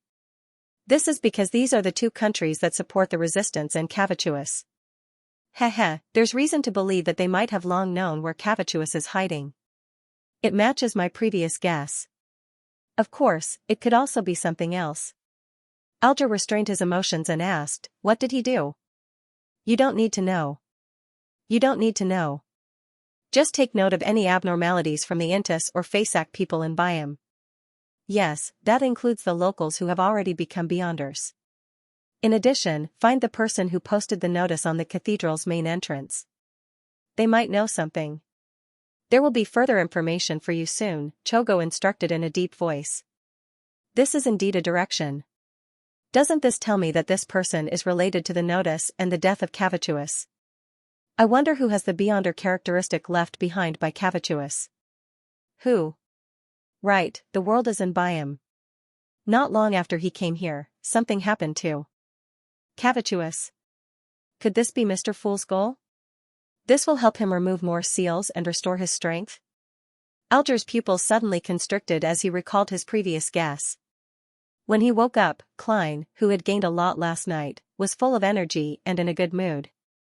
He decided to treat himself well today. Breakfast, lunch, and dinner had to be sumptuous and delicious. Pushing the door into the living room, he saw that Donas had already gotten out of bed and was removing the bandage and splint on his arm. He recovered so quickly? Klein was slightly taken aback. Seeing German Sparrow look over, Donas chuckled and said, "My recovery ability is pretty good. My regenerative abilities aren't bad. My Sequence 9's name is Hunter. All aspects of my body have clearly been enhanced, exceeding that of a normal human. The parts related to combat have improved even more, and I'm now a Sequence 7. Sequence 9 Hunter? I've killed one before, and I even know that the corresponding Sequence 6 is Conspirer." Klein suddenly recalled the first enemy he encountered when he first arrived in Bakeland. It made him fall into a huge vortex that he almost couldn't extricate himself from. Sequence 8, Provocateur? Klein asked casually. He had long guessed at Donna's Beyonder pathway from the fact that he was good at using fire. It was the Red Priest pathway that Roselle called a true man of iron and blood. Sequence 7 was Pyromaniac, also known as Fire Mage in ancient times. Donna's was taken aback for a second, thinking that German Sparrow was suspecting him. He subconsciously raised his voice. "Do you think I'm not good at provocation?" "No, I'm an expert in this field. P.S. Promote a book, Marvel's Infinite Personalities, an old author's new account." With one book after another, the standard of his writing is getting better and better. As Donas threw the splint and bandages into the trash can, He stretched his left arm and said, "A typical pirate's provocation is a form of insult." "A typical pirate's provocation is insulting, but I'm different. I'm insulting someone with a targeted purpose. This requires a large amount of information and rumors, as well as a sufficient understanding of the target you wish to provoke. Only by doing so can you use a single sentence or action to make him lose his mind and burn his brain out from anger." He paused for a second and said, "Just like steel." "Just like steel, it won't be of any use if you call him dog sh*t, or call his father, mother, or the captain. However, as long as you make such an action and give him a word, he will definitely turn into a bull with red eyes." With that said, Danitz pressed his hands to his waist and did a buttocks motion. He shouted with extreme contempt, "Don't even think about it." He shouted with extreme contempt, "Bitch. I really want to beat him up." As expected of a provoker. Indeed, Steel Mavady has such tendencies and hobbies. TSK. Klein unclenched his fists. This is what a professional provocation is. Donna spread his hands and concluded, "If I encounter a beast, monster, or someone who has lost control and can't be communicated with, I can take the initiative to emit a feeling of abhorrence. This is a beyonder power. People with such beyonder powers are either especially good at taking a beating or especially good at escaping and dodging. Clearly, you belong to the latter." Klein lampooned inwardly. Donis finally didn't have to worry about the injury on his left arm. He was in a rather good mood as he continued, "Actually, I'm very good at setting traps. Actually, I'm also very good at setting traps. Unfortunately, you didn't agree with my plan to hunt Steel Mavady." Klein controlled the twitching of the corners of his mouth and calmly replied, "You still have a chance." "What chance?" Donis asked out of curiosity. "A chance to set a trap for a beyonder like Steel. One-on-one. I'll introduce you to him." Klein smiled. "A chance to set up a trap for a beyonder like Steel. One-on-one. I'll introduce you to him." Klein smiled. He knew very well that traps were often ineffective against a beyonder like Steel. "One-on-one. I'll introduce you to him." Klein smiled. He knew very well that traps were often ineffective against a person who wasn't afraid of guns, arrows, fire, or water. Donis laughed dryly and turned to look out the window. "The weather has cleared up. Does this mean that the snake cavituous is completely dead?"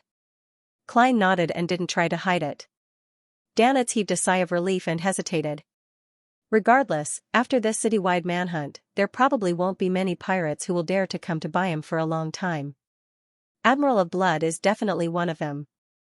You and the captain's plan to hunt him might have to be interrupted because of this. The Sonia Sea is so big, and it's very difficult to find a fleet that has deliberately hidden their tracks. Furthermore, they can still go to the Fog Sea, Berserk Sea, North Sea, and Polar Sea. If it was so easy to kill a pirate admiral on the ocean, the church and the military would have done it long ago. Let me return to the Golden Dream as soon as possible. Donis silently cursed. Don't worry, I have a way, and this will be your job. Klein asked calmly, what's your captain's opinion? He had already spent £12 to obtain the radio transceiver from Furs, but as he had been busy with Sea God, he hadn't had the time to care about it. He hadn't moved it from the junk pile above the grey fog to the real world. Meanwhile, Miss Justice and Mr. the Hanging Man's funds had all been transferred to his account. Klein's net worth had instantly swelled to £7,085 and 5 gold coins. Such wealth was enough to buy a relatively large manor with plenty of output anywhere. If it wasn't for revenge and finding a way to return to Earth, I could have already retired. Klein thought with some satisfaction. Captain's opinion. Donis forced a smile. Although in theory, Captain and the others should have entered 500 nautical miles and can attempt the soulfall ritual, as you know, sea routes aren't absolutely safe. The pirates have to be extremely careful and constantly pay attention to not being caught by the military or the church's ships. For this, they often have to circle around. I think it's better to wait another day before using the soulfall ritual, so as to avoid wasting energy and materials. Okay. Klein didn't say if it was okay or not. He turned around and walked to the washroom. He decided to head out again today in search of another opportunity for true acting. Looking at German Sparrow's back, Donna silently exhaled.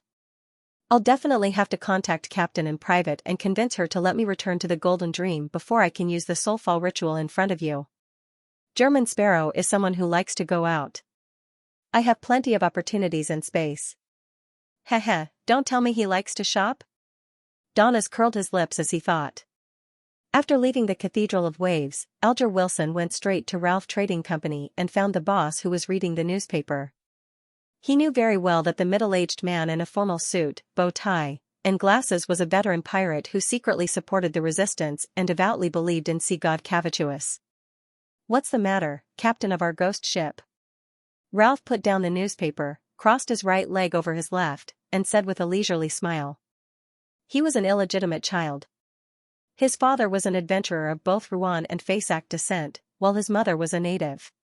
He started out as a pirate and later turned into a merchant who did business in both the underworld and the underworld. He established a huge network of connections and received steady help from the Governor General's office, the city council, and the police. Upon hearing Ralph's question, Alger nearly frowned because the man's attitude and tone were rather abnormal. This abnormality referred to a situation that didn't match Alger's expectations. From his point of view, after sea god Cavituous completely perished, there would definitely be corresponding ominous signs in various parts of the Rorstad archipelago. The devout believers would definitely sense that something was amiss. They would either be filled with worry or pessimism. How could they remain relaxed and natural? Alger didn't directly mention Calvetua as he chuckled. He chuckled and said, "Do you know where Covaro has been recently?" Covaro was the pirate captain who possessed the characteristics left behind by a sanguine baron. It was said that he had once been a sailor on the Black Emperor and was part of the peripheral faction of King of the Five Seas Nast. Who knows? But he's definitely not in Byam. Otherwise, he would have been caught in the investigation 2 days ago. Ralph shrugged his shoulders. I heard that his ship headed south. Alger had actually agreed to meet Covaro. He had only deliberately used it to start a conversation. Of course, he knew very well that in order to avoid the tsunami crisis in the Rorstad archipelago, Covaro had definitely left this place. It would take some time before he returned to Byam. However, Alger wasn't too anxious. This was because he already knew that Mr. Moon had obtained a bank acceptance bill. If he withdrew it before the deadline, there would be a discount and he would lose a large amount of interest. He deliberately nodded and said, I understand. I understand. Thank you for telling me. Upon saying that, Alger pretended not to know what had happened. I heard that the sea god statues in many places have shattered by themselves. He hadn't witnessed such a thing with his own eyes, but he could make a reasonable inference based on the church's documents.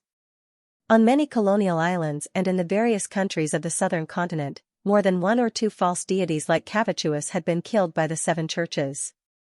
There were records of what would happen after their deaths. Ralph nodded frankly. Yes, there is such a thing. But this isn't bad news. His expression turned fervent. Because God has reappeared on the land with a new image. God has reappeared on the land with a new image? Alger's gaze was fixed on the land. He felt that this was both reasonable and beyond his expectations. From the reaction of the Church of the Storm, he was certain that Cavituous was dead. Then, which sea god was responding to the believers, connecting it to his previous judgment, he quickly had a bold idea. This is Mr. Fool's embodiment. He used the death of sea god Cavituous to have a new identity?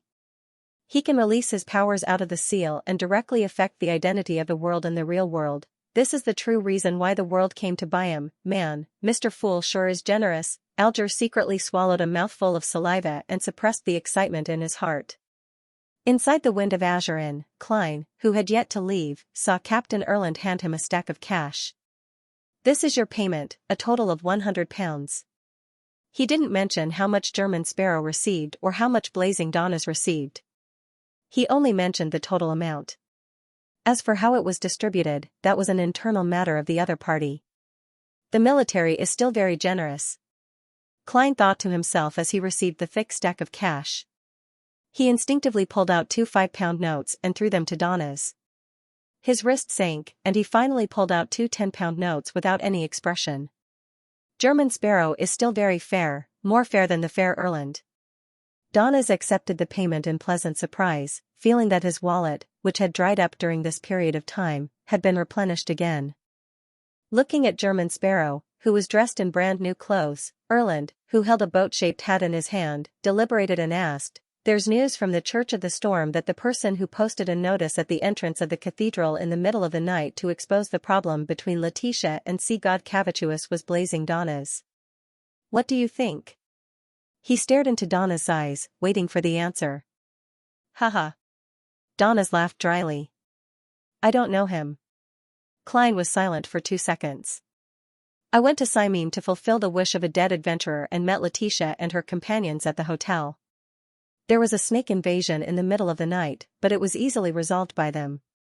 After returning to Byam, I went to the Resistance to buy items and found that they had actually set up the Holy Sword. Furthermore, there were 2 mid-sequence Beyonders guarding the small stronghold. I only came into contact with the Holy Sword for a moment before I was nearly invaded by a crazy will and lost control on the spot.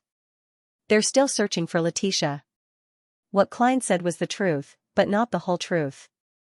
However, it was enough to infer the contents of the notice.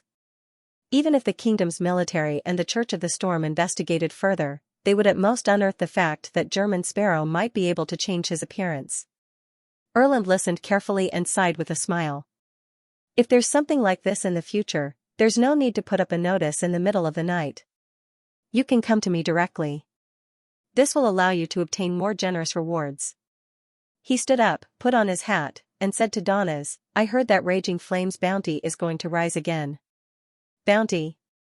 The muscles on Donna's cheeks twitched as he forced a smile, pretending that he wasn't blazing and that he didn't mind it at all. After Erland left, he suddenly turned around and said to German Sparrow, I think we should switch to another hotel. I think we should change hotels. No, it's best we leave Byam as soon as possible. If I were to carry a bounty of more than 5,000 pounds, I wouldn't be safe anywhere I go. Those pirates and adventurers who were originally on the same level as me would definitely swarm over like sharks that have smelled blood. Prey that has the ability to resolve it and can prove that they have a high bounty is always very popular. It's no less than a treasure trove. Dannett suppressed even more of his shouts to the back of his mind. Klein didn't agree or object as he slowly revealed a smile. Are you worried that your bounty is too high? Donnes nodded heavily, feeling as though the lunatic German Sparrow had finally spoken. Other than hiding, there's another solution, Klein said as he walked to the coat rack. What is it? Donnes asked subconsciously. Klein took off his half-top hat and put it on his head. Raise my sequence. Match my strength with the bounty. He put on his coat, turned the knob, and walked out of the suite. Raise to sequence 6? Become a conspirer? Donnes was taken aback for 2 seconds before he suddenly frowned and bared his teeth. When he consumed the sequence 9 Hunter and sequence 8 Provocateur potions, he didn't find it too problematic. He even began to look forward to finding the few legendary treasures, obtaining the mid and high sequence formulas and corresponding ingredients, advancing to a demigod, and becoming the new king of the sea. However, the pyromaniac potion brought him intense pain and bad feelings. It left him feeling a lingering fear. He couldn't believe that he, who had always strictly followed his captain's instructions and constantly provoked his opponents, would still nearly lose control. This made Donnes consider whether he should continue doing this until he had enough wealth before returning to Intis to become a tycoon. He stood there, troubled for a few minutes, and finally figured out a problem. Even if he wanted to consume the potion to advance, he couldn't do it in a short period of time because he still had to gather the formula and ingredients. This wasn't an easy task, and the new bounty might be announced tomorrow, or even today, therefore, he had to change hotels and leave Byam as soon as possible. After leaving Ralph Trading Firm, Alger casually inquired about some news in a seemingly serious but actually perfunctory manner. Near noon, he received a new intelligence from the Church of the Storm. It's confirmed that the person who put up the notice at the entrance of the cathedral is Blazing Donnes. Pay attention to his whereabouts. Blazing Donnes. Alger held the note in his hand and silently chewed on the name. The corners of his mouth curled up bit by bit, and there was no longer any doubt in his heart. He thought of sailing out to sea and hunting for materials. He was full of confidence. This was because it would happen at sea, and because Mr. Fool had a new identity. See God, as he had missed the blue planet in the morning, Donnas waited until 4 in the afternoon before attempting to hold the soulfall ritual while German Sparrow was out. He skillfully drew the sacred emblem of the god of knowledge and wisdom, an omniscient eye on an open book, and set up the corresponding altar. Inside the wall of spirituality, he lit a candle, picked up the extract of lavender and mint, and dripped it onto the silently burning flame. A refreshing and pleasant fragrance emanated as Donnas continuously burned several herbal powders. After doing all of this, he took a step back and said in ancient Hermes, "I pray for the power of knowledge, I pray for the power of reason, I pray for the blessings of the God of wisdom, I pray for you to allow me to communicate with the spirit of the mentor who pursues knowledge, the researcher of spirit world creatures, Vice Admiral Iceberg of the Sea, Edwina Edwards of Lenberg." Whoosh, as the incantation reverberated, the altar suddenly turned cold. Apart from the 3 candles, the remaining brass holy dagger, the salt plate, the small bottle of extract, the paper, and the fountain pen all floated up and floated in midair. Donnas waited nervously, unsure of what would happen next. After more than 10 seconds, the flames of the 3 candles flickered in unison as they were dyed with a pale green. Donnas' body suddenly stiffened as a chilling chill invaded his body. He couldn't resist it at all. He saw his feet take a step forward uncontrollably. He saw his left hand raise and grab the black fountain pen and white paper. He saw himself hunched over, holding the pen in his left hand as he quickly wrote, "What's the matter?" The words were elegant and continuous, extremely artistic. It was completely different from Donna's style. Only at this moment did Donnas realize that he could control his head and throat. "Captain, see God Cavituous is dead." He squeezed out a hoarse voice as though he had a bad cold. "Details." His left hand smoothly wrote. Donnas had been waiting for this opportunity. He immediately described everything that had happened, including how German Sparrow had headed to Simeem Island to fulfill a particular adventurer's wish, how the other party was suspected to have been cursed by the sea god, but was easily resolved after closing the door, and how the madman had made a wrong guess, mistaking the ancient elven ruins for the sea god ruins. Towards the end, Donnas hurriedly added his own judgment. "I believe that Admiral of Blood won't come to buy him for a very long time. Most famous pirates won't. It will take at least half a year for the effects of this matter to subside. Captain, your and German Sparrow's hunting plans will have to be temporarily put on hold. I wish to return to the Golden Dream." His left hand paused for a few seconds before writing, "Continue following German Sparrow and be the liaison between us." "Captain, why you can teach him the soulfall ritual?" Donnas shouted hoarsely. His left hand scribbled, "This can only be communicated within a range of 500 nautical miles. Furthermore, the ritual's host will have to bear a considerable amount of risk. And you have our points of contact on different islands. This is something that cannot be told to outsiders." "Indeed. German Sparrow is only an outsider. But, Captain, I really wish to return to the Golden Dream." Donnas racked his brains and said, "Perhaps we can invite him to the ship as a guest." "No, this." Suddenly, Donnas had a flash of inspiration. "Perhaps we can invite him to the ship as a guest." "No, this." Suddenly, Donnas had a flash of inspiration. "He has a messenger that shuttles through the spirit world to deliver his letters. This should be an unrestricted method of communication. Furthermore, it's more secretive and safer. He doesn't need me as a liaison anymore." Donnas thought with abnormal joy. His left hand hovered for a few seconds before writing, "If that's the case, there's no problem.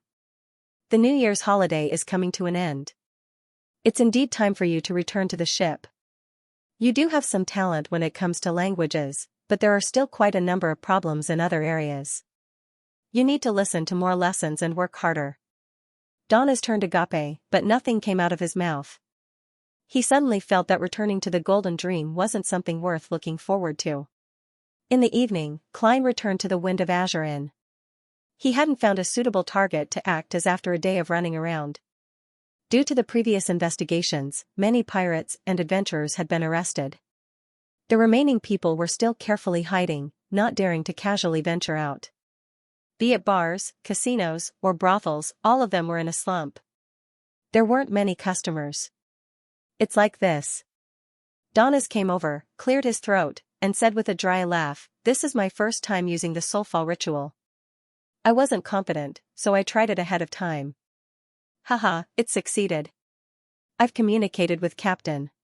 She also believes that there's no chance of hunting Admiral of Blood in the near future. She's prepared to summon me back to the Golden Dream. As for communication, don't you have a messenger? You can get that messenger to send a letter to Captain. My messenger was sent by a powerhouse, not mine.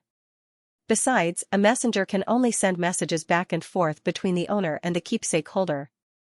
It doesn't involve anyone else. Yes, it can also be between the ritual user and the owner. This reminds me. I have to think of a way to get my own messenger, otherwise, many things will be inconvenient. As for the method, it's obviously to write to Mr. Aztec. He's definitely an expert in this field. Klein pulled a chair over unhurriedly and sat down. He leaned forward and said in a deep voice, "Tell your captain that I have a way to find Admiral of Blood." Ah? Donas was taken aback. He never expected to receive such an answer. Then, he saw German Sparrow widen the corners of his mouth bit by bit. He repeated, "Tell your captain." Donas shuddered. He didn't dare ask further as he forced a smile. "That will have to wait for the next blue planet, which is between 11 and midnight tonight." "Very good," Klein praised with a beaming smile. However, Donas didn't feel happy in the slightest. Klein slowly stood up, reminiscing about the special food he had eaten for dinner that night as he walked to his bedroom. That food was called tiativa. When translated into Ruan, it meant meat inside the fruit. The chef used a local specialty, a giant fruit called tiativa, and hollowed out its flesh, leaving only the firm outer shell. Then, he stuffed mashed lamb and fish inside, and with sea salt and several spices, he repeatedly roasted it over a fire. The meat was delicious and emitted a unique fragrance. It perfectly blended with the fruit's sweetness and acidity. After closing the door, Klein first wrote a letter, thanking Mr. Aztec for his guidance. Then, he asked about how to obtain a messenger of his own. After folding the letter, he took out his copper whistle and summoned the messenger. The messenger didn't stop. He took the letter and disintegrated on the spot. Phew. Klein rested for a moment and prepared to head above the gray fog. He wanted to see if the believer's prayers could bring him any useful information, such as a target that he could actually act as. Above the gray fog, in the palace that looked like a giant's residence, Klein sat in the fool's seat and raised his right hand, allowing the sea god scepter hidden in the junk pile to fly out and land in his palm. He had originally planned on placing this Grade 1 sealed artifact beside his chair as a form of respect for a demigod-level item. However, after careful consideration, he believed that the sea god scepter wasn't a match for the mysterious and powerful fool, who could fight against evil gods like the true creator and the primordial demoness. Only something at the level of the card of blasphemy was barely qualified. Therefore, he threw the sea god scepter into the junk pile. Looking at the blue dots swirling around the white bone staff, Klein had a thought and came up with an idea to make a preliminary division of them. Just as he had expected, the blue dots of light automatically split according to his will. Those that were purely praising sea god or praying for nothing sank to the bottom, and the speed at which they disappeared increased. Those that were confessional or praying floated upwards, closer to Klein's palm. Following his spiritual intuition, he tapped on one of the latter. All of a sudden, he saw the surging waves and heard the violent whistling of the wind. A fishing boat was bobbing up and down in the undulating deep blue, tossing about as though it could capsize at any moment. On the fishing boat, the natives, who were clearly locals, were either hugging the mast or pulling on the ropes, making their final effort. Many of them were panicking as they chanted the honorific name of sea god. Klein sensed that this was an ongoing prayer, so he raised the milky white scepter. At the tip of the scepter, the blue gems emitted a halo that connected together and illuminated the scene. The fishermen were gradually in despair when they suddenly felt the boat that had been tossed about stabilize. They looked around in surprise and saw that the mountain-like waves had turned calm at some point in time. The strong winds that swept across the surface of the sea became slower and slower, as gentle as the taste of Zarhar beer. The dark clouds in the sky dissipated, and before the storm could fully reveal itself, it was forcefully suppressed by a mysterious force. The fishermen quickly snapped out of their daze and understood what had happened. The sea god had blessed everyone. The sea god had displayed his might, thump, thump, thump, all of them prostrated on the deck, spread out their hands, and pressed them to their mouths. They chanted the honorific name of sea god in an irregular manner. Thank you, praise you, blessed of the sea and the spirit world, protector of the Rorstad archipelago, ruler of the undersea creatures, master of tsunamis and storms, great Cavituous. Above the grey fog, Klein felt a little depressed for some baffling reason. I was the one who saved you. Why are you thanking Cavituous? That sea serpent will only deliberately create hurricanes and raise waves to scare you so that you have no choice but to worship it. Klein was silent for 2 seconds before he suddenly burst out laughing. Cavituous is dead. The current Cavituous is my other identity. Why should I be in a bad mood because someone is thanking me for my other identity? Is this the problem that a faceless has to pay attention to in true acting? To truly integrate into the identity and treat his emotions as one's own, but not to forget who one is. This is really difficult to do. A moment of carelessness will result in a mental disorder, and once a Beyonder's mental disorder occurs, it won't be long before they lose control. After some careful thought, Klein exhaled and chuckled to himself. Acting as sea god is quite rewarding. Although with the grey fog's shielding and isolation, this kind of acting might not receive feedback and directly promote the digestion of my faceless potion, it can also provide me with experience and lessons, helping me figure out a safer and more effective acting method. Reining in his thoughts, Klein spread his spirituality to another point of light. This time, the prayer came from a particular bridge. A woman in tattered clothes, her body festering and oozing pus, was leaning against a corner, muttering the honorific name of sea god as she made her final confession.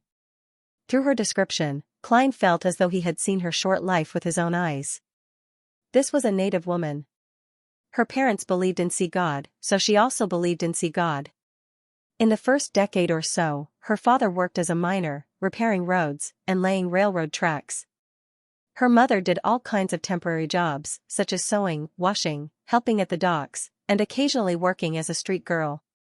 The family was rather difficult, but they were still able to make ends meet. The change happened 2 years ago. Her father died in a road repair accident, and the Rorstad Railroad Company only gave him a meager amount of compensation.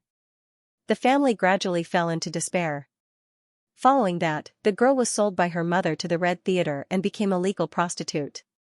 Although Roselle the Great had long invented condoms, many pirates and adventurers were unwilling to use them for a moment of pleasure. Furthermore, the Red Theater didn't force it, so the girl's resistance was futile. All she could do was give in, and finally, she was infected by someone. The manager of the Red Theater attempted a simple treatment, but seeing that there wasn't much improvement, she was chased out. This was because the cost of subsequent treatment was clearly much higher than the cost of buying another girl. Not only was the sick girl unable to find a new job, but she didn't even have the money to rent a house. Her mother and siblings had long disappeared. Perhaps they were dead, or perhaps they had been abducted and became slaves. The girl became a nomad and lived under the bridge. She relied on the charity organization's food and some free medicine to survive for a period of time. However, this was ultimately short-lived. Her illness worsened, and her body became weaker and weaker. Soon, she reached the end of her life. At that moment, she recalled the time when she ate her fill and wore her warmest clothes. She recalled the words that the pirates and adventurers would occasionally say as she softly prayed to sea god, "Don't worry." She whispered to sea god, "I want to live like a human." Klein raised his cane again, but he realized that the sealed artifact didn't have the ability to treat illnesses. He wondered if he should buy a batch of medicine from Emlyn White in the name of the world, but he realized that the prayer scene was from noon. The girl had already passed away. She was in the muddy and dirty bridge, in pain and intense hunger. Klein fell silent for a moment before raising the praying scene's angle, revealing the location of the bridge. After memorizing the characteristics of the nearby streets and the surrounding area, Klein leaned back in his chair and sighed. He smiled without a smile. He smiled without a smile and said, "What a humble wish. There's nothing for me to act as. I'll try my best to bury you like a human." He retracted his attention and scanned the other points of light, searching for someone he could truly act as. However, it was difficult for him to find anything. During this process, Klein noticed that Calotte, Edmonton, and the other members of the resistance were holding a ritual. They placed a batch of items on the altar and prayed to see God to bestow them with strength. This is how they obtained the Beyonder items they brought out for exchange. At the level of a demigod, things are really different. Besides, they're used to not receiving an immediate response. It's as though they want those items to stay overnight in the altar. From the looks of it, that sea serpent of Cavituous doesn't respond immediately. It depends on its mood and if it's sleeping. Otherwise, it can only respond instinctively and won't be able to mass-produce Beyonder items. Klein picked up the sea god scepter and made the blue gems light up once again. Boundless spirituality magically combined together, bringing with it a transcendent feeling. It surged into the praying scene and the altar, randomly fusing with different items. Some are electric shock charms, some can allow people to swim in the sea like fish, and some can cause strong winds. Within 3 months, their spirituality will gradually decline to nothing. Klein half closed his eyes as he experienced the changes in the items. At this moment, he was already rather exhausted. Although he had only responded twice and mainly relied on the power of the sea god scepter, the first time was to forcefully disperse the storm and calm the waves, and the second time was to enchant dozens of items at the same time. They were all demigod-level applications, and the drain on his spirituality was immense. Even if I can use the sea god scepter normally, I won't be able to last too long. As for the negative effects, they don't burden me. Sometimes, I might be able to try using them. Yes, the matter with the resistance has reminded me. Yes, the incident with the rebellion army has reminded me. I have to pray to myself and make a batch of charms, mainly those that deal with underwater activities. This way, even if I encounter a naval battle, I won't be tied down. Right, I still don't know how to make lightning charms. I have to gather the corresponding mysticism information. With it, I'll be able to deal with enemies who have air superiority. Klein silently muttered a few words and threw the sea god scepter back into the junk pile. He then quickly returned to the real world. In East Chester County, at the side door of an extremely large manor in the vast and beautiful countryside, Audrey Hall was dressed in a tight-fitting black riding suit with a simple female shirt inside. She sat on the back of a brownish-red mare with great familiarity, not swaying at all. Her black leather boots stepped on the stirrups, and her legs, which were clad in white trousers, were slightly tucked in. She turned her head and smiled at Susie, who was carrying a leather bag.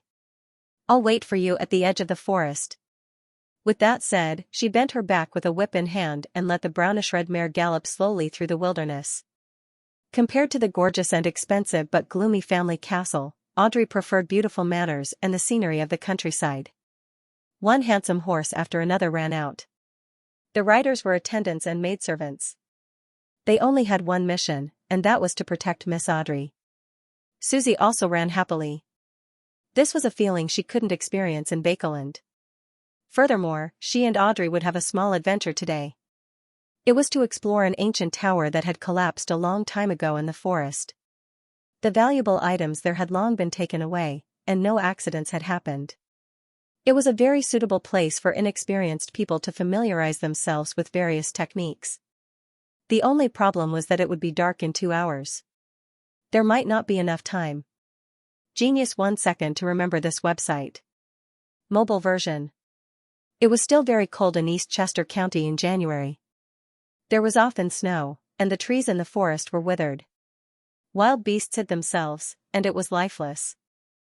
Audrey led Susie around the collapsed ancient tower under the escort of attendants and maidservants, but she didn't discover anything. There were only stacked gray bricks and rotting wood.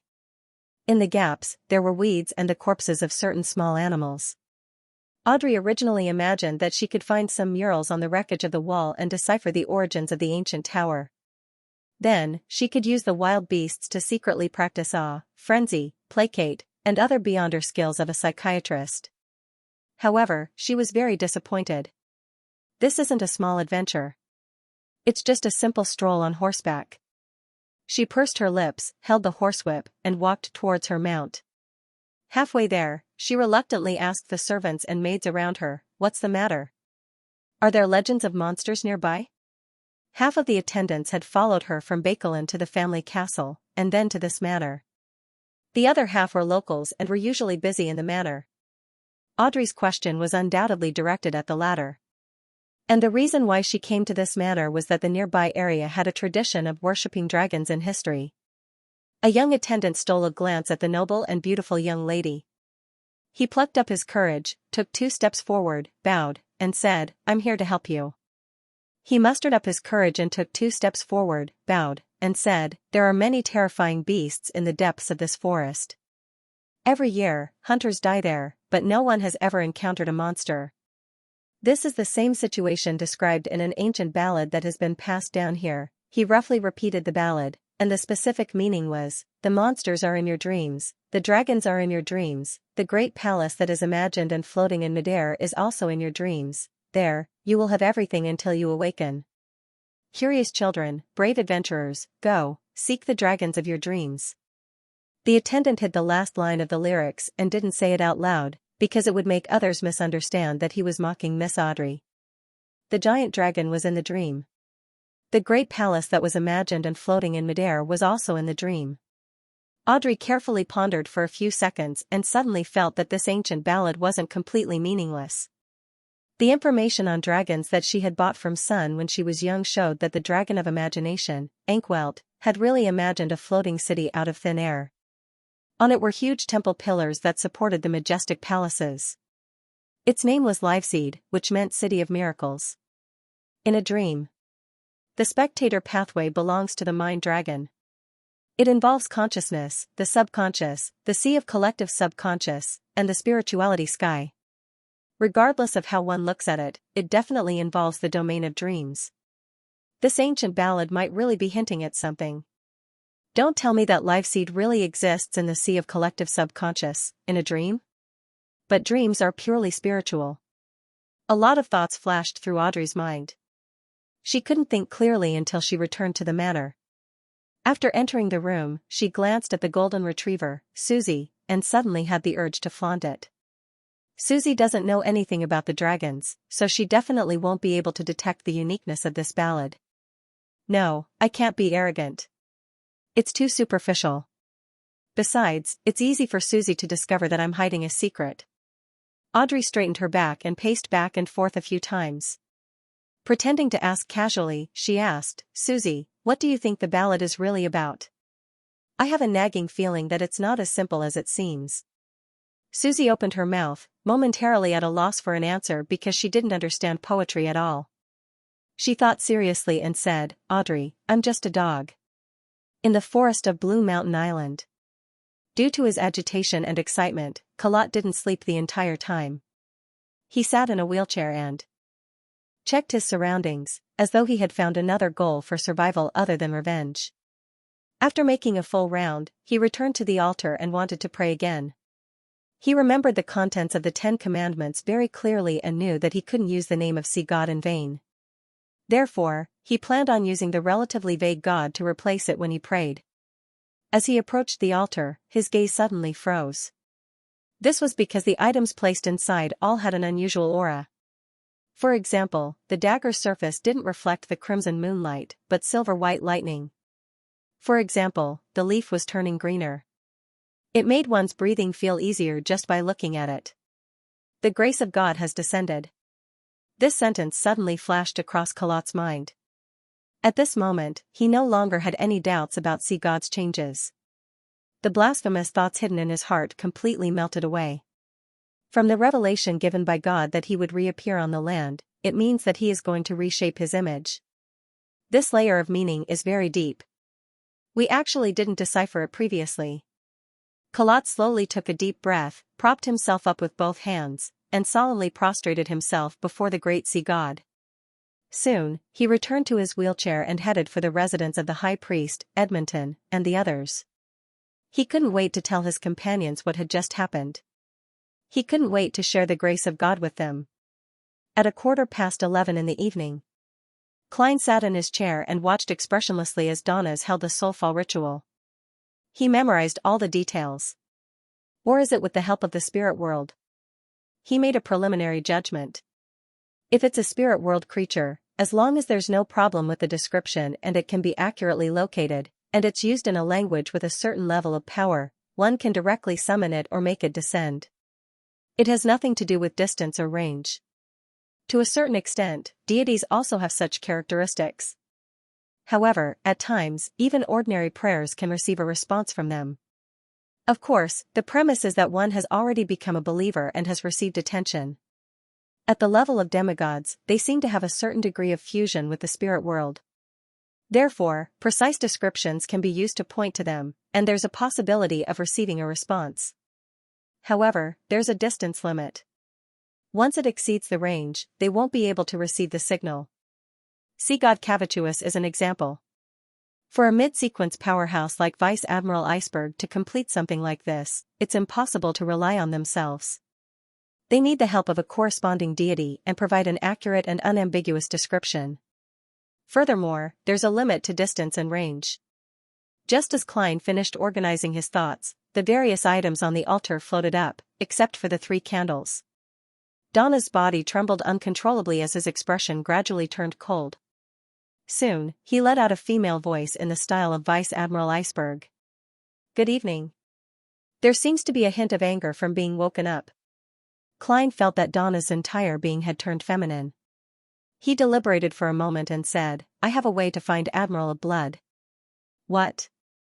Edwina Edwards, who had descended her spirit into Donna's, had her tone return to normal, which was a normal lack of emotion.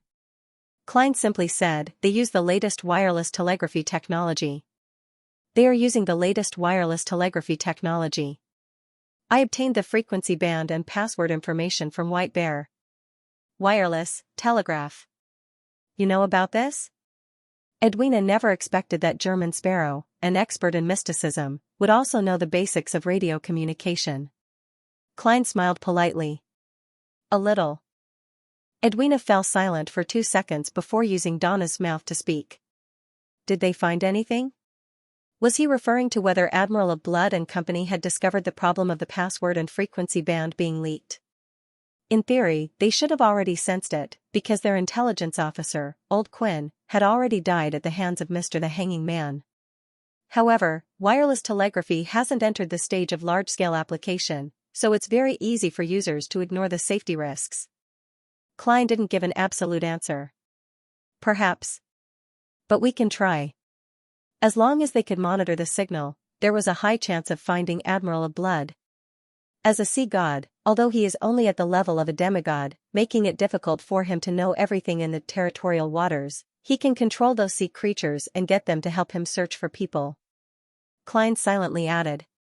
Edwina pondered for a moment. "I'll get Donna's to help monitor the signal." "You also know a lot about wireless telegraphy." Klein grinned. "All right."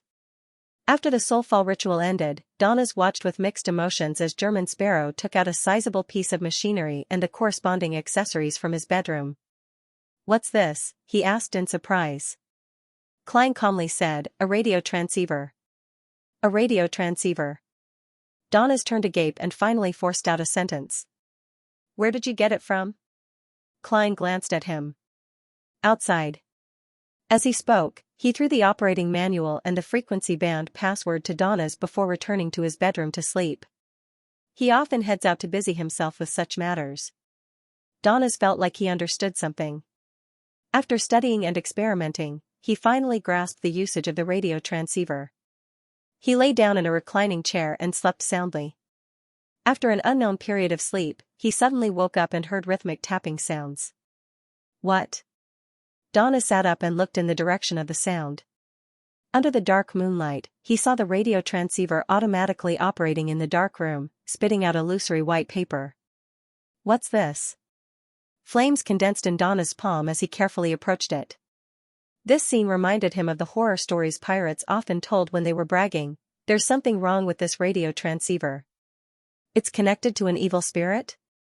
Donna's decided to immediately shout for German Sparrow in his bedroom the moment he felt something amiss. He approached the radio transceiver and saw a few lines of ancient Fasak words on the illusory white paper. "Hello. I sense a familiar and unique aura, but it's about to dissipate." "Hello." Donna's attempted a reply. "Who are you?" The radio transceiver began tapping again as it spat out white paper. "My name is Erodes. In exchange, you have to answer a question of mine." Please remember this book's domain name. 9 Heavens Divine Emperor Mobile Version. Question? This strange radio transceiver is a little interesting. Donas cleared his throat and said, You can ask, but I might not answer. Heh, do you think I'm the kind of adventurer or archaeologist who kills himself out of curiosity? Heh, do you think I'm the kind of adventurer or archaeologist who kills himself out of curiosity? Donas thought warily and smugly. The radio transceiver was silent for a few seconds before producing a clicking sound again. Illusory white paper was spat out, with words that were slightly red in color. Are you secretly in love with your captain? I'm not. Don't speak nonsense. Who? Who told you? Donna's face flushed red. The secret he had hidden deep in his heart for so many years had suddenly been exposed, leaving him at a loss. He was embarrassed and ashamed, and he subconsciously wanted to deny it. But at the same time, he was shocked and puzzled over how this matter had been known by outsiders. He had never told anyone and had hidden this secret very well. Donas opened his mouth and forced a smile. What a boring question. I refuse to answer it. The radio transceiver continued to click as it spat out more white paper. Then let's change the question. If one doesn't really like it, who would be able to endure such boring lessons for so long? Am I right? That's not right. Because I'm not strong enough, I can't beat them. Donas blurted out as his expression twisted. The radio transceiver's clicking sound became more and more lively as the words on the illusory white paper gradually increased. Lies. Let's change the question. The image of a woman you like is beautiful, powerful, mysterious, and intellectual, the kind that can trample on you, right? Donna's lips quivered as he felt like his body was burning with flames. Illusory black smoke was emitting from the top of his head. At that moment, his mind exploded. It was as though someone had stripped him naked and thrown him onto a bustling street. Subconsciously, he looked around in panic, searching for and avoiding the gazes that could be directed at him. Then, he saw that the bedroom door had opened at some point in time. German Sparrow was standing there in a white shirt that wasn't tucked into his belt and loose black trousers. It was unknown how long he had been watching from the side. When did you come out? Donna stammered with a blank expression. Tell me, you just opened the door. He cried out in his heart. Klein walked towards the radio transceiver that had become supernatural and calmly replied, That's right. In the beginning. As a seer, how could he not notice the strange commotion outside? Even in my sleep, I have spiritual intuition. Klein chuckled inwardly. Donna's face turned ashen. He suddenly turned his body and rushed towards the radio transceiver that he suspected was possessed by an evil spirit. He tried to tear apart the illusory white paper with the 3 questions on it. But his hand passed through the words and he grasped nothing. He condensed another scarlet fireball in his palm, wanting to blow up this damned radio transceiver. At this moment, he was swept by German Sparrow's cold, crazed gaze. That's right, this is his item. Donna stiffened as he watched the German Sparrow walk past him and stop in front of the abnormal radio transceiver. A Rhodes. Why is it connected to this radio transceiver? It said that it sensed a unique and familiar aura that is about to dissipate. Is it referring to the aura of the mysterious space above the gray fog? This radio transceiver has been placed above the gray fog for several days. Although it hasn't mutated, it has been tainted with an aura. Furthermore, due to its functions, it can temporarily receive information from the spirit world. That's why it was discovered by a Rhodes, a magic mirror that seems to know a lot. Wait, what question is behind that? I'm German Sparrow. I'm a cold and crazy adventurer. I'm a professional. I can't laugh out loud. Klein pressed down on the corner of his mouth and secretly took a deep breath.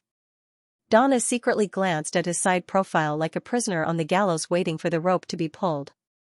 Seeing that German Sparrow's expression didn't change, he heaved a sigh of relief. He was glad that the person watching was a lunatic and not a normal human. He wouldn't be interested in such matters.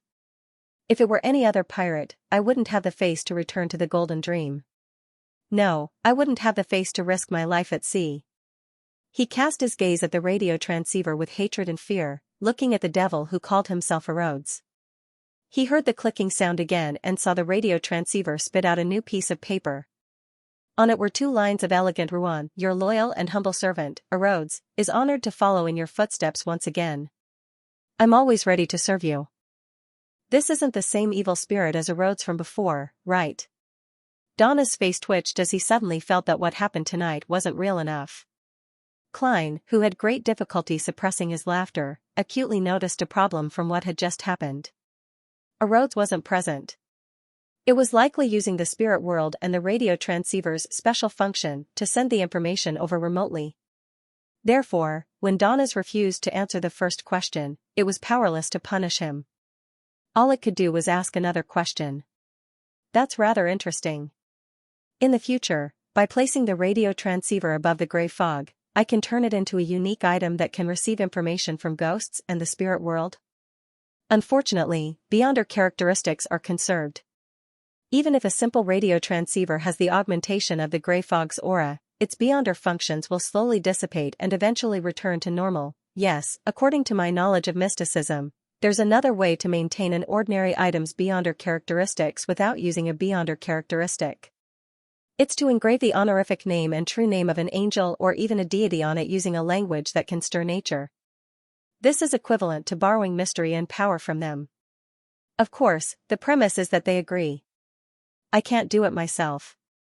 At the very least, the code I wrote in ancient Hermes hasn't caused the paper to mutate. Among the true deities, I know one whose true name is Primordial Demonis Cheek. If I were to obtain her honorific name and add her true name and engrave it on this radio transceiver in ancient Hermes, what would happen? Would it release viruses? Would it become more industrial looking? Would it make fetishists obsessed? The greatest possibility is that the Primordial Demonis used her powers to drain me dry when I was engraving my honorific name and true name. This is a very, very precise supernatural direction. Interesting thoughts flashed through Klein's mind until Rhodes greeted him. Just nice, this is a magic mirror that can answer questions. Klein's heart stirred. He turned his head and said to Donna's, "Go guard the door." Okay. Donna's ran towards the door without hesitation. He was afraid that the devil named Rhodes would ask a new question. After Donna's entered the corridor and closed the door, Klein turned to the radio transceiver connected to Rhodes and said in a deep voice, "Don't worry. I have some questions. It's my honor. May I address you as my master, the great existence above the spiritual world?" The radio transceiver spat out a piece of white paper. "This is way too attentive and shameless. I have a nagging feeling that there's something wrong." Klein pondered for a moment. "You can use any form of address." "Yes, master." Rhodes used an exclamation mark. "What's your question?" "Where can I find mermaids?" Klein asked directly. Tap. Tap. Tap. The radio transceiver gave an answer. "Head east of the Gargas archipelago and follow the sea route for a week. There's a chance of encountering mermaids, but the mermaids there are all believers of the Evernight goddess." This is a little impressive. It's reasonable, but unexpected. Klein realized that his previous guess had turned into reality in a way he hadn't expected. Rhodes continued typing: "If you mind this, you can continue heading east, but that will be extremely dangerous. It's no longer a real ocean, but the ruins of the Battle of the Gods. Of course, you definitely won't mind this." "Who said that?" "I was still thinking that with the sea god's scepter, I would have a chance of entering even the most terrifying of seas, but in the end, there's an ocean derived from the battlefield of the gods." Indeed, there was a battle of the gods in ancient times. The time when the Creator took back the authority of the ancient gods? Klein didn't comment as he watched Rhodes make the radio transceiver spit out more words. In addition, the headquarters of the Church of the Evernight Goddess, the Cathedral of Serenity, as well as the Cathedral of Rest on Danos Island, have mermaids. Apart from the Holy Cathedral, there are also mermaids on Danos Island in the Sonia Sea? The former is too dangerous. There are Grade 0 sealed artifacts and angel-level bigwigs. The latter can be considered. I can transform into a nighthawk or priest, and sneak in to listen to the music and take the medicine. That's not right. The Church's rearing of mermaids is to target faceless. How can they not be wary of this? I have to think of another solution. Klein was just about to ask a second question when he saw the radio transceiver spit out a new piece of paper. Great master, I have to abide by certain rules. You have to answer a question of mine in exchange. Answer your question? Klein pricked up his brows slightly as he waited for Rhodes's question. He planned on deciding if he would recognize the servant based on the situation. Amidst the typing, Rhodes used words to form a question. What do you plan on having for breakfast today? This question is rather standard. Klein calmly replied, it depends on what the hotel provides. That's a perfect answer. Rhodes was just short of clapping. Perfect answer. Rhodes was just short of clapping. Without waiting for Klein to speak, it continued typing. The aura above the spirit world is about to disappear. The aura above the spiritual realm is about to disappear.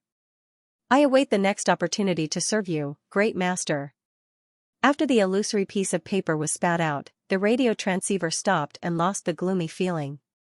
If I want to contact Rhodes again, I have to throw the radio transceiver above the gray fog for a few days? Next time, I'll ask about the method to remove the mental corruption in a Beyonder characteristic.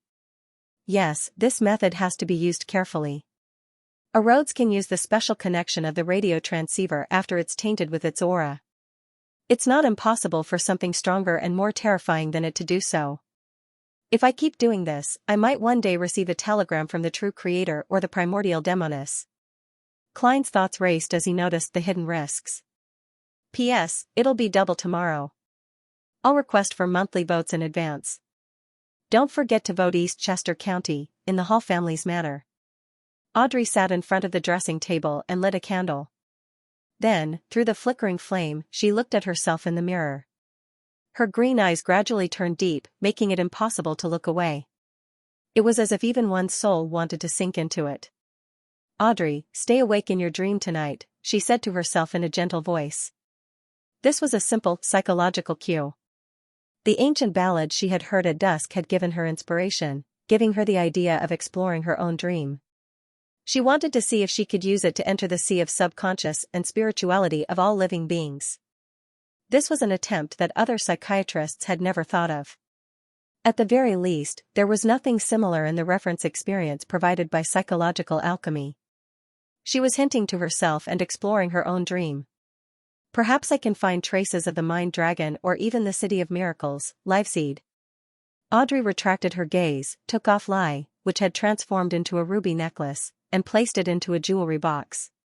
She was afraid that this mystical item that could amplify emotions would affect her in her dream and cause unnecessary damage.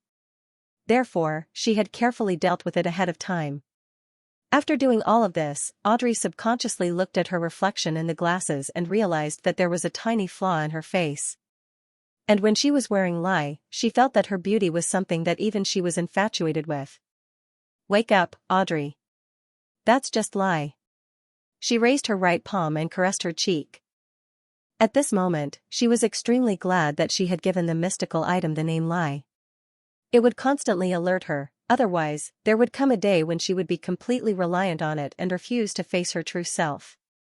Once she lost it, it was very likely that she would lose control. Those girls who look more ordinary might not be willing to take it off after wearing Lai and modifying their looks, obtaining a nearly perfect transformation. They would rather die than take it off. The corresponding Beyonder similarly can't have such a mentality. Audrey sighed and stood up. She wore a slippery silk nightgown and walked briskly and expectantly through the warm room. She returned to the soft, comfortable, and elastic bed and pulled a rope at the head of the bed. His personal maid, Annie, opened the door and gently extinguished the light. It didn't take long before Audrey really fell asleep. In the misty world, she suddenly shivered and realized that she was dreaming. She looked around with great interest and muttered to herself silently, "That's right. Is this what psychology calls lucid dreaming?" In mysticism, there is a similar concept. It's really effective.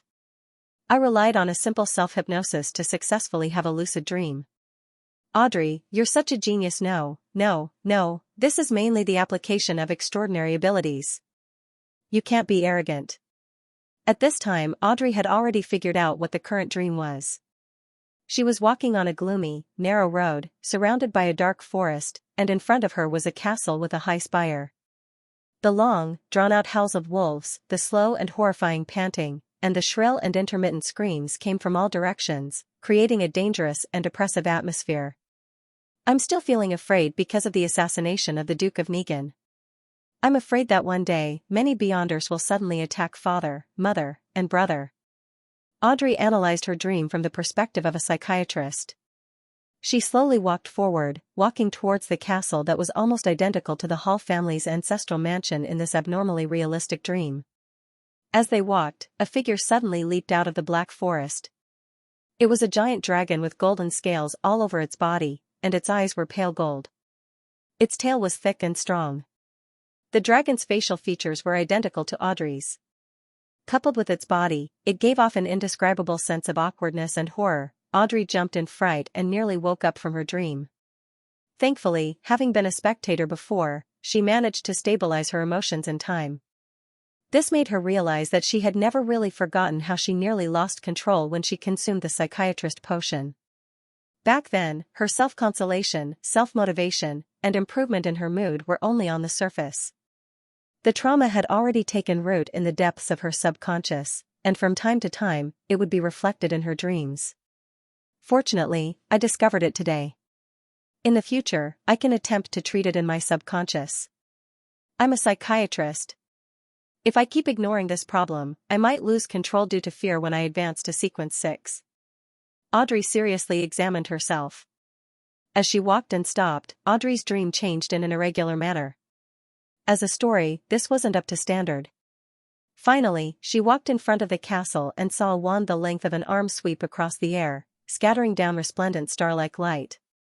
The castle that was enveloped in light instantly became magnificent, and all the gloominess and gloom completely disappeared. A band's melody could be heard from inside, and one gas wall lamp after another lit up. This is my earliest and most beautiful expectation of Beyonder powers. What a little girl's fantasy. The corners of Audrey's mouth curled up as her mood improved. She didn't stop. She walked past the castle and walked towards the edge of the dream, ignoring how the scene behind her changed or how the story unfolded. After walking for an unknown period of time, she passed through the desolate wilderness and arrived at the top of a cliff. Looking out, the gray void spread out, and it was so deep that it seemed bottomless.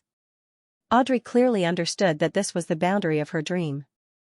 Once she left, she didn't know what would happen. And how should I leave? Jump down? Will I fall to my death? Audrey thought in a dilemma, not daring to take the risk. After thinking for nearly a minute, she slowly came up with an idea. This is a dream, a place that originates from the world of the mind. As its master, I can use my will to open up a path for myself. With the thought of giving it a try, she attempted to conjure what she wanted, just like when she was above the gray fog. The only difference was that the former required the help of Mr. Fool's power, but now, she had to rely on herself. Audrey stretched out her right hand and spread it out, aiming at the gray abyss. In front of her, the gray fog suddenly surged, revealing a staircase that extended downwards with no end in sight. Audrey slowly took a deep breath, lifted her skirt slightly, and took a step onto the first step. As she walked down, her surroundings became quieter and quieter, so quiet that it made her hallucinate. Apart from the gray fog, there was nothing else. It was lonely and unknown. The howling winds kept blowing in different directions, causing Audrey's body to sway as her fear slowly deepened. Before she lost control of her emotions, her green eyes flowed with a deep but warm light, as though she could see through a person's heart. Audrey used her psychoanalysis powers to calm herself. She continued probing downwards, and a few seconds later, a point of light suddenly lit up in the surrounding gray fog. Audrey looked over warily and saw that the point of light was her, who had just consumed the potion and almost turned into a dragon monster. She was on the verge of losing control. Worry, panic, fear, and nervousness were all expressed in her words. This is my subconscious. This is my shadow? Audrey vaguely understood where she had gone after leaving the dream. She wasn't in a hurry to resolve this shadow as she continued descending with anticipation.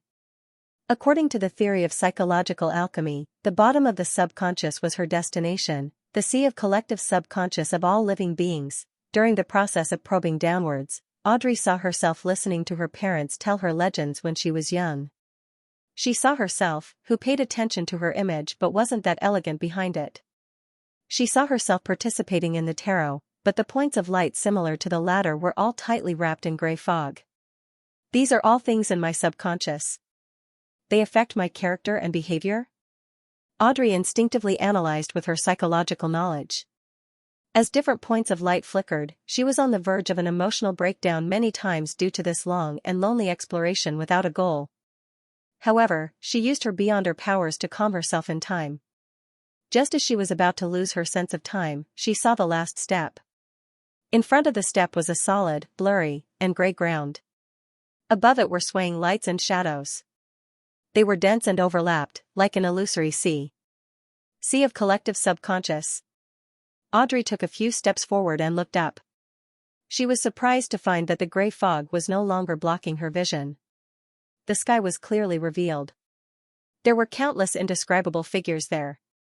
There were 7 different colors of pure light that contained endless knowledge. Audrey pursed her lips and muttered to herself in delight, the sky of spirituality. Then, she carefully walked forward and began her own adventure.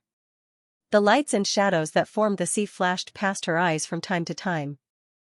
Some of them contained ancient memories of being burned by flames, while others bore the extreme pain of looking directly at indescribable things. Apart from the imprints from ancient times and the people of the past, Audrey also saw gazes of admiration directed at her. She also saw the folk activities of worshipping dragons. As she walked, she discovered a grayish-white mountain in the distance to her left. It extended all the way up, drilling out of the sea of light and shadows. The top of it was shrouded in mist, clear and blurry. Is that another person's consciousness? In the sea is the subconscious, and beyond the sea is the normal consciousness? He's dreaming. Audrey suddenly thought of a possible psychiatrist technique. It was to approach and climb up, directly affecting the other party's subconscious thoughts, making him naturally act according to her arrangements. But this should be very difficult and dangerous. Audrey retracted her gaze and didn't rashly attempt it. She clearly remembered that she was here to find traces of the Mind Dragon and the City of Miracles, Liveseed. Audrey passed by dozens of other consciousnesses, and gradually, she felt exhausted. It's time to go back. She instinctively raised her head and looked into the distance, rationally making a decision. She stood there for a long time, unwilling to leave. Just as Audrey was about to turn around, a shadow suddenly appeared in midair. It was a pair of gigantic, dusky wings. Under the wings was a tall lizard-like monster. Its entire body was covered in grayish-white stone-like scales, and it had 4 thick and powerful legs. It seemed to be bathed in non-existent sunlight as it shimmered like the afterglow of the setting sun. The monster flew over. Its eyes were pale gold, and its pupils were vertical. It was cold and arrogant. Its majestic and epic figure quickly disappeared into the sea of subconscious of all creatures. Dragon. Mind Dragon. Audrey jumped on the spot and looked around, afraid that someone would see her inelegant and rude behavior. She paced around excitedly and spun in a circle. She was very satisfied with her adventure. Indeed, the tradition of dragon worship here isn't without a source. There's a mind dragon living in their sea of subconscious. Audrey resisted the urge to praise herself and decided to immediately return and wake up from her dream. She didn't have the urge to continue exploring because she was completely unprepared. She planned on consulting Mr. Fool and Mr. the Hanging Man on the tarot next week, hoping to obtain some advice. Audrey returned the way she came and entered the mountain formed by her consciousness. Then, she woke herself up and successfully escaped from the dream. At this moment, Donas was also allowed to return to his room. He glanced at the German sparrow and smiled awkwardly.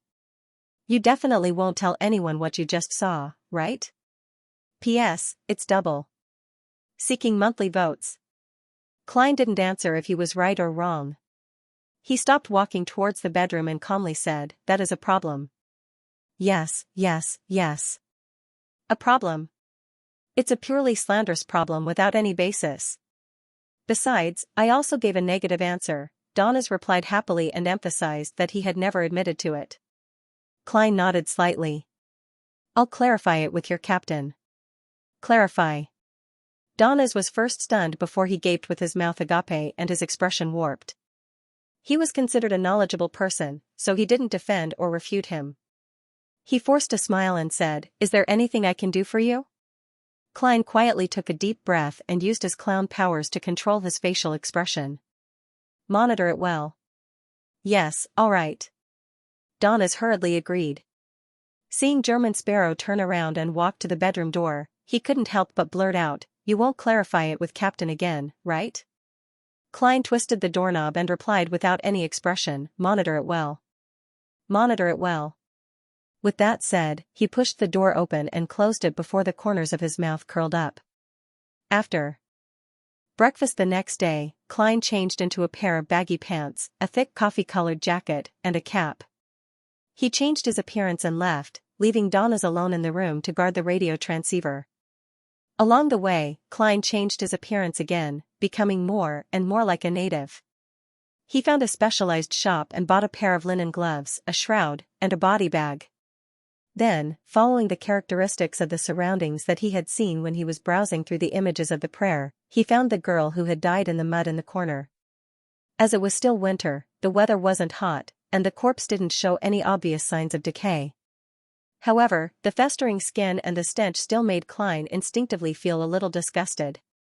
He didn't immediately bury the girl who wished to live like a human last night because of the recent events.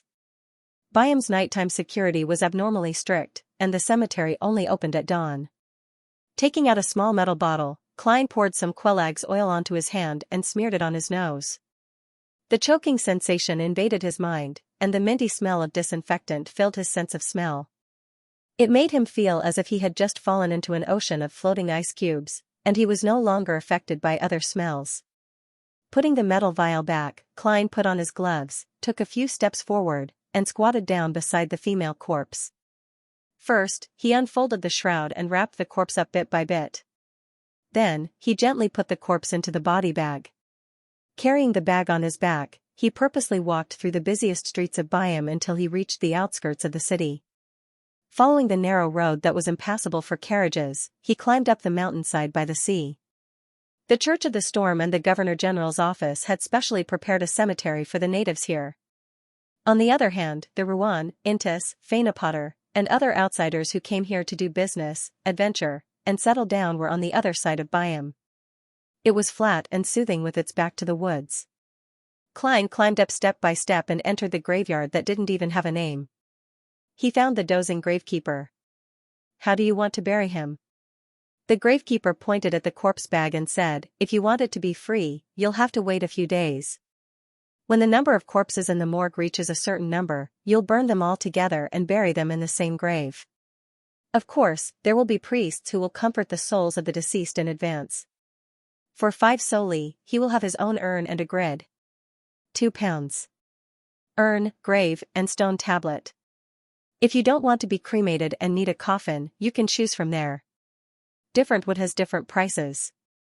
Klein thought for a moment, took out a 5 soli note, and handed it over. "What's your name?" The tombkeeper counted the notes, picked up a fountain pen, and asked with a good attitude.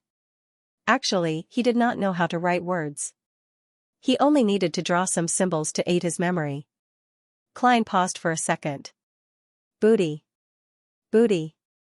The gravekeeper repeated in a low voice and drew a symbol.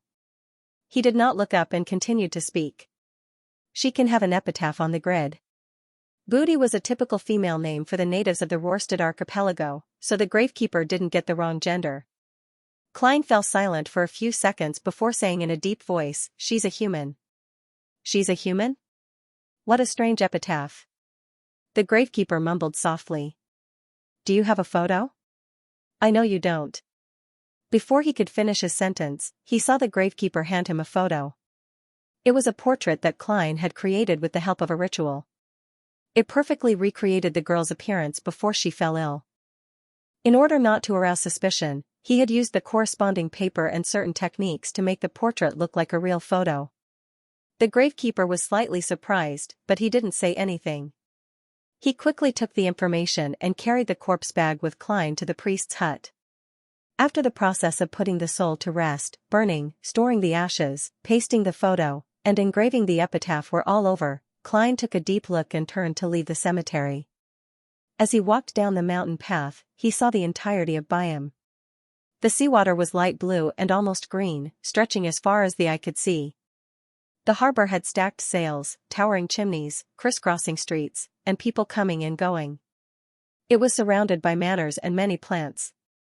In the distance, the highway was wide, and the railroad tracks were straight.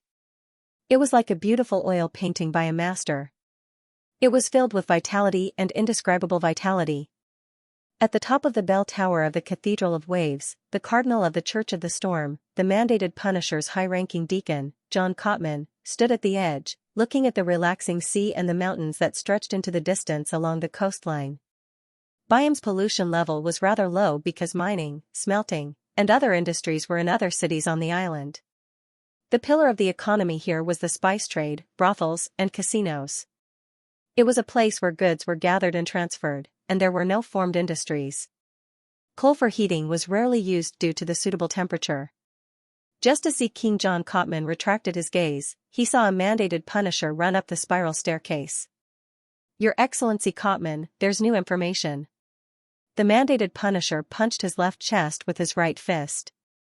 "What is it?" the muscular John Cotman turned around and asked. The mandated Punisher handed over the piece of paper in his hand. "According to news from within the resistance, they have received a response from Cavituous, and they are currently creating a new statue." "A new statue?" John Cotman unfolded the piece of paper and quickly scanned it. He then turned his head to look into the jungle-like interior of Blue Mountain Island and pondered for a moment. "Search for any abnormalities in the archipelago's waters." He confirmed one thing from the intelligence. The mysterious person who had taken away the characteristic left behind by Cavituous hadn't left the waters of the Rorstad archipelago. This could be accurately determined from the fact that the other party could disguise himself as Cavituous's response to his believers. At the same time, John Cotman knew very well that the beyonder characteristic left behind by Cavituous, who had gone completely mad before his death, would definitely have serious negative effects, regardless of whether it formed a real item or not. It would definitely cause abnormalities in the surrounding area. And he believed that it wouldn't be easy for the mysterious person to find the correct seal method. Even if he found it, he wouldn't be able to control himself when responding to a prayer, exposing the problem. This was a clue. "Yes, Your Excellency." "May the storm be with you." The mandated Punisher bowed again. After entering Byam City, Klein removed his faceless powers when no one was paying attention and returned to the Wind of Azure in by carriage. As soon as he opened the door and entered, he saw Donna sitting in front of the radio transceiver with a strange and solemn expression. "Any results?" Klein asked in a deep voice. "No, no." Donna's raised his right palm and waved the newspaper in his hand. My bounty has been raised to 5,500 pounds, this was catching up to Steel Mavady, this made it so that he didn't dare to go out to relax and drink. All he could do was stay in his room and listen for signals. This rate of appreciation is really tempting. Klein was momentarily at a loss as to what expression to show in response. He could only say expressionlessly, "This is only the beginning. Mr. 10,000 pounds. Dogsh *T.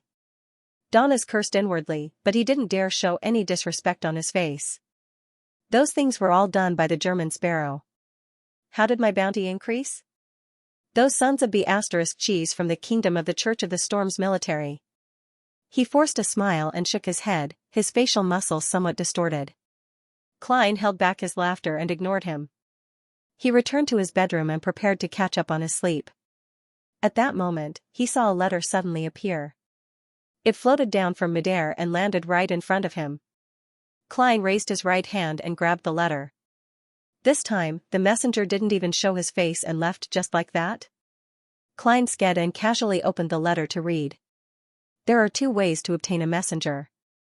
One is to think of an accurate description, hold a ritual, summon the corresponding spirit world creature, and sign a dead soul contract with it. The other is to directly enter the spirit world and find the messenger you wish to obtain. After obtaining its consent, sign a contract with it and record the precise description for future use. The first method is relatively simple, but it's rather dangerous. This is because the description might be a powerful spirit world creature or a strange evil spirit. Every time you summon it, you won't be able to be completely sure what you will attract. And this is a risk that divination can't avoid in advance. The danger of the second method is that it's not easy to find a suitable messenger, and there's the risk of getting lost in the spirit world. Unless you are a traveler, I don't recommend the second method. For the first method, I can provide some tested descriptions. As long as the process is accurate, the risk is relatively low, but it might not be something you'll be satisfied with. In addition, the contract requires the power of the dead soul domain. You can use my copper whistle to provide it. The format includes the following paragraphs. Of course, if you don't mind, I can give you a messenger and let it sign a contract with you. Give it to me? It's no wonder that messenger didn't even dare show his face. Klein thought in enlightenment. Considering how he had taken a messenger as a guard and was unfortunately killed by Mr. A, resulting in messengers becoming more and more impolite to him, he first declined the goodwill of giving it to him. Should I use the first method or the second method? The first method is easy to get into trouble. I might be beaten up on the spot by the summoned reserve messenger. The commonly used description isn't special enough, and the messenger's abilities are worrisome. The second method? I'm not afraid of getting lost. I can directly return above the gray fog, and in my spirit body state, I can use the sea god scepter. The spirit world creature isn't afraid of having its blood drained. Yes, I have to do it outside the archipelago, otherwise, I'll be troubled by the prayers. Klein quickly made up his mind. P.S. It's the end of the month. Seeking monthly votes with this thought in mind, Klein immediately planned on doing some preparatory work. That was to explore the spirit world and choose a suitable target to become a messenger. Once he left the Rorstad archipelago and the surrounding waters, he would bring the sea god's scepter over to reason with the target and convince them to become his messenger. Once I get lost or encounter a dangerous situation, I'll immediately end the summoning and return above the gray fog. There's basically no risk in doing so. Klein thought for a few seconds, locked the door, and began the ritual to summon himself. At the end of the ritual, he quickly went above the gray fog, but he wasn't in a hurry to respond. Instead, he sat down and let the sea god scepter fly out from the junk pile and land in his palm. He planned on routinely scanning through the prayers of the believers to see if there was anything he needed to respond to. During this process, Klein discovered that some of the prayers were actually quite interesting. This was because humans could deceive their friends and relatives, but it was very difficult for them to keep their truest thoughts when confessing or praying to a deity. At most, they could make some embellishments to make them look less bad. A mixed blood who had entered the middle ranks of the Byam police department was clearly inclined to convert to the Lord of Storms, but during his confession, he tried his best to describe his actions as a plan to endure humiliation. For the sake of a better future for his local bloodline, he could only repent to the deity in pain, hoping that he would bless him and use his identity as a believer of the Lord of Storms to climb higher in the police system. Although his words didn't sound flawed, the fluctuations in his thoughts and emotions during his confession were clearly presented in the prayer scene. It was a feeling that couldn't be concealed. While deceiving himself, I'm also trying to deceive a deity. If it were a sea serpent like Cavituous without much intelligence, he might have believed it. Should I give him a bolt of lightning or 10 wind blades? Yes, a mixed blood who can climb to the position of a high-ranking inspector is pretty good. I'll keep him. A snitch has its uses. Klein raised the sea god scepter, making one of the blue gems glow. The light entered the scene and invisibly soaked the high-ranking inspector named Belaya. This wasn't a curse, nor was it an influence. It was a mark at the level of godhood, and it was almost impossible for others to discover it. To put it simply, it's a one-sided special attention. Klein silently added in his heart. He continued browsing and saw a bronze-skinned young believer with slightly curly hair praying to the gods to let a man named Zhang Mu be caught in a storm and buried in the ocean.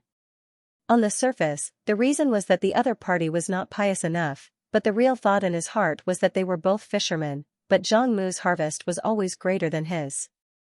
What kind of nonsense is this? The human heart is really hard to fathom. Klein frowned at first and muttered to himself silently. Then, he had a vague idea.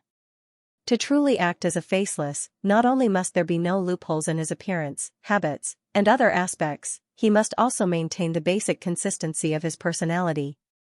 He can't make too many changes, and when it comes to personality, everyone is different. There are certain differences. By browsing through the prayers of my believers, It's as if I don't have to go through so much trouble to see different personalities and different psychological states. The faces of thousands of people doesn't just refer to looks, this will be very important for my subsequent acting as a faceless. It can save me time accumulating experience. Klein increasingly felt that acting as sea god would be of great help to him. When you really act as a demigod, even if you don't receive any feedback, you will definitely gain quite a bit. This is an experience of a high-level state. Klein's mind jolted as he browsed through the prayer scenes in a less perfunctory manner. The scenes flashed by quickly, and his gaze stopped on a merchant named Ralph. This merchant praised the miracle of sea god's reappearance and expressed that he would donate a third of his wealth, which was worth £20,000, to the resistance. Half of it would be used for military expenses, and the other half would be used to rebuild the god statue. Actually, there's no need to go through so much trouble. I can just make a sacrifice.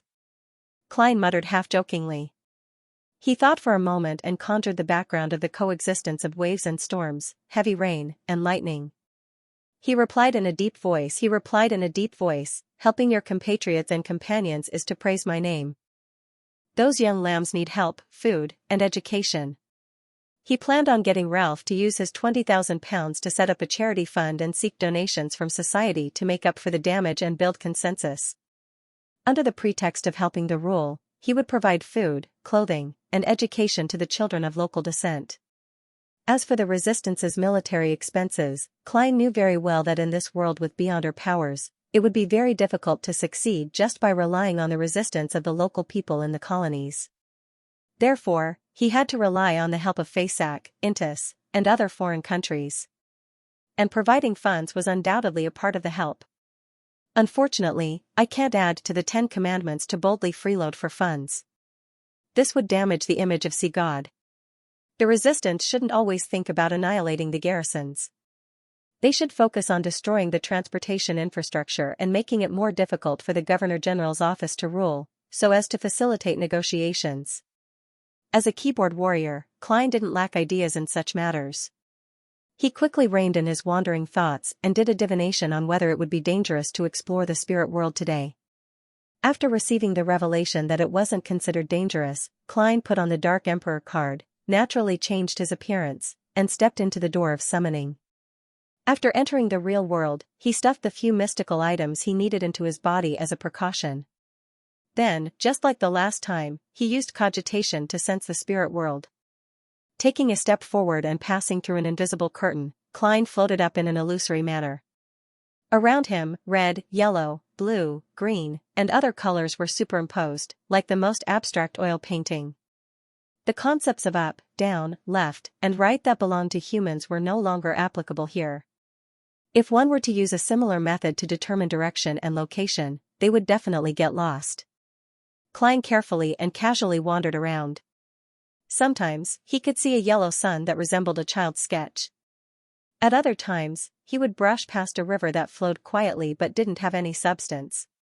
There was also a flat woman with a bare upper body, a moon with a smiling face, a canoe with its head and tail up, a messy ball of string, and a serpentine staircase that led to 7 pure beams of light. In this extremely chaotic world, other than spirit world creatures, all kinds of information existed in the form of abstract symbols.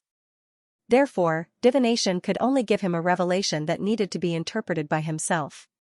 And those symbols could come to life and become incorporeal monsters. This was the spirit world that couldn't be understood or viewed with human common sense. What left him puzzled was another problem. The last time he entered, he had easily discovered spirit world creatures. He had sensed a hair-raising gaze coming from an unknown location. He had easily encountered a headless woman with 4 heads, round eyes with distinct black and white, and a gigantic jellyfish with skull-like tentacles. But this time, he didn't see a single spirit world creature after wandering around for a while. Even the indescribable figures in the distance had disappeared, as though they had hidden themselves. It can't be because they're afraid of being my messenger, right? I'm entering the spirit world directly as a soul body. Perhaps my thoughts will appear invisibly due to the uniqueness of this place, turning into hidden symbols and thus interacting with the spirit world, naturally affecting my path choice? Klein thought in puzzlement, but he couldn't figure out the reason. All kinds of thoughts flashed through his mind as his body suddenly sank and began free falling. After falling for a while, all Klein could see were clearly stacked colors and all kinds of corporeal symbols. What's going on? He began considering if he should write a letter to ask Mr. Aztec, or if he should throw the radio transceiver above the gray fog and taint it with his aura to contact Rhodes. As he floated, Klein's heart suddenly stirred as he dodged to the side. A smear of yellow and green flashed in front of his eyes as a foot that was so huge that it could flatten him landed, stepping into the intersecting red and blue colors. Above the foot was a festering leg that was flowing with yellowish-green liquid. It was more than 3 meters long, and further up was a massive body wrapped in corpse oil bandages. Amidst the aura that seemed to freeze the surroundings, the 2 legs that were flowing with yellowish-green pus rose up one after another. With an indiscernible body, it quickly disappeared into the depths of the spirit world. Klein stood a distance away, not daring to make a sound. Finally, after confirming that he was fine, he gritted his teeth and thought, the spirit world sure is terrifying. If I'm not careful, I'll encounter a powerhouse passing by. A powerhouse among the spirit world creatures. Klein shook his head and continued his search. At that moment, he had no idea which part of the spirit world he had wandered to. After drifting for a while, he finally found traces of spirit world creatures. Just as he was about to change from flying forward to landing left, he was surprised to discover that his body continued moving forward uncontrollably. Furthermore, it was getting faster and faster. In front of him, the messy stacked colors and the grayish-white fog suddenly split apart. A gigantic 3-masted sailboat covered in pure black leaped in. The ship was nearly 100 meters long, and 3 pitch-black sails hung high like a flag. There were cannons on its left and right sides, and there were all kinds of sailors running around on the deck. All of this looked so real and realistic, completely at odds with the overall situation in the spirit world. But as the ship completely entered the spirit world, its blackness rapidly thickened and was tainted with an illusory feeling. On its deck, there was a mottled stone chair that was 2 to 3 meters tall with its back facing the cabin. Sitting on the chair was a behemoth that was comparable to an ancient giant. He had a black beard that just reached his neck, and he wore a tall crown with a steeple on his head. He wore a gorgeous black robe with silver edges, and the lines on his face were hard and deep. He was filled with dignity, making one subconsciously want to lower their heads. Below the slightly wrinkled broad forehead, above the high nose bridge, 2 dark red eyes flowed with a dark red light, reflecting Klein, who was wearing black full-body armor and a pitch-black crown. As for Klein, he found it difficult to stop and slow down as he flew towards him. Their gazes met amid the layers of colors and various symbols in the spirit world before Klein disappeared. The giant on the mottled stone chair didn't retract his gaze as he continued looking in that direction in silence for a long time. P.S. It's the last 2 days of 2018. Seeking monthly votes, please remember this book's original domain name. 9 Heavens Divine Emperor mobile version website. Above the gray fog, Klein sat down and took out the Dark Emperor card that had fused with his spirit body. He instantly changed back to his original appearance. This is what it's called changing clothes with one click. As he lampooned himself, he recalled what had just happened. He was almost certain that the giant wearing the crown with a steeple was the king of the 5 seas, Nast. The 100-meter-long sailboat that could sail in the spirit world was the Dark Emperor, a ghost ship created by the ancient Solomon Empire. I always thought that a ghost ship was purely a ship that could sail on its own and wouldn't sink. It was closer to a strange creature's ship. I never expected that the most powerful and top-notch ghost ship would be able to turn itself incorporeal and roam the spirit world. That's almost equivalent to a demigod, right? As expected of the most famous Dark Emperor of the 5 seas.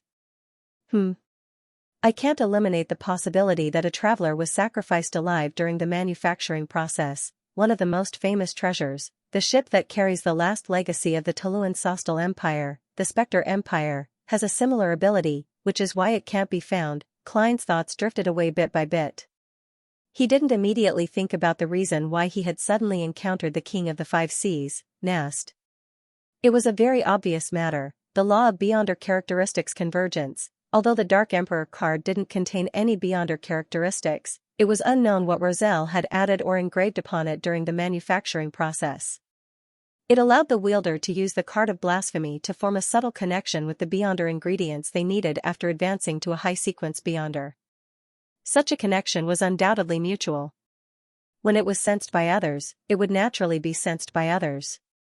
And before the wielder stepped onto the demigod step, it would manifest as fate unknowingly approaching them. This was something Klein deeply understood. He had always suspected that the existence of the gray fog would cause beyonders or supernatural events to gather around him. Bringing the Dark Emperor card to roam the spirit world makes it easier for similar situations to occur than using it in the real world. This is because the real world has to abide by many rules. Even if there's the pull of fate, it has to follow logic and unfold bit by bit. Isn't it like when I use the Dark Emperor card in Bakeland, King of the Five Seas Nast will immediately appear in front of me on a specter ship. Even if he can sense the pull, he has to go through the process of confirming his location and traversing the spirit world. Hours or even days will pass. If he can't sense it, he will naturally think of sailing towards the Sonia Sea and approach the borders of the Lone Kingdom. In that case, he might not encounter it even after months or years.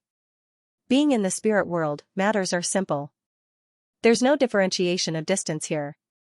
The location and distance are all very chaotic. King of the Five Seas Nast might have only wanted to go for a ride in the spirit world, but he ended up seeing me passing by the moment he entered. This doesn't need to abide by the restrictions and limitations of the real world. Klein thoughtfully tapped the edge of the long-modeled table. In addition, he was very certain of one thing. He couldn't help but throw himself towards the Dark Emperor and King of the Five Seas Nast not because of the law of convergence of beyonder characteristics. This effect was reflected in fate, perception, and desire. It wasn't that exaggerated, otherwise, there wouldn't be any high-sequence beyonders. All of them would be involuntarily sucked in by the uniqueness of their pathway. Klein could sense that it was a beyonder power. It distorted and strengthened his intentions of moving forward, making it impossible for him to stop. This is a very simple judgment. Back then, even if I threw out the Dark Emperor card, I wouldn't be able to stop. This is a beyonder power grasped by a lawyer, which is also a beyonder power of the Dark Emperor pathway. Klein leaned back in his chair and decided not to use the Dark Emperor card for the time being. This also meant that he was unable to roam the spirit world in search of a messenger. If he didn't bring the Dark Emperor card and used his true form to appear in the spirit world with the Sea God's scepter, a place filled with all kinds of information and revelations, he would definitely leave behind many clues. There was a possibility that he could be divined at any time. In terms of anti-divination and anti-prophecy, Aztec's copper whistle was incomparable to the Dark Emperor card. If I were to really do that, I might run into 10 people who know that I have the Sea God's scepter when I go to a bar to buy a beer. Of course, what does it have to do with me, German Sparrow, if it's Klein Moretti? Klein shook his head in a self-deprecating manner. He decided to hold a ritual to obtain a messenger for emergencies and find a more suitable one in the future. After covering the Dark Emperor card, his figure disappeared into the mysterious space above the gray fog. Early in the morning, Byam Alger prepared to take a carriage out of the city and take a detour to the private harbor behind the cliff. His blue Avenger was docked there, waiting to set sail. As a disguised pirate captain, it was impossible for him to directly dock his ship at the main port of the City of Generosity. That would indicate that he had close ties with the authorities. It was the same for other pirates. Before coming to Byam to sell their loot or enjoy themselves, they had to consider where they would dock. They would either go to a small port in the surrounding waters or a private harbor controlled by someone with a deep background or the resistance. Finally, there aren't any missions. I can leave the harbor. I'll first get a mystical item that can increase my strength and settle my accounts. Then, I'll head to the primitive island and hunt blue shadow falcons to advance to Sequence 6 as soon as possible. Just as Alger was about to walk to a rental carriage, he was surprised to see a familiar figure.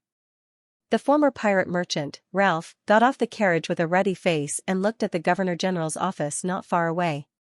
He was abnormally excited. What's wrong with him? Puzzled, Alger took the initiative to go over and greet him.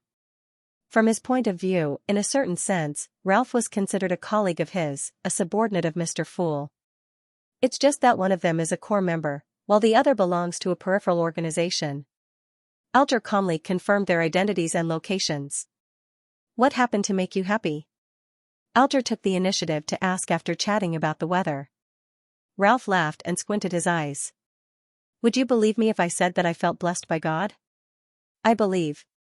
Alger answered in his heart without hesitation. He suppressed his curiosity and asked, "What are you doing here?" Ralph was about to reply when his eyes suddenly lit up. He looked around, and after confirming that no one was around, he said in a low voice, "Didn't you say that you also believe in God?" Back then, in order to deal with him, Alger had lied that he had a certain level of faith in God. After all, this was a rather common thing among pirates and wouldn't arouse suspicion. At sea, the terrifying weather was often more terrifying than the enemy. Therefore, most pirates, adventurers, crew members, and sailors had great respect for deities who controlled similar domains. They would more or less believe in them. Of course. This time Alger's answer was firmer than ever before. This was because he knew that the sea god he believed in was the embodiment of Mr. Fool. Ralph nodded in satisfaction and revealed a smile. He whispered, "I received a revelation yesterday. God wants me to help his young lambs. I plan on establishing a charity fund for this. This is God's will. As his believer, I believe you will be happy to provide some help." He reached out his right hand and waited for the donation. Alger's expression stiffened, momentarily at a loss for a response. Although his current wealth had reached £3,245, he was preparing to buy a mystical item. His overall situation wasn't that good. Of course, he could still donate quite a bit if he scrimped a little. If Sea God was still covetous, Alger, who claimed to be a believer, wouldn't hesitate to find an excuse to shirk the responsibility. But now, he had to seriously consider Mr. Fool's far-reaching intentions. Noticing Alger's reaction, Ralph's eyes darted around slightly. "We want to help those who suffer unnecessary discrimination because of their bloodline. They lead difficult lives and see little hope. There are pure natives and mixed-blood children." Alger fell silent for a few seconds before taking out a stack of cash. "Here's £100. Ralph took it and smiled. "Your kindness will definitely be rewarded. God will protect you." Inside a warehouse with a slanted door that covered the entrance, Klein had prepared the ritual to summon a spirit world creature. The surroundings were filled with the hallucinogenic fragrance of herbs and essential oils. He was worried that an accident would happen in the hotel, one that wouldn't put him in any danger but would endanger the other guests. Therefore, he went to the abandoned warehouse where he had previously sacrificed to Cavituous. As for Donna's, his bounty had been raised to £5,500. He had taken the initiative to stay behind in the suite and monitor the radio transceiver. "Next is to light the candle that symbolizes me and use a proven incantation to summon a suitable spirit world creature as a messenger." Daily Simone's 3-paragraph description and the more incantations provided by Mr. Aztec flowed through Klein's mind. When summoning a creature from the spirit world, the first sentence had to include descriptions such as wandering in the unfounded or roaming the upper realm. Only then could it point to the spirit world. The suffix had to specify whether the summoned creature was a spirit body or a creature with a certain level of flesh and blood. The second and third sentences were more precise descriptions of the target, but due to the format's limitations, there was no way to use more words to confirm it. Therefore, it was difficult for the ritual caster to predict or divine what would be summoned in the end. Under such circumstances, using the incantations that had been verified by others would be a lot less risky. After the contract was signed, the third sentence could be changed to someone's messenger or someone's contract partner. Then, the 3-paragraph description could accurately summon the corresponding messenger. My messenger has to run very fast. Otherwise, it might be killed by some malicious spirit world creature at any time, causing the important letter to be lost. Klein's thoughts raced as he came up with a firm idea. He took a step back and said in ancient Hermes, I summon in my name a spirit that wanders the unfounded, a friendly creature that can be controlled, a speedster that surpasses all imagination." Whoosh, a gust of wind blew, dyeing the candle a dark green. The surroundings turned cold. Klein saw a blurry figure rush out, so fast that he couldn't see it clearly. Then, he couldn't find that fellow anymore. P.S. Can't update in advance at midnight. Tomorrow is still the normal time. Seeking monthly votes. Seeking Monday's recommendation tickets. Please remember this book's original domain name. 9 Heavens Divine Emperor mobile version website. That's way too fast. Could it have already circled the planet several times? Or has it been in the same spot all this while, but its speed is so fast that I can't keep up with it? The corners of Klein's mouth twitched as he decided to wait a few seconds to see if the unimaginably speedy one would appear again. He wasn't worried that the summoned spirit world creature would harm the innocent, because one of the descriptions was that it was a friendly creature. Besides, as long as he forcefully ended the summoning and stopped the ritual, no matter where the unimaginably speedy one went, it would immediately be sent back to the spirit world. A few seconds later, Klein, who didn't receive anything, took a deep breath and said in ancient Hermes, "That's right. I end the summoning in my name." The surrounding coldness instantly vanished as the swirling cold wind gradually calmed down. The candle's flame returned to its normal color. Klein took a few steps forward and extinguished the candle. He planned on changing the last sentence of the description to make a second attempt. As for the spirit that wanders about the unfounded, a friendly creature that can be commanded, he didn't plan on changing it. The first sentence pointed to the spirit world, so it could only be used as a synonym replacement. It didn't matter if he changed it or not. The second sentence was a prerequisite for Klein to ensure his own safety. Otherwise, it wouldn't have been a joke but a horror story. There's no need to use unimaginably speedy one, but the rest might not satisfy my needs. Perhaps I can change my train of thought. The messenger doesn't have to be that fast. It just needs to be normal. There are other ways to ensure my safety. I just need to make those with ill intentions ignore it and ignore it. I'll try a spirit world creature that doesn't have a strong presence. Klein deliberated for 2 to 3 minutes before holding another ritual. After doing the preparatory work, he chanted a new incantation. I summon in my name spirit that wanders about the unfounded, a friendly creature that can be commanded, a weak existence that is easily overlooked. The warehouse immediately became abnormally silent. There was no wind or coldness in the wall of spirituality. Even the color of the candle flame didn't change. Klein patiently waited and watched, hoping to obtain a good messenger. After about 10 seconds, he sighed and surveyed the area. There's nothing. The description didn't work this time. He didn't wait any longer and followed the procedure to end the summoning and extinguish the candle. What made him slightly puzzled was that the flame of the candle swayed a few times in the end.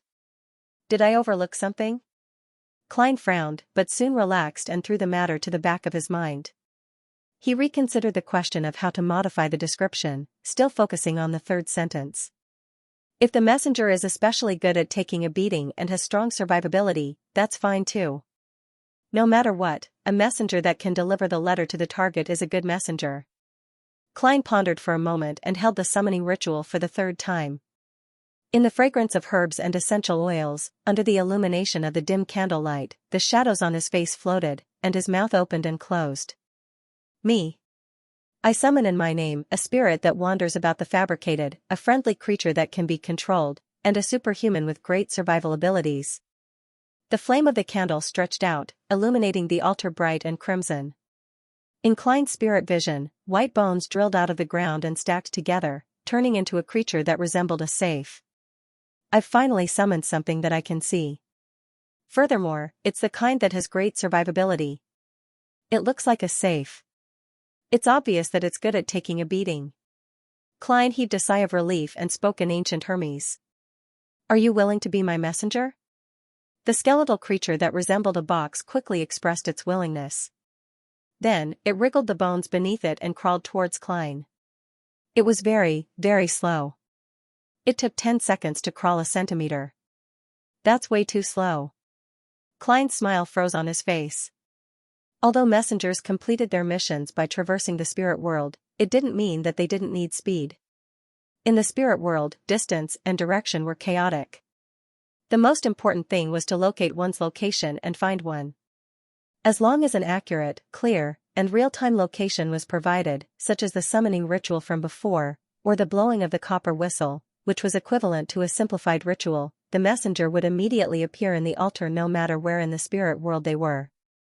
And when the location wasn't that real-time, with only a contractual connection or an anchor point from before, the messenger would need to spend time identifying the location, roaming the spirit world, and searching for a target. This required a certain level of speed. If it were to deliver a letter, the recipient might not even be able to wait for the letter in their lifetime. Klein looked at the skeletal creature that was slowly crawling forward and thought helplessly. He made the smile from before surface on his face again. After serious consideration, I believe that I shouldn't trouble you. Thank you for your willingness. The illusory creature made of white bones stopped. Compared to before, it was as though it hadn't moved at all. Klein quickly dispelled the summoning and rubbed his temples. He was a little depressed and decided to give up on himself. He would use a less troublesome method to find a messenger, which was to open recruitment and interview selection. Taking a deep breath, Klein calmed his mind and seriously carried out the ritual. Looking at the silently burning candle flame, he took a step back. In my name, I summon a spirit that wanders the unfounded, a friendly creature that can be controlled, a unique existence that is willing to become my messenger. Whoosh, inside the wall of spirituality, the sound of the wind intensified. Klein's half-top hat nearly flew into the air. The candle flame swayed and expanded to the size of a human head. It was so pale that it seemed to have lost its temperature. A translucent head slowly drilled out as though it had broken through a membrane. Its hair was pale gold and smooth, and its eyes were scarlet like blood. It looked bright and imposing. It looks a little familiar. Klein muttered silently. The head completely drilled out, but what followed wasn't a neck, but an illusory palm that was pinching the end of her hair. Behind the palm was a dark cuff with complicated patterns. The summoned spirit world creature drilled out faster and faster, and soon, it appeared in front of Klein. It was indeed a familiar person. It was the headless woman standing at the top of the castle that Klein had encountered on his way to the underwater ruins in Cavituous. She was no longer as huge as before, comparable to a castle. She was now just a tall, ordinary lady. Of course, her neck still only had an incision, and she was holding 4 identical heads in her hands. Are you summoning me? The headless woman in a dark and complicated black dress stood there quietly. Her 4 drooping heads spoke one after another in ancient Fasak. To be able to communicate directly in language. This spirit world creature's level isn't low. I remember that you have a castle. You already have an estate. Why are you still applying for a messenger? Klein sighed before he lampooned. Following that, he looked at the candle flame behind the headless woman and was disappointed to discover that no other souls came out. He originally imagined that there would be many spirit world creatures willing to become his messenger. They would line up and wait for the interview. In the end, there was only one response. It should be a problem with the ritual itself. This is a relatively simple and basic summoning ritual. It's impossible to summon more than one target at a time. Klein looked at the headless woman and nodded solemnly. Yes. Without waiting for her to speak, he asked another 2 questions. Can you roam the spirit realm at a relatively fast speed? How's your survivability? The heads in the headless woman's hand answered one by one. Yes, and not bad. As she spoke, she floated up and quickly descended, demonstrating her ability. Phew. Klein decided not to try something he didn't know the outcome of. Are you willing to sign a contract and become my messenger? The headless woman's skirt moved slightly, and her 4 heads with blonde hair and red eyes nodded at the same time. Sure, 1 gold coin per time. Huh? 1 gold coin per letter? Mr. Aztec didn't say that spirit world creatures had such hobbies. Right, he mentioned that when signing a contract, we should try to persuade and communicate as much as possible. Is this a form of persuasion and communication? Klein was shocked and wanted to cancel the summoning immediately. Wait, I don't have to pay for it. Whoever summons the messenger will have to pay. Maybe if we communicate well, there's an option to pay on arrival. As his thoughts raced, Klein agreed to the other party's request. All right. Let's sign the contract. He picked up a dark red fountain pen and yellowish-brown goatskin parchment that he had prepared beforehand and quickly wrote the contract in ancient Hermes, which could stir the powers of nature. The format and terms were described in detail in Aztec's letter.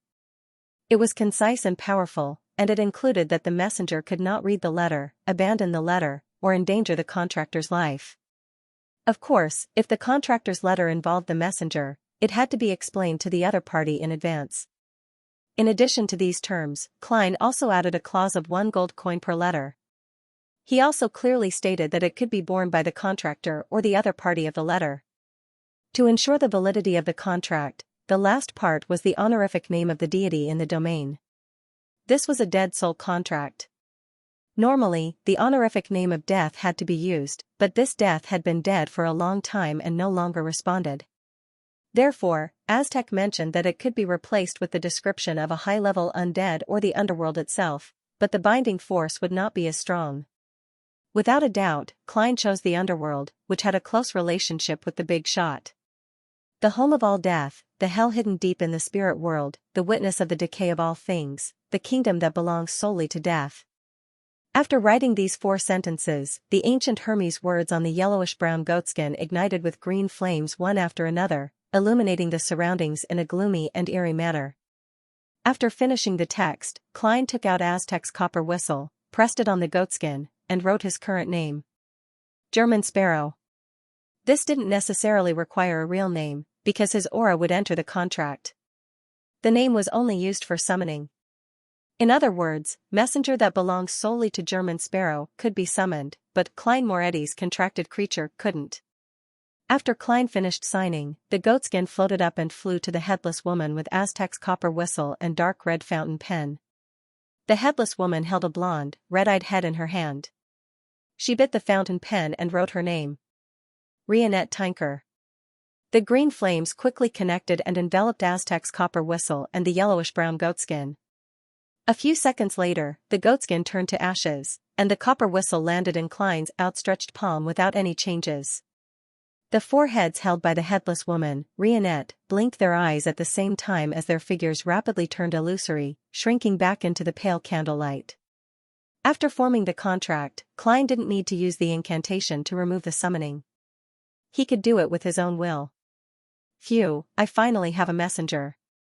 A spirit that wanders about the unfounded, a friendly creature that can be controlled, a messenger that belongs solely to German Sparrow. If I have the chance, I should find an artisan to make an item similar to the copper whistle.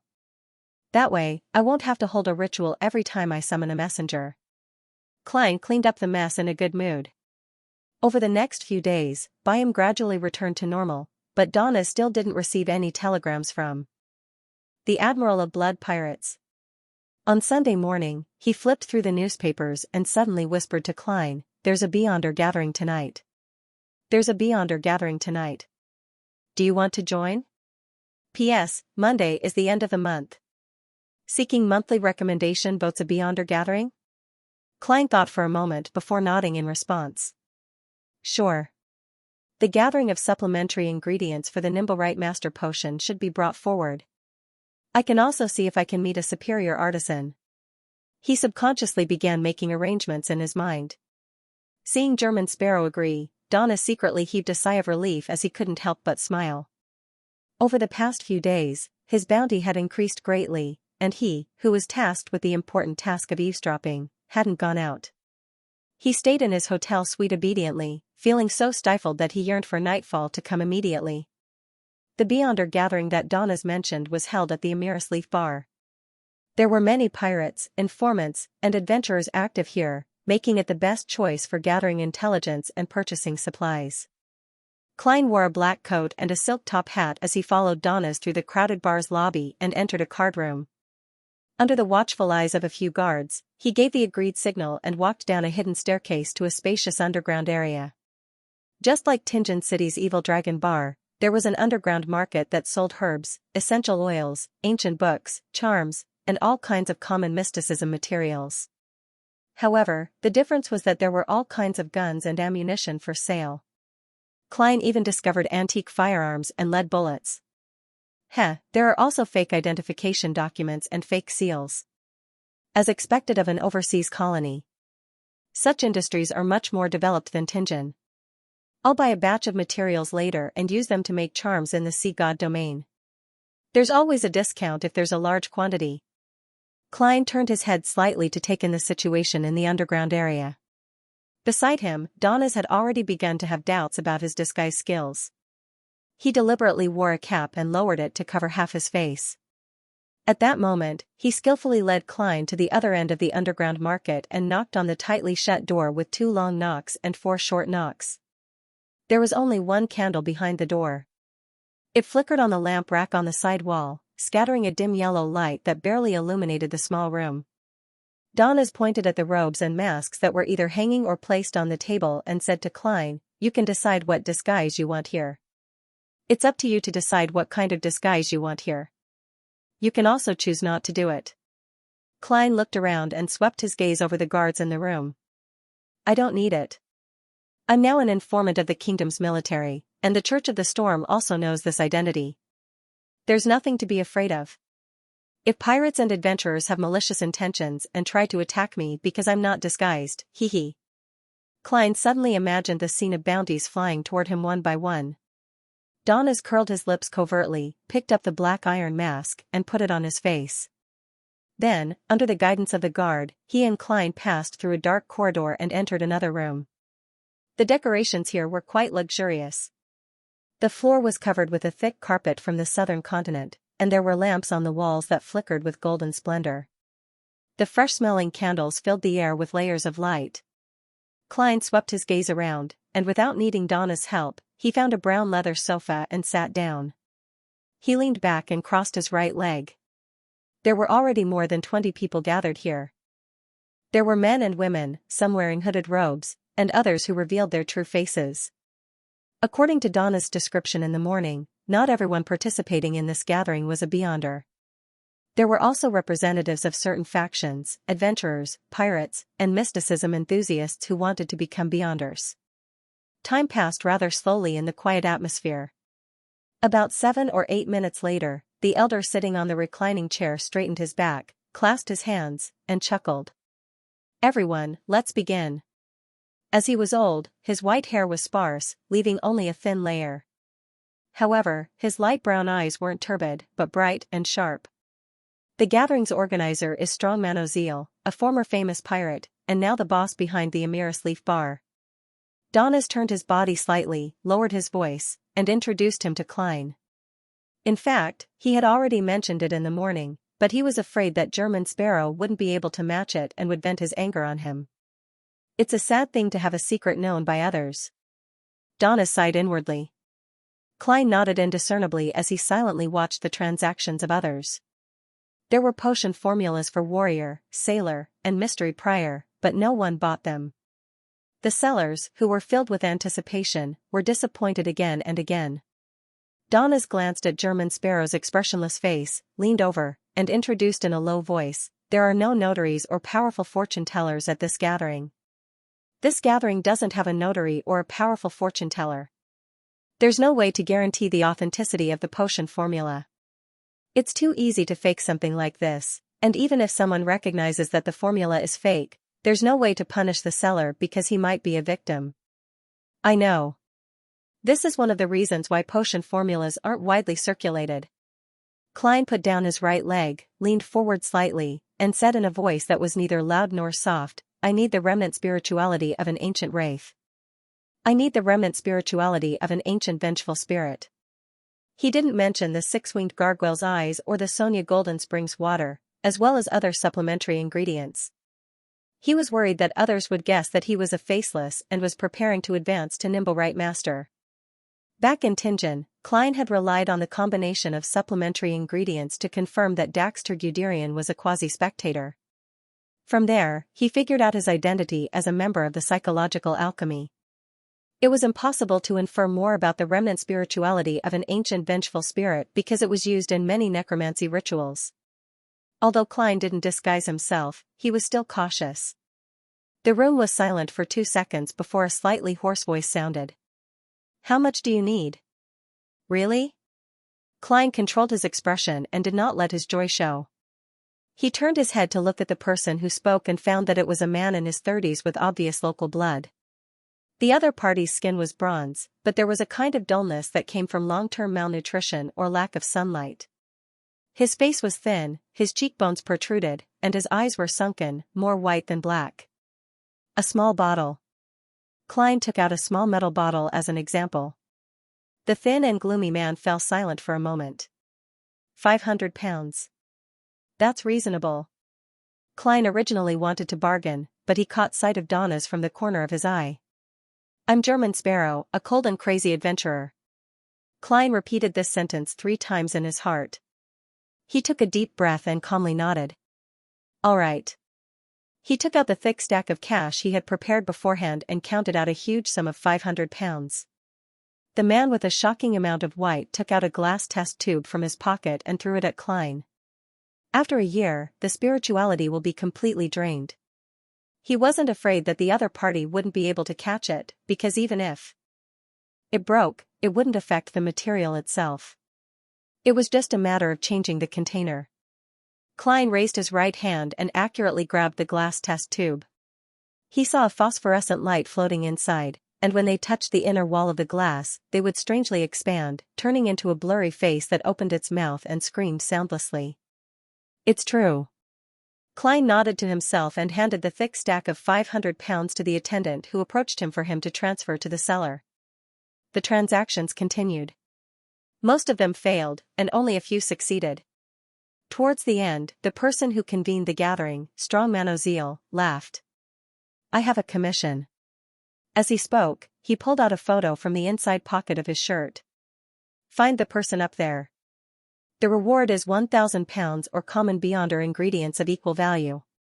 Remember, don't hurt her. £1,000? This would drive most adventurers crazy. I wonder who they're looking for, to actually offer such a high reward. Klein wasn't surprised to see that everyone present was willing to give it a try. The photo began to be passed in a counterclockwise manner, and a few minutes later, it arrived in Klein's hands. He casually scanned it and suddenly felt a little surprised. The woman in the photo was rather beautiful. She had a head of bright red hair and a pair of emerald green eyes.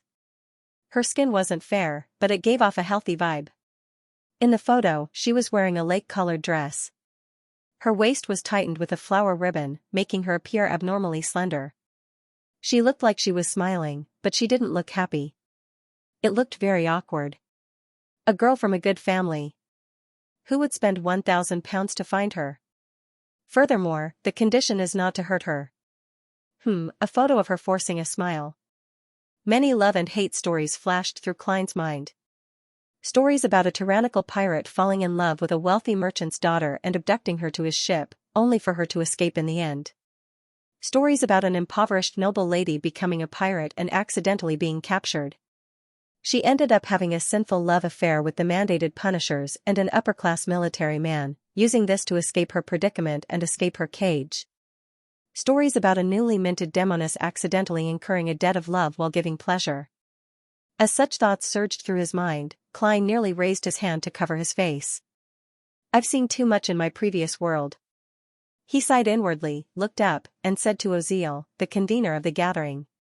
What's her name? Elaine, Oziel replied simply. But she must have used a fake name. Elaine, a typical female name for Intis. Klein asked again, are there any items that she often wears? Hair is fine too. This was a medium used for divination.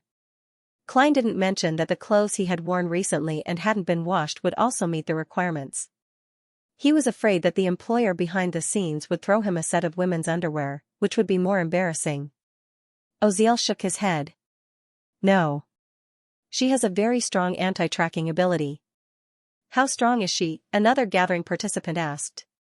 Oziel said solemnly, the employer didn't give a detailed description.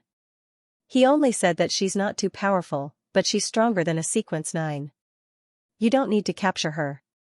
All you need to do is determine her whereabouts, and you will be paid. P.S. Requesting for monthly votes and recommendation votes in the last few hours of 2018. Yes, the voting for the most popular character of the year will end in a few hours.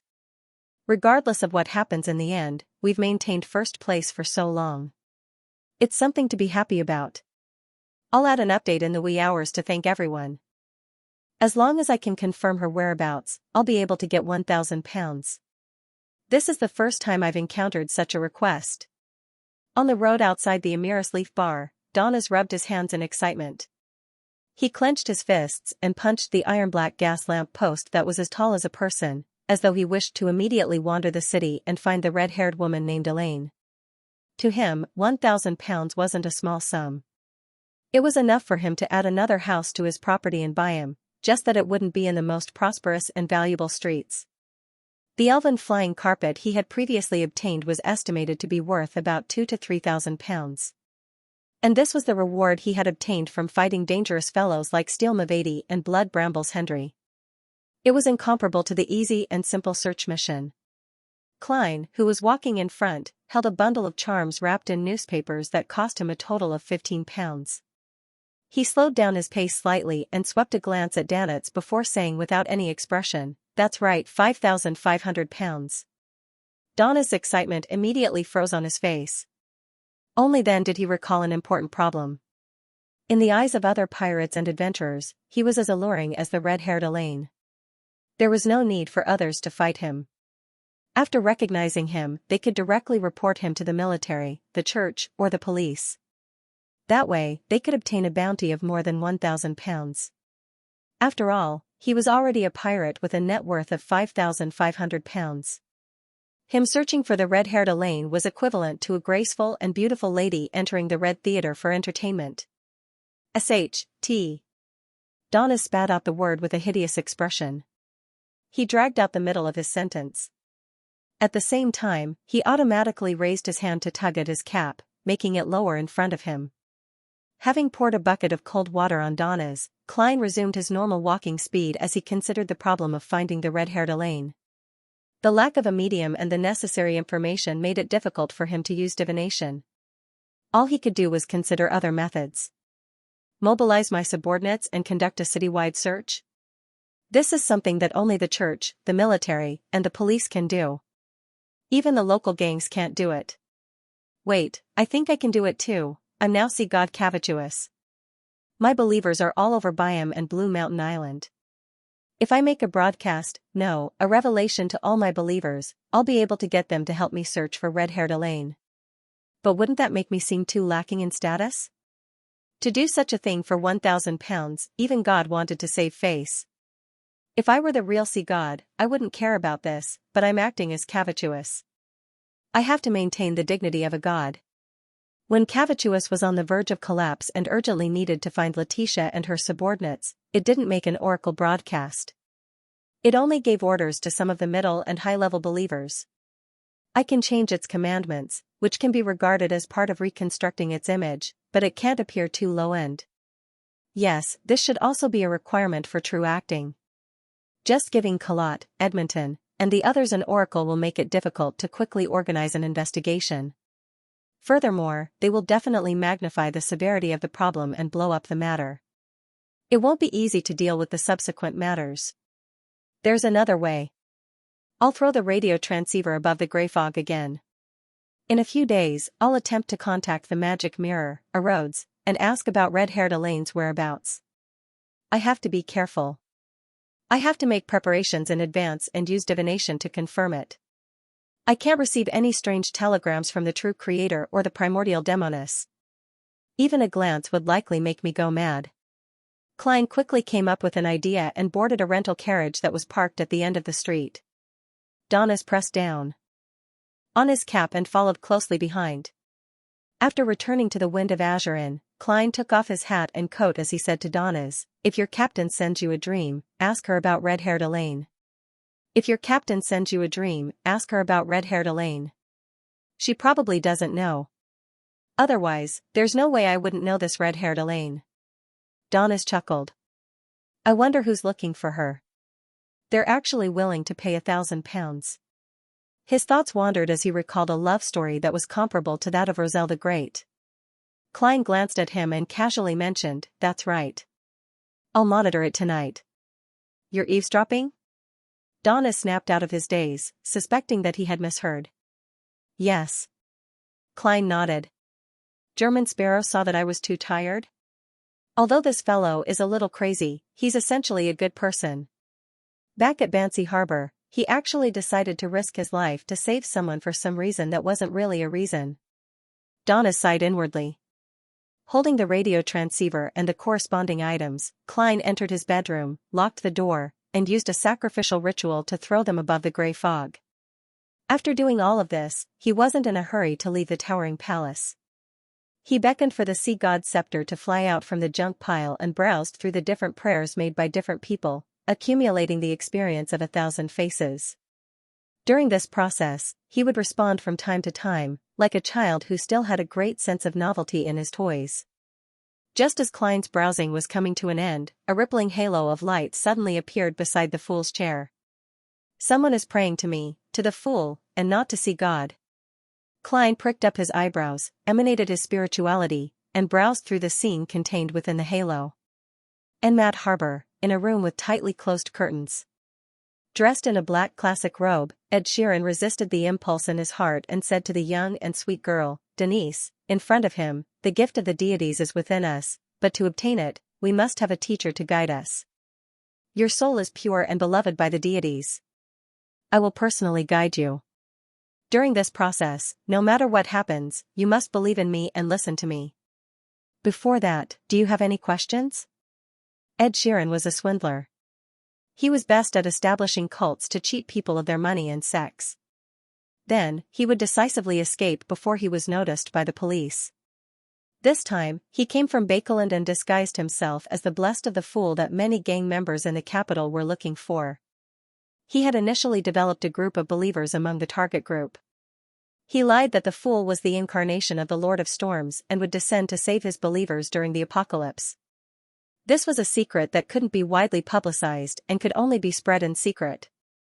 Otherwise, it would attract the attention of the other deities of the other churches. Only those who were selected could believe in the fool in advance and be the first batch to be saved. In order to make himself more convincing, he spent a lot of money in Bakeland to buy a piece of paper with the fool's honorific name written on it. His evaluation of the contents of the paper was, "It looks just like the real thing." Denise asked with some fear and anticipation, "Lord blessed, why didn't we get a response when we chanted the honorific name of God? Aren't we the ones chosen to bask in God's grace?" "I'll give you God's grace right away." Ed Sheeran took a deep breath and suppressed the charming scene in his mind. "There are 2 reasons. One is that you haven't unearthed the gift of God hidden in your body. I'll help you complete it later. The second reason is that you're not pious enough. Don't try to defend yourself. I can see through your mind. When you've done all this, you'll be able to chant the honorific name of the true God and receive a response, just like me." Under Denise's admiring and curious gaze, Ed Sheeran picked up a pen on the table next to him and wrote a line of words. It was Hermes used for sacrificial rituals. In order to make the scam succeed, Ed Sheeran had mastered a lot of religious knowledge and even went to the university to eavesdrop on the history and archaeology courses. He held the paper and proudly read out the Hermes he had just written in front of Denise. "The fool that doesn't belong to this era. The mysterious ruler above the gray fog. The king of yellow and black who wields good luck." Then, Ed Sheeran half closed his eyes, opened his arms, and said dreamily, "I feel the favor of God." At this moment, a bolt of silver-white lightning descended from the sky and struck Ed Sheeran's head. With a sizzling sound, tiny electric snakes scurried around his body, and he fell to the ground under God's grace. The surface of his body was quickly scorched black, and his muscles twitched violently. A few seconds later, he stopped all his movements, including his breathing, amidst Denise's exclamation of "Lord Ed Sheeran is indeed God's beloved." Denise finally sensed that something was wrong. She carefully stepped forward, lifted her skirt, squatted down, and placed her finger on the tip of Ed Sheeran's nose. He's dead. He's dead." Denise jerked back and fell to the ground in horror. She was so frightened that she cried and stumbled out of the room, heading straight for the nearby police station. Above the gray fog, Klein silently withdrew the sea god scepter. "How dare you use my name to defraud property and defile women?" The corner of his mouth twitched, and he wished he could give that guy named Ed Sheeran another bolt of lightning. This is called whipping a corpse. That girl will probably call the police, right? This kind of case will inevitably be transferred to the corresponding Beyonder team. I wonder if it will be the Nighthawks, mandated punishers, or machinery hivemind. After what Mystery did, my reputation as the fool isn't small in Bakeland. Perhaps I already have a file in the official organization. They might gather all the situations and hand them over to the Red Gloves or a team similar to the Red Gloves to deal with them. Klein thought about the possible future developments with his former identity and knowledge as a Nighthawk. However, he quickly put the matter to the back of his mind, because he couldn't be traced back to him no matter what.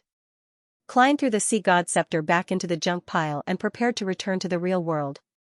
Suddenly, one of the crimson stars floating quietly in the endless gray fog suddenly lit up, emitting a watery light. It expanded and contracted, contracting and expanding, and was abnormally conspicuous. And this was a crimson star that didn't belong to any member of the tarot. It's really a busy day. Who could it be? Like Miss Justice, Mr. the Hanging Man, and Little Sun, people who rely on certain items to form a connection with the gray fog? Klein spread out his spirituality thoughtfully, but he didn't respond and only browsed. P.S. First update, seeking monthly votes. Please remember this book's original domain name. 9 Heavens Divine Emperor mobile reading website, 2018 has passed. Let me make a simple conclusion.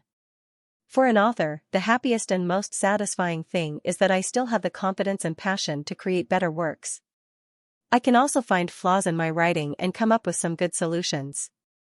For example, I used to be best at repetitive outbursts, and I was good at writing climaxes. However, Mysteries did not use such a writing style. Firstly, it was due to self-restraint. Secondly, it was due to the limitations of my own worldview.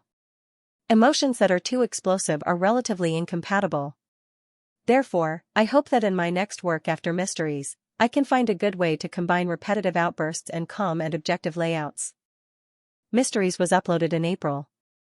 It has been 9 months since then, and I have written a total of 798 million words. Let's round it up to 200,000 words per month. It's not a lot, but it's stable and steady. I'm not a quick-witted author, and I'm not as young and active as I was a few years ago. I need a lot of time to think about each chapter. I often get stuck writing 2 chapters every day, and I don't have time to rest or read. It's even more difficult for me to write 3 chapters. Plus, I'm also working out, so I can only update very little. In such a situation, the first thing I wanted to ensure was the quality of the book. Everyone gathered here because the book was good, not the other way around. Before I started writing the book, I talked to some of my friends about wanting to write a fantasy story with a bit of British flavor. Their reactions were all the same, which was that it would be very difficult to sell the film and television rights, almost impossible, and that would require a lot of money. I like money, and I don't think anyone dislikes it, except for a certain Papa Ma. But as an author, I hope to create a story that I want to express. Because the quality is good, I can earn a sum of money. I don't want to create a story that makes money. The position and relationship must not be reversed. I'm very happy. Since Mysteries started, everyone has liked it. More and more people like it, and I can earn some money because of it. That's the best situation. Oh right, on the last day of 2018, we achieved the 100 Alliance hegemony. Actually, I never thought about this, and I never called for it. It happened naturally because of Mysteries. It's written quite well. That's the logic I want. Thank you to all the Alliance Masters, thank you to all the friends who tipped and subscribed. Also, because of everyone's enthusiastic votes, Little Ku is the most popular character of 2018 in Qidian. At that time, when the moderators asked me what I should fight for, my first reaction was to fight for the author ranking. Later, under their urging, I researched the rankings and decided to fight for the character ranking. Firstly, the friends in front of me were very fierce. If I fought for the author ranking, it would be quite a burden for everyone, and it would cost a lot of money. Secondly, after my research, I discovered that the character ranking was actually more practical than the author ranking. The author ranking only had a golden keyboard, but the character ranking had exclusive promotions, which was equivalent to a huge push. I was such a practical person. It's 2019. I'm going to update 3 times today.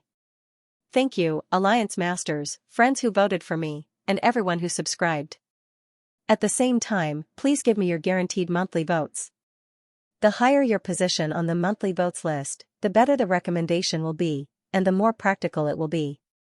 As Little Ku's parents, I think everyone would like something practical. The first update has been updated. Tomorrow will still be the same time. Begging for monthly votes also. Happy New Year's. Please remember the domain name of this book. Jiutian Shenhuang mobile version. As Klein's spirituality made contact, the constantly expanding and contracting crimson star displayed the images and sounds it contained. A black-haired lady in a classic robe fell to the floor, writhing in pain. She held an ordinary-looking celestial globe in one hand, and a short scepter that was no longer than her forearm in the other. Her strong will to live nearly broke through the crimson star's restraints and directly entered Klein's ears. Like Justice, Sun, and the others, the lady's figure appeared rather blurry, making it difficult to discern her exact appearance. However, there were some things that Klein could still clearly see. For example, she had facial features. For example, the muscles on her cheeks were cracking, and the flesh and blood inside were condensing, as though they had turned into eyeballs. For example, her ears were extending outwards like trumpets. For example, her fingers were scratching the floor, leaving bright blood-colored marks. For example, there was a pair of cold, eyelashless, almost transparent eyes above her. The black-haired woman's mutation didn't continue to worsen. Her body was tenaciously repairing itself, allowing the eyeball-like flesh to melt away, the cracked muscles to heal, and the extended ears to shrink inwards. Every detail was in a state of repeated seesaw. The pair of illusory, transparent, eyelashless eyes made Klein fall into a trance. It was as though he had returned to Tianjin, back to the time when he first grasped spirit vision. Back then, he saw such a pair of eyes behind old Neil, the hidden sage. Klein leaned back in his chair, reached out his hand, and grabbed the sea god scepter that had once again flown out from the junk pile. He planned on helping out in passing and giving the pair of evil eyes a few bolts of lightning. But after careful analysis, he acutely sensed that the black-haired woman's abnormality stemmed from the crazy ravings that others couldn't hear. This was because the source of everything was located in the ears, deep within her spirit body, in her soul body. It's very similar to the situation when Miss Magician suffered from the ravings of the full moon. Thankfully, I'm an experienced person, otherwise, I would have made the wrong response. Klein's thoughts raced as he came up with a way to save her. It was to pull her spirit body above the gray fog and directly block off the crazy ravings. As long as there was no power from the source, the mutation would quickly be resolved by the lady's body's self-recovery ability. As for whether the other party wasn't worth saving or whether he harbored evil intentions, he was no longer as troubled as he was in the past. If the black-haired lady was guilty of heinous crimes, with her artifact and crimson star establishing a connection with the mysterious space above the gray fog, Klein could give her a few bolts of lightning at any time to send her to where she needed to go. If he really has any ill intentions or causes any accidents, with the sea god scepter, the Dark Emperor card, and the ability to stir the gray fog's powers, it's not like I'm powerless to resist. Klein held the white bone scepter in his right hand and tapped the corresponding star from afar. His spirituality suddenly surged and poured into the crimson light that flowed like water. This time, he was able to establish a mysterious and stable connection relatively easily. The black-haired lady's figure instantly appeared at the side of the long bronze table, sitting on a chair that did not belong to the current members of the tarot. Through the final scene displayed by the crimson star, Klein saw that the mutation of the other party's body had clearly weakened. He nodded indiscernibly and patiently waited for the other party to speak. The black-haired lady was still in a trance. A second ago, she was struggling in extreme pain, and her vision was gradually darkening.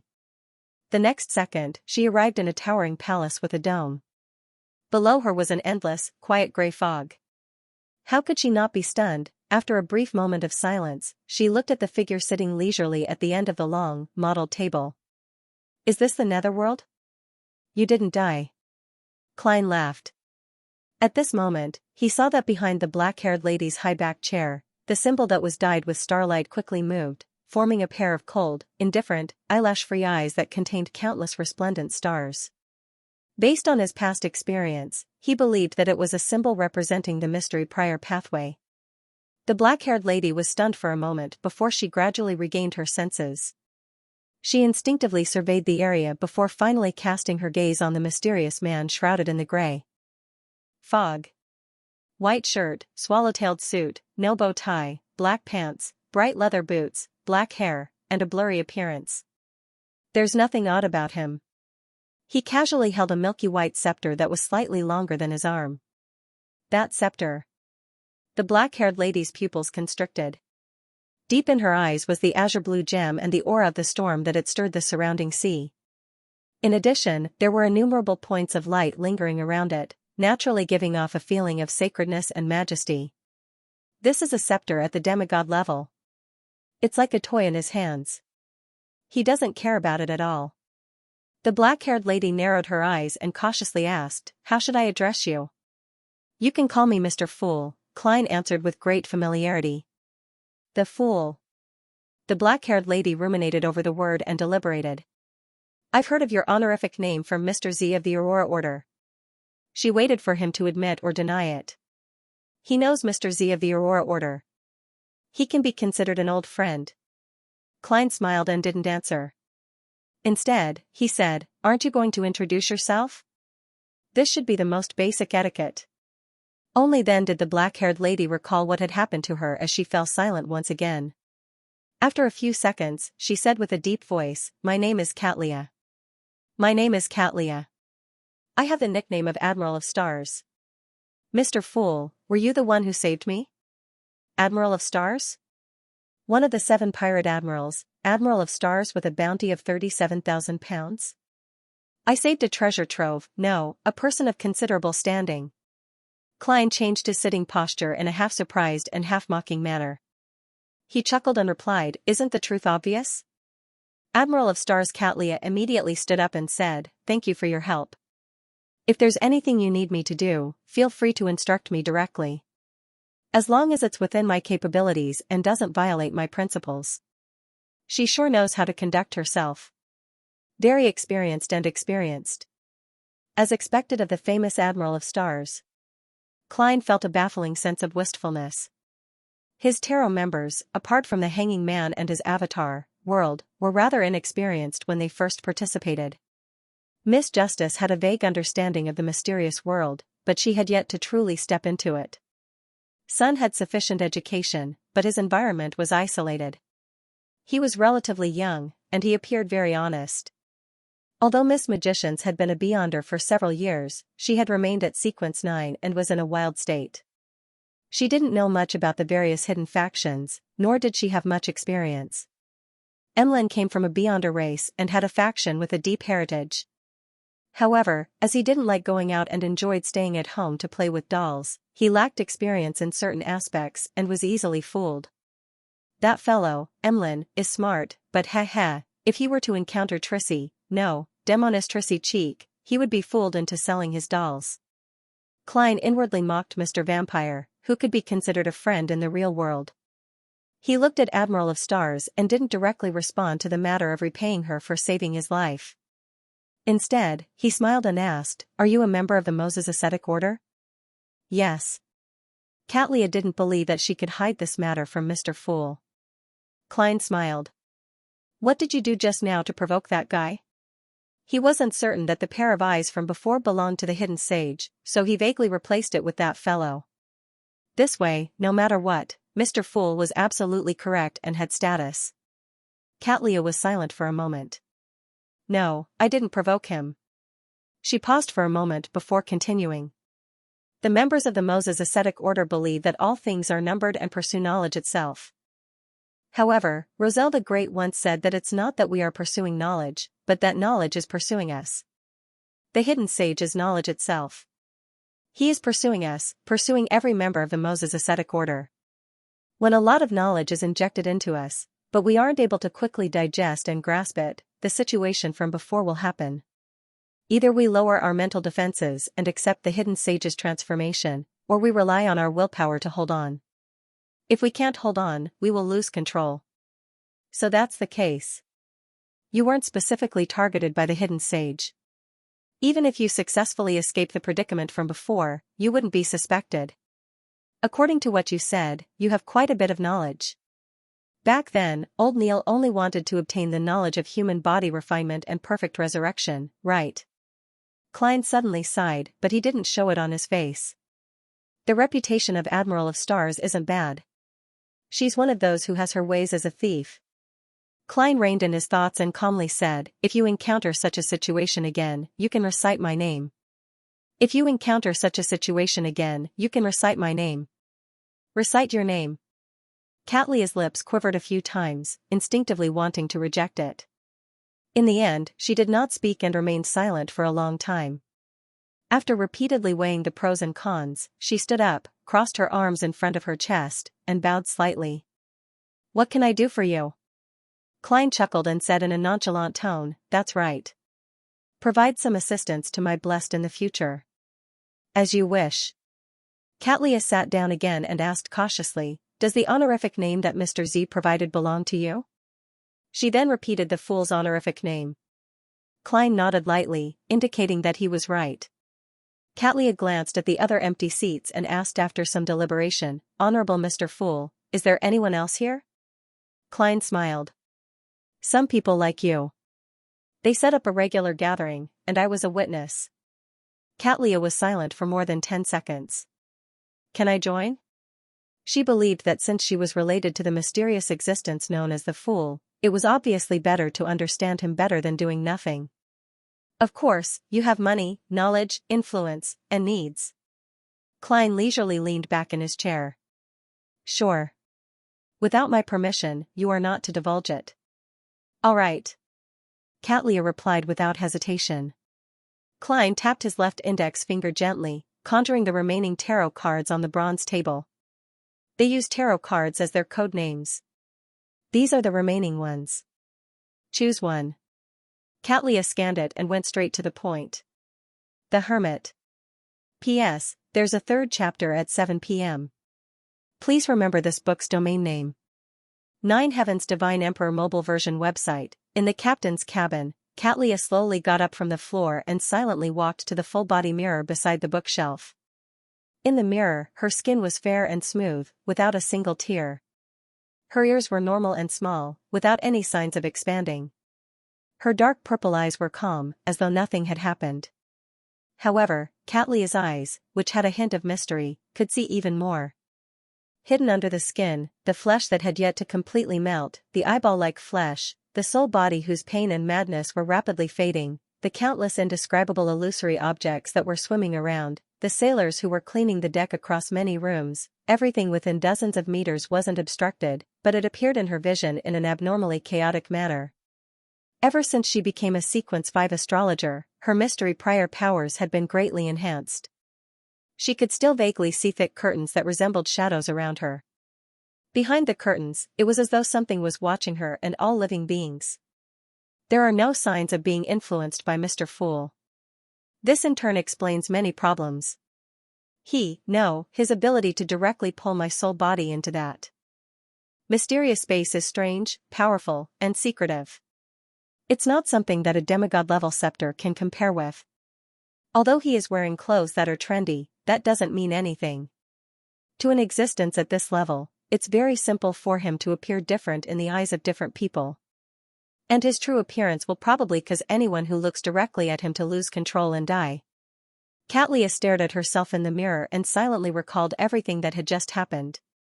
She couldn't help but have some guesses about Mr. Fool's identity, but this could only be a guess without any evidence. Wearing a swallow-tailed suit doesn't mean that he is very young or that he has just been born. Perhaps his essence is ancient, even older than the 7 deities. The knowledge that I've chased after tells me that there were indeed more ancient deities before the cataclysm. He might be one of them. Catlia silently muttered to herself, turned around, and left the full-body mirror. She walked back to the spot where she had been struggling in pain and picked up the glasses that had fallen to the side. She placed the thick glasses on her nose, blocking her dark purple eyes. Everything that didn't belong to her normal vision quickly disappeared from front of her. Catlia stood there, once again thinking about how Mr. Fool and the so-called tarot would affect her. Unknowingly, a tall and slender figure appeared in her mind, and the words that she could not forget once again echoed in her ears. "Leave, your fate is not with me." "Is this my fate, your majesty?" Catlia closed her eyes. Above the grey fog, inside the ancient and majestic palace, Klein tapped the edge of the long, mottled table, causing all the tarot cards on it to disappear. He was considering what would happen after Admiral of Stars joined the tarot. If there's no other way, I might really have to leave the safe sea route and enter the sea formed by the ruins of the Battle of Gods in search of the mermaid's song. When the time comes, the hermit, who is afraid of the fool and can be controlled by me to a certain extent, is clearly more reliable than collaborators like Vice Admiral Iceberg, Edwina, and the others. It's safer to borrow her ship. Yes, Mr. the Hanging Man is a backup plan. Admiral of Stars is a member of the Moses Ascetic Order and has a lot of knowledge. This is very helpful to tarot, but for me, there's a certain latent danger. Mr. Fool's image is built on an unfathomable foundation. In the future, I have to be more careful and resolutely not give answers that I don't understand. When I'm not confident, I'd rather be ambiguous and even use charlatan methods. Of course, to completely resolve such problems, I have to improve myself as soon as possible and become a high-sequence beyonder as soon as possible. My strength has to match my level, and my standards have to match my status. With such a sequence 5 beyonder and the addition of so many powerhouses under him, Tarot's overall strength isn't considered low. After obtaining the Sea God Scepter, I don't have to worry about such a Tarot member being too strong and easily causing problems. I hope that one day, Admiral of Stars, a member of the Moses Ascetic Order, will become an important helper in my revenge on the hidden sage.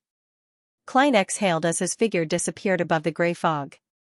Bakeland, at the bottom of St. Samuel Cathedral. A nighthawk wearing a red glove held a telegram and entered the temporary office assigned to them. "Captain, there's a situation at Enmat Harbor," he said to Solashur Sostal in excitement. Sostal stroked the hair at his right temple. "What's the situation?" "There's a new situation with the Fool. The Aurora Order is looking for the Fool." The team member holding the telegram handed over the piece of paper in his hand. His answer immediately attracted the attention of a few red gloves present, including the black-haired, green-eyed man in the corner who had his chair tilted up and his feet placed on the table. He had a top hat covering his face as though he was taking an afternoon nap. Sostal took the telegram, glanced at it, and immediately smiled. Someone falsely claimed to be his blessed in an attempt to scam him. In the end, after reciting his honorific name, he was struck to death by a bolt of lightning. There really is a secret existence named the Fool. The dossiers related to the 2 tarot rituals and the Fool had been handed over to Sostal's Red Gloves team for them to investigate. However, there weren't any clues to this matter, and they didn't place much importance on it because they had other missions. The Fool has the power of a lightning domain? Leonard Mitchell took off the black top hat that covered his face. Who knows? If he's the embodiment of an old friend, he could have done something similar by preparing the corresponding mystical items ahead of time. This isn't without precedent, especially the fake deities in the southern continent and the colonial islands. That cheat falsely claimed that the Fool was the embodiment of the Lord of Storms. That might be why he was struck to death by lightning and not some other way of dying. Sostal leisurely threw the telegram to the side. Leonard glanced at it, retracted his feet, turned his body sideways, and chuckled. "Aren't you going to investigate?" "How? Pretend to be an ignorant person and recite his honorific name?" Sostal scoffed. "There's a high chance of catching the Fool's tail, but I'll basically bid farewell to this world. The digestion of my nightmare isn't bad, and I've just obtained something good. There are still many sequences waiting for me, so how can I bear to sleep in peace?" Leonard stroked his hair and said, "That's right. Can we find a few death row criminals to give it a try?" But he can completely choose not to respond. Sostal shook his head. "We can start with the 2 cases involving the tarot ritual. I increasingly feel that it's related to the Fool. First of all, the Fool is the main card of the tarot cards. Second, the organization that's searching for or putting out a bounty on is blessed is the Aurora Order. And the first case involving the tarot ritual is the Lenivus case. The Aurora Order's attempt to make the true creator descend was thus foiled." Leonard tugged at his black vest and stood up. Sostal thought seriously and said, "The clues for the other cases have been cut off." "The clues for the other cases have been cut off. We have nothing to do for the time being. You can try to focus on the 2 tarot ritual cases." "All right," Leonard replied with a smile. This was exactly the effect he wanted to achieve. With the help of a case that no one cared about, he could obtain freedom of movement for a certain period of time. At 2:50 in the afternoon, First shivered as she returned to her residence from the cold streets. It wasn't that she wanted to go out in such humid and cold weather, but that the food reserves at home had been depleted. And in order to capture a fugitive to collect the bounty, Xiao had chased after him to Pritz Harbor. She didn't know when she would be able to return home. She always instinctively pursues and captures fugitives. It can be considered acting to a certain extent. Furs carried a large brown paper bag and habitually took out her key to open her mailbox. She grabbed the letters and bills inside. After entering her room, she put down the food and took off her thick coat. Then, Furs flipped through the letters. Suddenly, her eyes lit up because there was a letter from her teacher, Dorian Gray. After she advanced to Trickmaster, she immediately wrote this matter in a letter and mailed it to Dorian Gray, hoping to receive her teacher's congratulations and subsequent guidance. But after several days, she didn't receive a reply. She was momentarily worried and wondered if she should go to Pritz Harbor to take a look. Furs quickly tore open the envelope and browsed through it. "I'm sorry for taking so long to reply. I left Pritz Harbor for a period of time for a relative's funeral. I'm pleased with your talent. Perhaps the stories hidden in your heart have helped you to perform better in your acting. After you digest the Trickmaster potion, I'll provide you with the Sequence 7 astrologer formula and certain ingredients. I'll also give you a gift. The acting of a Trickmaster is focused on the words acting and fooling. Fooling can also be replaced by deceiving. This is something that has been verified by generations of Beyonders. You can refer to the other pathways of Swindler and Magician. The meanings of their names are similar in certain aspects." Furs heaved a sigh of relief and looked up at the wall clock. She quickly walked back to her bedroom and locked the door. The weekly tarot was about to arrive. Before long, a crimson light surged out like water, drowning everything.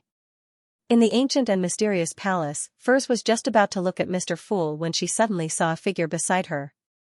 That seat had always been empty. A new member? A lady? Magician's Furs's eyes moved slightly as she pretended not to care and half-turned her body. Another new member? And it's a lady. Miss Justice was just about to get up to greet Mr. Fool when she suddenly saw an unfamiliar figure. She was somewhat puzzled and expectant when she discovered a problem. The women were on the same side, while the men were on the other side. This should be a deliberate division by Mr. Fool. I wonder if there's any symbolic meaning in it. The left side is a lady, and the right side is a man. The one that isn't on the left or right is a deity that can't be defined by gender, Mr. Fool. Ah yes, there's also Mr. World. Heh, could it be that he's neither male nor female, or even human? Audrey, you're overthinking things. Justice stood up and bowed briskly. Good afternoon, Mr. Fool, please remember the domain name of this book. 9 Heavens Divine Emperor Mobile Version 3rd Chapter of Lord of the Mysteries, completed. Seeking monthly votes, chapter updated. Currently typing, please wait a moment. After the content is updated, please refresh the page to obtain the latest update. End of chapter 573. Don't forget to subscribe, like, and share the video to support the channel.